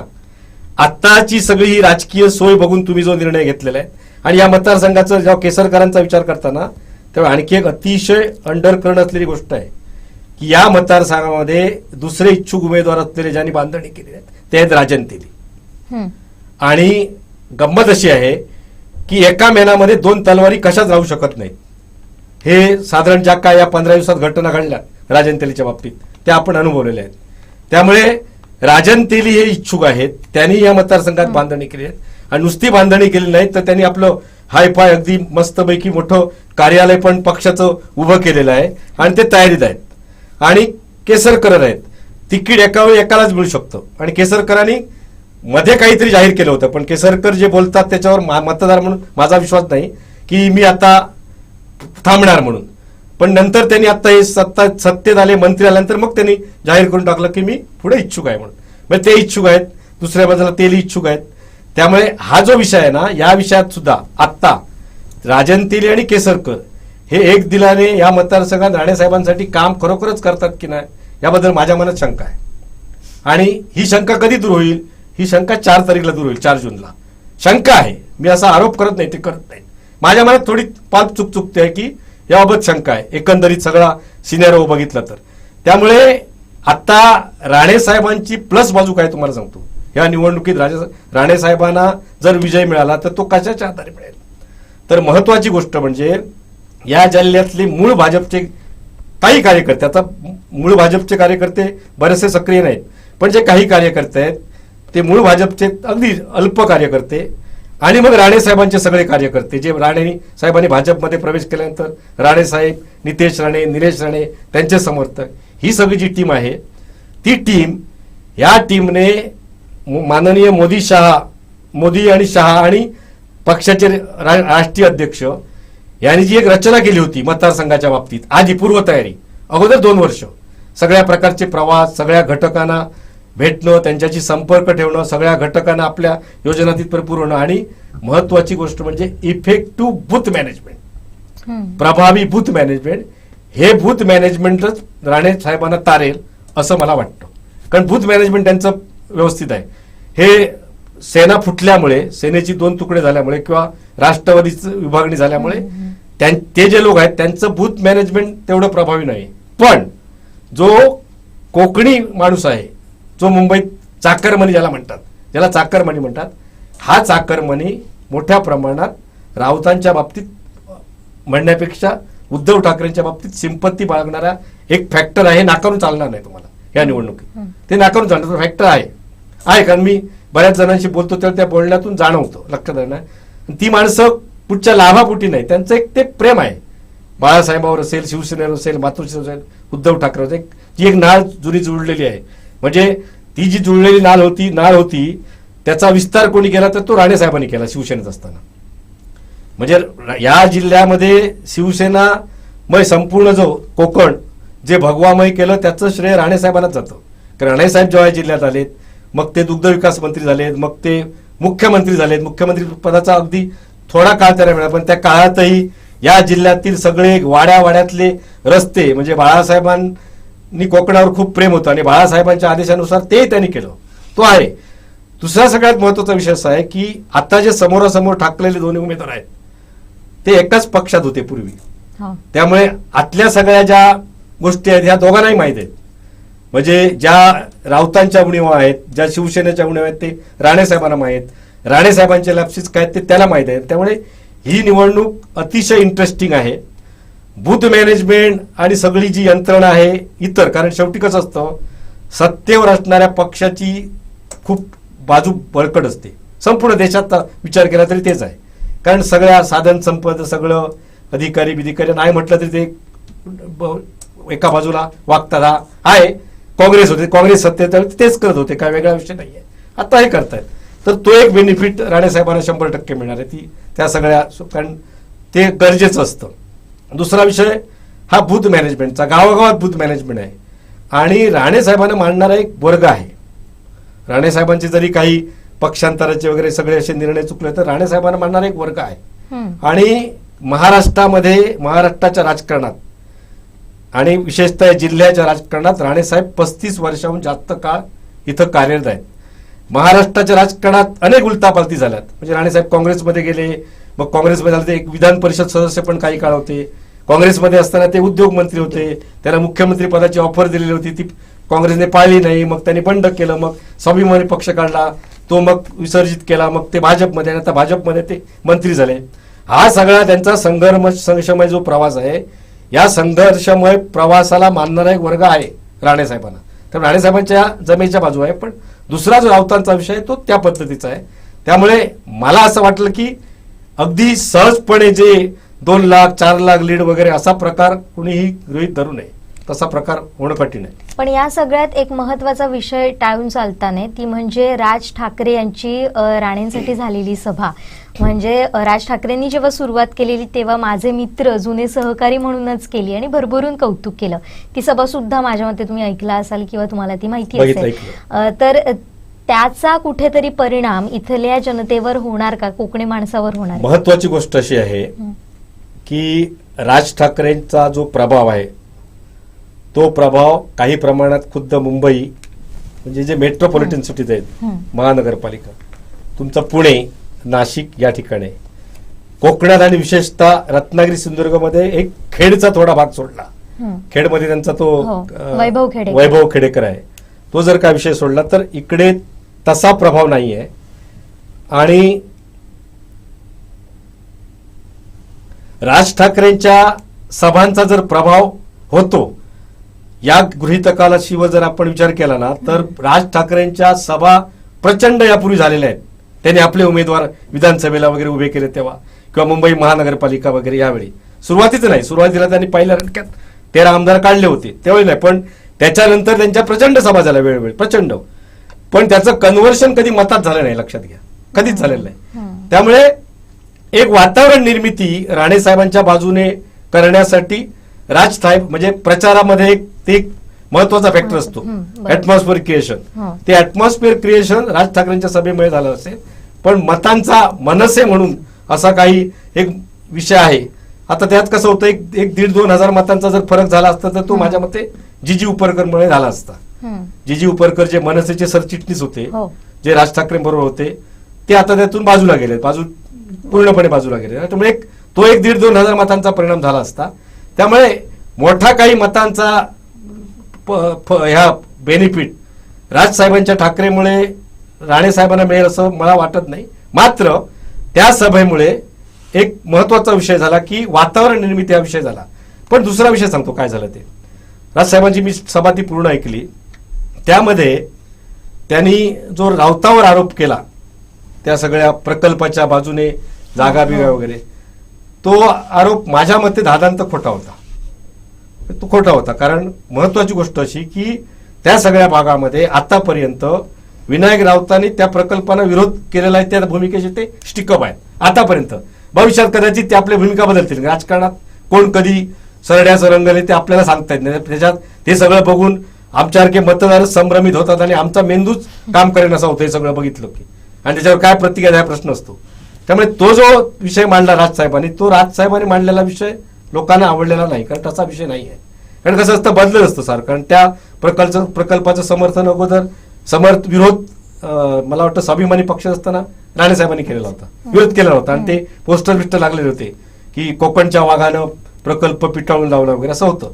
त्यामुळे ठीक आहे, तो त्यांचा भूमिका बदलण्याचा राजकारण्यांचा एक तो काय तो म्हणतात तो घटनादत्त हक्क आहे असं आपण समजूया, त्याकडे दुर्लक्ष करूया. पण तो कालच्या त्यांच्या त्या भाषणात ते कंटेंट लोकांना आवडलं नाही. कारण मला एक 4-5 लोक म्हणाले, अरे राऊतांनी असं कधी समर्थन केलेलंच नाही. पण तुम्ही पत्रकार म्हणून तुम्हाला काय माहित मला, पण माझ्या माहितीप्रमाणे राऊतांनी त्या प्रकल्पांचं समर्थन केलेलं नाही. म्हणजे तो प्रकल्प येणं योग्य की अयोग्य हा भाग बाजूला राहू द्या, म्हणजे बेरोजगारांना रोजगार मिळणार हे सगळं बाजूला राहूया, ते प्रचारापुरतं ठीक आहे. पण त्या गोष्टीचं जे राज बोलले ते काहीतरी त्यांनी प्रकल्प मग काहीतरी 5,000 एकर जागा बिगा असं काहीतरी ते कंटेंट होतं, नेमकं मला काय आठवत नाही. रिफायनरीवर म्हणजे खासदार तुमचे विरोध करतात आणि आमदार पाठिंबा देतात अशा पद्धतीचं स्टेटमेंट होतं, अशा पद्धतीचं स्टेटमेंट होतं.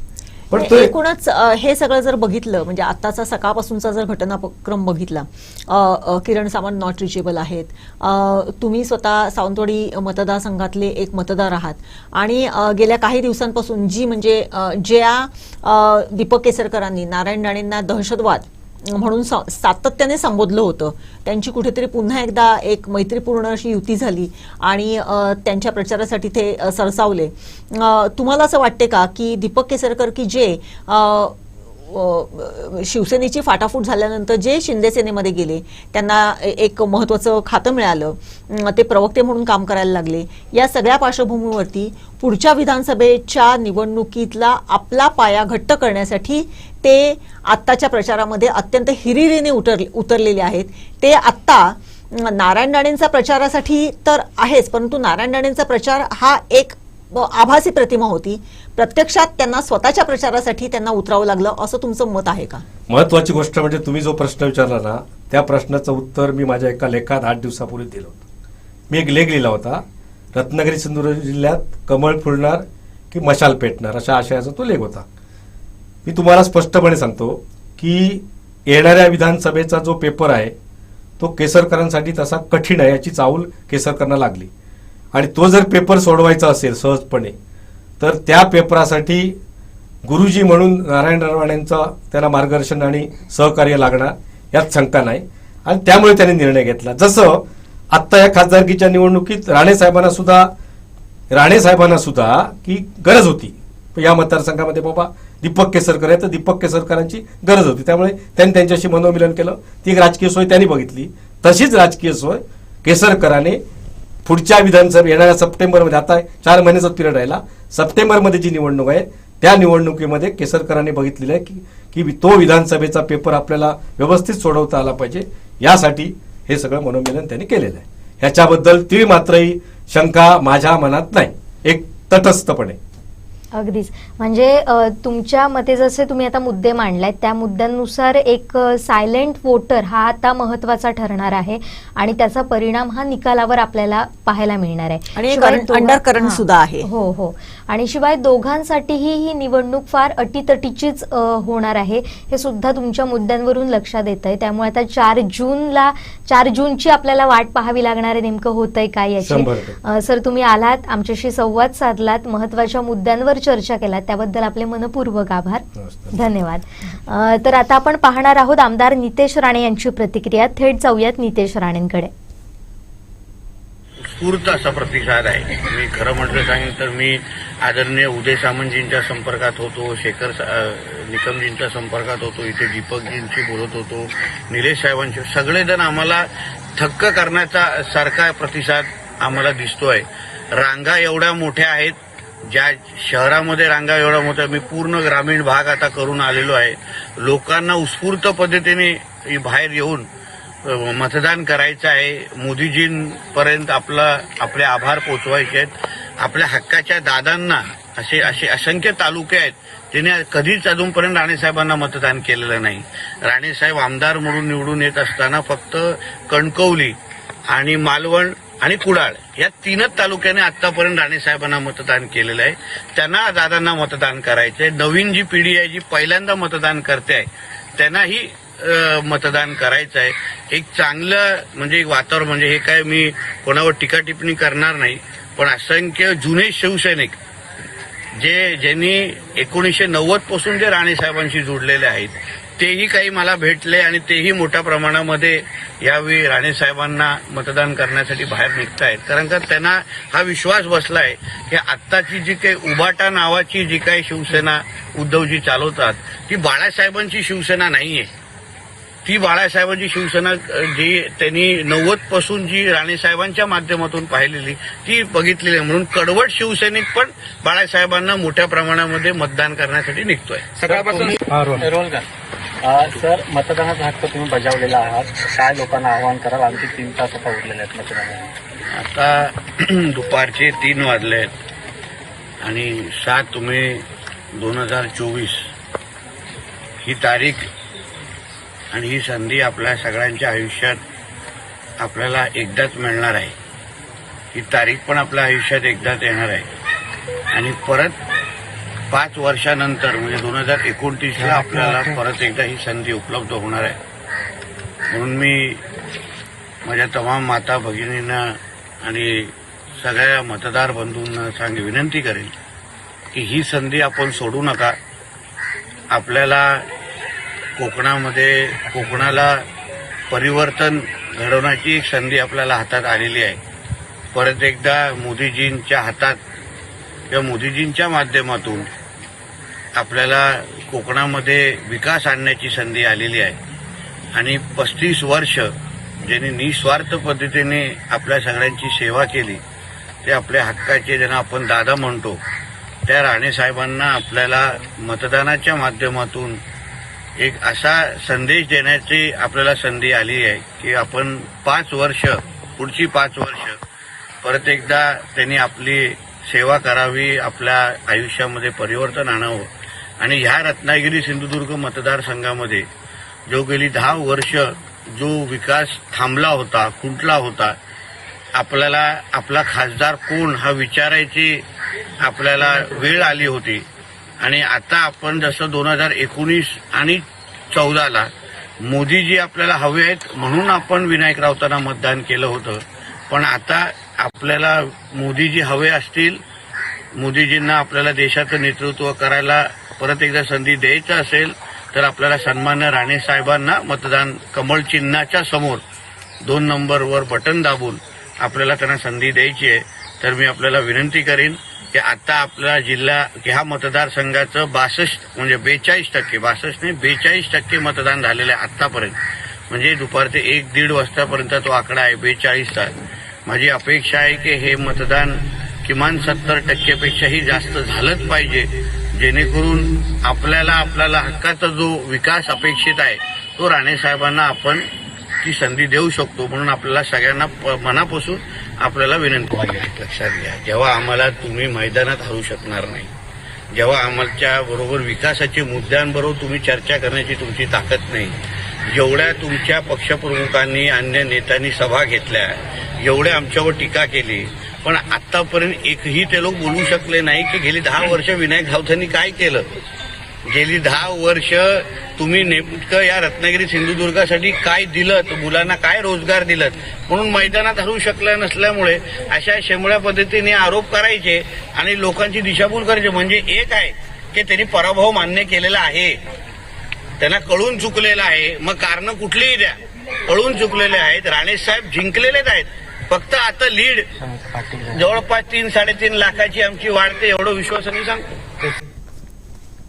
तर ही होती प्रतिक्रिया आमदार नितेश राणे यांची. अत्यंत भावनिक असं आवाहन त्यांचं या माध्यमातून पाहायला मिळालं आणि त्यांनी महत्वाचं एक विधान केलंय, ते आपल्याला दुर्लक्ष करून चालणार नाही. आणि ते म्हणजे जुने शिवसैनिक, कडवट शिवसैनिक हे आपल्यासोबत आहेत असं शिवसैनिक स्वतः सांगतायत, असं सुद्धा आमदार नितेश राणे हे म्हणालेले आहेत. आणि त्याचबरोबर आता कोकणात परिवर्तन घडवण्याची वेळ आलेली आहे आणि लोकही दिशाभूल करतायत आणि त्याचमुळे आता नारायण राणे हे जिंकलेले आहे, फक्त आपल्याला आता लीड मोजायचं आहे, अशा पद्धतीचं विधान त्यांनी या सगळ्याच पार्श्वभूमीवर केल्याचं आपल्याला पाहायला मिळतंय.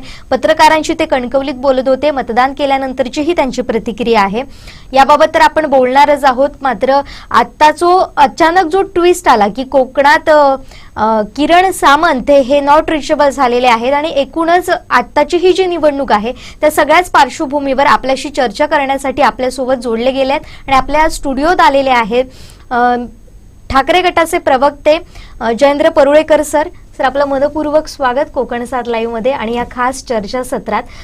जसं मी आता म्हटले की किरण सामंत हे नॉट रिचेबल झाल्याचं पाहायला मिळतंय आणि त्यांचे जिल्हा प्रमुख संजय आंग्रे यांनी त्यावर प्रतिक्रिया सुद्धा दिलेली आहे. ते असं म्हणाले होते की कामाचा क्षीण आलेला आहे किंवा प्रचाराचा क्षीण आलेला आहे, त्यामुळे ते बराच वेळ सकाळी झोपले आणि त्यामुळे त्यांचा फोन स्विच ऑफ सुद्धा झाले, त्यामुळे ते आपल्याशी बोलू शकत नाही, अशा पद्धतीची प्रतिक्रिया होती. एकूणच या घडामोडींकडे आपण कसं पाहताय? मुळात काय आहे की त्यांचे जिल्हा प्रमुख काय म्हणतात ते सारवासारव करणारच आहे, त्यांचं कर्तव्य. पण जी नाराजी आहे ती आता उघड झालेली आहे, ही खरी नाराजी आहे. कसं आहे की 1966 मध्ये जेव्हा वंदनीय बाळासाहेबांनी मुंबईत शिवतीर्थावर शिवसेनेची स्थापना केली, त्यानंतर मोजक्या काही कालावधीत मुंबई ठाण्यासह उभ्या कोकणात शिवसेना पसरली. आज त्याला मोठा कालावधी झाला, 55 वर्ष 57 वर्ष झाली. आणि मग सातत्याने कोकण जे आहे ते शिवसेनेचा बालेकिल्ला राहिला.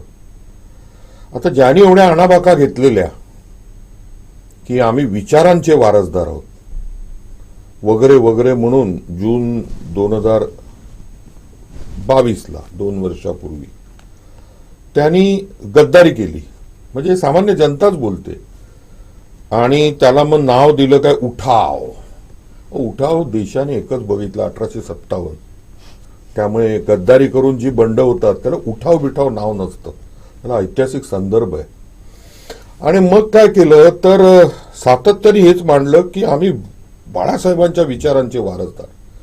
मग बाळासाहेबांचं म्हणजे जी शिवसेना आणि ते धनुष्यबाण हे पवित्र चिन्ह तुम्ही आता सध्या परिस्थितीत जे काय चालू आहे इलेक्शन कमिशन वगैरे ते तुम्ही हिसकावून घेतलं.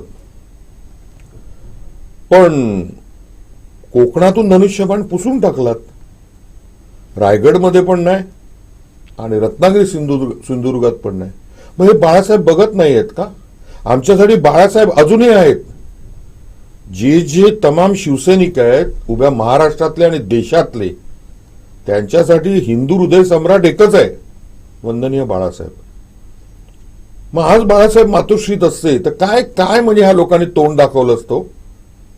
मी बोलू शकत नाही कारण ठाकरी शैली खास आहे, या महाराष्ट्राला माहिती आहे आणि ते कोणीतरी बोलणं अशी नाहीये ती.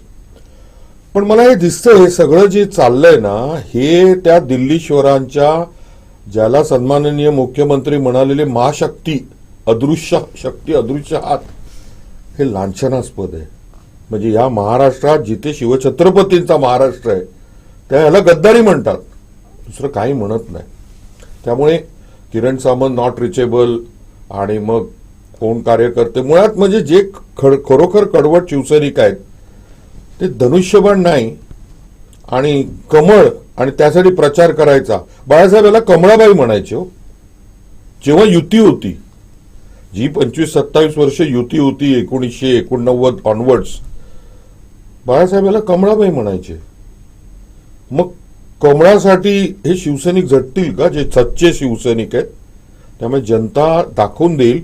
4 जून काही लांब नाहीये, आज 7 मे आहे, मोजका 1 महिना पण नाहीये. 4 जूनला खरोखर कळेल आणि याच मतदारसंघात नाही उभ्या महाराष्ट्रात कळेल की महाविकास आघाडी जे म्हणतात अभूतपूर्व यश आहे.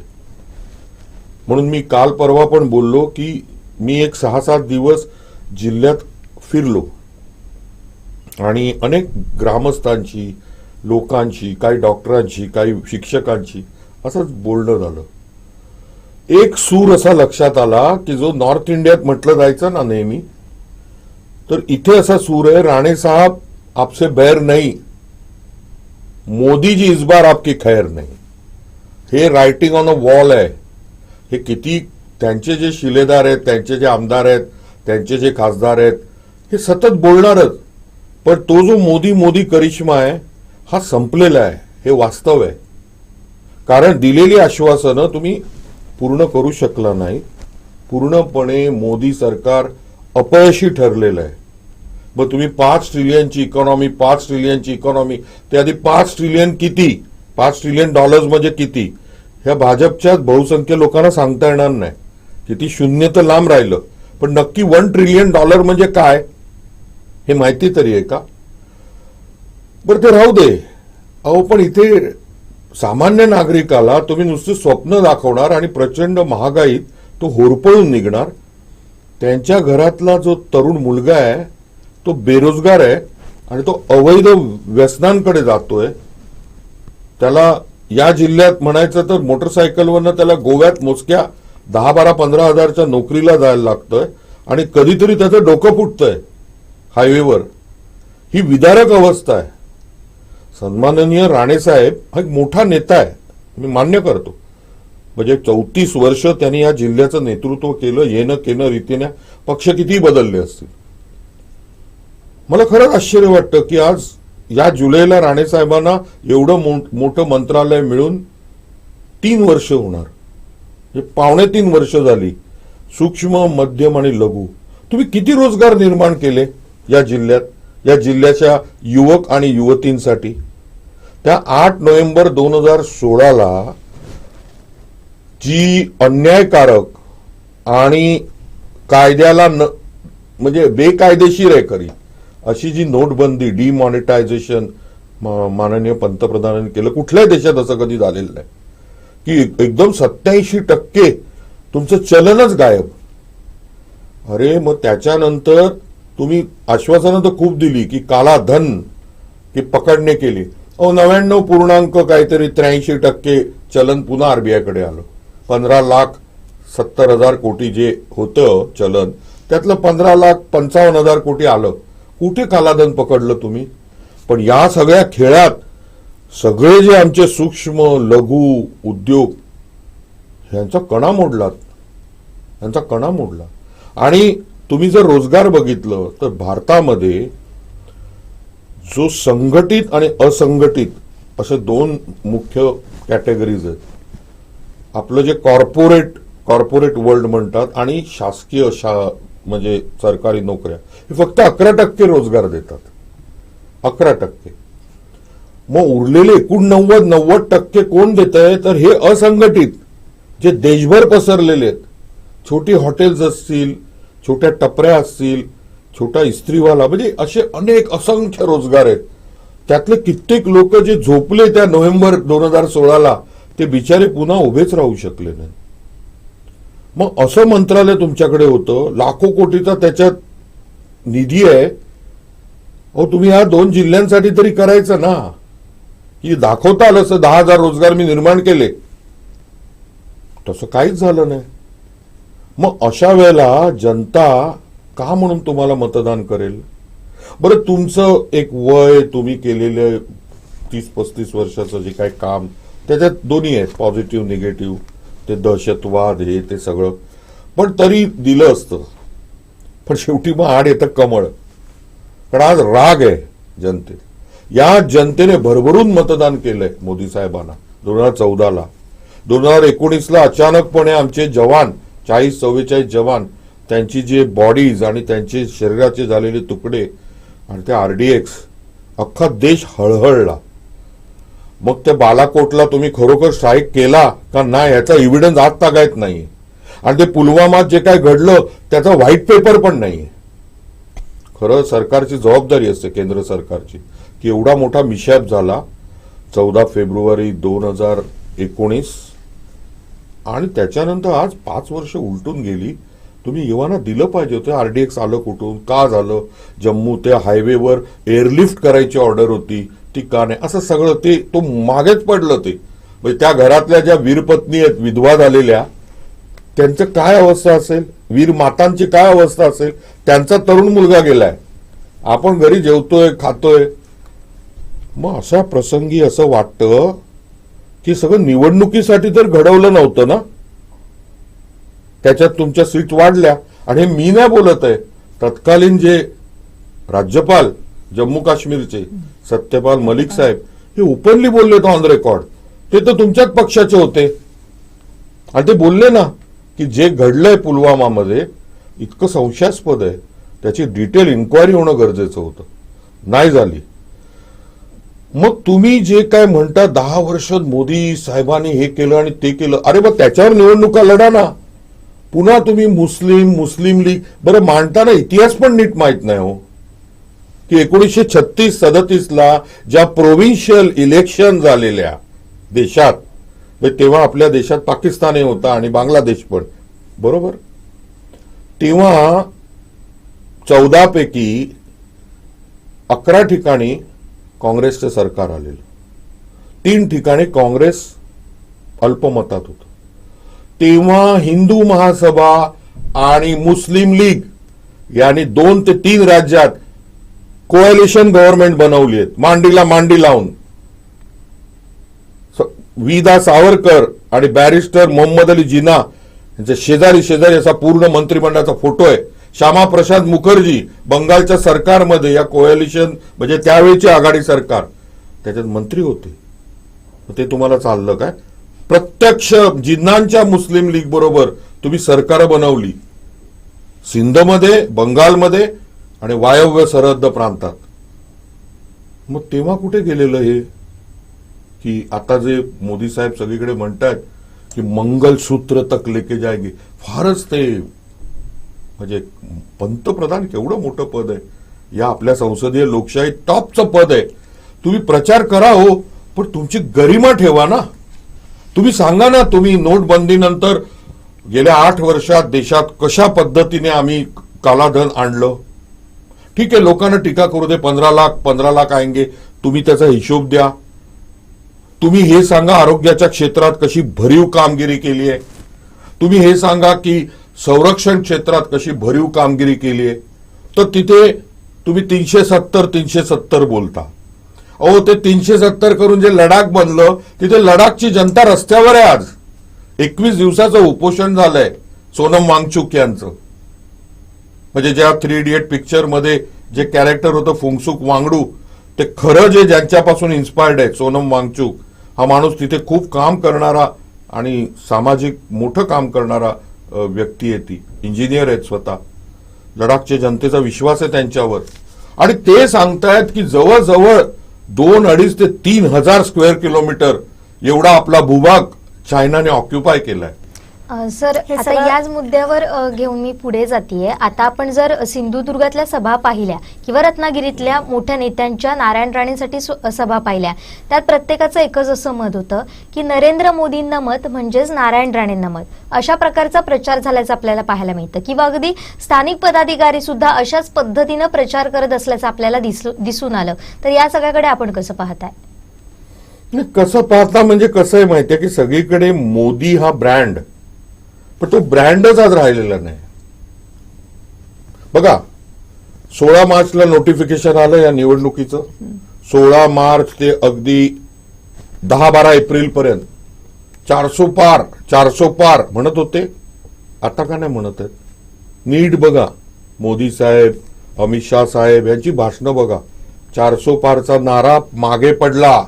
तर त्यांनाच कळायला लागलंय 250 पार जाणं कठीण आहे. आता 200चा आकडा मिळणं कठीण आहे. अतिशयोक्ती वाटेल. अजून 3 चरण बाकी आहेत, 4 चरण बाकी आहेत. देशात मी तर म्हणतो एक सुप्त लाट आहे आणि ती विरोधाची. आणि ती का विरोधाची आहे?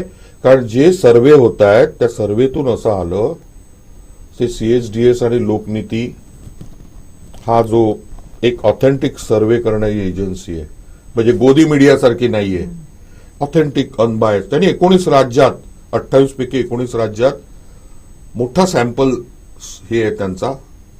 आणि त्यांनी लोकांना मूळ काय विचारलं की मुद्दे कुठले आहेत. 27% जनतेने सांगितलं मुद्दा आहे बेरोजगारी. 23% जनता म्हणते वेगळी की महागाई. म्हणजे 100 पैकी 50% लोक म्हणतायत बेरोजगारी आणि महागाई. फक्त 2% बोलले हिंदुत्व आणि 8% म्हणाले रामलल्ला. 13% म्हणाले विकास. मग हे काय दर्शवतं की लोकांच्या आज जिव्हाळ्याचे, त्यांना त्रास देणारे, ज्या जनता होरपळते, हे कुठले मुद्दे आहेत? प्रचंड वाढलेली महागाई आणि बेरोजगारी. तुम्ही रोजगारच निर्माण करू शकला नाहीत. मग मोठ्या मोठ्या गप्पा मारायच्या आणि खरं काहीच नाही झालंय जमिनीवर. झालं असतं तर मला सांगा, मोदी साहेबांना असं वणवण फिरावं लागलं असतं का हो? हा, ते देखील त्यांचं वय पण 72-73 आहे. या उन्हाळ्यात या प्रचंड हीटमध्ये नुसत्या सभा सभा सभा सभा सभा. ओ किती सभा. मी शेवटी मोदी साहेब गल्लीबोळात फिरतील की काय असं वाटतंय. ही रॅली ती रॅली तो सभा. एकदा तुमचं काम तर तुमचं कामच बोलतं ना खणखणीत. आणि मला अनेकांनी सांगितलं सिंधुदुर्गात काल आणि परवा मोठा अवकाळी पाऊस पडला, फक्त रात्रीच्या वेळेला पडला. समजने वाले को इशारा काफी आहे. माझा पाऊस का पडतो मग? मला असं म्हणायचं फ्रँकली, तुमचं जर खरोखर you have delivered the goods ज्याला म्हणतात, if you have delivered the goods you need not worry. बघा, गडकरी साहेब पण म्हणत होते या वेळेला मी अजिबात एक फ्लेक्सही लावणार नाही. वाक्य होतं गडकरी साहेबांचं. बॅनर लावणार नाही, कुठे फिरणार नाही. मी कामच केलंय. मी एवढं मान्य करतो की नितीन गडकरी साहेबांनी त्यांच्या मंत्रालयाचं काम चोख बजावल्यासारखं वाटतंय. आता त्याच्यात ते कॅगचा रिपोर्ट एक जरा कन्फ्युजिंग आहे. तो द्वारका एक्सप्रेस हायवे आणि जर रस्त्यांची ऑडिट झाली वगैरे तो एक वेगळा विषय. पण दिसायला तरी आहे की एवढे एक्सप्रेस हायवे बनले. त्याच गडकरी साहेबांना नागपूरच्या निवडणुकीत गल्ली बोळात फिरावं लागलं. हीट होती 40-42 डिग्री. म्हणजे का होतंय? Something somewhere is lacking. तुम्ही नाही डिलिव्हर करू शकलात असं मला हेच याच ह्याला मी धरून विचारते की आपल्या मतदारसंघाच्या पार्श्वभूमीवरती जर बघितलं, जसं मगाशी म्हणजे पळवापळवीची जर भाषा आहे, तर पारंपरिक चिन्ह धनुष्यबाण, या धनुष्यबाणासाठीच म्हणून किरण सामंत हे आग्रही होते. मग त्याच्या विरोधात शिवसेनेचाच म्हणजे जे शक्कल पडून बाजूला झालेला एक भाग का असेना, परंतु शिवसेनेच्या धनुष्यबाणावरती विश्वास ठेवणारी, ते जनमानसामध्ये रुजलेली माणसं अद्यापही कोकणात आहेत आणि त्याच्यावरती विश्वास ठेवून म्हणून सातत्याने किरण सामंतांनी ह्या उमेदवारीसाठी आग्रह धरलेला होता. परंतु या आग्रहाला शिंदे म्हणजे एकनाथ शिंदे, मुख्यमंत्री एकनाथ शिंदेंनी देखील याच्यासाठी प्रयत्न केला, परंतु त्यांचा प्रयत्न सपशेल फिका पडला. इतका फिका पडला की संपूर्ण कोकणातूनच धनुष्यबाणाला हद्दपार व्हावं लागलं. जसं तुम्ही म्हणता ते नाही रत्नागिरी सिंधुदुर्ग मतदारसंघात राहिलं, नाही रायगड मतदारसंघात राहिलं. मग अशा वेळेस ही जी काही पळवापळवीचे हे आहे, याच्यामध्ये एकनाथ शिंदे तर म्हणजे पूर्णपणे त्यांनी अक्षरशः हार पत्करल्यासारखी गोष्ट आहे. आणि याच्यामध्ये पुन्हा एकदा ती कडवाहट म्हणजे शिवसेनेच्या तत्वाची कडवाहट जर किरण सामंतांनी आपल्या मध्ये अंगीकारलेली असेल आणि जर ते सकाळपासून नॉट रिचेबल झालेली असतील, तर त्याच्यामध्ये काही चूक आहे त्यांची असं तुम्हाला वाटते का? नाही, आता कसं आहे, तो त्यांचा प्रश्न आहे. म्हणजे एकदा तुम्ही चुका केल्या, चुकीच्या लोकांबरोबर गेलात, वैयक्तिक स्वार्थासाठी, पदासाठी किंवा ईडीसाठी किंवा काय तुमच्यावर केसेस असतील, सगळ्याच गोष्टी उघड होत नाही. पण जे त्यांनी म्हटलेलं ना काही वर्षांपूर्वी देवेंद्र फडणवीस साहेबांनी, साम दाम दंड भेद, ते एक्झॅक्ट आहे. साम दाम दंड भेद. कुठे दाम चालतंय, कुठे दंड चालतंय, कुठे साम आहे का कुठे भेदाभेद, हे सगळंच आहे. घरं फोडताय तो. ही महाराष्ट्राची राजकीय संस्कृती नव्हतीच, कधीच नव्हती. म्हणजे आमच्या महाराष्ट्राला आज हे 64वं वर्ष आहे. अशी राजकीय संस्कृती नव्हती. राजकारण होत होतं, 19-20 असायचं, पण हे म्हणजे एक वेगळंच काहीतरी संकट आहे. पार्टी फोडल्या, घरं फोडतायत, नणंद आणि भाऊजाई समोरासमोर भाऊ भाऊ भांडतायत.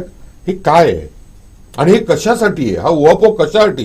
ह्याच्यात महाराष्ट्र प्रगतीपथावर गेला की त्याची तुलना आता बिहारशी व्हायला लागली. Is very sad, very sad. म्हणजे बिहारमध्ये मी ऐकायचो पोलीस स्टेशनमध्ये येऊन गोळीबार, ते आपण बघितलं, याची देही याची डोळा. आणि काय राहिलं, महिलांची काय अवस्था आहे बोलायला नको. आणि ड्रग्ज म्हणजे as if Maharashtra has become a capital of substance abuse and drugs. त्या मुलीमध्ये कुठे पुण्याच्या ह्याच्यात मिळालेल्या बिचाऱ्या, म्हणजे काय आता त्यांना बिचाऱ्या म्हणायचं का काय, पण तरुणाईपर्यंत रोजगार न पुरवता यांनी अवैध ते सगळे जे ड्रग्ज आहेत ते सक्सेसफुली पोचवले. म्हणून ते Lalit Patil is a tip of iceberg. ह्याच्यात एवढं सगळं आहे, हजारो कोटी रुपये, आणि ते सगळं जे चालतंय आणि ते उतरतायत कुठे? सगळ्यांना उत्तरं माहिती आहेत. मुंद्रा पोर्टला उतरतायत ड्रग्ज. मुंद्रा पोर्ट कुठे आहे, कोणाच्या हातात आहे? अशी जर इन्क्वायरी झाली, फारच वेगळं सत्य बाहेर येईल. म्हणजे तुम्ही मांडताय काय, तुमची विचारधारा वगैरे बोलताय, ही विचारधारा आहे? म्हणजे तुम्ही ज्या महाराष्ट्र अनेक क्षेत्रात नंबर 1, आजही बऱ्याच क्षेत्रात नंबर 1 आहे आणि ते अचानक नाही झाले, 1960 पासूनची ती मेहनत आहे. औद्योगिक असेल, शैक्षणिक असेल, सामाजिक क्षेत्र असेल. आणि सामाजिक क्षेत्रात तर संतांची, शिवछत्रपतींची, शाहू फुले आंबेडकर म्हणून पुरोगामी म्हणायचो. आज तुम्ही काय, कोणी डीपी काय ठेवला आणि काय तो स्टेटस काय ठेवला, म्हणजे उकरून काढताय तुम्ही. आणि हिंदू मुस्लिम खूप प्रयत्न केले. मी या ठिकाणी खरंच सांगतो, बहुसंख्य हिंदू आणि बहुसंख्य मुस्लिम बांधवांनी संयम ठेवला. आणि त्यांचा जो हेतू होता, त्यांना खरं हिंदू मुस्लिम केलं, दंगली पेटल्या की बीजेपी मोठ्या मताने जिंकते, हा अनुभव आहे. दुसरं, भाजपचा जर इतिहास बघितला तर जुने मित्र कोण होते हो भाजपचे?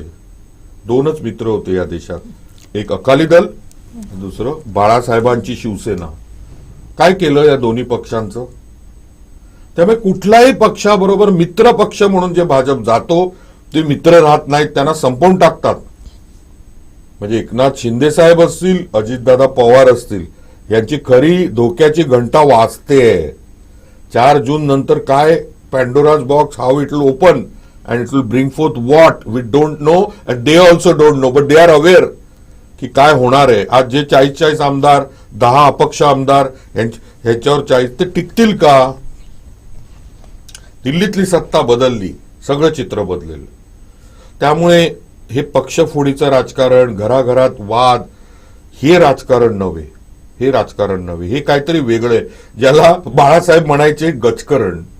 जर तुम्हाला आठवत असेल, बाळासाहेब म्हणायचे गजकरण. बाळासाहेबांना असे शब्द आपोआप आपसूक सुचायचे, कारण तो एक कलाकार माणूस होता. मला असं वाटतं की जे काय चाललंय, जनता नाखुश आहे. जनतेला गद्दारी चालत नाही, जनतेला काहीतरी तुम्ही नीट डिलिव्हर करा. अहो निदान डाळींचे, औषधांचं बघाल तर इतकं आश्चर्य आहे. मी डॉक्टर आहे, म्हणजे 2014 ते 2019 ते आज औषधांचे भाव 3.5-4 पटीने वाढलेत. साधं कॉफ सिरप जे एकेकाळी 22-24 होतात, 85 रुपये 60 ml कॉफ सिरप लहान मुलांचं. डायबिटीज, हायपरटेन्शनच्या गोळ्या काय किमती झाल्यात.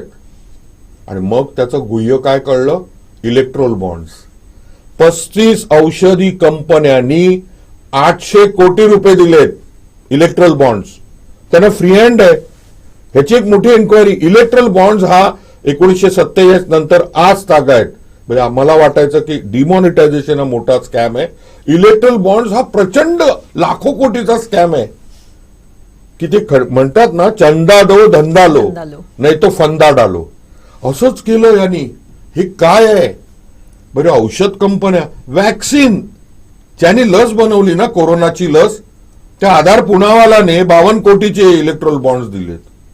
आणि कितीचं कॉन्ट्रॅक्ट घेतलं? 1000 कोटीचं. आज लंडनला राहतो आधार पुनावाला, पुण्यात नाही राहत.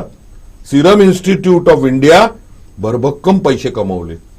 आणि तुम्ही म्हणता मोदी साहेबांनी लस दिली, आणि किती दिल्या? कोण म्हणतं 175 कोटी टोचल्या, कोण म्हणतं 210 कोटी टोचल्या असतीलही. टोचल्या.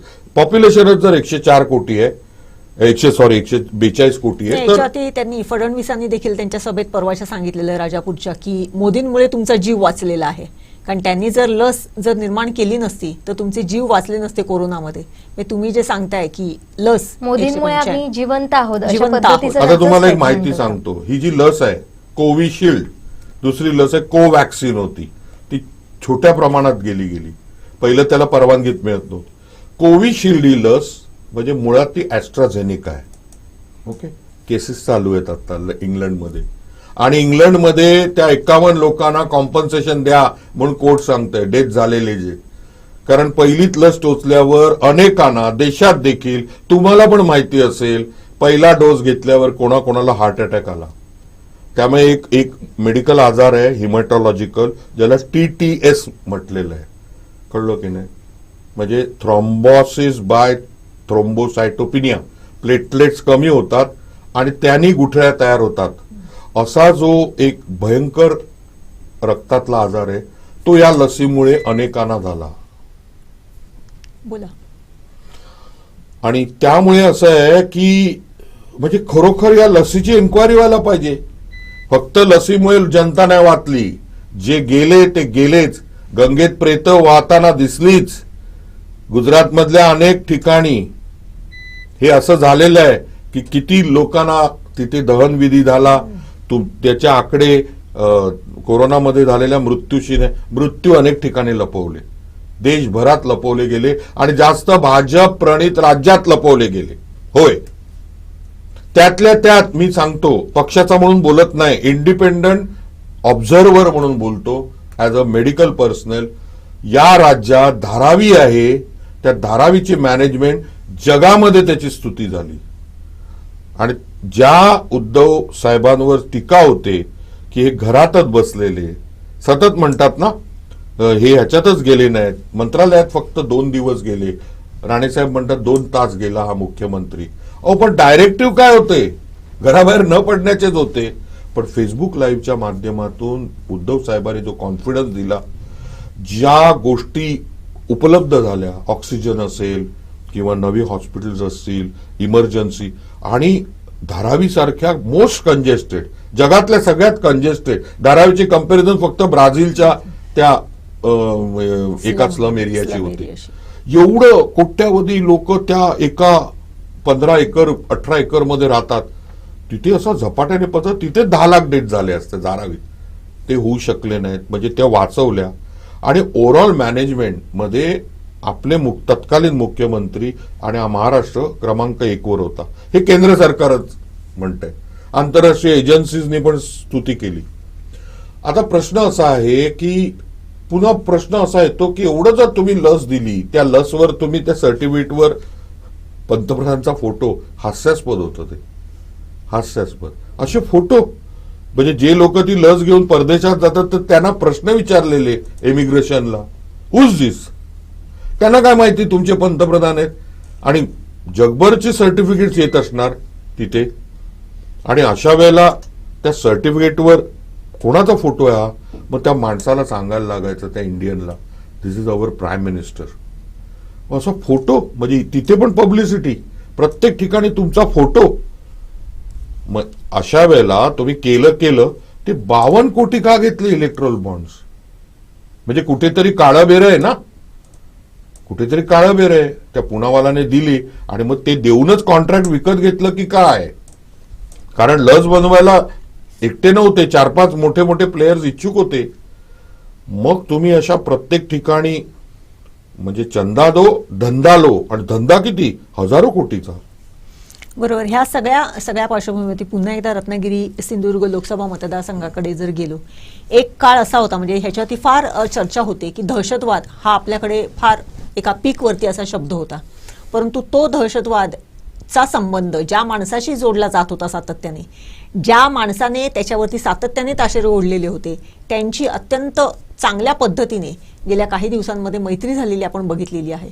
मग दीपक केसरकरांनी, नारायण राणे ह्यांचे जे काही प्रचार सभा होत आहेत, एकत्रितरित्या त्यांची जी काही सगळी एकत्रितरित्या फिरणं सुरू आहे, हे जर सगळं बघितलं तर तुम्ही स्वतः सावंतवाडीचे नागरिक आहात, या सगळ्या घटनेकडे कशा पद्धतीने बघताय? कारण दहशतवाद हा जो काही प्रत्येक वेळी शब्द उच्चारला जायचा, त्याचीच कुठेतरी परत एकदा तो आज सकाळपासून किरण सामंत नॉट रिचेबल आहेत याच्यावरून पुन्हा एकदा तो शब्द वर यायला लागलेला आहे. या सगळ्या घटनेकडे कशा पद्धतीने बघता? किरण सामंतांच्या बाबतीत आमदार वैभव नाईक यांनी जे स्टेटमेंट दिलंय की त्यांना संरक्षण द्या, ह्याच्यातही तथ्य आहे. पण दीपक केसरकर माननीय मंत्री, शालेय शिक्षण मंत्री, मराठी भाषा मंत्री आणि विद्यमान आमदार इथले, यांचं तर पितळच उघडं पडलंय. म्हणजे तुम्ही 2009 मध्ये ते दहशतवादाचा ढिंगोरा पिटलात जोर जोरात, आणि तुम्ही आमदार झालात राष्ट्रवादीचे. मग पटकन उडी मारून 2014ला तुम्ही तत्कालीन शिवसेनेचे आमदार झालात, आणि अशी भाषा करायला लागलात की जणू काय तुमचा जन्मच शिवसेनेत गेला. म्हणजे तुम्ही आधी काँग्रेसचे, मग राष्ट्रवादी, मग शिवसेनेत. आदरणीय पवार साहेब जेव्हा आलेले तेव्हा ते काय बोलले, मी पुन्हा तो शब्द बोलत नाही, ते सगळ्यांनी ऐकलेला आहे यांच्याबद्दल. मग अशा वेळेला सातत्याने तुम्ही मी काय फार मोठा दहशतवादाचा बिमोड केला आणि असं सतत सांगत होता. आणि आता तर तुम्ही राणेसाहेबांच्या बरोबर त्यांच्या घरी जाताय, त्यांच्या ठीक आहे, मी असं म्हणत नाही तुम्ही दुश्मनी ठेवा, पण थोडी तरी बूज राखा ना, की जनता बघते हे विसरू नका. आणि सगळ्याच गोष्टी पैशाने विकत घेता येत नाहीत. आज जनता हुशार झाली आहे, एका हाताने पैसेही घेतील आणि जिथे बटन दाबायचं तिथेच बटन दाबतील. त्यामुळे हे कसं आहे, विश्वास उडाला लोकांचा त्या व्यक्तीवरचा आणि सगळ्यावरचाच. म्हणजे फक्त वाकून असा तो नमस्कार करणं, गोड बोलणं, ह्याच्यातून कुठला तरी मग वेगळा संशय येतो की तुमची सगळीच ही नाटक नौटंकीच असते की काय. म्हणजे मग साईबाबांची पालखी उचलता तुम्ही, आणि मग तुम्ही असं दाखवता की मी फार भक्त आहे, तर ती भक्ती पण तुमची बोगस आणि वेगळीच आहे की काय. की तुम्ही कुठल्याच शब्दाला तुम्ही कोरोना काळात गायब होता. जिथे लोकांची ससे होलपट होत होती, कुठे होते आमदार? नव्हते इकडे. आणि मग तुम्ही सांगितलं मला आजारी होतो मी. अरे बा आजारी म्हणजे इथे मृत्यू होत होते लोकांचे, मग तुम्हाला का लोकप्रतिनिधी म्हणायचं? टुणकन उडी मारून तुम्ही तिथे गेलात, मंत्रिपद मिळवलं, हे सगळं लोक जनता बघते. आणि आता तर तुम्ही राणेसाहेबांची स्तुती सुमनच गातायत. ते किती मतात त्याचं रूपांतर होईल हे 4 जूनला बूथ लेवल या तिन्ही तालुक्यात दिसेलच. प्रश्न असा आहे की काहीतरी तुमच्याकडे विश्वासार्हता पाहिजे, ती पूर्णपणे दीपक केसरकर साहेबांनी गमावलेली आहे. पण सर आता याचवर मी तुम्हाला विचारेन ते म्हणजे आदित्य ठाकरेंची सभा झाली सावंतवाडीत आणि त्यानंतर राणे आणि केसरकरांची सभा झाली. त्यानंतर त्यांनी अनेक गोष्टी स्पष्टता देण्याचा प्रयत्न केला, म्हणजे आम्ही कोकणच्या विकासासाठी एकत्र आलो आहोत. त्यानंतर आमचे हे वैयक्तिक मतभेद नव्हते, ते कार्यकर्ते दहशतवाद पसरवत होते, मात्र त्यांनी कार्यकर्त्यांना समज दिला आणि आम्ही म्हणजे कोकणी माणूस कायम भांडतायत आणि तुम्हाला आमच्यात कायम भांडणच हवी आहेत का, असा सवाल ते करत होते. तर या सगळ्या त्या सभेकडे तुम्ही कसं पाहताय? नाही, आता कसं आहे की लोकांना पटलं पाहिजे ना, पटलं पाहिजे की तुम्ही आता काही सारवासारव कराल, काही सांगाल. कार्यकर्त्यांमध्ये कार्यकर्ते का आपल्या मनाने दहशतवाद करत होते? लोकांना तीच भीती आहे की राणेसाहेब निवडून आले, मोठा नेता आहे, त्यांचा विजय झाला, आनंद आहे, त्याच्यानंतरचा जो आफ्टर माथ आहे ना, मग ते पांढरे शर्ट गाड्या घेऊन फिरणार, मग जमिनी, मग अमुक, मग ते हे नको आहे आता लोकांना, बस झालं तेव्हा. बरं, दीपक केसरकरांची असं आहे की जिथे ज्याला पूर्वीची एक म्हण आहे मुंबईतली, सरशी तिथे पारशी, ते बरोबर तिथे पोचतात. मग प्रवक्ता पद काय घेतलं, आता मध्ये होते का हो प्रवक्ता, बोलत नव्हते. आणि ते माझा तर कयास आहे की 4 जून नंतर कसा रिझल्ट लागतो त्याप्रमाणे ते कमळ हे चिन्हावर जातील किंवा पुन्हा कुठे जातील सांगताही येत नाही. पण आमदारकी मिळवायला ते कोलांट्या उड्या कशाही मारतील या वयात. त्यामुळे म्हटलं तर जातंय की विधानसभा ते कमळ या चिन्हावरच लढवतील. पण आणि सतत असं की मनोहर पर्रिकर आणि अरे तुम्हाला कोण विचारत होतो साहेब, उगीच मोदी मला कॅबिनेट, असं ते कॅबिनेट मंत्रीपद वाटायला बसलेत. हे काय माहितीये, ग्रह करून असे एक वातावरण तयार कर. जनता काय म्हणते, आंबोली ते आरोंदा, मांगेली ते वेंगुर्ल्याचा कोप, ते ऐका जरा. जनता काय म्हणते हे जरा घ्या, कानोसा घ्या आणि मग कळेल दीपकबाईंना. त्यामुळे निवडणुका येऊ देत, त्या निवडणुकीतच त्यांना कळेल वेअर डज ही स्टँड, असं आहे. आत्ताची जी ही निवडणूक लढली गेली त्या ह्याच्यामध्ये आपण सातत्याने बघतोय, पूर्वीच्या निवडणुका ज्या होत्या त्या एका विशिष्ट अजेंड्यावरती लढल्या जायच्या, परंतु हा जो काही आता प्रचाराचे जे मुद्दे आहेत ते कुठेच लोकांच्या हिताचे, म्हणजे रोजगार, महिलांचे प्रश्न जसे आपण म्हणताय त्याच्यावरती कुठेच भाष्य केलेलं नाहीये. किंबहुना ते भाष्य बाजूला टाकून फक्त आणि फक्त राजकीय जी काही चिखलफेक आहे तीच फक्त प्रचारांमध्ये बघायला मिळाली. इथे सर्वसामान्य माणसाच्या कुठल्याच प्रश्नाची काहीही कशाची खाल्लं गेलं नाही, म्हणजे ज्याला आपण म्हणतात की त्याला कशाची काही पडलेली नव्हती, अशा पद्धतीच्या प्रचारसभा झालेल्या आहेत. त्याचा कितपत परिणाम होईल, कारण इथली जनता, जसं तुम्ही म्हणता किंवा सगळेजण म्हणतात, आता काही जनता पूर्वीसारखी तेवढी म्हणजे एक बासरीवाला बासरी वाजवतो आणि सगळ्या मेंढ्या त्याच्या पाठीमागे चालत राहिलेल्या आहेत आणि तो एका खड्ड्यामध्ये त्यांना सगळ्यांना ढकलून देतो, अशी आता जनता राहिलेली नाहीये. तर या सगळ्याचा कशा पद्धतीने त्याचं प्रतीत होईल असं तुम्हाला वाटते? कारण कोकणातली जनता, आपण प्रत्येक वेळेस म्हणतो की कोकणातला माणूस हा चाणाक्ष आहे, सुज्ञ आहे. आता कसं आहे माहितीये, काय काय निवडणुकांचं, जसं ते 2014ला इंडिया अगेन्स्ट करप्शनची बॅकग्राऊंड होती आणि मोठमोठे मथळे होते की काँग्रेस जणू काय म्हणजे या पृथ्वी तलावरचीच करप्ट पार्टी आहे वगैरे. अगदी टाइम्स ऑफ इंडियाने पण टाइम्स ऑफ इंडियाच्या वर ते स्कॅम वगैरे लिहिलेलं, हा सगळा एक बनावच होता. ते नंतर कळलं जनतेला. त्याच्यानंतर 2019ची ती पुलवामा बालाकोटवर झाली. यावेळेला असं कुठली ट्रेंडच नाही, पण एक हिडन ट्रेंड आहे, या वेळेला हे नको. त्यामुळे कसं झालंय की प्रचार सभा हा पूर्वी, म्हणजे पूर्वीच्या काळी, आजपासून 25-30 वर्षापूर्वी प्रचार सभा, वृत्तपत्र आणि काही प्रमाणात जे काय चॅनल्स होते, हेच प्रचाराचे एक, त्या 15-20 दिवसातच प्रचाराचा लोड. आता 24/7 अँड्रॉइड फोनमुळे, मोबाईल फोनमुळे आणि सोशल मीडिया प्रचारच चालू आहे.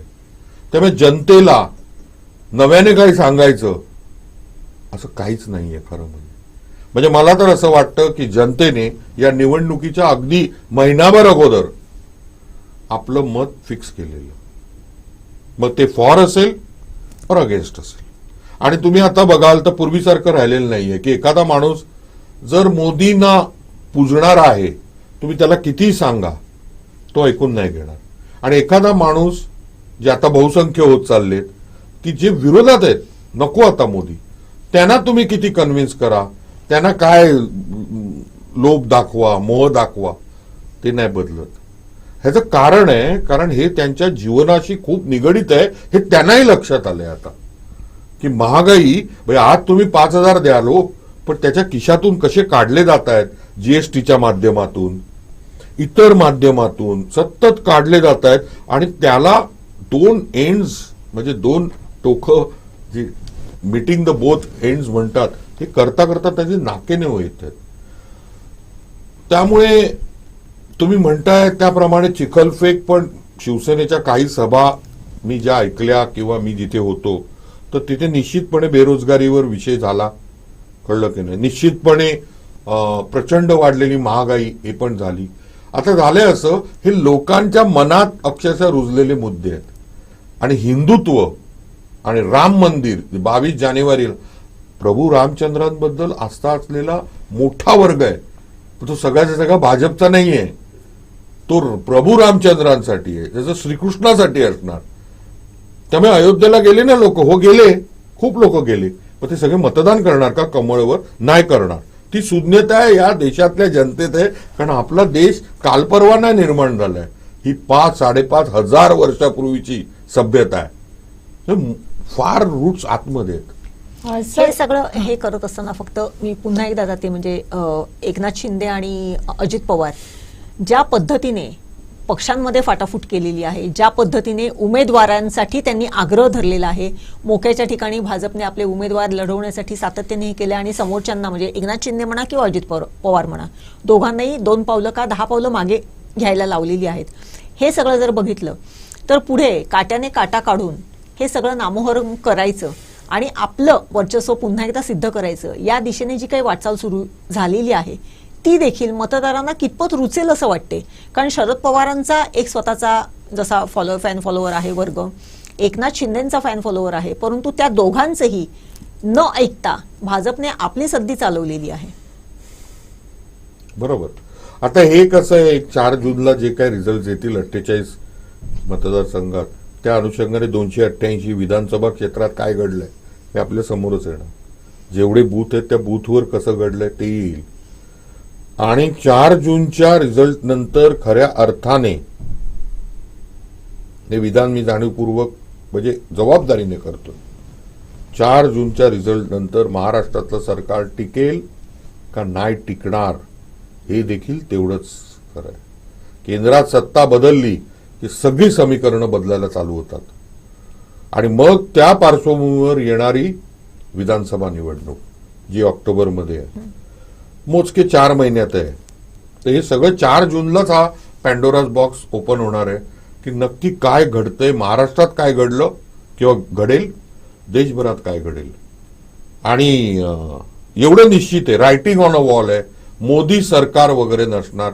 जरी भाजप सिंगल लार्जेस्ट पार्टी आली, असे एक केस सिनेरिओ धरूया आपण, हा, तो त्यांच्यासाठी बेस्ट केस सिनेरिओ असेल, मोदी पंतप्रधान नसतील, राष्ट्रीय स्वयंसेवक संघ आपला कॅन्डिडेट दाखवेल की कोण पंतप्रधान असेल. असंच राजकारण बदलत राहतं. या देशात सम्राट येऊन गेले, हो, पंतप्रधान काय चीज आहे. सम्राट येऊन गेले, इंदिराजी या ठिकाणी पडल्या, एवढी मोठी नेतृत्व होतं, त्यांनी देश बनवला. पाकिस्तान हे तर नुसते बोलतायत, त्यांनी करून दाखवलं 1971ला. म्हणजे सगळी सत्ता अमेरिकेसारखी महासत्ता विरोधात, बंगालच्या उपसागरात ते 7th आर्मी, ती काय ते नेव्हल फोर्स अमेरिकेचा तिथे, आणि आपला देश त्या मानाने आर्थिक कमकुवत. पण मॅडम म्हणून आयर्न लेडी म्हणतात. का म्हणतात iron lady? She stood for it. आणि असं नाही की रशियाचा भरभक्कम पाठिंबा होता, पण शी टूक अ रिस्क. तिने दाखवून दिलं की बांगलादेश आतमध्ये पूर्व पाकिस्तानमध्ये अनरेस्ट आहे आणि त्याच्यातून ते मुक्तीसंग्राम आणि एक देश पाकिस्तानच तोडला. मग अशा वेळेला अशा व्यक्तीला पण या देशातल्या लोकांनी जागा दाखवली आहे का, तर ती इमर्जन्सी आणि तो इतिहास आहे. मला एवढंच म्हणायचं आहे की मातू नका. आता हे मी मला स्वतःलाच सांगतोय, मी कोणाला बोलू, की माणसाने पाय जमिनीवरच ठेवावे.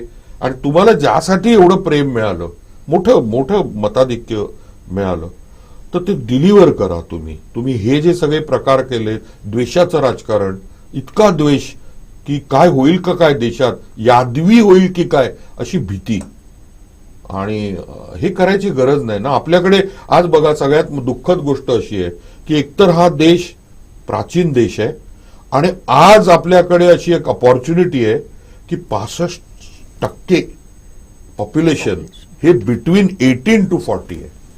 म्हणजे 18 ते 40 हा जो युथ आहे तो किती आहे, 60-65% आहे. म्हणजे एका ठिकाणी विजडम आहे आणि दुसऱ्या ठिकाणी वर्किंग हँड्स आहेत, यंग हँड्स. म्हणजे आपण इतर देशाला 25-30 वर्षात जमणार नाही, आपण 8-10 वर्षात कुठे जाऊ शकतो. तुम्ही निर्माण करा रोजगार. चायना समजा आज विलन ठरलेलं आहे, पोस्ट कोरोना असेल किंवा हे जे काय रशिया चायना, हे इंटरनॅशनल पॉलिटिक्स सांगतोय. अशा वेळेला आपण इतकी उचल खाल्ली पाहिजे होती की युरोपला चायनातून नाही इंडियातून माल जाईल. कोणी घेतली माहिती याचे ऍडव्हान्टेज? व्हिएतनाम आणि Bangladesh. They have gone way ahead. Vietnam आणि कंबोडिया ह्यांचं कुठे मार्केट पोचलं, आपण का नाही? आमच्या देशात कोट्यावधी यंग हँड्स आहेत आणि त्याचप्रमाणे अनुभव आहे. मग आपण इंटरनॅशनल मार्केट US, कॅनडा, युरोपमध्ये का नाही पोचलो? तर नुसतंच आपण बोलत राहणार आणि विश्वगुरू नाही ना, अशा रीतीने देश पुढे जात नाही. हा प्रोपोगंडा आहे. प्रोपोगंडा तुम्ही खूप कराल, जो हिटलरने पण केला. त्याचं काय झालं सगळ्यांनी पाहिलं. तुम्ही खऱ्या अर्थाने डिलिव्हर करा, लोक तुम्हाला विसरणार नाहीत, इतिहासात नोंद होईल, असं असतं ते. तर आता कसं आहे की हा एक बेस्ट केस सिनेरिओ मी म्हटलं की जो वर्स्ट केस सिनेरिओ तर काय आपल्याला माहितीये की म्हणजे इंडिया आघाडीचं सरकार. त्यामुळे या सगळ्यामध्ये एवढं निश्चित आहे की 272 आकडा कठीण नाही, इम्पॉसिबल आहे. पण सर, रिफायनरीवर भाजपने बऱ्यापैकी चुप्पी बाळगल्याचं आपल्याला इथे दिसलं, कारण रत्नागिरीत तोच मुद्दा फार महत्वाचा होता आणि अमित शहा असतील किंवा उपमुख्यमंत्री देवेंद्र फडणवीस यांच्या सभा या तिथेच झाल्या, पण दोन्ही नेत्यांनी त्यावर भाष्य केलं नाही. जेव्हा कणकवलीत उद्धव ठाकरे यांची सभा झाली त्यावर उद्धव ठाकरे बोलले आणि राज ठाकरेंनी सुद्धा त्यावर भाष्य करण्याचा प्रयत्न केला. म्हणजे त्यांचं असं म्हणणं होतं की उद्धव ठाकरेंचे खासदार पाठिंबा देतात, विरोध करतात आणि आमदार मात्र त्याला जाऊन पाठिंबा देतात, असा विरोधाभास तुमच्यामध्ये दिसतो. त्यामुळे एक काहीतरी ठरवा. अशा पद्धतीचं राजकारण कुठेतरी रिफायनरीवरून होताना आपल्याला दिसलं, पण भाजपने मात्र शेवटपर्यंत त्यावर म्हणजे सावधानता बाळगलेली आहे. कुठेतरी गप्पच बसणं त्यावर उचित ठरलेलं आहे, कारण आपण पाहिलं की जेव्हा माती परीक्षण झालं त्यावेळी मोठा विरोध तिथं झालेला होता आणि हा मुद्दा या निवडणुकीत जवळपास कुठे आलेला नाही किंवा त्यावर मुद्दामहून बोललं गेलं नाही, अशी सुद्धा परिस्थिती होती. पण या रिफायनरीमुळे खरंच रोजगार निर्माण होऊ शकतो असं भाजपला वाटते किंवा त्याच्यासाठी जो रेटा केला जातो की रिफायनरी व्हायलाच हवी, त्यात वस्तुस्थिती नेमकी कशी आहे आणि या सगळ्याचा परिणाम निवडणुकांवर काय होणार आहे? पहिली गोष्ट तर मी म्हणेन की राजसाहेब ठाकरेंचं जे काय भाषण मी बघितलं ते लाईव्ह, तर मला ते इतकं म्हणजे कॉन्ट्रोवर्शियल वाटलं. का ते सांगतो. ठीक आहे, राणेसाहेब त्यांचे जुने मित्र आहेत, सगळ्यांना माहिती आहे, कारण त्यावेळेच्या शिवसेनेत दोघेही एकदम मोठे नेते होते. आणि पण जेव्हा राजसाहेब ठाकरे वळून म्हणाले, तर आठवा की नारायणराव या पूर्ण कोकणात नुसती हॉटेल्स काढा, पर्यटनाच्या माध्यमातूनच हा कोकणाची प्रगती कुठल्या कुठे होईल. हा जो आपला निसर्ग आहे, त्यांनी शब्द वापरला जैवविविध आहे, आणि नुसता जैवविविध नाही तर जगातल्या टॉप 2 म्हणजे सेकंड दुसऱ्या क्रमांकाची बायोडायव्हर्सिटी आपल्याकडे आहे. आता हे तुम्ही मांडलं, एस्टॅब्लिश केलं. त्याचबरोबर तुम्ही मग त्यांनी जैतापूर बोलले. ओके, जेव्हा राणेसाहेब होते काँग्रेसमध्ये, वेन जैतापूर वॉज हॅपनिंग. आणि मग नाणार, बारसू, सोलगाव आणि 5,000 हेक्टर एकरची जमीन अहो ती 5,000 एकरची जमीन कोणाकडे आहे? राजसाहेब ते तर बोला. कोणाच्या आशीर्वादाने ते गुजराती आणि नॉर्थ इंडियन आणि हे लोकांनी जमिनी पोचल्या? त्यासाठी कोणी प्रयत्न केला? तुम्ही टीका करा, ते भयंकर टीका करा, मी मान्य करतो, पण तुमच्या वक्तव्यामध्ये सेल्फ कॉन्ट्रोवर्सी आहे. तुम्ही एका ठिकाणी म्हणता पर्यटनाच्या माध्यमातून या दोन्ही जिल्ह्यांचा विकास होणं गरजेचं आहे. पूर्ण माझं तर सहमत आहे. मला असंच वाटतं की हे पर्यटन हा सगळा भागच जिल्ह्यात पर्यटन नाही, हा रत्नागिरी सिंधुदुर्ग हा भाग पर्यटन जिल्हा करा आणि कॉम्पिटिशन गोव्याची नाही, इंटरनॅशनल कॉम्पिटिशन करूया. म्हणजे कुठल्या कुठे जाईल. इथे मोठ्या प्रमाणात आर्थिक क्रांती होईल आणि पर्यटनाच्या माध्यमातून होईल. आणि पर्यटन आज 100 नाही 1000 प्रकारचं आहे. पाण्यातलं पण आहे, कोस्टल पण आहे, सह्याद्रीतलं फॉरेस्ट आहे. अरे बापरे, म्हणजे व्हॉट एनिथिंग इज पॉसिबल.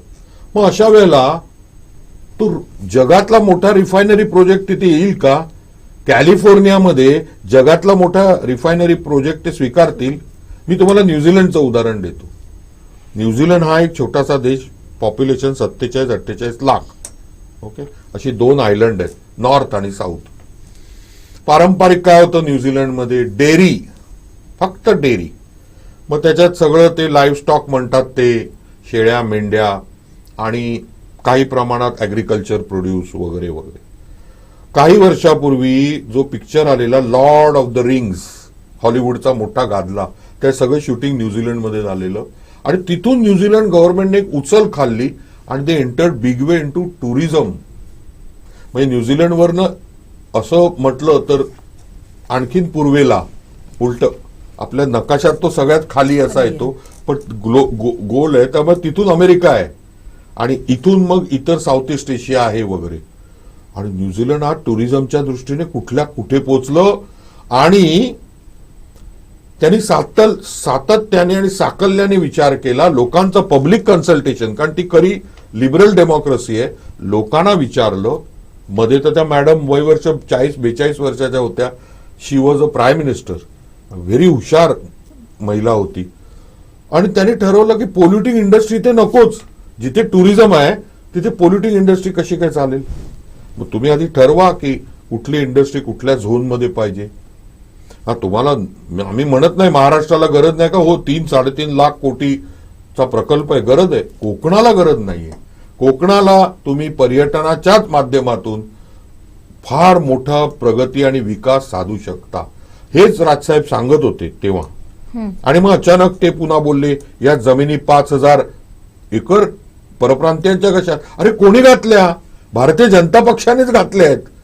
त्यांच्याच आशीर्वादाने त्या विकत घेतल्या. त्यांनाच प्लॅनिंग माहिती होतं. नाणार आणि बारसू सोलगाव एरियल डिस्टन्स किती आहे माहितीये? वरून 15 किलोमीटर फक्त. असं काय लांब नाही नेलं. इथे नाणार होतं, नको ना नाणार, बाजूला. मग हा जो बनाव आहे, आणि लोकांना विचारा ना तुम्हाला पाहिजे की नाही. त्या अरामकोला पाहिजे, ती सौदीची कंपनी, आणि आमच्या दिल्लीश्वरांना पाहिजे, आणि आपल्या ज्या पेट्रोलियम कंपन्या आहेत ज्या आता प्रायव्हेट सारख्या चालवतात त्या PSU आहेत की नाही, हा आता डाऊट आहे. कळलं की नाही?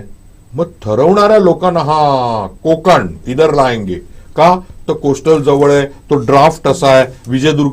अरे पण लोकांचं काय? मग दे आर सब्जेक्ट्स आहेत का? प्रजा आहे का ती? सिटीजन ऑफ फ्री इंडिया आहेत. त्यांना विचारा ना, कन्सल्टेशन घ्या. म्हणजे ह्याच्यातून काय दिसतं? कुठलाही हा जो मोठा प्रकल्प आहे ना, राक्षसी मोठा, त्याच्यात गाजर एकच असतं, रोजगार. मी कित्येक वेळेला हे मांडलेलं आहे. त्याला नाव तुम्ही ग्रीनफील्ड द्या का अजून काय ते डार्क ग्रीन द्या. हे सगळे नंबर 1 पोल्युटिंग प्रोजेक्ट्स आहेत. ज्या आपल्या कॅटेगरीज आहेत ना इंडस्ट्रीच्या, त्याच्या रेड कॅटेगरी म्हणजे सगळ्यात जास्त प्रदूषणकारी, ऑरेंज कॅटेगरी मध्यम प्रदूषणकारी, आणि ग्रीन कॅटेगरी म्हणजे कमीत कमी प्रदूषण करणाऱ्या. रेड कॅटेगरीमध्ये नंबर 1 काय आहे? Petrochemical refineries. त्याला तुम्ही म्हणणं प्रदूषण नाही. आणि ते आमच्या कोस्टवर, म्हणजे तुम्हाला सांगतो ते बारसू सोलगावला झालं तर 100-150 किलोमीटर दक्षिणेला, 100-150 किलोमीटर उत्तरेला ह्या कोस्टवर त्याचा इम्पॅक्ट दिसेल. त्यातल्या प्रजातींवर दिसेल, लोकांवर कित्येक दिसेल, अनेक आजार. बरं एवढं करून रोजगार किती? तर आता येणारे हे जे मोठमोठे प्रकल्प आहेत, रोडचं उदाहरण घ्या ना. रोड पूर्वी म्हणजे आमच्या लहानपणी आतापर्यंत बघायचो आपण 15-18 वर्षापूर्वीपर्यंत की रोड बनतोय तर ते बिचारे जे परराज्यातून आलेले जे लोक आणि ते सगळे ते आणि ते काळ्या त्या अजूनही काही ठिकाणी आतमध्ये दिसतात, पण हे मेनली दिसायचे ना 200, 300, 400 लोक दिसायचे आणि ते सगळं साफ करतायत आणि ते काळ्या याच्यात डांबर ओततायत आणि ते डांबर भरलेलं आहे, मग ती खडी आणि बारीक खडी. आज दिसतं का हो हायवेवर? एक ते मशीन असतं, 8, 10, 15 कोटीचं असेल आणि फक्त 15 लोक असतात, 10-12, म्हणजे धड धड धड 1, 2, 3 किलोमीटर एका दिवसात रस्ता. ते काय जे म्हणतात ते कार्पेट टाकतात त्याचं, ह्यालाच ऑटोमेशन म्हणतात. What do you mean by automation? तर जिथे 500 लोक लागतात आज तिथे 10 लोक खूप आहेत. मग हेच होणार त्या रिफायनरीमध्ये की जिथे गरज 5,000, 10,000 रोजगारांची आहे ते मोजके 100, 150 लोक, 200 लोक खूप झाले. बरं ते तसे लोक आमच्या जिल्ह्यात आहेत का? मग फिरून काय येतं? माळी रखवालदार म्हणजे सिक्युरिटी गार्ड असले क्लास 4चे जॉब्स. आणि एकदा प्रोजेक्ट कमिशन झाला विचारतंय कोण तुम्हाला? मग कोण विचारतंय की तुम्ही काय करताय ते? Then you are nowhere. म्हणून जरी म्हटलं आम्ही 80% प्राधान्य देऊ स्थानिकांना, अरे पण मग काय येतं, स्थानिकांना आम्ही देतोय प्राधान्य पण त्यांच्याकडे क्वालिफिकेशन नाहीये. बरोबर. थोडंसं मी तुम्हाला थांबवते. मध्येच एक आत्ताची 5 वाजताची आकडेवारी आलेली आहे. या आपल्या संपूर्ण मतदारसंघामध्ये 5 वाजेपर्यंत 53.75% मतदान झालेलं आहे. 53.75% म्हणजे युजली एक 10 ते 12% फक्त 3 वाजल्यानंतरचं मतदान वाढलेलं आहे. आणि त्यात करून जर कॉन्स्टिट्युएन्सी वाईज जर बघितलं तर चिपळूणमध्ये झालेलं आहे 52.62% मतदान, रत्नागिरीमध्ये पुन्हा एकदा 49.83% मतदान, राजापूरमध्ये 47.31% मतदान, कणकवलीमध्ये 55.14% मतदान, कुडाळमध्ये 59.09% मतदान आणि सावंतवाडीमध्ये 60.3% मतदान झालेलं आहे. म्हणजे हे जर एकूणच जर टक्केवारी जर बघितली तर सिंधुदुर्ग जिल्ह्यामध्ये रत्नागिरी जिल्ह्यापेक्षा जास्ती मतदान झालेलं आहे 3ही विधानसभा मतदारसंघांमध्ये. आणि रत्नागिरी जिल्ह्यामध्ये त्या मानाने आपल्या सिंधुदुर्ग जिल्ह्याच्या मानाने खूप कमी मतदान झालेलं आहे. हाच जर बघितला तर आतापर्यंत ज्या काही चर्चा आहेत की भाजपला रत्नागिरीतली आणि सिंधुदुर्गातली जनता किती पद्धतीने कशा पद्धतीने स्वीकारेल, तर हे सुद्धा थोडंसं कुठेतरी एक ढोबळमानाने जर चित्र बघितलं तर रत्नागिरीतली जनता की ज्या जनतेच्या जनमानसामध्ये शिवसेनेचं धनुष्यबाण चिन्ह हे ठसलेलं आहे त्या जिल्ह्यामध्ये मतदानाची टक्केवारी कुठेतरी कमी झालेली आपल्याला बघायला मिळते. एकूणच 5 वाजेपर्यंत 53.75% मतदान झालेलं आहे. आता केवळ 1 तास राहिलेला आहे. 6 वाजेपर्यंत 1 तासाचं मतदान म्हणजे आता ऑलरेडी 5:30 वाजलेले आहेत, म्हणजे अर्धा तासच राहिलेला आहे. बरोबर. त्यामुळे या मतदानाच्या आकडेवारीमध्ये किती वाढ होते हे बघायला आपल्याला एक अर्धा तासाचा कालावधी शिल्लक राहील. आणि मगासपासून जे आपण म्हणत होतो की ज्या पद्धतीनं रत्नागिरीत मतदानाची आकडेवारी कमी दिसत होती तिथे आता काहीशी वाढ झाली आहे. म्हणजे 49.83% तिथे दिसतंय आणि आता सगळ्यात कमी मतदान दिसतंय ते अर्थात राजापूरमध्ये. म्हणजे कुठेतरी रत्नागिरीतला टक्का वाढल्याचं आपल्याला पुन्हा एकदा दिसतंय. म्हणजे गेल्या मगासपासून जे आपण म्हणतोय किंवा बोलतोय की रत्नागिरीतलं प्रमाण हे फार कमी दिसत होतं ते आता अचानक वाढल्याचं दिसून आलं आणि अगदी शेवटच्या काही तासांमध्ये हा बदल होताना आपल्याला दिसतोय. बरोबर. आणि सगळ्यात महत्त्वाचं म्हणजे राजापूरचं आता अर्थात पोलिंग स्टेशन वाईज म्हणजे मतदार केंद्र वाईज जे काही मतदान झालेलं आहे ते आपल्याला काही कालावधीनंतर मिळेलच. परंतु मागच्या वेळेस राजापूरमधून सर्वाधिक मतदान म्हणजे जी टक्केवारी होती ती विनायक राऊतांना मिळालेली होती. यावेळेस तेच मतदान 41% म्हणजे आता 5 वाजेपर्यंत त्याची परिस्थिती आहे ते 41% येऊन थांबलेलं आहे. त्यामुळे कुठेतरी हा थोडासा एक विरोधाभास कुठेतरी दिसतोय. राजन साळवींचा मतदारसंघ आहे, फार मोठ्या पद्धतीने म्हणजे चांगल्या पद्धतीने त्यांनी तिकडे प्रचार यंत्रणा राबवलेली होती, परंतु मतदारांना बाहेर काढण्यासाठी मात्र कुठेतरी ते थोडेसे कमी पडलेले दिसत आहेत असं वाटायला लागलेलं आहे. आणि पॉझिटिव्ह बाब म्हणायला हवी म्हणजे ती आपल्या सावंतवाडी मतदारसंघात तिथे जवळपास 60.3% मतदान दिसत आहे. म्हणजे ही एक जमेची बाजू म्हणायला हवी सिंधुदुर्गातून. आणि दुसरं कुडाळात त्या खालोखाल मतदान होत असल्याचं आपल्याला पाहायला मिळते. म्हणजे जवळपास 59 हे सारखेच आकडेवारी आपल्याला इथे पाहायला मिळते. आता अजूनही 1 तासाचा कालावधी बाकी आहे. 1 तासाचा म्हणू शकत नाही, खरं तर अर्ध्या तासाचा कालावधी बाकी आहे. 1 तासानंतर आपल्या हातात त्याची संपूर्ण आकडेवारी येणार आहे. ते अपडेट आम्ही तुम्हाला देतच राहणार आहोत. मात्र ही आताची संपूर्ण आकडेवारी आहे. जवळपास 5 वाजल्यापर्यंतची ही आकडेवारी होती आणि 5व्या टप्प्यातली राऊंड 5 असं या पोलिंगमध्ये दिसून येतं. आणि त्याप्रमाणे जर आपण आकडेवारी दिसली तर मी पुन्हा एकदा याची आकडेवारी सांगतेय. आपण सुरुवात करूया चिपळूणमधून. चिपळूणमध्ये 52.62% मतदान झालंय. त्यानंतर रत्नागिरीमध्ये जवळपास 49.83% मतदान झालंय. त्यानंतर राजापूरमध्ये जवळपास 47.31% मतदान झालंय. कणकवलीचा जर विचार केला तर 54.14% मतदान झाल्याचं दिसून येत आहे. आणि कुडाळात 59.9% मतदान झालंय. आणि त्याचबरोबर सावंतवाडीत 60.3% मतदान झालंय.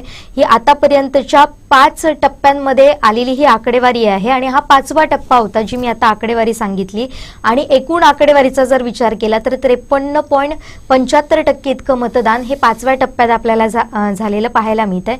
सर मी पुन्हा एकदा तुमच्याकडे येते. आपण बोलत होतो तो म्हणजे रिफायनरी आणि या त्यांच्या त्या अनुषंगाने झालेल्या राजकारणावर किंवा भाजपनं बाळगलेल्या चुप्पीवर.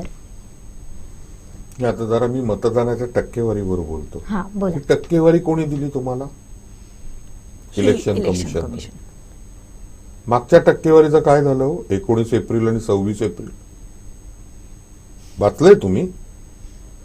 देशात 19 एप्रिलला ज्या 89 जागांवर मतदान झालं ती टक्केवारी होती 60.1%. 26 एप्रिलला जे झालं ते 61%, 62% होती.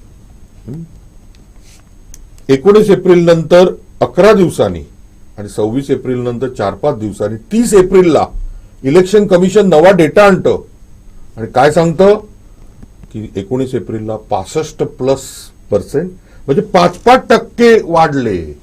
आता तुम्ही म्हणाल ना 5 वाजता, त्यांनी सांगितलं 5 ते 7 मध्ये 5-6% लोक आले.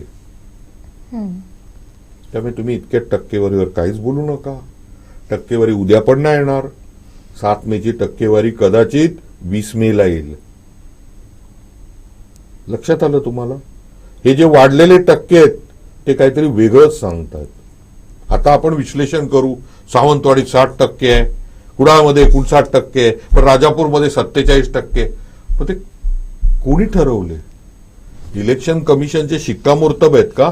ते म्हणतील नाही 5 वाजेपर्यंत होते, पण 7 वाजेपर्यंत सावंतवाडीमध्ये 73% झालं. मागचे अनुभव आहेत ना, अनुभवातूनच शिकतो ना आपण. 19 एप्रिल आणि 26 एप्रिल बघा तुम्ही काय दिसतं. महाराष्ट्रात काही ठिकाणी 54.6% होते, ते सडनली 63% झाले. 8-9% असे कधी वाढताना मी तरी उभ्या आयुष्यात पाहिलेले नाहीत. त्यामुळे इलेक्शन कमिशन ऑफ इंडिया ही जी स्वायत्त आणि सगळ्यात मोठी बॉडी आहे त्याच्यावरच संशय आज जनता व्यक्त करते. मी जबाबदारीने बोलतोय. मग हे काय आहे? म्हणजे अशी टक्केवारी जर तुम्ही फिरवत राहिलात तर मग is this entire exercise transparent, free and fair? डेमोक्रेसीमध्ये काय म्हटलं? इलेक्शन आहे ना, ही प्रक्रिया पारदर्शक हवी, मुक्त हवी आणि लेवल प्लेइंग फील्ड पाहिजे, फेअर पाहिजे. दोन्ही पक्ष, 4 पक्ष जे आहे का, हा प्रश्न आहे ना नागरिक म्हणून. आता तुमच्या प्रश्नाकडे येऊया की हा जो मुद्दा का हरवला?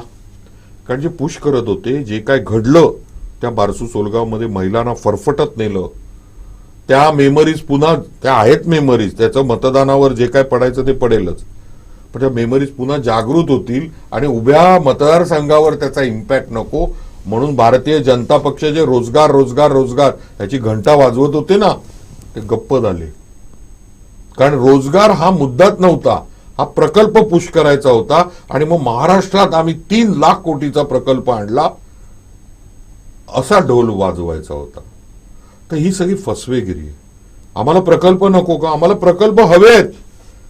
मग कधी विचारा ना, एकदा घ्या या 6 मतदारसंघामध्ये पब्लिक कन्सल्टेशन घ्या, बोलवा लोकांना, शेतकऱ्यांना बोलवा, शिक्षकांना बोलवा, महिलांना बोलवा, युवक युवतींना बोलवा. कुठले रोजगार हवेत, दोडामार्गमध्ये काय रोजगार हवेत, सावंतवाडीत काय हवेत, कुडाळ मतदारसंघातल्या 2 तालुक्यात काय हवेत, लोकांना विचारा. लोकांकडे काय आयडियाज नाहीत. अरे जनतेनेच तर हा देश एवढा मोठा केलाय, हा राजकारणाने नाही केलाय, हा जनतेने केलाय ना, त्यांच्या मेहनतीने हा देश झालाय. त्यांना माहिती आहे आम्हाला. कोस्टल लोक सांगतील आम्हाला काय रोजगार हवेत, कसे हवेत, आमचे मच्छीमार वस्त्या कशा पाहिजेत, त्या आता पर्यटनाला कशा. लोकांना आज काय काय लाईव्ह फिशिंग बघायचं असं मोठा वर्ग असणार, त्यांना मच्छीमार वस्तीत राहणारे लोक असतील, सह्याद्री पट्ट्यातले लोक काय म्हणतात, अरे पर्यटनाच्या माध्यमातून, फळ प्रक्रियेच्या माध्यमातून, इतर प्रोसेसिंग काही असतील, जांभळं आहेत, त्याच्यानंतर आमची ही आहेत रतांब आहेत, सोलं हे आमचा सोल आहे, SOUL सोलं, बरोबर. रत्नागिरी आणि गोव्यात देखील एवढी सोलं होत नाहीत. त्यामुळे आमच्या जिल्ह्याचं फ्रूट कुठलं आहे तर ते कोकम आहे. काजूचं ते कथा काय आहे ते बघा, म्हणजे किती फसवेगिरी आहे की काजू म्हणजे निवडणुकीच्या तोंडावर 4 दिवसापूर्वी त्यांनी कांद्यावरची निर्यात बंदी उठवली. मग माझं म्हणणं आहे की काजूवरची जी आयात कर तुम्ही कमी केलेला, तर काजूवर आयात बंदी लावा. आफ्रिकेतला काजू नको, मलेशियातला काजू इथे नको, स्थानिक काजू आयात बंदी करून टाका. कारण आज होतोय काय, तो जो काजू आहे, म्हणजे मी जी आकडेवारी घेतली तर परदेशातून, एस्पेशली आफ्रिकेतून, काही देशातून जो काजू येतो, ज्याला खडू म्हणतात, ते खडू का, तर चव खडू सारखी आहे, मोठी साईज आहे, आणि तो काजू 14 ते 15 लाख टन येतो. आणि आमचा स्थानिक काजू 7-7.5 लाख टनच आहे. आणि मग ते मिक्सिंग केलं जातं. फायदा कोणाला आहे? व्यापाऱ्यांना आहे. आणि आपण म्हणतो काजू बागायतदार, मी तर त्यांना पण सांगितलं बागायतदार, आता ही टर्म वापरू नका. बागायतदार म्हटल्यावर काय, तो प्रचंड धनाढ्य आणि त्याची शेकडो एकर आहे. 2 एकरच्या आत आमचे 80% शेतकरी आहेत काजू फुलवणारे. म्हणजे शेतकरी आहेत, ते आत्महत्या नाही करत, कारण त्यांच्याकडे आत्महत्या करण्यासारखं म्हणजे मराठवाड्यात आणि विदर्भात जे काय त्यांना, त्या शेतकऱ्यांना बिचारा भोगावं लागतं. कोकणातला शेतकरी जास्त शोषिक आहे असं मी म्हणतो, पण मग त्यांना 130 आणि 135 रुपयाची भीक देणार ओली बी, काजू बी साठी. 200 रुपये द्यायला पाहिजेत तुम्ही, कारण तुम्हीच चुका केल्या आहेत. तुम्ही 10%वरून 5%वर आणली ती आयातचा टॅक्स, इम्पोर्ट ड्युटी किंवा इम्पोर्ट टॅक्स. आता कमी केल्यामुळे मोठं इन्फिल्ट्रेशन झालं, आणि हे जाणीवपूर्वक केलेलं षडयंत्र आहे स्थानिक काजू संपवण्याचं. आणि दीपक केसरकर 135 रुपये आणि 4 फोटो छापून आणले.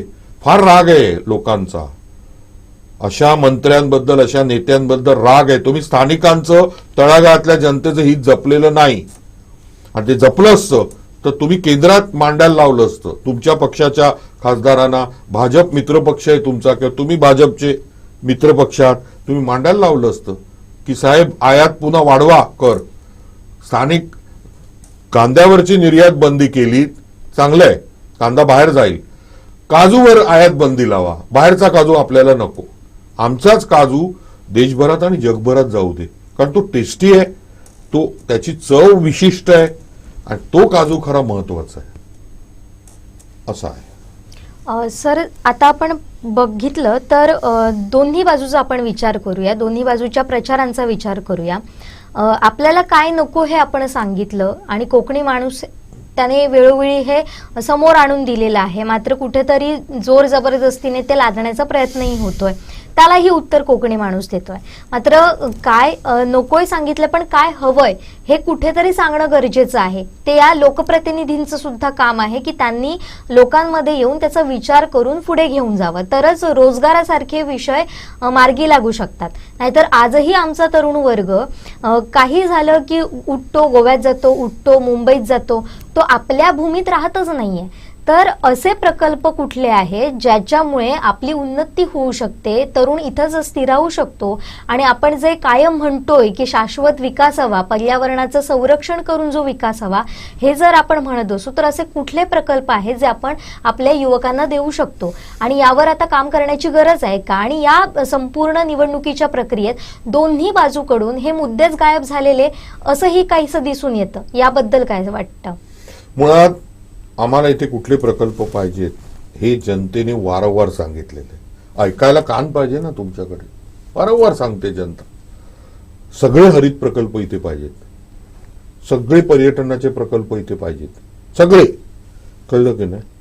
हरित प्रकल्प आहेत म्हणजे हेच फ्रूट प्रोसेसिंग आहे, इतर फूड प्रोसेसिंग आहे, त्याच्यानंतर इतर ज्या अशा उद्योग असतात ना जे म्हणजे काथ्या उद्योग, जे फार मोठ्या प्रमाणावर दीपक केसरकर म्हणाले ते कुठे हरवलं कळलं नाही, बरोबर आहे, ते प्रकल्प ज्या योगे आज आपल्या युवकांची काय अपेक्षा आहे असा जर विचार केला, त्यांची अशी स्वप्न आहेत का की मला महिन्याला 2 लाख रुपयाचा पगार पाहिजे? जी ज्यांची स्वप्न आहेत, क्वालिफिकेशन आहेत, त्यांना बाहेरच जायला लागतंय, बरोबर. आपल्या युवकांची मी जो अभ्यास केला ती अपेक्षा अशी आहे, आज महागाई आणि सगळं धरता, की 25 ते 50 हजार रुपये याच्यामध्ये मला पगार पाहिजे महिन्याला स्थानिक लेवलला. कळलं की नाही? 25 ते 50 हजार. हा 40-50 हजार पगार जो मुंबईत मिळतो तो फसवा आहे त्याच्यासाठी. त्याच्या हातात काहीच राहत नाही, सगळं ट्रान्सपोर्टेशन, त्याचं रेंट हे ह्याच्यातच जातं आणि वर त्याला विविध आजार, ऍक्सिडेंट्स होण्याची धोका आहे. इथे ज्या युवकाला 25,000 रुपये पगार आहे स्थानिक जिल्ह्यात, तो मुंबईतल्या 50-45 हजार पगाराच्या इक्विव्हलंट आहे. हे मी युवकांशीच बोलून ठरवलंय, असं माझ्या मनातलं नाही. मग असे रोजगार देणारे काय काय असू शकतं? आधी तुम्ही ऑनलाईन प्रक्रिया म्हणजे सगळा जो डेटा आहे, जो काय म्हणतात त्याला आपण डेटाच म्हणतो, तो गावागावात एव्हरी कॉर्नर मध्ये कसा जाईल? कळलं की नाही? म्हणजे काय वायफाय आणि त्या अनुषंगाने डेटा असेल किंवा टॉवर्स असतील, ती सगळी, आणि त्याचा स्पीड. आज ऑनलाईन जॉबच्या माध्यमातून ॲव्हरेजली एज्युकेटेड आणि ॲव्हरेज IQ असलेला मुलगा 20 ते 25 ते 30 हजार रुपये कमवू शकतो. एवढे जॉब्स अवेलेबल आहेत ऑनलाईन. म्हणजे अगदी त्याला नोकरी तिथे मिळाली आणि त्यांनी जर सांगितलं असं असं आमच्या गावात असा डेटा आहे, तर तिकडे त्याला 50 हजार देणारी कंपनी इथे त्याला 25 हजार द्यायला खुशीने तयार होते, इफ इज इलिजिबल. आणि याला काय म्हणतात? याला म्हणतात IT मधला लेबर. It's a labour. नावाला तो IT क्षेत्रात आहे, पण IT मध्ये 80% जॉब्स हे लेबर आहेत, की साध्या साध्या गोष्टी असतात, फार त्याच्यात काय मॅथमॅटिकल इक्वेशन सॉल्व्ह करायची नसतात. कळलं की नाही? ते मिळेल की नाही त्याला त्याच्याच घरात राहून, म्हणजे वर्क फ्रॉम होम. पण त्यासाठी डेटा कंटिन्युअस पाहिजे, अनइंटरप्टेड, आणि तो फास्ट पाहिजे. नंबर 1. दुसरी गोष्ट आपण बोललो पर्यटन. पर्यटन हे नुसतंच 5 स्टार हॉटेल्स असं नाही, 5 स्टार पाहिजेतच निश्चित, पण त्याबरोबर तुम्ही इतकं प्रमोट करा आणि त्याची प्रसिद्धी. केरळ हे जे मॉडेल आहे हे काय सांगतं? केरळने जे गॉड्स ओन कंट्री हे जे बिरुद आहे हे 36-38 देशांमध्ये पसरवलं. 36 देशांमध्ये त्यांची ऍड होते, म्हणून फॉरेन टुरिस्टचं लोड एवढं आलं आणि आता डोमेस्टिक टुरिस्टचं लोड आहे. म्हणजे केरळ बॅकवॉटर, केरळ मुन्नार आणि ते अमुक, हे काय आहे? मग आपली पब्लिसिटी कधी होणार? आपल्याकडे तशी स्टेईंग का होत नाहीत? चिपी एअरपोर्ट एवढं राजकारण झालं, गणपती आला आणि अमुक गेला, म्हणजे ते कसं म्हणतात, गणपती आला आणि नाचून गेला, तसं झालं ते. अरे मध्ये मी ऐकलं बेंगलोर चिपी आणि हैदराबाद चिपी. चांगलं आहे, पण आधी मुंबई एवढा मोठा स्त्रोत आहे, ती 4 फ्लाईट येऊ देत ना दररोज. त्याच्यातून किती टुरिस्ट येतील की नाही? म्हणजे एकटी मुंबईत 2-2.5 कोटीची आहे आणि पेरिफेरी मुंबई, ठाणा आणि त्या सगळ्या म्युन्सिपालिटी मिळून 3-3.5 कोटी पॉप्युलेशन आहे तिथे. म्हणजे 3.5 कोटीपेक्षा कमी पॉप्युलेशन असलेले 195 जे देश आहेत, यातले जवळजवळ 100 देशांची लोकसंख्या 3.5 कोटीपेक्षा कमी आहे. तो देश आहे एक, आपल्याला तो भाग वाटतो एवढं पॉप्युलेशन आहे, त्यांची फायनान्शियल कॅपॅसिटी आहे. सर मी तुम्हाला थोडा वेळ थांबवते. एक महत्वाची अपडेट समोर आलेली आहे, ती म्हणजे किरण सामंत कुठे असं जे विचारलं जात होतं किंवा किरण सामंत नॉट रिचेबल असं जे सांगितलं जात होतं त्याबाबतची महत्वाची अपडेट हाती आलेली आहे आणि ती म्हणजे पालीमध्ये किरण सामंत यांनी मतदान केल्याचं समोर आलेलं आहे आणि नेटवर्क प्रॉब्लेममुळे संपर्क होत नव्हता अशी त्यांच्या पत्नीनं माहिती दिल्याची सुद्धा आता अपडेट समोर आलेली आहे. आताच्या घडीची अत्यंत मोठी बातमी. किरण सामंत यांच्यामुळे आणि नारायण राणे यांच्यामुळे सिंधुदुर्ग रत्नागिरी लोकसभा मतदारसंघावर विशेष लक्ष आलं होतं. अनेक नाट्यमय घडामोडी सुद्धा घडल्या होत्या आणि गेल्या काही दिवसांपासून शांततेत वातावरण असताना पुन्हा एकदा मतदाना दिवशी एक वेगळा ट्विस्ट आलेला होता. संपूर्ण मीडियावर त्याच्या प्रतिक्रिया उमटत होत्या आणि काही वेळापूर्वी आपण अनेक प्रतिक्रिया पाहिल्या. त्यातूनच महत्वाची प्रतिक्रिया होती ती म्हणजे संजय आंग्रे आणि अनेक महत्वाच्या नेत्यांची सुद्धा. मात्र आता महत्वाची माहिती आली आहे. नेटवर्क प्रॉब्लेममुळे किरण सामंत यांच्याशी संपर्क होत नसल्याची माहिती त्यांच्या पत्नीनं दिल्या असल्याचं समजतंय आणि पालीमध्ये किरण सामंत यांनी मतदान केल्याचं सुद्धा समोर आलेलं आहे. त्यामुळे कुठेतरी हा ट्विस्ट पुन्हा एकदा थंडावलाय असं आपण म्हणू शकतो. मॅडम नक्कीच जुईली, सकाळपासून म्हणजे जेव्हा आमदार वैभव नाईक यांनी एक प्रसारमाध्यमांसमोर एक सांगितलेलं होतं की किरण सामंतांना पोलीस प्रोटेक्शनची अत्यंत आवश्यकता आहे, त्यांना पोलीस प्रोटेक्शन द्या, त्याच्यानंतर संपूर्ण ह्या दोन्ही जिल्ह्यांमधलं जे वातावरण होतं ते पूर्णपणे बिघडून गेलेलं. बिघडून म्हणजे एक अस्वस्थता होती की नक्की काय झालं असेल. कारण किरण सामंत हे गेल्या काही दिवसांपासून प्रचंड चर्चेमध्ये असलेली व्यक्ती होती आणि ती अचानक अशी नॉट रिचेबल होते. याच्या पाठीमागे निश्चितच काहीतरी काळं आहे. काळं म्हणजे अशा पद्धतीने नाही, परंतु कुठेतरी काहीतरी दाल में कुछ काला आहे अशा पद्धतीची चर्चा सगळीकडेच होती. आणि त्याच्यावरती पटपट जेव्हा वैभव नाईकांचं ते एक हे आलं स्टेटमेंट, त्याच्यानंतर सगळ्यांनीच त्याच्यावरती प्रतिक्रिया द्यायला सुरुवात केली. त्यामुळे तर आणखीनच ते जास्ती गडद होत गेलं की नक्की काहीतरी ह्याच्यामध्ये कुठेतरी काहीतरी मुरतंय, पाणी मुरतंय. आणि हे जर बघितलं आणि आता सकाळपासून एवढ्या ह्याच्यामध्ये म्हणजे त्याच्यावरती असंही ॲलिगेशन केलेलं होतं की रेंज नाही आहे आपल्या जिल्ह्यांमध्ये, त्यामुळे ते कदाचित कुठेतरी मतदान केंद्रांवरती मतदारांना भेटायला गेले असतील, अशामुळे त्यांचा फोन लागत नसेल, तो नॉट रिचेबल असेल. परंतु सकाळपासून आतापर्यंत कुठेही त्यांनी मतदान केलेल्याचं सुद्धा कुठे चित्र म्हणजे दिसत नव्हतं.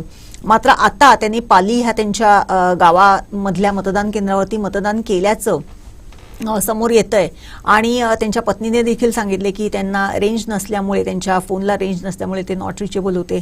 त्यामुळे ह्या सगळ्या प्रकरणावरती कुठेतरी पडदा टाकला गेलाय असं ह्याच्यातून कुठेतरी दिसून येतंय. परंतु एकूणच ह्या सगळ्या ह्याचा जर घटनाक्रम बघितला तर पुन्हा एकदा असंच म्हणावंसं वाटते की हे कुठेतरी किरण सामंतांच्या नाराजीचं जे काही एक कुठेतरी होता तो केवळ फक्त स्फोट होण्याच्या अगोदरच त्याच्यावरती माती टाकून त्याला विझवलं गेलेलं आहे. बरोबर. जसं मगाशी अमित सामंत म्हणाले, त्यांनी मेसेज देण्याचं काम केलं, त्यामध्ये फार अर्थ निघू शकतात आणि ते निघतात सुद्धा. म्हणजे काम न करणं याचाच अर्थ त्यांनी म्हणजे न बोलणं किंवा समोर न येणं याचाच अर्थ त्यांनी मेसेज दिलाय. अशा पद्धतीची जी प्रतिक्रिया अमित सामंत यांनी व्यक्त केली होती तसंच काहीसं चित्र असल्याचं पाहायला मिळतं. बरोबर. आशिष शेलार देखील मध्यंतरी आपल्याकडे आलेले होते, त्यांनी देखील सांगितलेलं होतं की ही एक प्रकारची रणनीती आहे, किंबहुना ही देखील आता एक रणनीती आहे असं वाटायला लागलेलं आहे. कारण सकाळपासून ते नॉट रिचेबल असणं आणि आता त्यांनी पालीमध्ये जाऊन मतदान करणं हे कुठेतरी पुन्हा एकदा रणनीतीचा भाग दिसतोय. आणि मगाशी जसं डॉक्टर परुळेकरांनी सांगितलं की साम दाम दंड भेद याच्यातला कुठल्या तरी एखाद्या गोष्टीचा अवलंब केला गेलेला असेल की काय, अशी सुद्धा शंका जर इथे उपलब्ध म्हणजे जर केली गेली तर ती वावगी ठरणार नाही. कारण आणखीन त्यात कंगोरे दिसतात. एक महत्वाचं म्हणजे ते स्वतः समोर येत नाहीयेत किंवा त्यांची प्रतिक्रिया आलेली नाहीये. ही प्रतिक्रिया सुद्धा त्यांच्या पत्नीनं दिली आहे. त्यामुळे कुठेतरी आणखीन संशयाचा वाव त्याला मिळतोच आहे. नक्कीच. मी आता जसं म्हटलं तसं की शेवटच्या क्षणापर्यंत, कारण कसं आहे झाकली मूठ 1.25 लाखाची अशी आपल्याकडे एक म्हण आहे. तर आता शेवटी जाता जाता ह्याला कुठेतरी थोडासा त्याला बट्टा लागू नये त्याच्यासाठी हे सारवासारव करण्याचा प्रयत्न केला जातोय.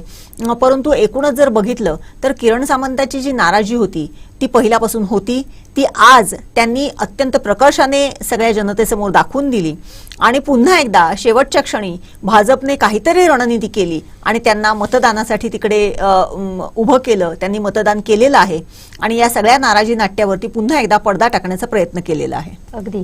परुळेकर सर, मी पुन्हा एकदा तुमच्याकडे येते. आताचा सुद्धा आपण घटनाक्रम पाहिला, त्याचा अर्थ नेमका काय काढू शकतो आपण? दिवसभर ते नॉट रिचेबल होते आणि निवडणुकीचा वेळ संपता संपता ते रिचेबल झाले. ते रिचेबल झाले आणि त्यांच्या सुविद्य पत्नी त्या मॅडम बोलल्या, ही आनंदाची गोष्ट आहे.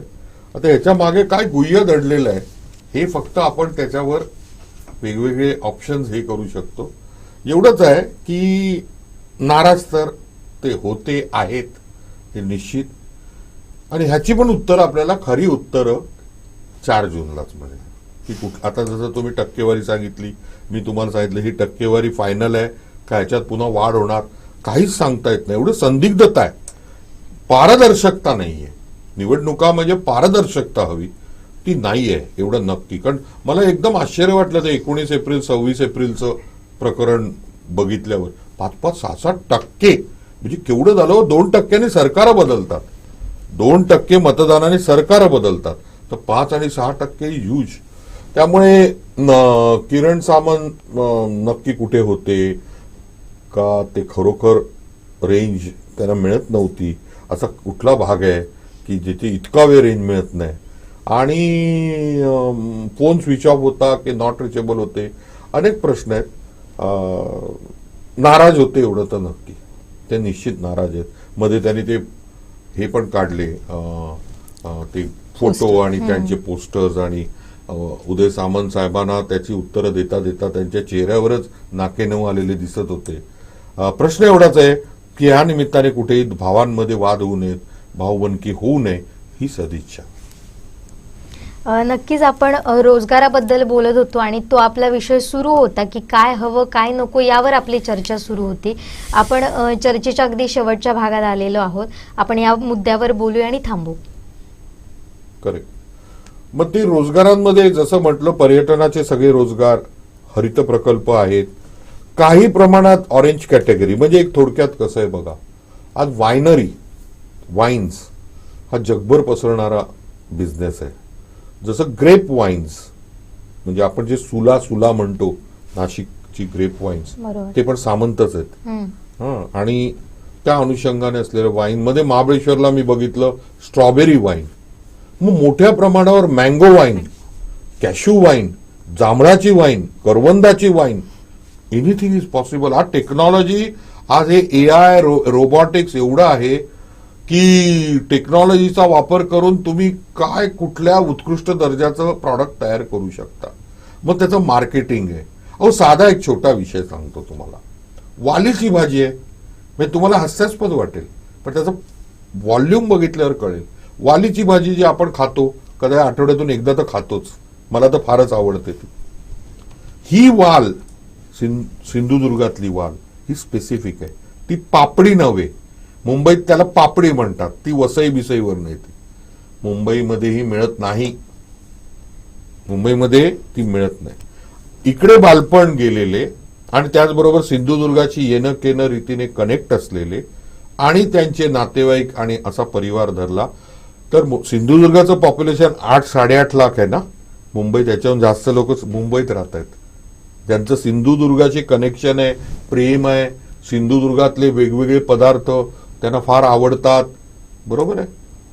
इकडची वाल जर तिथे उपलब्ध केली, म्हणजे अगदी सिंधुदुर्गातली पॉकेट्स जी आहेत ना, भांडूप आहे, बोरिवली आहे, लालबाग परळ आहे, डोंबिवली आहे, वसई आहे, काय असेल एक 12 ठिकाणी 15 ठिकाणी बाबा या सबबमध्ये जास्त कोकणी आणि त्याच्यातही सिंधुदुर्गातली आहेत, मग रत्नागिरीतली असतील, काही गोव्यातली असतील, त्यांना पण ती टेस्ट आहे.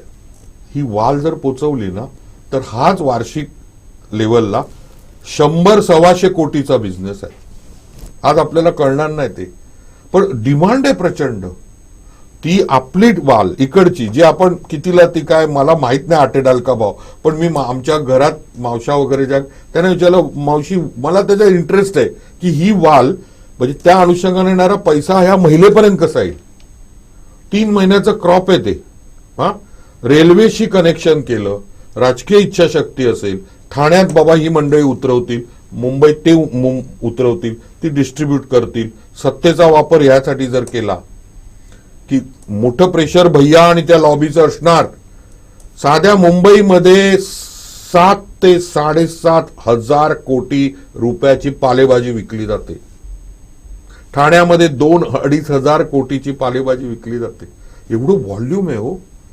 त्याच्यात आमची वाल येईल, त्याच्यानंतर त्या अनुषंगाने काही इतर प्रॉडक्ट, सगळा जो मुंबई ठाण्याचा पुरवठा हा रायगड, नाशिक, पार्ट ऑफ पुणे असा होतोय आणि काही प्रमाणात पालघर होत असेल. व्हाय नॉट सिंधुदुर्ग? मग रेल्वेचा काय उपयोग? जर ती रेल्वेने एक 10 तासात माल तिथे पोचत असेल ना, 2 बोगी असतील, 3 वॅगन असतील, कनेक्टिंग डॉट्स म्हणतात, तिथे गरज आहे. इथे लोकांना तुम्ही उद्योग देऊ शकता त्या अनुषंगाने, आणि मध्ये काम करणारी मंडळी. अर्थकारण असंच जपलं जातं ना, पण ह्याला राजकीय इच्छाशक्ती स्ट्रॉंग पाहिजे. बरोबर, निश्चित स्ट्रॉंग पाहिजे. त्याचबरोबर आंबा तर आहेच, काजू तर आहेच. काजूची कथा आपण बघितली, काय चाललंय. सिंधुदुर्गातला काजू हा माझ्या मते देशातला आणि कदाचित जगातला टॉप रेटेड, म्हणजे काजूची साईज वरनं काजू ठरवणं हा कोणाचा मूर्खपणा होता? I don't know. काजूची मोठी साईज म्हणजे तो छान असतो का? मग ते काय, मला मागे एका मित्रांनी सांगितलं की 1 किलोला 74 असतील, मग तो 74 देतात नंबर, आणि 130 जर ते बसस तर तो 132 असतो. अरे पण वाय साईज? तो खायचा आयटम आहे, तर ते टेस्ट महत्वाची आहे, हेल्दीनेस महत्वाचा आहे, आरोग्याचं आहे. Y size? म्हणजे साईज मोठा, मग ते सगळे आफ्रिकन काजू मोठे आहेत, खडू सारखे लागतात. मी त्या काजू शेतकऱ्यांना, मी जाणीवपूर्वक बागायतदार शब्द वापरत नाही आता, काजू शेतकरीच आहेत आपले ते, तर ते म्हणाले सर त्याला खडू म्हणतात. आणि ते का खडू महत्वाचे? मिक्सिंग केलं ना, 200 ग्रॅम, अर्धा किलो आणि 1 किलोची पाकिट असतात, काय माहिती, मॅक्सिमम मी अर्धा किलोचीच भेट, त्याच्यात कमी, म्हणजे ते मिक्स केले की हे कमी लागतात आणि जास्त प्रॉफिट अर्न होतो. अरे व्यापारही प्रॉफिट करणं, पण जो माणूस मेहनत घेतोय, रिस्क घेतोय, त्या बागायतीत फिरतोय, त्याला समोर गवे येत आहेत, त्याच्या समोर रानडुकरं येत आहेत, माकडं त्याला त्रास देत आहेत, त्याचं काय? 135 रुपये हे नो प्रॉफिट नाही, लॉस मेकिंग आहे त्यांच्यासाठी. आज लॉस मेकिंग आहे. म्हणजे खरी किंमत, त्याला जर तुम्हाला नफा द्यायचा असेल, सामान्य नफा, यूज नाही, तर ती 250 ते 200 रुपये पाहिजे. अन्यथा तुम्ही आयात बंद करा, आयात बंद करा, मग बघा काय होतं, मार्केट कसं फिरतं. म्हणजे आमचा 7-7.5 लाख टन, म्हणजे त्या रत्नागिरी पण आलं, सिंधुदुर्ग आलं. हा जो काजू आहे त्याची कॉस्ट वाढणार ना. 15 लाख जो बाहेरून येतोय तो बंद करून टाका. बरोबर. तुम्ही काय विचारत होता म्हणून मी थांबलो. नाही, हेच मुद्दे होते जे आपण चर्चा करत होतो, आणि त्यावर आता प्रत्येकानं बोलण्याची गरज आहे. आमचे मुद्दे हेच आहेत की आम्हाला सिंधुदुर्गातच राहायचंय, मात्र आम्हाला शाश्वत जीवन पण सुद्धा हवंय आणि आमच्या हाताला रोजगार सुद्धा हवाय. आम्हाला उठून गोव्याला नाही जायचंय, आम्हाला उठून मुंबई पुण्याला नाही जायचंय, आम्हाला आमच्या भूमीतच राहून आमचं जीवन जगायचंय, इथंच मोठं व्हायचंय. आणि यावर आता राजकारण्यांनी विचार करण्याची गरज आहे. आणि जो कोणी पुढचा खासदार असेल तर तो या सगळ्याचा विचार करेल आणि तसे प्रकल्प आपल्या कोकणसाठी घेऊन येईल अशी आपण एक आशा बाळगूया. आणि या निमित्तानं सर आपण आलात, आमच्या स्टुडिओत आलात, आमच्याशी संवाद साधलात, त्यासाठी आपले मनपूर्वक आभार. धन्यवाद. थँक्यू. तर आपण पाहूयात की ज्या पद्धतीनं सगळ्यांना उत्सुकता होती की किरण सामंत कुठे होते, तर त्याचं उत्तरही आता आपल्याला मिळालं आहे. मात्र अजूनही कुठेतरी शंकेची पाल मात्र सगळ्यांच्या मनात चुकचुकते की नेमके किरण सामंत होते तरी कुठे दिवसभर. अचानक पालीमध्ये ते मतदान केलं त्यांनी अशी माहिती समोर येते, आणि ही सगळी माहिती नेटवर्क प्रॉब्लेममुळे त्यांच्याशी संपर्क होऊ शकत नव्हता अशी माहिती त्यांच्या पत्नीकडून आलेली आहे. या सगळ्याचे कुठेतरी धागेदोरे जर आपण पाहिले तर पुन्हा एकदा शंकेला वाव इथं असल्याचं आपल्याला पाहायला मिळतंय. मात्र या सगळ्याच पार्श्वभूमीवरती जुईली आज सकाळपासून आपण बघितलं, आता जवळजवळ 6 वाजलेले आहेत. फायनल आकडेवारी आपल्याला 1 तासाभरामध्ये मिळेल, परंतु सकाळपासून जर आतापर्यंतचा जर ह्या लोकसभा मतदारसंघाचा जर ट्रेंड बघितला तर सकाळी म्हणजे पहिल्यापासून होरा होता की उष्णतेच्या पार्श्वभूमीवरती लोक कमी येतील मतदान करायला, सकाळच्या सत्रामध्ये जरा जास्ती मतदान होईल, दुपारच्या नंतरच्या सत्रामध्ये जास्ती मतदान होईल. परंतु आपण जर बघितलं तर अर्ध्यापेक्षा जास्ती मतदान हे सकाळच्या सत्रामध्ये होऊन गेलेलं होतं. दुपारनंतर तो वेग बऱ्यापैकी मंदावलेला होता आणि आता शेवटच्या टप्प्यातल्या जो काही वेग आहे तो कशा पद्धतीचा असेल तो आणि फायनल आकडेवारी काय असेल ते आपल्याला लवकरच समजेल. परंतु या सगळ्या एकूणच प्रक्रियेमध्ये रत्नागिरी जिल्हा हा कुठेतरी मतदानामध्ये पिछाडीवरती राहिलेला आहे. सिंधुदुर्ग जिल्ह्यातल्या 3ही मतदारसंघांमध्ये त्या मानाने चांगलं मतदान झालेलं आहे. म्हणजे आकडेवारीच्या मानाने जर बघितलं तर चांगलं मतदान झालेलं आहे. एकूणच हे जास्तीचं झालेलं मतदान कोणाला हात देते कोणाला साथ देते हे आपल्याला 4 जूनला समजेलच. परंतु आज सकाळपासून किरण सामंतांच्या रूपाने जो काही एक घटनाक्रम ह्या संपूर्ण मतदानाच्या दिवशीचा जो काही एक माहोल होता तो पूर्णपणे बदलून गेला. त्यामुळे त्याच्याकडे एक फार वेगळ्या पद्धतीने लोकांचं बघण्याचं एक दृष्टिकोन होता आणि त्या सगळ्या प्रक्रियेकडे लोकांचं लक्ष लागून राहिलेलं होतं की नक्की काय झालेलं आहे. सगळे लोकप्रतिनिधी त्याच्यावरती क्रिया प्रतिक्रिया देत होते आणि या सगळ्या ह्याच्यामध्ये कुठेतरी मतदानाचा जो काही फ्लो होता तो देखील सुरू होता. मतदारांना बाहेर काढणं, त्यांना मतदानासाठी प्रवृत्त करणं याच्यासाठी कार्यकर्ते जंग पछाडत होते. परंतु त्याचा फायनल प्रॉडक्ट किंवा फायनल आउटपुट काय आहे किंवा काय असेल हे आपल्याला 4 जूनला समजेलच. परंतु एकूणच गेले 49 दिवस जे काही इथे मतदानाच्या प्रक्रियेच्या दृष्टिकोनातून जे काही धुरळे उठत होते, जे काही कार्यकर्ते जीवापाड मेहनत घेत होते, उमेदवारांच्या जीवामध्ये जी काही धाकधूक सुरू होती ती आज संध्याकाळी 6 वाजता कुठेतरी थोडीशी थांबणार आहे. कार्यकर्ते की जे सकाळपासून संध्याकाळपर्यंत इथे तिथे राबत होते आज कुठेतरी ते शांतपणे आपल्या घरी जाऊन झोपणार आहेत हे मात्र निश्चित आहे. आणि 4 जूनला या सगळ्यांची पुन्हा एकदा ही जी घालमेल आहे ती पुन्हा सुरू होणार आहे आणि 4 जूनला जेव्हा फायनल निकाल लागेल तोपर्यंत 2 उमेदवारांसह त्यांचे कार्यकर्ते आणि इथले लोकप्रतिनिधी यांचं जे काही असेल टेम्परामेंट ते बघण्यासाठी आपण तिथे उपस्थित असणारच आहोत. अगदी बरोबर. 4 जूनला या सगळ्या घडामोडी स्पष्ट होणारच आहेत. मात्र आता जरी मतदान झालेलं असलं 6 वाजलेले आहेत जवळपास आणि आता मतदान थांबलेलं आहे. मात्र कोणाला ही जनता इथली कोकणवासीय कोणाला साथ देत आहेत हे आपल्याला 4 जूनलाच कळणार आहेत. मात्र किरण सामंत यांच्या रूपानं आपण पाहिलं की एक मोठा ट्विस्ट आला होता या सगळ्या घडामोडींमध्ये आणि त्याचे परिणाम कसे उमटलेत आणि कोणी काय म्हटलं यावर हे सगळं आपण सविस्तरानं पुन्हा एकदा पाहूयात. आणि शेवटची जी आकडेवारी आहे ती सुद्धा आपल्याला पाहायची आहे. मात्र या ज्या घडामोडी घडल्यात आणि कोणी काय प्रतिक्रिया दिल्यात हे पहिल्यांदा पाहूयात.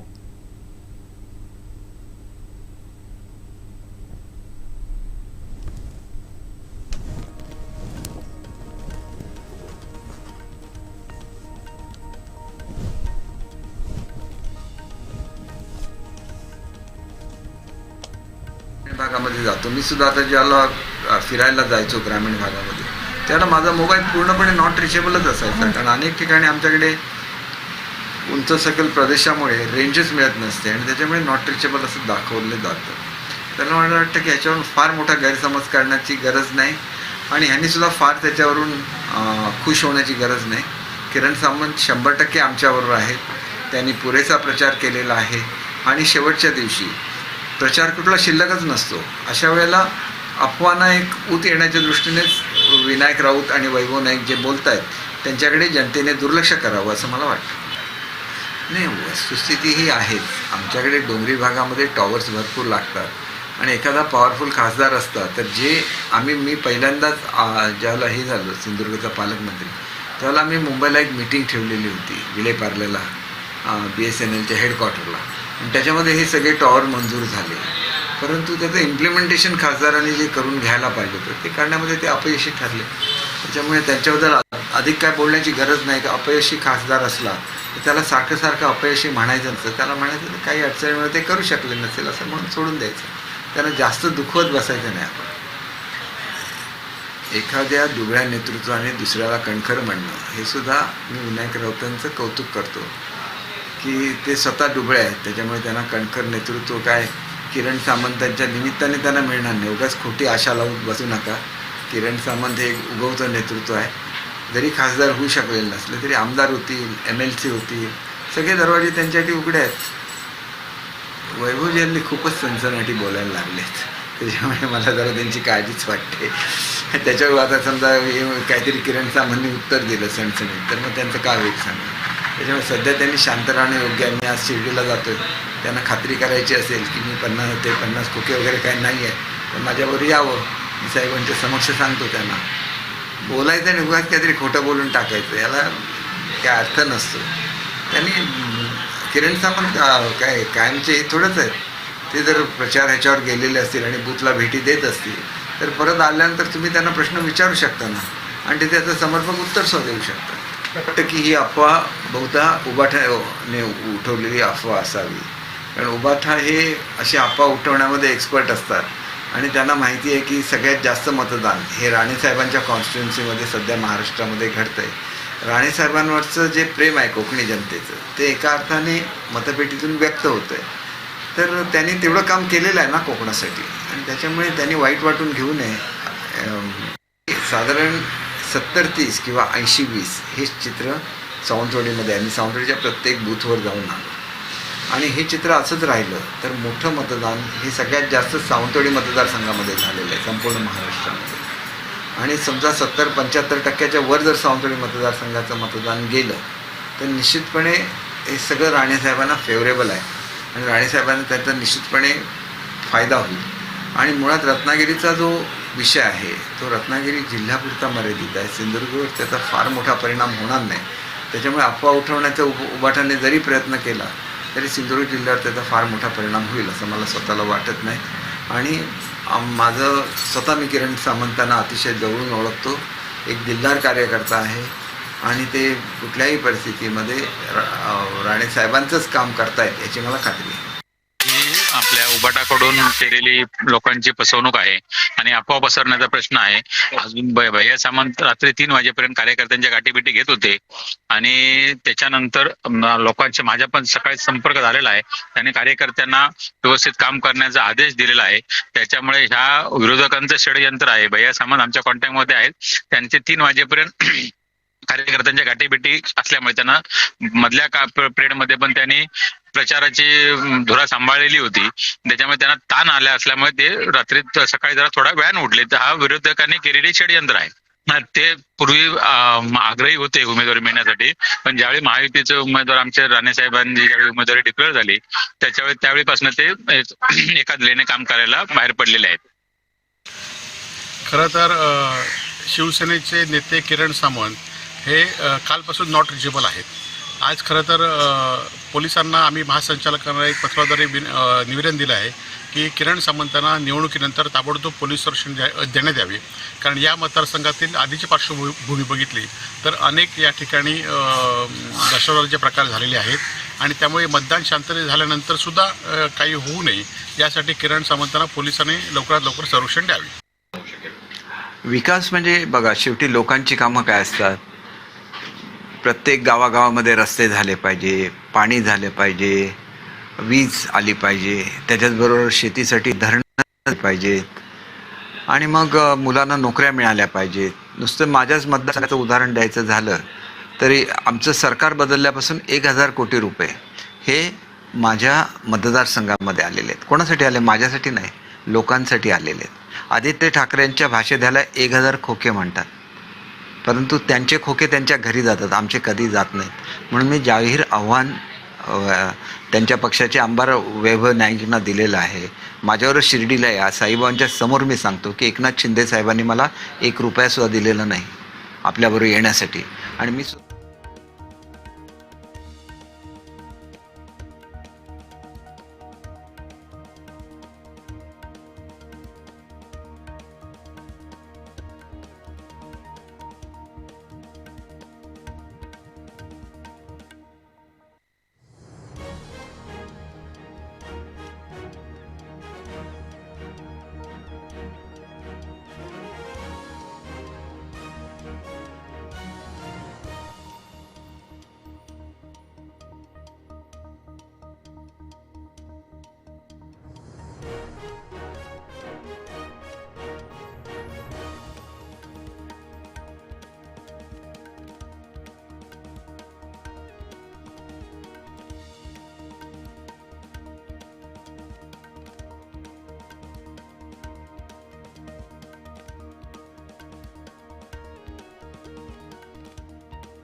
देशमुख.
दिवसभर मतदान झालेलं आहे आणि आता नारायण राणे आणि त्याचबरोबर दुसरीकडे विनायक राऊत असा सामना झालेला होता. या दोन्ही उमेदवारांचं भवितव्य हे मतपेटीत बंद झालेलं आहे. मतदारांनी दिवसभरात उत्स्फूर्त असा प्रतिसाद दिला. सुरुवातीला सकाळच्या सत्रात काहीसं मतदान हे फास्ट झालं, त्यानंतर याची गती थोडीशी दुपारच्या दरम्यान मंदावली. मात्र पुन्हा एकदा संध्याकाळच्या सुमारास या मतदानाच्या आकडेवारीनं जोर धरल्याचं आपल्याला पाहायला मिळतं. एकंदरीत संपूर्ण मतदानाचा विचार केला तर शांततेत ही मतदानाची प्रक्रिया पार पडलेली आहे. संपूर्ण जिल्हा प्रशासन, पोलीस प्रशासन, आरोग्य व्यवस्था यांनी चोख नियोजन सुद्धा केलेलं आहे. काही ठिकाणी मशीन बंद पडण्याच्या सुद्धा घटना घडलेल्या होत्या, मात्र त्या लगेच सुरू सुद्धा झालेल्या होत्या. या किरकोळ घटना वगळता संपूर्ण जिल्ह्याचं वातावरण हे अतिशय शांततेच्या स्वरूपात या इलेक्शन पार पडलेले आहे. आणि या दिवसभरातल्या घडामोडींचा अपडेट आपण घेणार आहोत आमच्या सगळ्या प्रतिनिधींकडून. सुरुवातीला जाऊया आमचे चीफ रिपोर्टर कृष्णा ढोलम यांच्याकडे. कृष्णाजी, कशा पद्धतीनं मालवणात एकंदरीत मतदारांनी निवडणुकीमध्ये प्रतिसाद दिलेला आहे?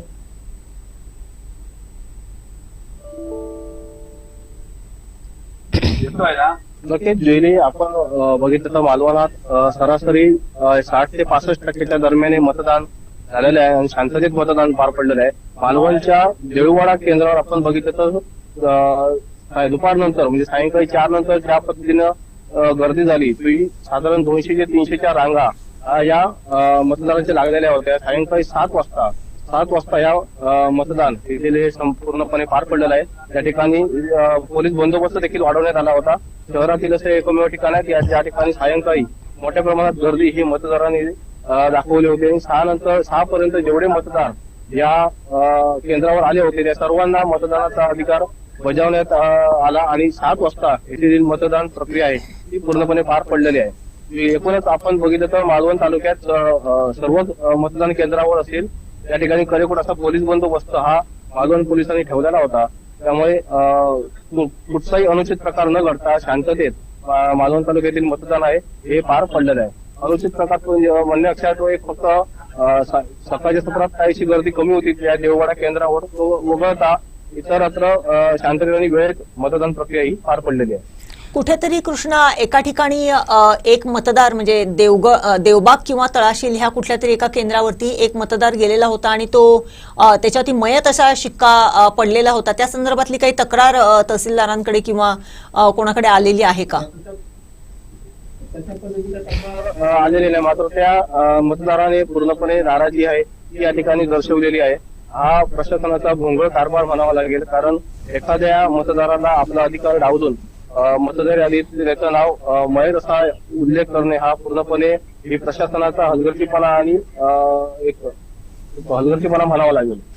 कृष्णा, काही ठिकाणी म्हणजे आता जसं तू म्हणालास की 5 वाजल्यानंतर अचानक अनेक ठिकाणी काही मतदान केंद्रावरती 150-200 मतदारांनी लाईन लावलेली होती.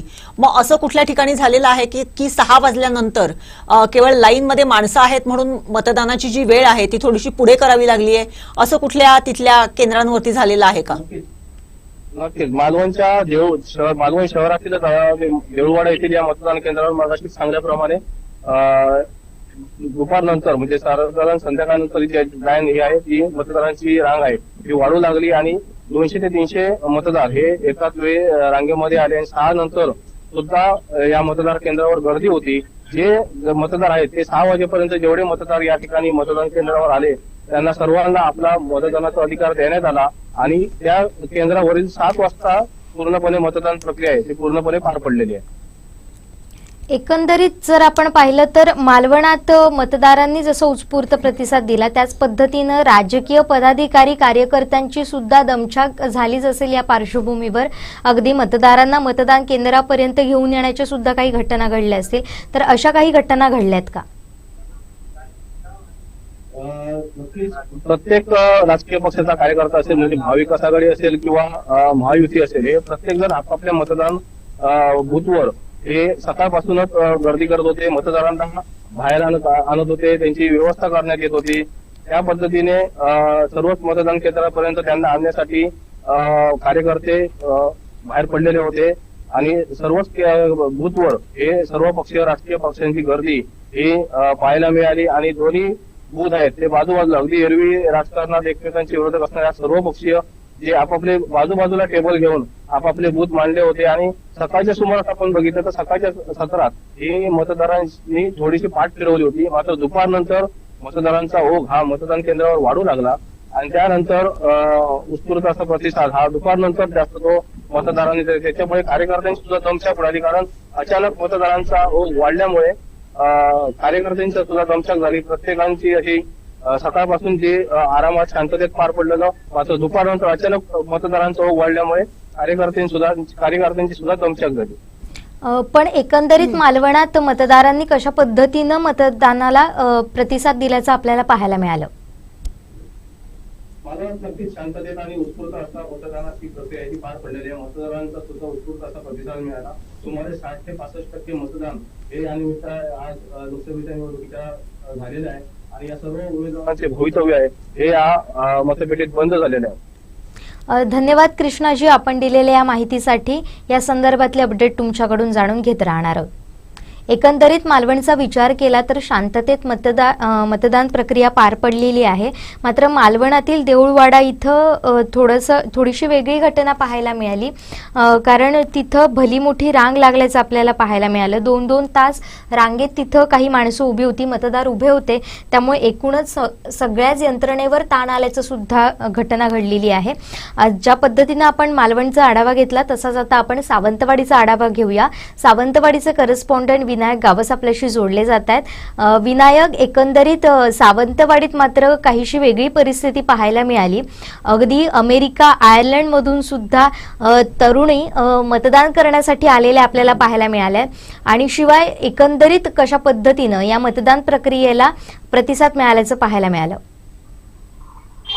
नक्कीच जुली, सावंतवाडीत अतिशय चांगल्या पद्धतीचा प्रतिसाद हा या लोकसभेच्या मतदानाला आपल्याला पाहायला मिळाला. जसं तू उल्लेख केला, अमेरिकेतनं जी मानसी फरांसले नावाची जी युवती आहे ती अमेरिकेतनं थेट सावंतवाडीत मतदानासाठी आली होती, किंवा आयर्लंड मधनं श्रेया कुडतेरकर नावाची युवती ती खास मतदानासाठी आली होती.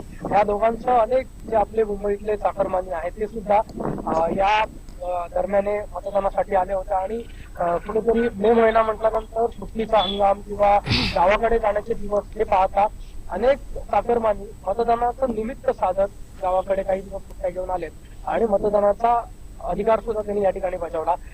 अजून अधिकृत आकडेवारी आलेली नाही, परंतु संपूर्ण विधानसभा मतदारसंघ, लोकसभेमध्ये जेवढे विधानसभा मतदारसंघ आहेत त्या 6 पैकी सावंतवाडी हा सर्वाधिक मतदान झालेला मतदारसंघ अगदी 5 वाजेपर्यंत दिसत होता. 61% एवढं म्हणजे मतदान जे आहे ते सावंतवाडीतलं आपल्याला दिसत होतं. त्यात पुढच्या 1 तासात आणखीनही भर पडलेली आहे. साधारण 62-63% सावंतवाडी विधानसभेतनं मतदान झालंय समजतं. अधिकृत आकडेवारी आपल्या समोर येईल, पण एकंदरीत 2,24,000 पैकी साधारणतः 1.5 लाख मतदारांनी आपला मतदानाचा जो हक्क आहे, अधिकार जो आहे तो बजावलेला आहे आणि अगदी सगळे प्रतिष्ठित लोक असतील, प्रतिष्ठित नागरिक असतील, त्याचबरोबर सगळ्याच पक्षांचे नेते मंडळी असतील, यांनी आज आपापल्या गावामध्ये जात, आपापल्या मतदान केंद्रावर जात आपला मतदानाचा हक्क बजावला. प्रत्येक जणांनाच मतदानासाठी त्यांनी प्रोत्साहित केलं. अगदी जे 85 वर्षाच्या पुढचे जे ज्येष्ठ नागरिक होते त्यांच्या घरी जाऊन त्यांचं मतदान घेतलं गेलं, किंवा आजही काही ठिकाणी वयोवृद्ध स्वतः जातीनिशी मतदान केंद्रावर येताना सुद्धा आम्हाला पाहायला मिळाली आणि प्रशासनानं सुद्धा त्यांना लाईन मध्ये उभं न करता त्यांना प्रेफरन्स देत पुढे घेतलं आणि गुणाची त्यांना कुठेही झळ बसणार नाही या दृष्टीने संपूर्ण यंत्रणा पण काम करत होती. अतिशय चांगल्या पद्धतीनं प्रशासकीय काम पण झालं. पोलीस यंत्रणा पण तेवढीच तैनात होती. कुठेही अनुचित प्रकार घडू दिला नाही. थोडा जसं मालवणमध्ये झालं तसंच थोडंसं सावंतवाडीत सुद्धा काही ठिकाणी झालं. 6 वाजेपर्यंत गर्दी असल्यामुळे आणि मतदान काही मतदारांनी केलं नसल्यामुळे एक अर्धा तास मतदान प्रक्रिया थोडी लांबली काही ठिकाणी झालं, पण अतिशय चांगल्या पद्धतीनं आणि चांगला प्रतिसाद हा म्हणजे अगदी गेल्या 5 वर्षाच्या तुलनेत यंदाचा मतदानाचा टक्का हा निश्चितच अधिकचा असेल असं म्हटलं जातं. गेल्या आपण पाहिलं मागच्या 5 वर्षापूर्वी 61.69% एवढं मतदान हे आपल्या मतदारसंघात झालं होतं. लोकसभा मतदारसंघात निश्चितच त्यापेक्षा अधिक मतदान यावेळी झालेलं आपल्याला पाहायला मिळत आहे. विधानसभेत 5 वर्षापूर्वी जेवढी मतं किंवा जेवढं मतदान झालं होतं त्यापेक्षा अधिक मतदान हे त्या लोकसभेत झालेलं पाहायला मिळते. विनायक, नवमतदारांमध्ये सुद्धा उत्साह दिसून आला. आपण काहींच्या प्रतिक्रिया सुद्धा घेतल्या होत्या, तर त्यांचा हा उत्साह नेमका कसा होता, काय सांगशील? नक्कीच सगळ्यात जास्त हे नवमतदार या लोकसभेच्या निमित्तानं आपल्याला पाहायला मिळाले आणि त्यांची संख्या ही सर्वाधिक होती. महिला असतील, त्याचबरोबर हे आमचे युवक असतील, नवयुवक, यांची संख्या ही आपल्या मतदारसंघात जास्त होती. आणि त्यावेळी त्यांचा मतदानानंतरचा आम्ही अनुभव विचारला असता त्यांच्याकडनं सुद्धा अतिशय चांगल्या प्रतिक्रिया या ठिकाणी देण्यात आल्या. देशाचं कर्तव्य किंवा लोकशाहीसाठी आम्ही मतदान करतोय किंवा मतदानाचा आम्ही अधिकार बजावतोय. म्हणजे नवीन पिढी पाहिली तर कुठेतरी मतदानाला जाणारी नाही किंवा मतदानाला आळस करणारी, जे ज्येष्ठ आहेत ते जातील मतदान करतील असं म्हणणारी एक काळची होती. पण आताची नवी पिढी तशी नाहीये. देशाचं भवितव्य, आपलं भवितव्य एक सुजाण आणि जाण असलेला नेता निवडून देण्याची जी त्यांच्यामध्ये समज आहे ती त्या निमित्तानं दिसून आली आणि चांगल्या पद्धतीनं प्रतिसाद मिळाला. आणि त्याचीच उदाहरणं म्हणजे थेट अमेरिका, आयर्लंड सारख्या ठिकाणावरनं सुद्धा इथले जे भूमिपुत्र आहेत ते खास मतदानासाठी आज इथे येताना पाहायला मिळाले की त्याची खरी पोचपावती आहे. विनायक, एकूणच जर ह्या मतदारसंघामध्ये जर बघितलं तर विद्यमान शालेय शिक्षण मंत्री दीपक केसरकर म्हणा, माजी आमदार राजन तेली म्हणा आणि इतर सगळे भाजपचे जे कार्यकर्ते होते किंवा पुढारी आहेत किंवा नेते मंडळी आहेत, त्यांच्या एकूणच अस्तित्वाच्या दृष्टिकोनातून ही फार क्रुशियल अशी निवडणूक होती. परंतु एकूणच सिंधुदुर्ग जिल्ह्यातल्या 3ही मतदारसंघांमध्ये सर्वाधिक मतदान झालेला जर मतदारसंघ जर बघितला तर त्या दृष्टीने ही जी काही अस्तित्वाची लढाई आहे असं जर म्हणण्यात येत होतं ते कितपत खरं आहे असं तुला वाटते? नक्कीच अस्तित्वाची लढाई होती यात कोणतीही शंका नाही. कारण जर ज्यांचा तुम्ही उल्लेख केला तर शालेय शिक्षण मंत्री दीपक केसरकर हे महायुतीतले एक नेते आहेत आणि ते नारायण राणे यांच्या प्रचाराचं स्टार प्रचारक म्हणून काम करताना आपल्याला पाहायला मिळाले. आणि त्यांनी साधारणतः मागच्या विधानसभेत घेतलेली मतं असतील, जसे राजन तेलींनी घेतलेली मतं असतील, या दोघांमध्ये प्रमुख लढत झाली होती.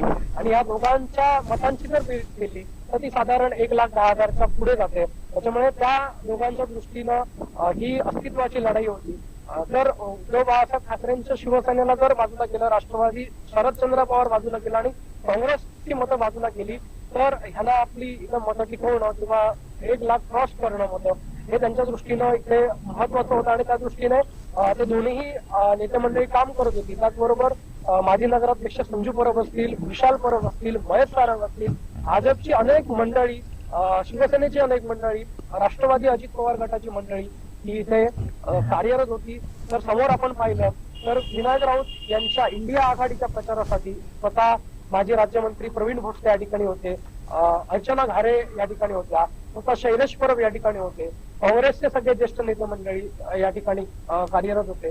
अगदी दोडामार्ग सारख्या भागातनं आमचे सुरेशजी दळवी असतील किंवा शंकर कांबळींसारखे लोक असतील, माजी नगराध्यक्ष बबन साळगावकर असतील, अशी बरेचशी नेते मंडळी समाजवादी विशेषतः जे होते ते विनायक राऊतांच्या बाजूने आपल्याला पाहायला मिळाले. जे बुद्धिजीवी लोक होते त्यांनी विनायक राऊत यांना पाठिंबा दिला होता. त्यामुळे अगदी काटेकी टक्कर ही या मतदारसंघात पाहायला मिळणार आहे. आणि ज्या पद्धतीनं सर्वाधिक मतदान इथे झालेलं पाहायला मिळतं त्या दृष्टीने पाहता हा येणारा जो निकाल असेल लोकसभेचा, त्या लोकसभेच्या निकालात नारायण राणे आणि विनायक राऊत यांना जी इथनं मतं पडणार आहेत त्याच्यावर इथला भविष्यातला आमदार ठरणार आहे, कुठल्या पक्षाचा तो असणार आहे, कुठला, कारण तीनही पक्ष दोन्हीकडचे हे इंडिया आघाडी किंवा महायुतीमध्ये आहेत. त्याच्यामुळे कुठला नेता हा आमदारकीला दावा करणार हे या खासदारकीला झालेल्या मताधिक्यावरनं ठरणार. त्याच्यामुळे या सगळ्याच लोकांसाठी ही अस्तित्वाची लढाई होती आणि येणाऱ्या विधानसभेसाठी ही महत्वपूर्ण अशी लढत असं म्हणायला हरकत नाही.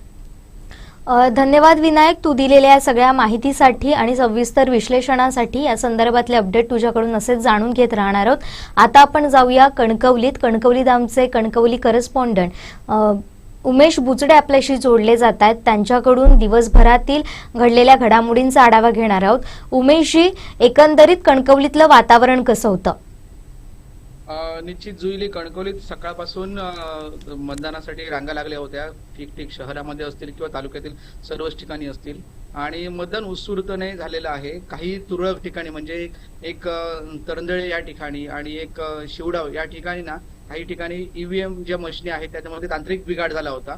निवडणूक आयोगाने ताबडतोब तशा या सगळ्या बिघाडा दूर करून पूर्णतः तिथे सुरळीत मतदान सुरू केलेलं आहे.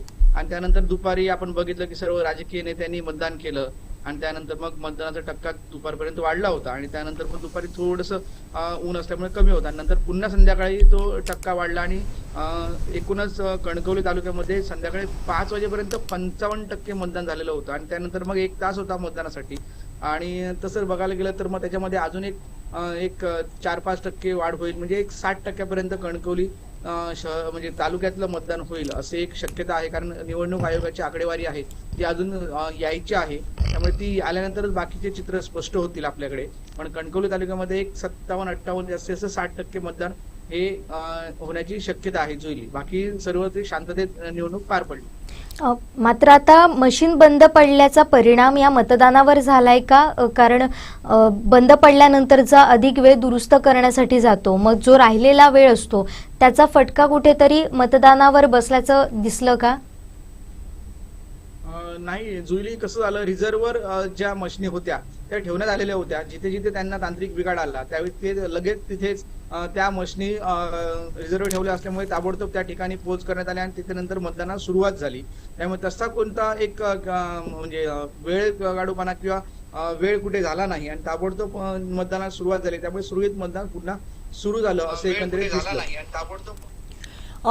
उमेश, तू कणकवलीमध्ये आज सकाळपासूनच कार्यरत होतास. एकूणच पहिल्या टप्प्यातलं जेव्हा मतदान सुरू झालं, पहिल्या टप्प्यातलं म्हणजे सकाळच्या 7 ते 9 ह्या टप्प्यातलं जेव्हा मतदान संपलं त्यानंतर एक बातमी अशी आली की किरण सामंत हे नॉट रिचेबल आहेत आणि ते कालपासून नॉट रिचेबल आहेत. आणि त्या संदर्भामध्ये आमदार वैभव नाईक यांनी एक हे पण दिलेलं होतं की त्यांना पोलीस प्रोटेक्शन द्यावं आणि त्यामुळे एकूणच सगळं जे काही वातावरण आहे ते कुठेतरी थोडंसं डिस्टर्ब झाल्यासारखं झालं. त्याचा परिणाम किंवा हे भैया सामंत नॉट रिचेबल असल्याचा परिणाम तिथल्या कुठल्या मतदारांवरती किंवा तिथल्या चर्चेत तुला जाणवला का? नाही, सकाळपासून ज्या बातम्या येत होत्या की मतदान करतानाच अचानक सकाळी 10 वाजता एक अशी 9:30च्या दरम्यान बातमी आली की नॉट रिचेबल.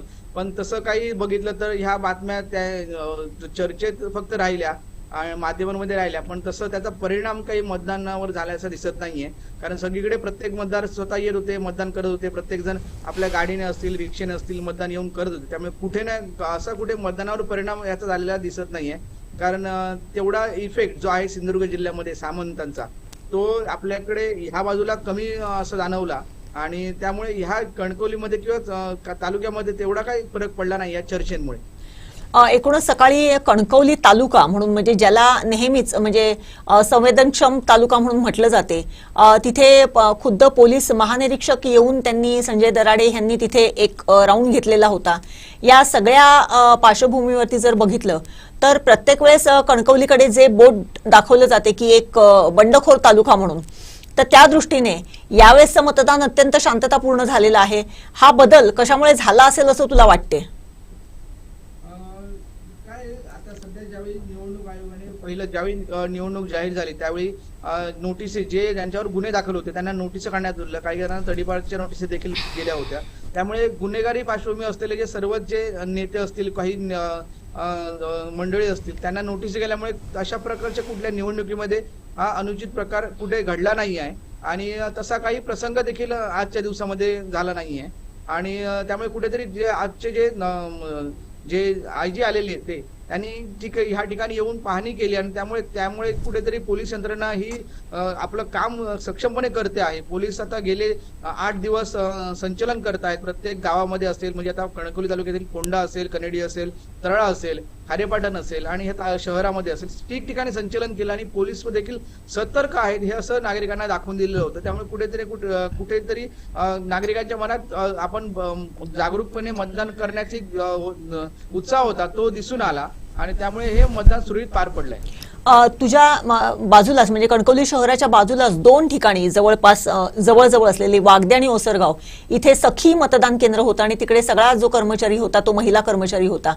त्या मतदान केंद्रांवरची एकूणच माहोल कसा होता आणि तिथे प्रतिसाद किंवा तिथे येणारा जो कर्मचारी तिथे येणारा जो मतदार होता त्याच्या प्रतिक्रिया कशा पद्धतीच्या होत्या? कारण हा एक वेगळा अभिनव उपक्रम राबवला गेला होता. होय, कसं होतं, आज वागदे येथे जो सखी केंद्र होतं त्याच्यामध्ये पूर्ण ज्या कर्मचारी होत्या त्या महिला होत्या. म्हणजे ज्या ठिकाणी आपल्याकडे मतदान केंद्रावर पुरुष महिला असं सगळं असतात, पण याच केंद्रावर महिला कर्मचारी होत्या, त्या मतदान करून घेत होत्या. आणि त्या ठिकाणी वागदे येथे येणारे देखील बरेच सर्वच मंडळी होते, पण पोलीस अधिकारी देखील महिला होत्या. त्यानंतर जे पोलिंग एजंटच्या ज्या निवडणूक अधिकाऱ्यांचे जे त्या देखील होत्या त्या सगळ्या महिला होत्या आणि तिथले सर्कल देखील महिला आहेत. त्यामुळे म्हणजे अशा पद्धतीने हे सगळं त्यांनी नियोजन केलं होतं आणि चांगलं केलं होतं. आणि तिथे देखील ज्या ज्येष्ठ महिला असतील किंवा येणाऱ्या ज्या महिला त्यांनी सांगितलं की खूप आमचं चांगलं नियोजन झालं, आम्हाला खूप बरं वाटलं, असं देखील तेथील येण्यात मतदान करण्यासाठी येणाऱ्या महिलांनी आपल्याला सांगितलं. उमेशजी, आपण जर बघितलं तर कणकवलीमध्ये सगळे महत्त्वाचे नेते मंडळी आहेत. अगदी नारायण राणेंपासून वैभव नाईक, नितेश राणे, निलेश राणे ही सगळी मंडळी महत्त्वाची आहेत ज्यांचं मतदान हे कणकवलीत होतं. त्यानंतर त्यांनी ज्या प्रतिक्रिया दिल्या होत्या त्या कशा पद्धतीच्या होत्या? विजयाचा त्यांनी नेमका काय विश्वास व्यक्त केला होता? केंद्रीय मंत्री नारायण राणे यांनी ज्यावेळी मतदान केंद्रावर ते आले होते सकाळच्या सत्रामध्ये आणि त्यांनी सकाळी सांगितलेलं होतं की आपण विजयी होऊ आणि आपल्याला पेपर सोपं जाईल कारण आपण अभ्यास करून आलेलं, अशी देखील त्यांनी ती प्रतिक्रिया दिली होती. आणि त्यामुळे त्यांनी गेली 8 ते 10 दिवस म्हणजे खूप मेहनत घेतलेली आपल्याला दिसली. रत्नागिरीमध्ये त्यांचं नेटवर्क होतं, सिंधुदुर्गामध्ये नेटवर्क होतं, भाजपची जी यंत्रणा होती ही त्यांच्यासाठी कामाला लागली होती. राणे कुटुंबीय देखील प्रचारामध्ये सक्रिय होतं आणि हे सगळं असल्यामुळे त्यांनी अशी बोलकी प्रतिक्रिया दिली की आपण निवडणुकीमध्ये पूर्ण अभ्यास करून उतरले, त्यामुळे आपला विजय निश्चित आहे असं त्यांनी आपल्याला प्रतिक्रिया दिली होती. धन्यवाद उमेशजी, तुम्ही दिलेल्या सविस्तर माहितीसाठी. या संदर्भातले अपडेट असे जाणून घेत राहणार आहोत. दुसरा मुद्दा मी प्रकर्षाने सांगतो की कणकवली शहरामध्ये देखील आज जे मतदान झालंय ते बऱ्यापैकी झालेलं आहे. म्हणजे 8,331 असं मतदान झालंय. 11,500 मतदार आहेत, त्यामुळे 65% शहरामध्ये मतदान झालेलं आहे कणकवली शहरामध्ये. आणि ते एक जमेची बाजू आहे कारण शहरामध्ये मतदान हे नगरपंचायत विभाग आहे ते कणकवली नगरपंचायतचं आणि त्या नगरपंचायतच्या माध्यमातून एवढं मतदान हे उत्स्फूर्तपणे 65% मतदान झालं आहे शहरातलं. तालुक्याची आकडेवारी यायची आहे, पण तालुक्याची आकडेवारी जरी बघितली तर ती 58-60% जाईल, पण शहरामध्ये 65% मतदान झालेलं आहे. नक्कीच ही अतिशय चांगली बाब म्हणावी लागेल एकंदरीत मतदानाच्या दृष्टीनं. धन्यवाद उमेशजी तुमच्या या माहितीसाठी. आता जाऊयात आमचे पॉलिटिकल ब्युरो भरत केसरकर यांच्याकडे. भरतजी, आपण पाहिलं की अचानक ट्विस्ट येतो या सगळ्या घडामोडींमध्ये, या सगळ्या मतदानाच्या प्रक्रियेमध्ये की किरण सामंत हे कुठेतरी नॉट रिचेबल आहेत आणि अचानक त्यांच्या पत्नीची माहिती समोर येते. त्यांच्या पत्नीकडून ही माहिती समोर येते की नेटवर्क नसल्यामुळे त्यांच्याशी संपर्क होऊ शकला नाही. मात्र पाली इथं त्यांनी पत्रकारांशी संवाद सुद्धा नंतर साधलेला आपल्याला पाहायला मिळालं. पण या सगळ्याचा परिणाम दिवसभर कसा घडला काय सांगाल? जेव्हा किरण सामंत नॉट रिचेबल झाल्याची बातमी आली तेव्हा सगळ्यांच्याच भुवया उंचावल्या. कारण किरण सामंत अचानक मतदाना दिवशी नॉट रिचेबल होणे ही खरं तर महायुतीसाठी एक धक्कादायक गोष्ट होती. किरण सामंतांच्या बाबतीत गेले काही दिवस विचार केला तर त्यांच्या वागण्यामध्ये अप अँड डाऊन्स आपल्याला पाहायला मिळतात. बऱ्याच वेळा त्यांनी लावलेले स्टेटस, अजित पवारांचा स्टेटस असू दे, मशाल चिन्हाचा लावलेला स्टेटस असू दे, त्यामुळे किरण सामंत हे नेहमी चर्चेत राहिलेले होते. परंतु आज जेव्हा त्यांचा स्टेटस जेव्हा सकाळी जेव्हा पहिल्या सत्रामध्ये मतदान होणार होतं आणि यावेळी जो स्टेटसची बातमी आली आणि यानंतर दुपारी मीडियामध्ये ही बातमी वाऱ्यासारखी पसरल्यानंतर किरण सामंत नेमके कुठे आहेत हा प्रत्येकाने जाणून घेण्याचा प्रयत्न केला. परंतु किरण सामंतांचा फोन लागत नव्हता. उदय सामंत त्याच्यावर भाष्य करू इच्छित नव्हते. त्यामुळे एक गोंधळ आणि द्विधा मनस्थिती काही जे शिवसेनेचे कार्यकर्ते असतील, ते सिंधुदुर्गातील असतील, या कार्यकर्त्यामध्ये द्विधा मनस्थिती निर्माण झाली. आणि यानंतर उदय सामंतांनी प्रतिक्रिया दिली, भाजपच्या वतीने प्रतिक्रिया देण्यात आली. परंतु याला सगळ्या प्रकारात शिवसेनेचे उभाटा सेनेचे आमदार वैभव नाईकांनी कुठेतरी डिवचण्याचा प्रयत्न केला. किरण सामंतांना पोलीस प्रोटेक्शनाची गरज आहे हे वक्तव्य करून कुठेतरी धमाका माजवण्याचा प्रयत्न वैभव नाईकांनी केला. याचं कारण असं होतं की मिड फॅक्टर होता, मत्स्य मतदान होतं, दुपार सत्राचं हे महत्वपूर्ण मतदान होतं आणि पहिल्या सकाळ सत्रामध्ये अतिशय संत गतीने मतदान चाललेलं होतं. त्यामुळे उभाटा सेनेच्या वतीने कुठेतरी एक गोंधळ निर्माण करण्याचा प्रयत्न केला. वैभव नाईकांच्या वक्तव्याचा कुणी समाचार घेतला नव्हता, मात्र भाजपने त्यांचा समाचार घेतला. वैभव नाईक तेढ निर्माण करून पाहतात असं सांगण्यात आलं. परंतु किरण सामंत नेमके कुठे होते याचं उत्तर संध्याकाळी मिळालं. उशिरा त्यांनी मतदान केलं आणि पाली येथील आपल्या गावी मतदान केल्यानंतर रत्नागिरी जिल्ह्यातील पाली येथे त्यांनी स्पष्ट केलं की कोकणामध्ये रेंज नाही आणि त्यामुळे माझा फोन लागत नव्हता. परंतु आजच फोन का लागत नव्हता हा एक प्रश्न निर्माण होतोय. उदय सामंत यासाठी आले आणि आमदार वैभव नाईकांनी जे स्पष्टीकरण दिलं की कोकणामध्ये रेंज नाही, माझे पण बऱ्याच वेळा फोन लागत नाही, त्यांचं हे उत्तर जे होतं हे कुठेतरी किरण सामंतांच्या जो नॉट रिचेबल संदर्भात मीडियाने चालवलेल्या बातम्या होत्या याला कुठेतरी ते एक प्रकारे याच्यावर पडदा टाकण्याचा प्रयत्न करत होते. म्हणजे किरण सामंत नॉट रिचेबल झाले कसे याची चर्चा ईडी सुरू होती आणि यामुळे एक संभ्रमावस्था एक दुपार सत्रामध्ये निर्माण झालेली होती. आता किरण सामंतांच्या बाबतीत नेमकं काय घडलंय, किरण सामंतांनी आज विस्तृत स्वरूपात सांगितलं नाही. त्याने एवढंच म्हटलंय की मी मतदारसंघामध्ये होतो, मी कार्यकर्त्यांसोबत होतो, मी लोकांना मतदान केंद्रावर आणण्याचा प्रयत्न करत होतो असं त्यांच्या कार्यकर्त्यांनी स्वतः म्हटलंय. परंतु किरण सामंत आज दिवसभर नॉट रिचेबल का झाले, त्यांची नेमकी भूमिका काय आहे, खरोखर ते नाराज आहेत का, या सगळ्यांची उत्तरं ईडी आपल्याला 4 जूनला मिळणार आहेत. कारण रत्नागिरी जिल्ह्यामध्ये काय मतदान नेमकं झालंय हे कोणीच सांगू शकत नाही.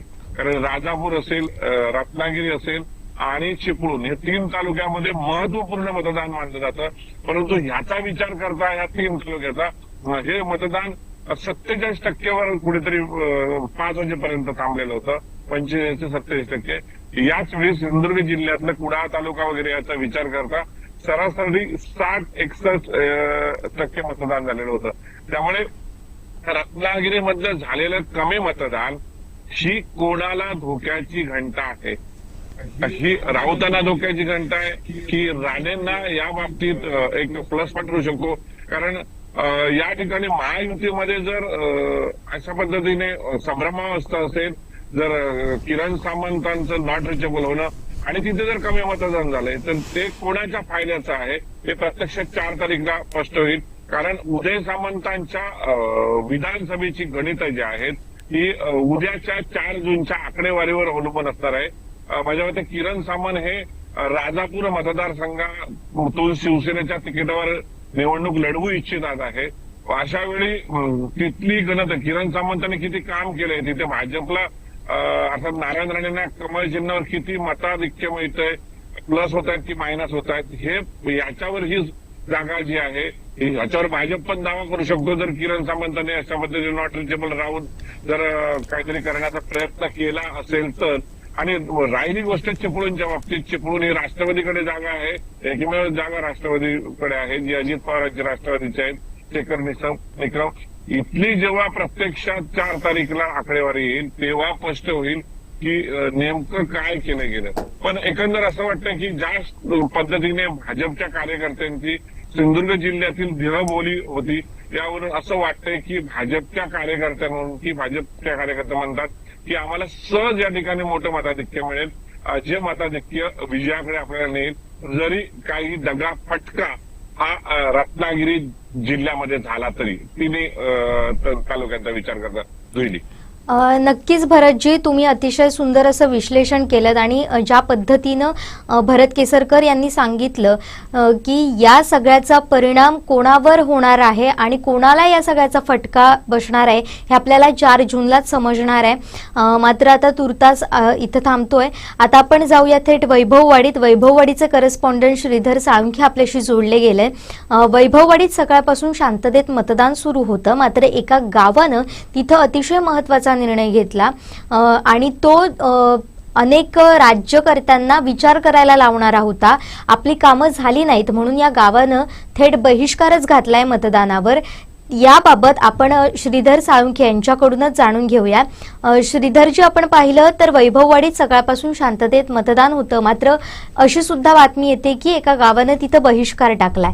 एकंदरीत काय सांगाल या सगळ्या घडामोडींबद्दल? नक्कीच वैभववाडीत अगदी शांततेत मतदान झालेलं आहे की वैभववाडीची जी परंपरा आहे की आजपर्यंत ती जी परंपरा होती ती परंपरा कायम राखलेली आहे। सर्वच राजकीय पक्षांनी सकाळपासून म्हणजे सकाळी 7 वाजल्यापासून 58 बूथवरती अगदी शांततेत मतदानाला सुरुवात झाली। सायंकाळी 5 वाजेपर्यंत वैभववाडी तालुक्यात 60.28% एवढं मतदान झालं होतं। 19,420 मतदारांनी मतदान केलं होतं आणि सायंकाळी उशिरापर्यंत सरासरी 65% एवढं मतदान वैभववाडीत झालेलं होतं। अगदी हे मतदान शांततेत झालेलं। मात्र या वेळी वैभववाडी तालुक्यातील उपळे गावातील उपडेवाडी म्हणून ही वाडी आहे, त्या वाडीतील जवळजवळ 114 मतदारांनी मतदानावरती बहिष्कार घातलेला आहे। त्याचं कारण असं आहे की गेले कित्येक वर्ष त्यांच्या गावामध्ये त्यांच्या वाडीमध्ये जी विकास कामं आहेत ती विकास कामं झालेली नाहीत। स्थानिक लोकप्रतिनिधी असतील, स्थानिक तिथले पदाधिकारी असतील, त्यांच्याकडून कुठल्याच राजकीय पक्षाच्या पदाधिकाऱ्यांकडून ती झालेली नाही। त्यांनी केलेल्या ज्या विविध विकास कामांबाबतच्या ज्या मागण्या होत्या त्यांच्याकडे लोकप्रतिनिधींकडून दुर्लक्ष करण्यात आलेला होता आणि वारंवार याबाबत लोकप्रतिनिधींना कळून देखील त्यात कोणतीही सुधारणा न झाल्यामुळे या लोकसभेवरतीच्या निवडणुकीवरती बहिष्कार टाकण्याचा आज त्यांनी निर्णय घेतला आणि अखेर 114 मतदारांनी आज मतदान न करण्याचा निर्णय घेतला आणि सायंकाळी उशिरापर्यंत त्यांनी ते मतदान केलेलं नव्हतं। ही एक बाब वैभववाडी तालुक्यात आज घडलेली आहे। उर्वरित जर आपण वैभववाडी तालुक्याचा जर विचार केला तर वैभववाडी तालुक्यात सकाळी जे मतदान सुरू झालेलं होतं सकाळच्या सत्रात अगदी मतदारांनी उत्स्फूर्तपणे प्रतिसाद दिलेला होता। त्यानंतर दुपारच्या सत्रात वाढत्या उष्णतेमुळे मतदानाला थोडा अल्प प्रतिसाद मिळाला होता। मात्र सायंकाळी देखील जी उर्वरित राहिलेली जी मतदान मतं होती ती मतदान केंद्रापर्यंत पोहोचवण्यासाठीच राजकीय पक्षाच्या पदाधिकाऱ्यांनी अगदी कसोशीने प्रयत्न केला होता। त्यामुळे मतदानाचा जो टक्का आहे तो यावेळी वाढलेला आहे असं आपल्याला दिसून येत आहे। आपण सकाळपासून जर बघितलं तर सर्वच बूथवरती राजकीय पक्ष मतदान केंद्रांवरती राजकीय पक्षांचे बूथ लागलेले होते। सर्व राजकीय पक्षाचे पदाधिकारी त्या ठिकाणी उपस्थित होते। त्याचबरोबर येणाऱ्या मतदान केंद्रावरती येणाऱ्या मतदारांसाठी देखील विशेष सोय, वाहनांच्या विशेष सोय केलेल्या होत्या, थंड पाण्याची सोय वगैरे अशी ही व्यवस्था देखील विविध बूथवरती करण्यात आलेली होती। आणि एकंदरीत सर्व आजच्या घडामोडीचा जर आपण विचार केला तर अगदी वैभववाडी तालुक्यात परंपरेनुसार अगदी मतदान प्रक्रिया ही शांततेत पार पडली। कुठेही कुठलाही अनुचित प्रकार घडला नाही। त्यामुळे जी वैभववाडीकरांसाठी संपूर्ण जे जिल्ह्याचं लक्ष लागून राहिलेलं आहे या निवडणुकीकडे अगदी वैभववाडीची नेहमीप्रमाणे असणारी शांतता ही याही निवडणुकीत अगदी तशी टिकून राहिली। पोलीस बंदोबस्त देखील मोठ्या प्रमाणात होता। कोणताही अनुचित प्रकार घडू नये त्याकरता पोलिसांचा देखील चोख बंदोबस्त दिवसभर संपूर्ण तालुक्यात होता। जयली श्रीधर, सकाळपासून वैभववाडी तालुक्यामध्ये शांततेत मतदान झालं हे सांगितलं।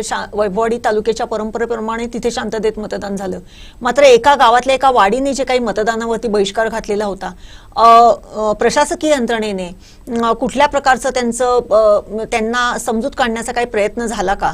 कारण जेव्हा अख्खी वाडी, अख्खा 100-150 मतदार ज्यावेळेस मतदानासाठी नाकार दर्शवतात त्यावेळेस तिथे कुठल्या पद्धतीची वेगळी काही यंत्रणा किंवा कोणी तिथे पुढारी कार्यकर्ता जाऊन त्यांची समजूत काढण्याचा काही प्रयत्न केला गेला होता का? नक्कीच मॅडम, की प्रशासनाकडून संबंधित मतदारांना आवाहन करण्यात आलेलं होतं की मतदान करा आणि जे आपले ज्या काही मागण्या आहेत प्रशासनाच्या माध्यमातून सोडवलं जाईल असं आश्वासन त्यांना देण्यात आलेलं होतं असं समजतंय। मात्र तेथील ग्रामस्थांची जी भूमिका होती ती आपल्या भूमिकेवर ते ठाम होते। कोणत्याही परिस्थितीत आपण आता माघार घ्यायची नाही, या मतदानावरती बहिष्कार करायचा आणि ज्याच्यामुळे की येथील जे स्थानिक लोकप्रतिनिधी आहेत त्यांना कुठेतरी याची जाणीव व्हावी की जो वैभववाडीतल्या या गावातील जे प्रलंबित प्रश्न आहेत ते मार्गी लागावेत.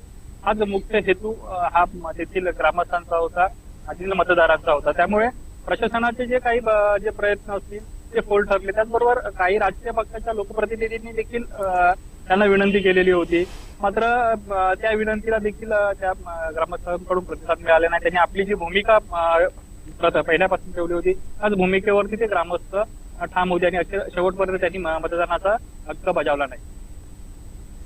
एकंदरीत ही जर घटना पाहिली तर ही विचार करायला लावणारी आहे. आणि धन्यवाद साळुंखे सर तुम्ही दिलेल्या सविस्तर माहितीसाठी. आता आपण जाणार आहोत वेंगुर्ला तालुक्यातील आमचे प्रतिनिधी दीपेश परब यांच्याशी आपण संवाद साधणार आहोत. त्यांच्याकडून दिवसभरातल्या घडामोडींचा आढावा जाणून घेणार आहोत.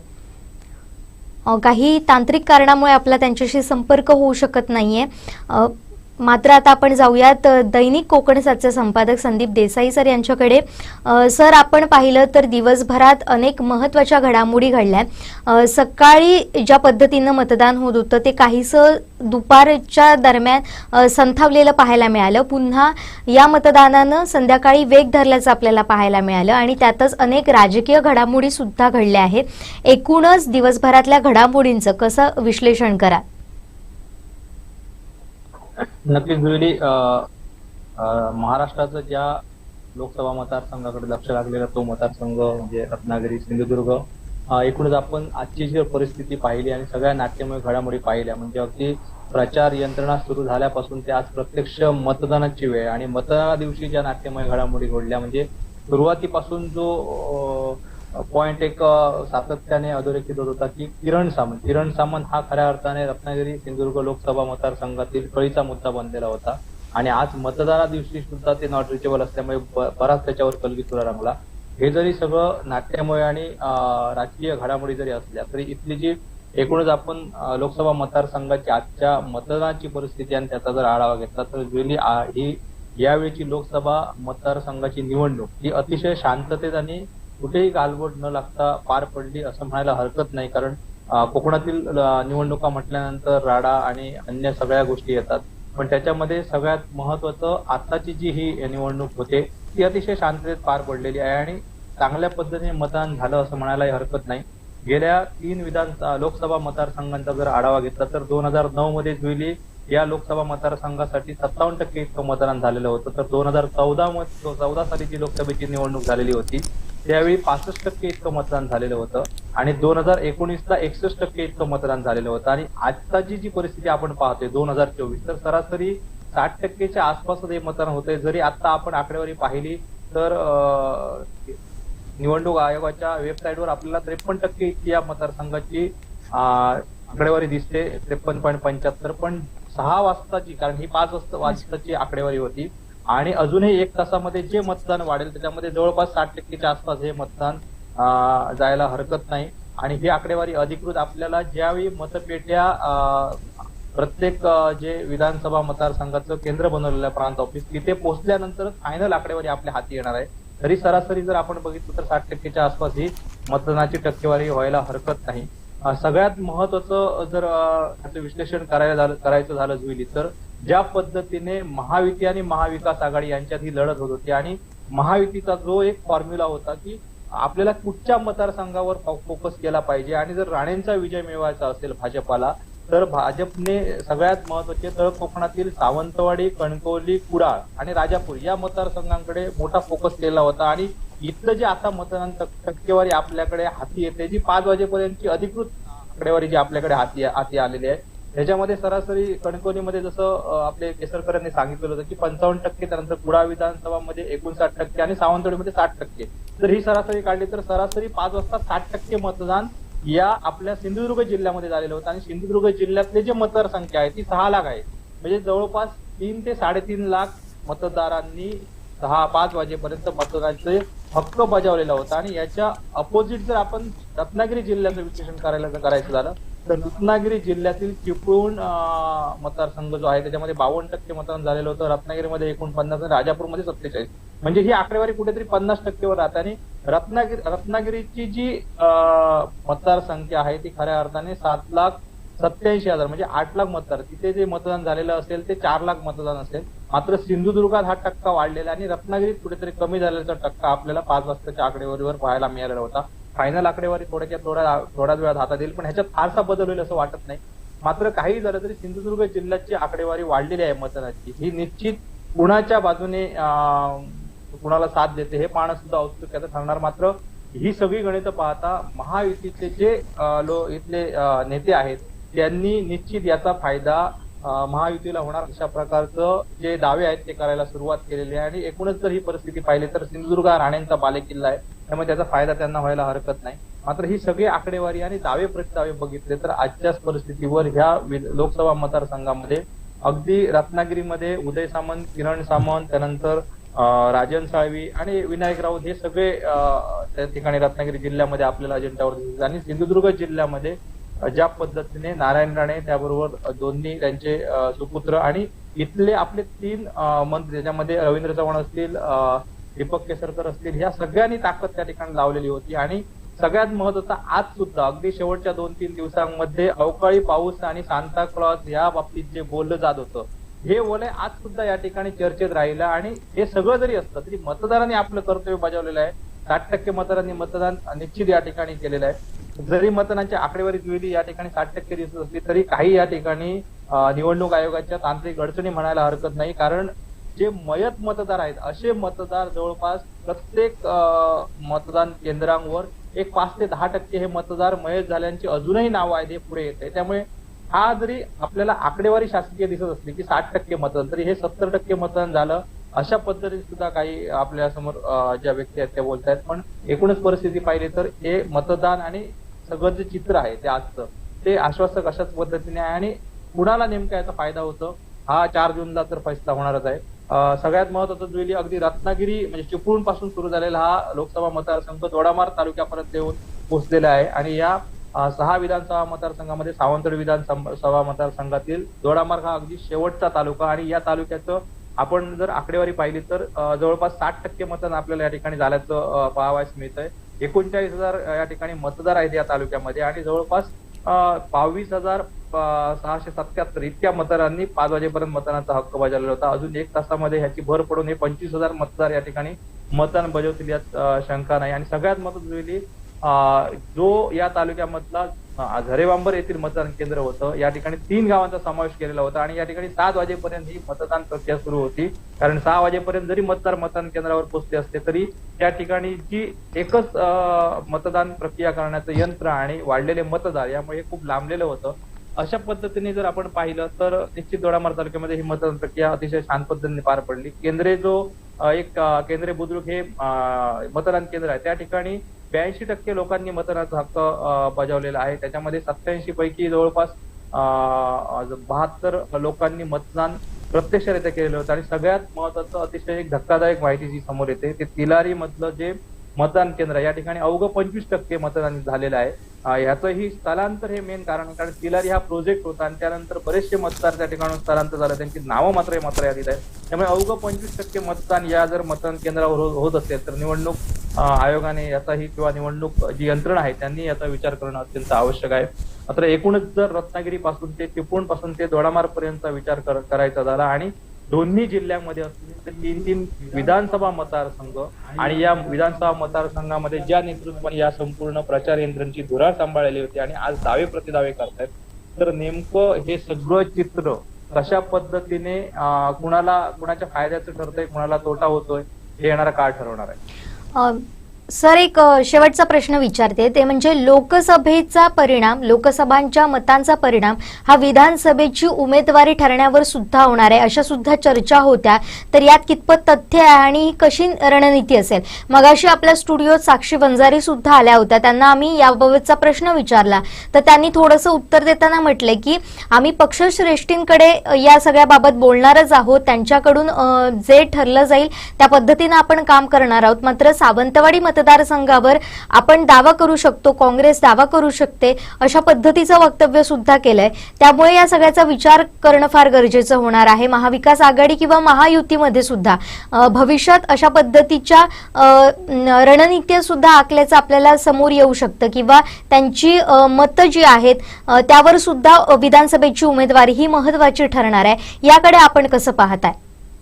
नक्कीच जुली, महत्वाचा अतिशय हा प्रश्न आहे आणि जी ही खऱ्या अर्थाने लोकसभेची निवडणूक ही विधानसभेची रंगीत तालीम म्हणायला सुद्धा हरकत नाही, कारण याच्यावर बरीचशी गणित आहेत जुली. कारण नारायण राणे हे कोकणातील सगळ्यात मोठे नेते आहेत महायुतीच्या दृष्टीने आणि त्यांच्यासाठी 6 विधानसभा मतदारसंघात जो कोण आता सध्या विद्यमान आमदार जो आहे, आता महायुतीचे 4 विद्यमान आमदार या ठिकाणी या लोकसभा मतदारसंघामध्ये निवडणुकीला लोकसभा मतदारसंघासाठी सामोरे गेलेले आहेत.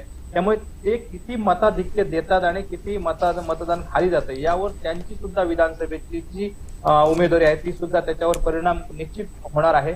आणि यासाठी आपण पाहिलं तर कोकणात जे दीपक केसरकर आहेत शालेय शिक्षण मंत्री, यांनी खऱ्या अर्थाने नारायण राणेंच्या प्रचाराची मोठी धुरा हाती घेतलेली होती. त्यानंतर नितेश राणे हे नारायण राणेंचे सुपुत्र कणकवली मतदारसंघामध्ये आहेत आणि कुडाळमध्ये निलेश राणे जे इच्छुक आहेत विधानसभा मतदारसंघ निवडणुकीला सामोरे जाण्यासाठी.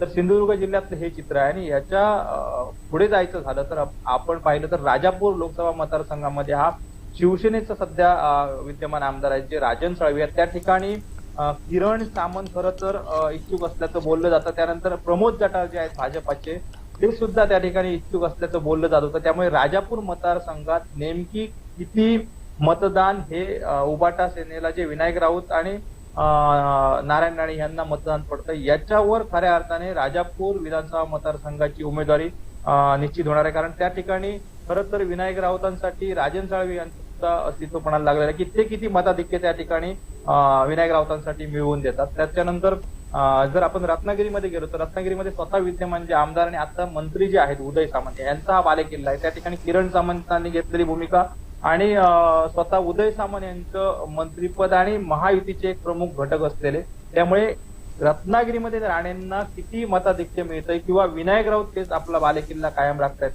ह्याच्यावर दोन्ही घटकांना या विधानसभेच्या उमेदवारीची संपूर्ण हे चित्र स्पष्ट होणार आहे.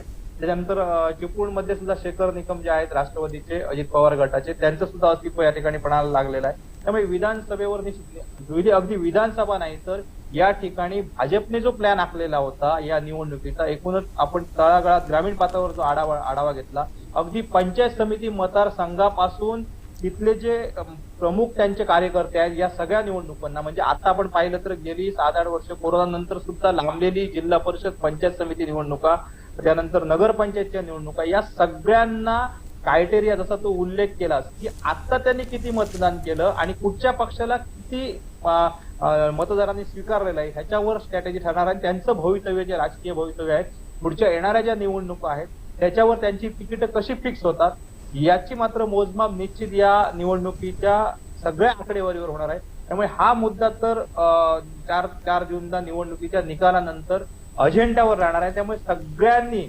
आपलं अस्तित्व टिकवण्यासाठी दोन्हीकडनं महायुतीकडनं आणि महाविकास आघाडीकडनं या ठिकाणी आपलं अस्तित्व पणाला लावलेलं होतं. सावंतवाडी विधानसभा मतदारसंघाचं जर आपल्या तळ कोकणातील या सगळं गणित सांगायचं झालं तर या ठिकाणी पहिल्यापासून राजन तेली इच्छुक आहेत, स्वतः विद्यमान आमदार दीपक केसरकर या ठिकाणी इच्छुक आहेत, अजूनही बरेच जण इच्छुक आहेत आणि ते आपलं अस्तित्व आत्मावत आहेत. प्रत्येकाने दावा केलाय की माझ्यामुळे मतदान जास्त मिळते. त्यामुळे जुली याच्यामध्ये साहजिक आहे की किती टक्के मतदान कोण देतोय आणि आकडेवारी काय सांगते ह्याच्यावर यांचं भवितव्य निश्चित करणार आहे. नक्कीच सर, इथं इच्छुकांची यादी मात्र मोठी आहे. मात्र नेमकं हे कोणाच्या पारड्यात मत पडणार आहे किंवा कोणाला उमेदवारी मिळणार आहे हे येणारा काळ सांगेल आणि ही येणारी आकडेवारी सांगेल. त्यामुळे हे सगळे खेळ जे आहेत त्या आकड्यांवरच आपल्याला पाहायला मिळतील आणि त्यावरच या सगळ्या उमेदवारांचं भवितव्य अवलंबून आहे. धन्यवाद सर आपण केलेल्या सगळ्या सविस्तर विश्लेषणासाठी.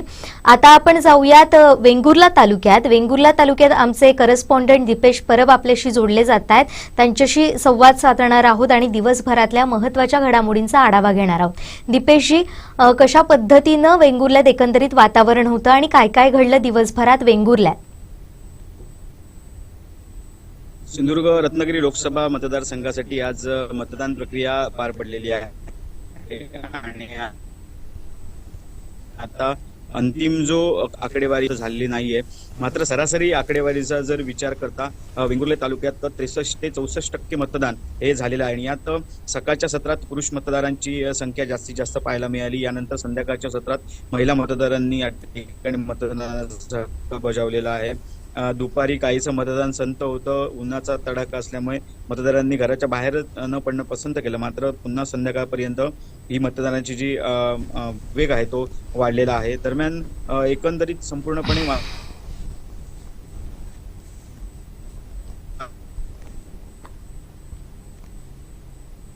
वातावरण पाहता सर्वांना आपल्या पद्धतीने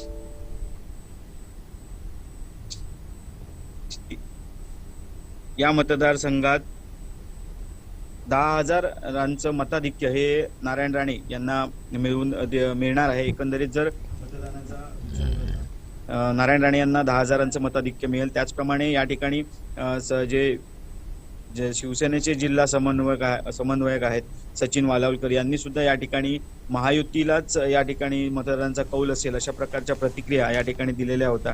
एकंदरीत जर संपूर्ण तालुक्याचा विचार करता तर आज शांततेत ही मतदान प्रक्रिया या ठिकाणी पार पडलेली आहे. कोणत्याही प्रकारची गडबड या ठिकाणी वेंगुर्ले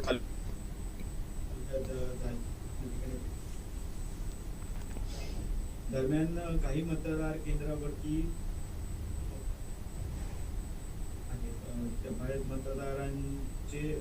मतदारांनी स्वतः मतदान केलेले अशी प्रशासनाच्या चुका प्रशासनाकडून झालेल्या आहेत. मतदारांचे होते ते पुरुषाचे फोटो महिला मतदारांच्या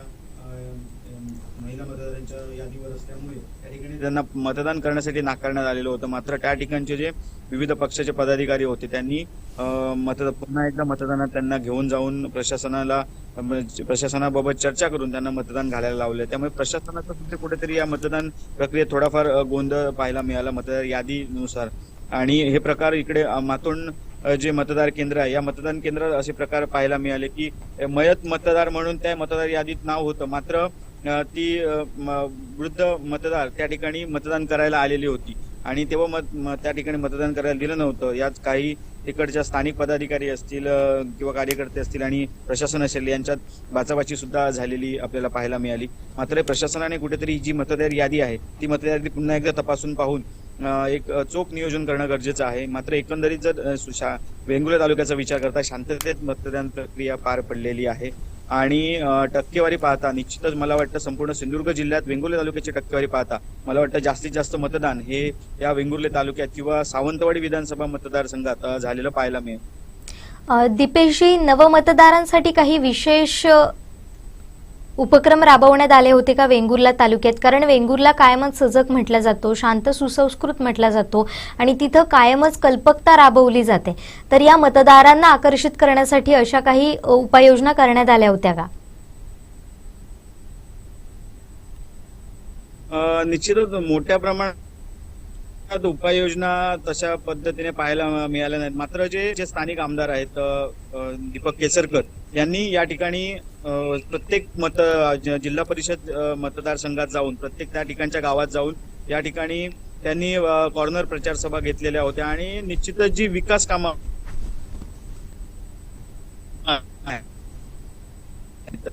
त्यांनी दिलेली विकास कामं प्रत्येक गावागावात केलेली, त्यामुळे कुठेतरी मोठी ठिकाणी लढवण्यात आली नव्हती. या ठिकाणी दीपक केसरकर यांनी नारायण राणेंसाठी विकास कामांवरती ही त्यांनी मतदान मागितलेलं होतं. त्यामुळे एकंदरीत पाहता दोन्ही पक्षांकडून इंडिया आघाडी असेल किंवा महायुती असेल जोर लावलेला होता आपल्याच उमेदवाराला मतदान मिळावं यासाठी. आता हे निश्चितच 4 जून नंतर आज एक चित्र हे स्पष्ट होणार आहे. नक्कीच, आणि त्याची उत्सुकता आपणा सगळ्यांना असेल की 4 जून नंतर सिंधुदुर्ग रत्नागिरीचा खासदार नेमका कोण होणार आहे. धन्यवाद दीपेशजी आपण दिलेल्या सविस्तर माहितीसाठी आणि सविस्तर विश्लेषणासाठी. आता आपण जाऊयात वैभववाडीत. वैभववाडीत भाजपचे नेते जयेंद्र रावराणे हे आपल्याशी जोडले गेले आहेत. एकंदरीत आजच्या दिवसभरातल्या घडलेल्या राजकीय घडामोडी आणि वैभववाडीत त्यांनी मोठ्या प्रमाणात महत्त्वपूर्ण अशी कामगिरी केलेली आहे. महायुतीच्या प्रचारात त्यांची सुद्धा आघाडी होती.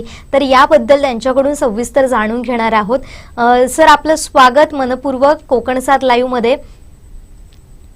नमस्कार सर, आजचा दिवस अतिशय महत्त्वपूर्ण होता आपल्या सगळ्या पदाधिकारी कार्यकर्त्यांसाठी, कारण आपले नेते नारायण राणे हे स्वतः तिथं उमेदवार म्हणून उपस्थित होते, उमेदवार म्हणून तिथं उभे राहिले होते आणि त्यामुळे आपणा सगळ्यांसाठी आजचा दिवस फार महत्त्वाचा होता. कशा पद्धतीनं नारायण राणे यांच्या प्रचारासाठी आपण काम केलेलं होतं किंवा त्याची पोचपावती आजच्या दिवसात तुम्हाला कशा पद्धतीनं मतदारांकडून मिळाली आहे? साधारण आमच्या वैभववाडीमध्ये 58 मतदान केंद्र आहेत आणि साधारण 32,000 मतदार आहेत. त्यापैकी आजचं जे मतदान झालेलं आहे ते 20,000 मतदान झालेलं आहे आणि या 20,000मध्ये नारायण राणेंचं सिंधुदुर्ग जिल्ह्यातील फार मोठा विश्वास आणि लोकांचं जनतेचं प्रेम, या जनतेच्या प्रेमावरच आम्हाला अतिशय वैभववाडी तालुका मध्ये अतिशय चांगल्या प्रकारचं उत्स्फूर्त वातावरण या ठिकाणी राणे साहेबांसाठी दिसलं आणि आम्ही प्रत्येक ठिकाणी या तालुक्याच्या प्रत्येक 58 केंद्रावर आम्ही फिरलो. त्या फिरल्यामध्ये एवढं उत्स्फूर्त राणे साहेबांची उमेदवारी यातच काय सर्व म्हणजे हे उमेदवारीमुळे अतिशय आनंद व्यक्त लोकांनी केला आणि भाजप सारख्या मोदींचं नेतृत्व असल्या कारणाने त्यामध्ये दुधात साखर पडल्यासारखी आणि म्हणून जिथे आम्ही गेलो मतदानाच्या प्रचारार्थ तर तिथे नारायण राणे साहेबांना आम्हाला पहिल्यांदाच मतदान देण्याची ही संधी मिळते आहे. म्हणून अगदी महिला मंडळ असू देत किंवा वयोवृद्ध लोक असू देत, की राणे साहेबांच्या या नेतृत्वावर एवढे खुश होऊन लोकांनी यावेळीचं मतदान केलेलं आहे. रावराणे साहेब, आपल्या वैभववाडी तालुक्यामध्ये म्हणजे संपूर्ण ह्या मतदारसंघाचा जर विचार केला तर वैभववाडी तालुक्यातल्या उपळे गावातल्या एका वाडीने, संपूर्ण वाडीने मतदानावरती बहिष्कार टाकलेला आहे. गेल्या कित्येक वर्षात त्यांच्या असलेल्या मागण्या ह्या पूर्ण झालेल्या नाही आहेत असं त्यांचं म्हणणं आहे. काय सांगाल एकूणच, कारण वैभववाडी सारखा एक छोटा तालुका आणि त्या तालुक्यातलं एक छोटं गाव आणि त्या गावातली एक छोटी वाडी की जी कित्येक वर्ष आपल्या मागण्यांसाठी तरसते आणि स्थानिक पुढाऱ्यांकडून त्यांच्या ज्या काही अपेक्षा आहेत त्या पूर्ण होत नाहीयेत असं त्यांचं म्हणणं आहे. एकूणच या सगळ्या घटनेकडे तुम्ही कशा पद्धतीने बघता? या संदर्भात संपूर्ण जे 58 जी मतदान केंद्र आहेत यामध्ये जवळजवळ 1-2-3 मतदान केंद्र ही थोडीशी मागे पुढे होतील. 1-2-3 मतदान केंद्र आता 100% ही जी 58 मध्ये जी मतदान केंद्र आहे ती आम्ही तिथे 70-75 अशाने आहोत. आता ही जी काही हे जे आहे ते आम्ही लोकांची समज काढलेली आहे. ते राणे साहेबांसाठी त्यांनी कोणत्या प्रकारचा हे वाद आम्ही विसरून जातोय आणि आम्ही प्रामाणिकपणे मतदान करणार अशा प्रकारची तशी आमची बोलणी झालेली आहेत. आणि असा काही कुठल्याही वाडीमध्ये किंवा असं की आम्ही त्याच्यासाठी मतदान करणार नाही असा काही प्रकार कोणताही वैभववाडी तालुक्यात झालेला नाहीये. आणि आम्ही जर तो किरकोळ जे काही असतात स्थानिक कार्यकर्त्यांबद्दल काही मतभेद असतात, पण राणे साहेबांच्यामुळे हे सर्व मतभेद यात वैभववाडी तालुक्यामध्ये लोकांनी बाजूला ठेवलेले आहेत आणि ही राणे साहेबांना मतदान करायची संधी हेच मोठं वैभववाडीकरांसाठी भाग्य आहे. ज्या पद्धतीनं आपण पाहिलं की एका वाडीच्या ठिकाणी बहिष्कार घातला जातो, पण दुसरीकडे वैभववाडी सारख्या तालुक्यात सुद्धा रोजगारीचा प्रश्न पण तेवढाच महत्त्वाचा आहे. मोठा प्रमाण जे आहे ते ऊस शेती किंवा शेतीवर राहणारा जगणारा इथला कोकणी माणूस आहे, वैभववाडीकर आहे. तर एकूणच या सगळ्याबाबत, रोजगाराबाबत आपलं काय व्हिजन असेल आणि तशा मागण्या आपण कशा पद्धतीनं आपल्या नेत्यांपर्यंत पोहोचवणार आहात? आम्ही माननीय नितेश राणे साहेब जे आमदार आहेत ते एक अतिशय ऍक्टिव्ह आमदार म्हणून पूर्ण महाराष्ट्रामध्ये फेमस आहेत आणि त्यांचं हे जे कार्य आहे ते पूर्ण असं एक नंबरचं असं महत्वपूर्ण ते काम करतायत. आणि आमच्याकडे जवळजवळ अशी शेतीच्या संदर्भात बघितलं तर आमदारांनी हळद सारखे मोठा एक बी बियाणे आणून दापोली किंवा इतर राज्यातनं मागून अतिशय मोठ्या प्रकारचा एक प्रकल्प हळदीचा केला होता. त्यानंतर आता अतिशय प्रकारचं काजूचं सुद्धा आमचं मोठ्या प्रमाणामध्ये या वैभववाडी तालुक्यात काजूची शेती आहे, मोठ्या प्रमाणात ऊसाची शेती आहे आणि त्यामुळे या सर्व छोटा म्हणजे मिनी कारखाना सुद्धा आमदारांकडे आम्ही मागलेलं आहे की या ऊसाचं क्षेत्र जादा असल्यामुळे आम्हाला एक मिनी कारखाना की ज्याच्यामुळे गुळ पावडर किंवा अशा प्रकारचे प्रोजेक्ट किंवा काजूचा एखादा मोठा कारखाना किंवा MIDC या तालुक्यामध्ये आपण जागा घेतलेली आहे आणि MIDCच्या जागेमध्ये उत्कृष्ट प्रकारचं इंडस्ट्री असेच मोठे प्रयोग या ठिकाणी माननीय आमदार साहेबांनी इथे आणलेले आणि तशी मागणी केंद्रीय उद्योग मंत्री राणे साहेबांकडे आम्ही केलेली आहे. त्यामुळे वैभवडी तालुक्याचं संपूर्ण जर बघितलं तर आजच्या तारखेला केंद्रीय उद्योग मंत्री राणे साहेब आणि स्थानिक आमदार यांच्यावर पूर्ण जनता हे विश्वास ठेवून आहे आणि या पुढच्या पंचवार्षिक मध्ये राणे साहेब ज्यावेळी खासदार होतील, केंद्रात मंत्री होतील, तेव्हा ही जी आम्ही मागण्या केलेल्या आहेत त्या पुढच्या 5 वर्षामध्ये 100% आम्ही पूर्ण करण्याची करून साहेबांकडनं घेणार हा आम्हाला आत्मविश्वास आहे. पण आता मतदारांनी आपलं काम केलेलं आहे, तुम्ही प्रचार करून तुमचं काम पूर्ण केलेलं आहे, मात्र आता नारायण राणे यांच्या विजयाचा विश्वास कितपत आहे? विजयाचा विश्वास 100% आहे.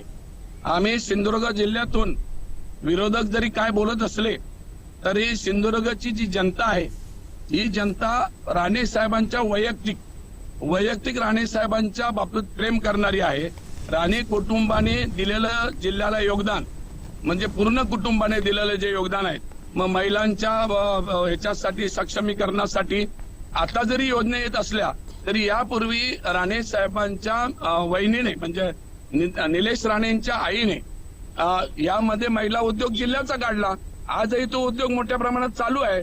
महिला बचत गटांचे हात बळकट करण्यासाठी राणे साहेबांनी गेल्या 10 वर्षापूर्वी महिला बचत गटाचं मोठं भवन बांधून त्या ठिकाणी महिलांचे उत्पादन महिला ज्या करतायत जिल्ह्यातल्या ते घेण्याचं काम चालू आहे ओरसला. त्यामुळे त्यांच्या विजयाची 100% खात्री आहे की जे ग्रामपंचायतीत सुद्धा निवडून येत नाहीयेत. मी आपल्या लाईव्हवर किंवा वर्तमानपत्रामध्ये बऱ्याचशा जिल्ह्यातल्या लोकांच्या स्टेटमेंट बघितल्या. मी सुद्धा जवळजवळ 7 वेळा निवडून आलेलो आहे. राजकारणाची जो पॅटर्न राणे साहेबांचा जो आहे तो आतापर्यंत माझ्या या सगळ्या बघण्यामध्ये कधी फेल गेलेला नाहीये आणि त्यामुळे उत्कृष्ट प्रकारचा जो विजय जो आहे तो 100% किती लोक जरी बोंब मारत असले तर त्याने आतापर्यंतच्या ह्याच्यामध्ये जी केलेली कामं ते जर तागडीत टाकले तर राणे साहेब हे 100 किलोने जाणार आणि विरुद्ध पार्टीचा माणूस 1 किलो पण होणार नाही. त्यामुळे 100 किलोच्या नादी 1 किलोवाल्यांनी लागायचं नाही. काय दाखवा ना काय त्यांचं असं ठोस कार्यक्रम ते जर 10 वर्ष खासदार असतील तर त्यांनी एखादा मोठा कार्यक्रम कुठे केला असं दाखवा. एकंदरीत आपण विजयाचा विश्वास व्यक्तच केलेला आहे. तुम्हाला आणि तुमच्या नेत्यांना या 4 जूनसाठी खूप खूप शुभेच्छा आणि धन्यवाद. तुम्ही आमच्याशी संवाद साधलात, वेळात वेळ काढलात त्याबद्दल आपलेही मनपूर्वक आभार. धन्यवाद. ओके नमस्कार. धन्यवाद. तर हे होते जयेंद्र रावराणे. नारायण राणे यांच्या विजयाचा विश्वास त्यांनी यावेळी व्यक्त केलेला आहे. कोकण 7 लाईव्हशी ते बोलत होते आणि त्याचबरोबर नारायण राणे यांनी केलेल्या 34 वर्षातल्या कामाच्या जोरावर आम्ही या निवडणुकीत उतरलं असल्याची सुद्धा प्रतिक्रिया त्यांनी यावेळी आपल्याला दिलेली आहे. मॅडम, मी आता तुमच्याकडे येते. आपण दिवसभरातल्या घडामोडींचा आढावा घेत होतो, क्षणोक्षणीच्या अपडेट आपण आपल्या माध्यमातून देत होतो, परंतु काही महत्त्वाच्या घटना आपल्यासमोर आलेल्या आहेत. आता आपण ज्या पद्धतीनं रिपोर्टरांशी संवाद साधला त्यातून महत्त्वाच्या घडामोडी अशा की काही प्रशासनाकडून चुका सुद्धा झालेल्या आहेत. ज्या पद्धतीनं त्यांनी नियोजन केलं होतं म्हणजे उमेदवार येणं, मतदार येणं, त्यांना उन्हाचा त्रास होऊ नये त्यासाठी पाण्याची व्यवस्था किंवा जिल्हा प्रशासन, पोलीस प्रशासन चोख बंदोबस्त ठेवणं, ह्या सुद्धा घडामोडी जशा घडल्या तरी तशा दुसऱ्या बाजूला काही चुका सुद्धा घडल्यात. जसं की मयत लोकांची नावं मतदार यादीत असणं, त्यातून गोंधळ उडणं, हे जसं वेंगुर्ल्यात झालेलं होतं त्याच पद्धतीनं मालवणात सुद्धा झालेलं होतं. मालवणात तर एका ठिकाणी रांगाही लागल्या होत्या. अशा पद्धतीच्या घटना आपल्या समोर आलेल्या आहेत. तर दुसऱ्या बाजूला आपण पाहिलं की काही ठिकाणी जशा वैभववाडीच्या आत्ता आपण घटना पाहिली की बहिष्कार टाकण्याच्या सुद्धा घटना घडल्या. म्हणजे ज्या पद्धतीनं अजूनही नेते सांगतायत की आम्ही असा विकास केलाय, तसा विकास केलाय, लोकांपर्यंत अशी विकास कामं घेऊन गेलेलो आहोत, मात्र या बहिष्काराच्या एका घटनेमुळे ते थोडंसं कुठेतरी अशी परिस्थिती नसल्याचं दिसून येत आहे. एकंदरीत या सगळ्या आजच्या घडामोडींचं कसं विश्लेषण करताय? एकूणच सकाळपासून जर बघितलं तर रत्नागिरी सिंधुदुर्ग लोकसभा मतदारसंघासाठी अत्यंत शांततेत आणि सुरळीतपणे मतदान सुरू झालेलं होतं. जसा अंदाज वर्तवलेला होता तसा हवामानाच्या म्हणजे उष्णतेमुळे किंवा हीट मुळे दुपारच्या सत्रापूर्वी जास्ती मतदान होईल असा होरा एक करण्यात आलेला होता, असा अंदाज बांधण्यात आलेला होता. तो देखील काही स्वरूपामध्ये खरा ठरलेला आहे. सकाळी बऱ्यापैकी मतदान सुरू झालं, दुपारच्या टप्प्यामध्ये ते थोडंसं संथ झालेलं होतं. त्याच्यानंतर पुन्हा 3-3:30 नंतर मतदानाचा वेग वाढला आणि सिंधुदुर्ग जिल्ह्यामध्ये पर्टिक्युलरली मतदान हे बऱ्यापैकी झालेलं आहे. सावंतवाडी विधानसभा मतदारसंघामध्ये मतदान चांगल्यापैकी झालेलं आहे. एकूणच ही मतदानाची प्रक्रिया व्यवस्थित पार पडली, परंतु काही ठिकाणी थोडंसं इथे तिथे 19-20 होते त्याप्रमाणे काही ठिकाणी झालेलं आहे. काही मतदान केंद्रांवरती मयत मतदार म्हणून दाखवले गेलेले आहे, त्यामुळे त्यांना कदाचित मतदानाला आपल्या मुकावं लागलं असेल. काही ठिकाणी पुरुषांच्या जागी स्त्रीच्या जागी पुरुषांचा असे फोटो लावल्यामुळे त्यांना मतदानापासून वंचित राहावं लागलेलं आहे. हे खरं म्हणजे अशा पद्धतीचे हे होता कामा नयेत, कारण याची पूर्वतयारी ही फार पूर्वीपासून करण्यात आलेली असते, परंतु तसंही ते आढळून आलेलं आहे. त्यामुळे हे टेक्निकल काही इश्यूज आहेत ते पुढच्या वेळेस योग्य प्रकारे ते व्यवस्थित केलं जाणं ही अत्यंत महत्त्वाची गोष्ट आहे. दुसरं आहे मशीन बंद पडणं. हे कुठेतरी 1-2% ह्या परिस्थितीमध्ये अशा पद्धतीने होते. ते आताही झालं, परंतु इमिजिएटली ते असलेले एक्स्ट्रा मशीन लावून किंवा जे रिझर्व्ह मशीन एक दिलं जाते ते हे करून ती प्रक्रिया पुढे सुरळीतपणे सुरू ठेवलेली आहे. मतदान केंद्रामध्ये ज्या 6 नंतर ज्या रांगा होत्या म्हणजे 6 वाजेपर्यंत जे काही मतदार आलेले होते त्यांना मतदानाचा त्यांचा हक्क देण्यात आलेला होता. हे सगळं हे टेक्निकल झालं मतदानाच्या संदर्भातलं. परंतु आज सकाळी 7 वाजल्यापासून म्हणजे 7 वाजता मतदान सुरू झाल्यानंतर 8-8:30 वाजल्यापासून संपूर्ण मतदारसंघामध्ये उमेदवार, कार्यकर्ते, त्या नेते मंडळी, पुढारी मंडळी ही जी कोणी होती ती अक्षरशः मतदारसंघ हा पिंजून काढत होते.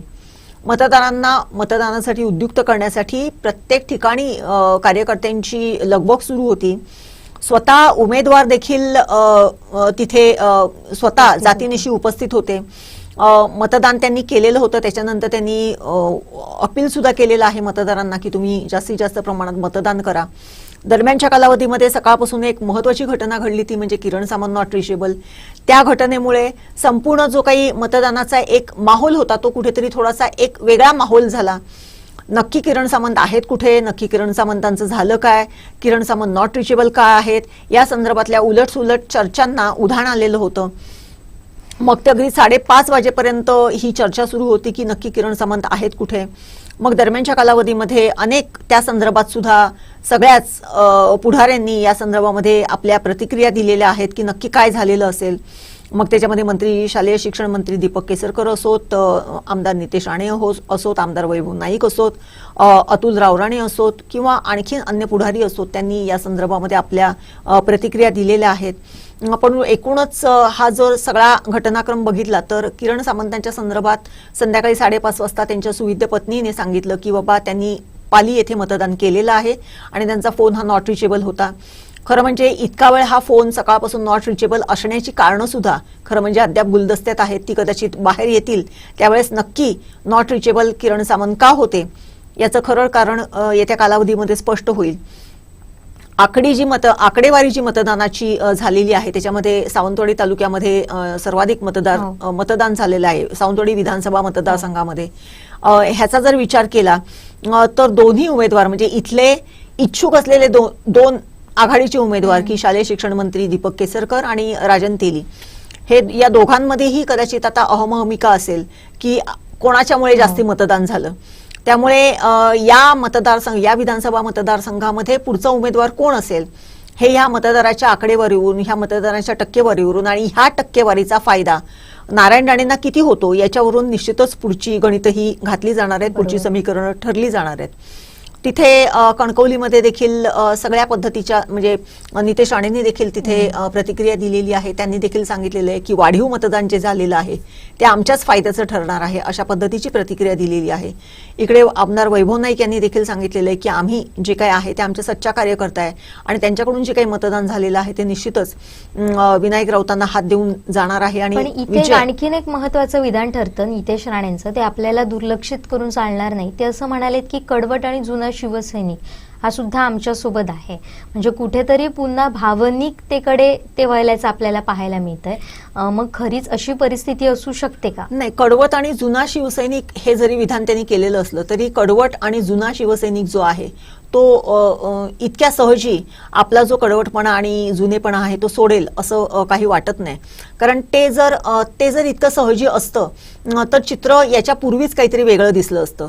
परंतु ते तसं चित्र दिसत नाहीये. कारण अजूनही कडवट आणि जुन्या शिवसैनिकांच्या मनामध्ये धनुष्यबाण हद्दपार केल्याचं शल्य टोचते आणि ते शल्य निश्चितच त्यांच्या मनामध्ये राहणार आहे. त्यामुळे जेवढ्या सोप्या पद्धतीने हे वाक्य बोललं जाते तेवढ्या सोप्या पद्धतीचं प्रत्यक्षात तशा पद्धतीचं वातावरण नसणार आहे असं एकूण त्या शिवसैनिकांच्या याच्यावरून वाटते. ही गोष्ट खरी आहे की नारायण राणे हे उमेदवार असल्यामुळे नारायण राणेंचा स्वतःचा चाहता वर्ग असा एक आहे. नारायण राणे हे इथले सिंधुदुर्गातले आहेत. नारायण राणेंना इथली जनता गेली कित्येक वर्ष बघतेय. नारायण राणे एक स्वतः त्यांचा एक धडाका हा इथली जनता बघते. त्यामुळे तो एक प्लस पॉइंट नारायण राणेंना असू शकतो. आणि त्याचबरोबर विनायक राऊतांना हाच प्लस पॉइंट आहे की ती शिवसेनेची मतं, शिवसेनेची पारंपरिक मतं, शिवसेनेच्या संदर्भामध्ये झालेलं जे काही राजकारण आहे ते आणि जो काही पारंपरिक मतदार आहे तो, आता सांगते जसं विचारवंत मतदार आहे तो, ह्यांचा जर एकूणच बघितला आपण त्या दिवशी जर व्यासपीठावरती जर बघितलं तर कमलताई परुळेकर आहे. कमलताई परुळेकरांच्या जो काही त्यांचा अंगणवाडी महासंघ आहे त्याच्या माध्यमातून जर बघितलं तर त्यांचा एक वर्ग जर विनायक राऊतांकडे वळलेला असेल तर तो चांगल्या पद्धतीने विनायक राऊतांना हात देऊ शकतो.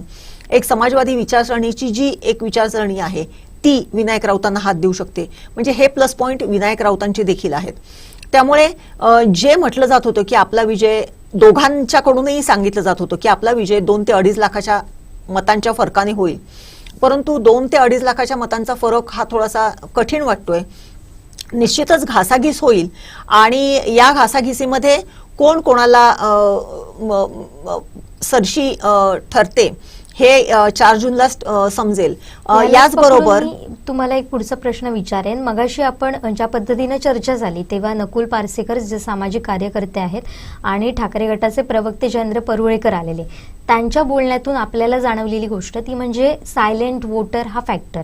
कारण अनेकांच्या प्रचार सभा आपण पाहिल्या, त्यानंतर आता अनेक 34 वर्ष नारायण राणेंची, त्याचबरोबर 10 वर्ष खासदार राऊतांची आणि त्यांनी कमवलेली एक स्वतःची प्रतिष्ठा, एक निर्माण केलेली ओळख ह्या बाजू झाल्याच, पण सायलेंट वोटर हा फॅक्टर सुद्धा महत्वाचा ठरणार आहे असं त्यांच्या बोलण्यातून जाणवलं. त्याबद्दल काय सांगणार? तेच मी सांगत होते की सायलेंट वोटर म्हणजेच की अशा पद्धतीचे जो विचारवंत आहे किंवा जो बुद्धिजीवी आहे की जो विचार करतोय, ज्यांना जीएसटी हा मारक ठरलेला आहे किंवा ज्यांना जो अत्यंत तटस्थपणे ह्या सगळ्या गोष्टींकडे बघत असतो, विचाराने ह्या गोष्टींकडे बघत असतो, तो कुठेतरी वर्ग हा कधी तो कोणाचाच नसतो, नाही ह्या पक्षाचा नाही त्या पक्षाचा, परंतु त्यावेळेस विचार करून तो मत घालतो की बाबा नक्की आपल्यासाठी फेवरेबल काय ठरू शकते किंवा आपल्या लोकशाहीला फेवरेबल काय ठरू शकते, ह्या पद्धतीने विचार करून जो मतदान करतो तो एक सायलेंट वोटर असतो.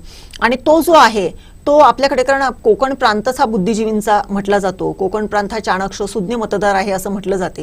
ह्याचा जर विचार केला तर निश्चितच त्याचा एक वेगळा फरक, म्हणूनच मी म्हटलं ना, जसे प्लस पॉइंट नारायण राणेंचे आहेत तसेच प्लस पॉइंट विनायक राऊतांचे आहेत, जसे मायनस पॉइंट नारायण राणेंचे आहेत तसे मायनस पॉइंट विनायक राऊतांचे पण आहेत. या दोघांचाही जर विचार केला, म्हणूनच मी म्हटलं की 2-2.5 लाखांचा जो फरक सांगितला जातोय तो तितका निश्चितच नसेल असं मला वाटते. ही चुरशीची लढत होईल, अगदी कसोटीची लढत होईल, परंतु एवढ्या मोठ्या फरकाने जो काही दावे केले जात आहेत की आपण एवढ्या मोठ्या फरकाने येऊ, तो फरक मात्र तितका मोठा नसणार आहे. कारण दोन्ही बाजूचे प्लस मायनस पॉइंट्स आहेत आणि ते जर मुद्दे जर त्यांची जर गोळाबेरीज जर केली तर कुठेतरी हा 2-2.5 लाखाच्या मताधिक्याचा जो फरक आहे तो कुठेतरी ती संकल्पना कुठेतरी पाठी पडताना दिसते. आणि एकूणच बदललेलं सगळं राजकारण, बदललेले सगळे प्रचाराचे मुद्दे, कार्यकर्त्यांची झालेली थोडीशी तशी ससेहोलपटच, कारण कार्यकर्त्यांना नक्की समजत नव्हतं की आपण नक्की काय करायचंय. आणि एका बाजूला शिवसेनेसारखा एक प्रादेशिक पक्ष की ज्याचा पारंपरिक इथला मतदार होता तो, आणि दुसऱ्या बाजूला भव्य प्रचंड असा बलाढ्य असा भाजप पक्ष की जो संपूर्ण तयारीनिशी या मतदारसंघामध्ये पहिल्यांदाच उतरलेला आहे आणि नारायण राणेंसारख्या उमेदवाराला त्यांनी उमेदवारी दिलेली आहे. त्यामुळे निश्चितच भाजपसाठी हा मतदारसंघ एक प्रतिष्ठेचा होता. त्याचप्रमाणे विनायक राऊतांना आणि शिवसेनेला देखील हा मतदारसंघ त्यांच्याकडे ठेवण्यासाठी अत्यंत प्रतिष्ठेचा असा होता. त्यामुळे दोघांनाही प्रतिष्ठेची लढत होती आणि या लढतीमध्ये एकूणच मतदारांचा होरा, मतदारांचा कल कोणाकडे गेलेला आहे हे आपल्याला 4 जूनला स्पष्ट होईलच. परंतु या सगळ्या गोष्टींमध्ये जर बघितलं तर सिंधुदुर्ग आणि रत्नागिरीतली जनता फार डोळसपणे ह्या सगळ्या गोष्टींकडे बघत होती. हे मात्र या सगळ्या प्रक्रियेनंतर आज आपल्याला दिसून येते. कारण जर मतदानाची जर आकडेवारी किंवा टक्केवारी जर बघितली तर एक साधारण ढोबळमानाने जर बघितलं तर अंदाजे आपल्या ह्या मतदारसंघामध्ये 64% मतदान झालंय असं म्हटलं जाते. याच्यामध्ये काहीतरी 1-2 टक्क्याचा पुढे मागे फरक पडू शकतो. परंतु 64% जर मतदान झालेलं असेल तर ह्याच मतदारसंघामध्ये 2019 मध्ये 62% मतदान झालेलं होतं. म्हणजे 2 टक्क्यांनी फक्त यावेळेसचं मतदान वाढलेलं आहे. म्हणजे इथून तिथून ही थोडीशी गोळाबेरीज जर बघितली तर ती कुठेतरी फार मोठा फरक झालेला नाहीये. त्याच्या अगेन्स्ट आपल्या शेजारच्या गोवा राज्यामध्ये जर बघितलं तर ते मतदान 75-78% गेलेलं आहे. म्हणजे साऊथ गोव्यामध्ये 78%, नॉर्थ गोव्यामध्ये 75% एवढं मतदान झालेलं आहे. म्हणजे ते जर बघितलं तर त्याच्या मानाने आणि मागच्या वेळेसचं मतदानाची आकडेवारी जर बघितली तर त्या मानाने यावेळेसची देखील मतदानाची आकडेवारी जी आहे ती फार मोठ्या प्रमाणात वाढलेली नाही, फार मोठ्या प्रमाणात कमीही झालेली नाही. ॲव्हरेज जो या मतदारसंघामध्ये नेहमी मतदान होते त्याच ॲव्हरेजमध्ये हे मतदान राहिलेलं आहे असं वाटते. पण तरीही जे 2% वाढले आहेत, जर आता आपण सरासरी अंदाज व्यक्त करतोय किंवा सरासरी सांगतोय, तर याचा फायदा आणि तोटा कोणाला होऊ शकतो? कारण असं म्हटलं जातं की जे प्रस्तावित असतात तर त्यांना मतदानाचा टक्का वाढला की धोका पोहोचतो. तर यात कितपत तथ्य आहे? आणि हा धोका केव्हा पोहोचतो? जेव्हा एकदम डिझास्टरसली एकदम जास्ती मतदान होते. म्हणजे मागच्या वेळेस जसं 62% मतदान झालेलं आहे ते जर यावेळेस जर 75, 76, 77% जर मतदान झालं असतं तर प्रस्थापितांना धोका आहे असं म्हटलं जाते. 1-2 टक्क्याच्या मतदानाचे मला हेच सांगायचंय की ज्या पद्धतीने आपल्याकडे मतदान जास्ती झालं किंवा एका मतदारसंघामध्ये मतदान जास्ती झालं किंवा सिंधुदुर्ग जिल्ह्यामध्ये मतदान जास्ती झालं, हे जरी आपण बघितलं तर सिंधुदुर्ग जिल्ह्यामध्ये निश्चितच 3 विधानसभा मतदारसंघांमध्ये मतदान जास्ती झालेलं आहे. परंतु त्याच्या अगेन्स्ट रत्नागिरीतल्या 3 मतदारसंघांमध्ये मतदान कमी झालेलं आहे. हे सुद्धा याकडे सुद्धा डोळेझाक करून चालणार नाही. सिंधुदुर्गातलं जास्तीचं झालेलं मतदान निश्चितपणे नारायण राणेंना हात देऊन जाणार असेल. परंतु रत्नागिरी जिल्ह्यातलं कमी झालेलं मतदान हे विनायक राऊतांना धोकादायक ठरू शकते का हे सुद्धा बघणं हे महत्वाचं ठरणार आहे.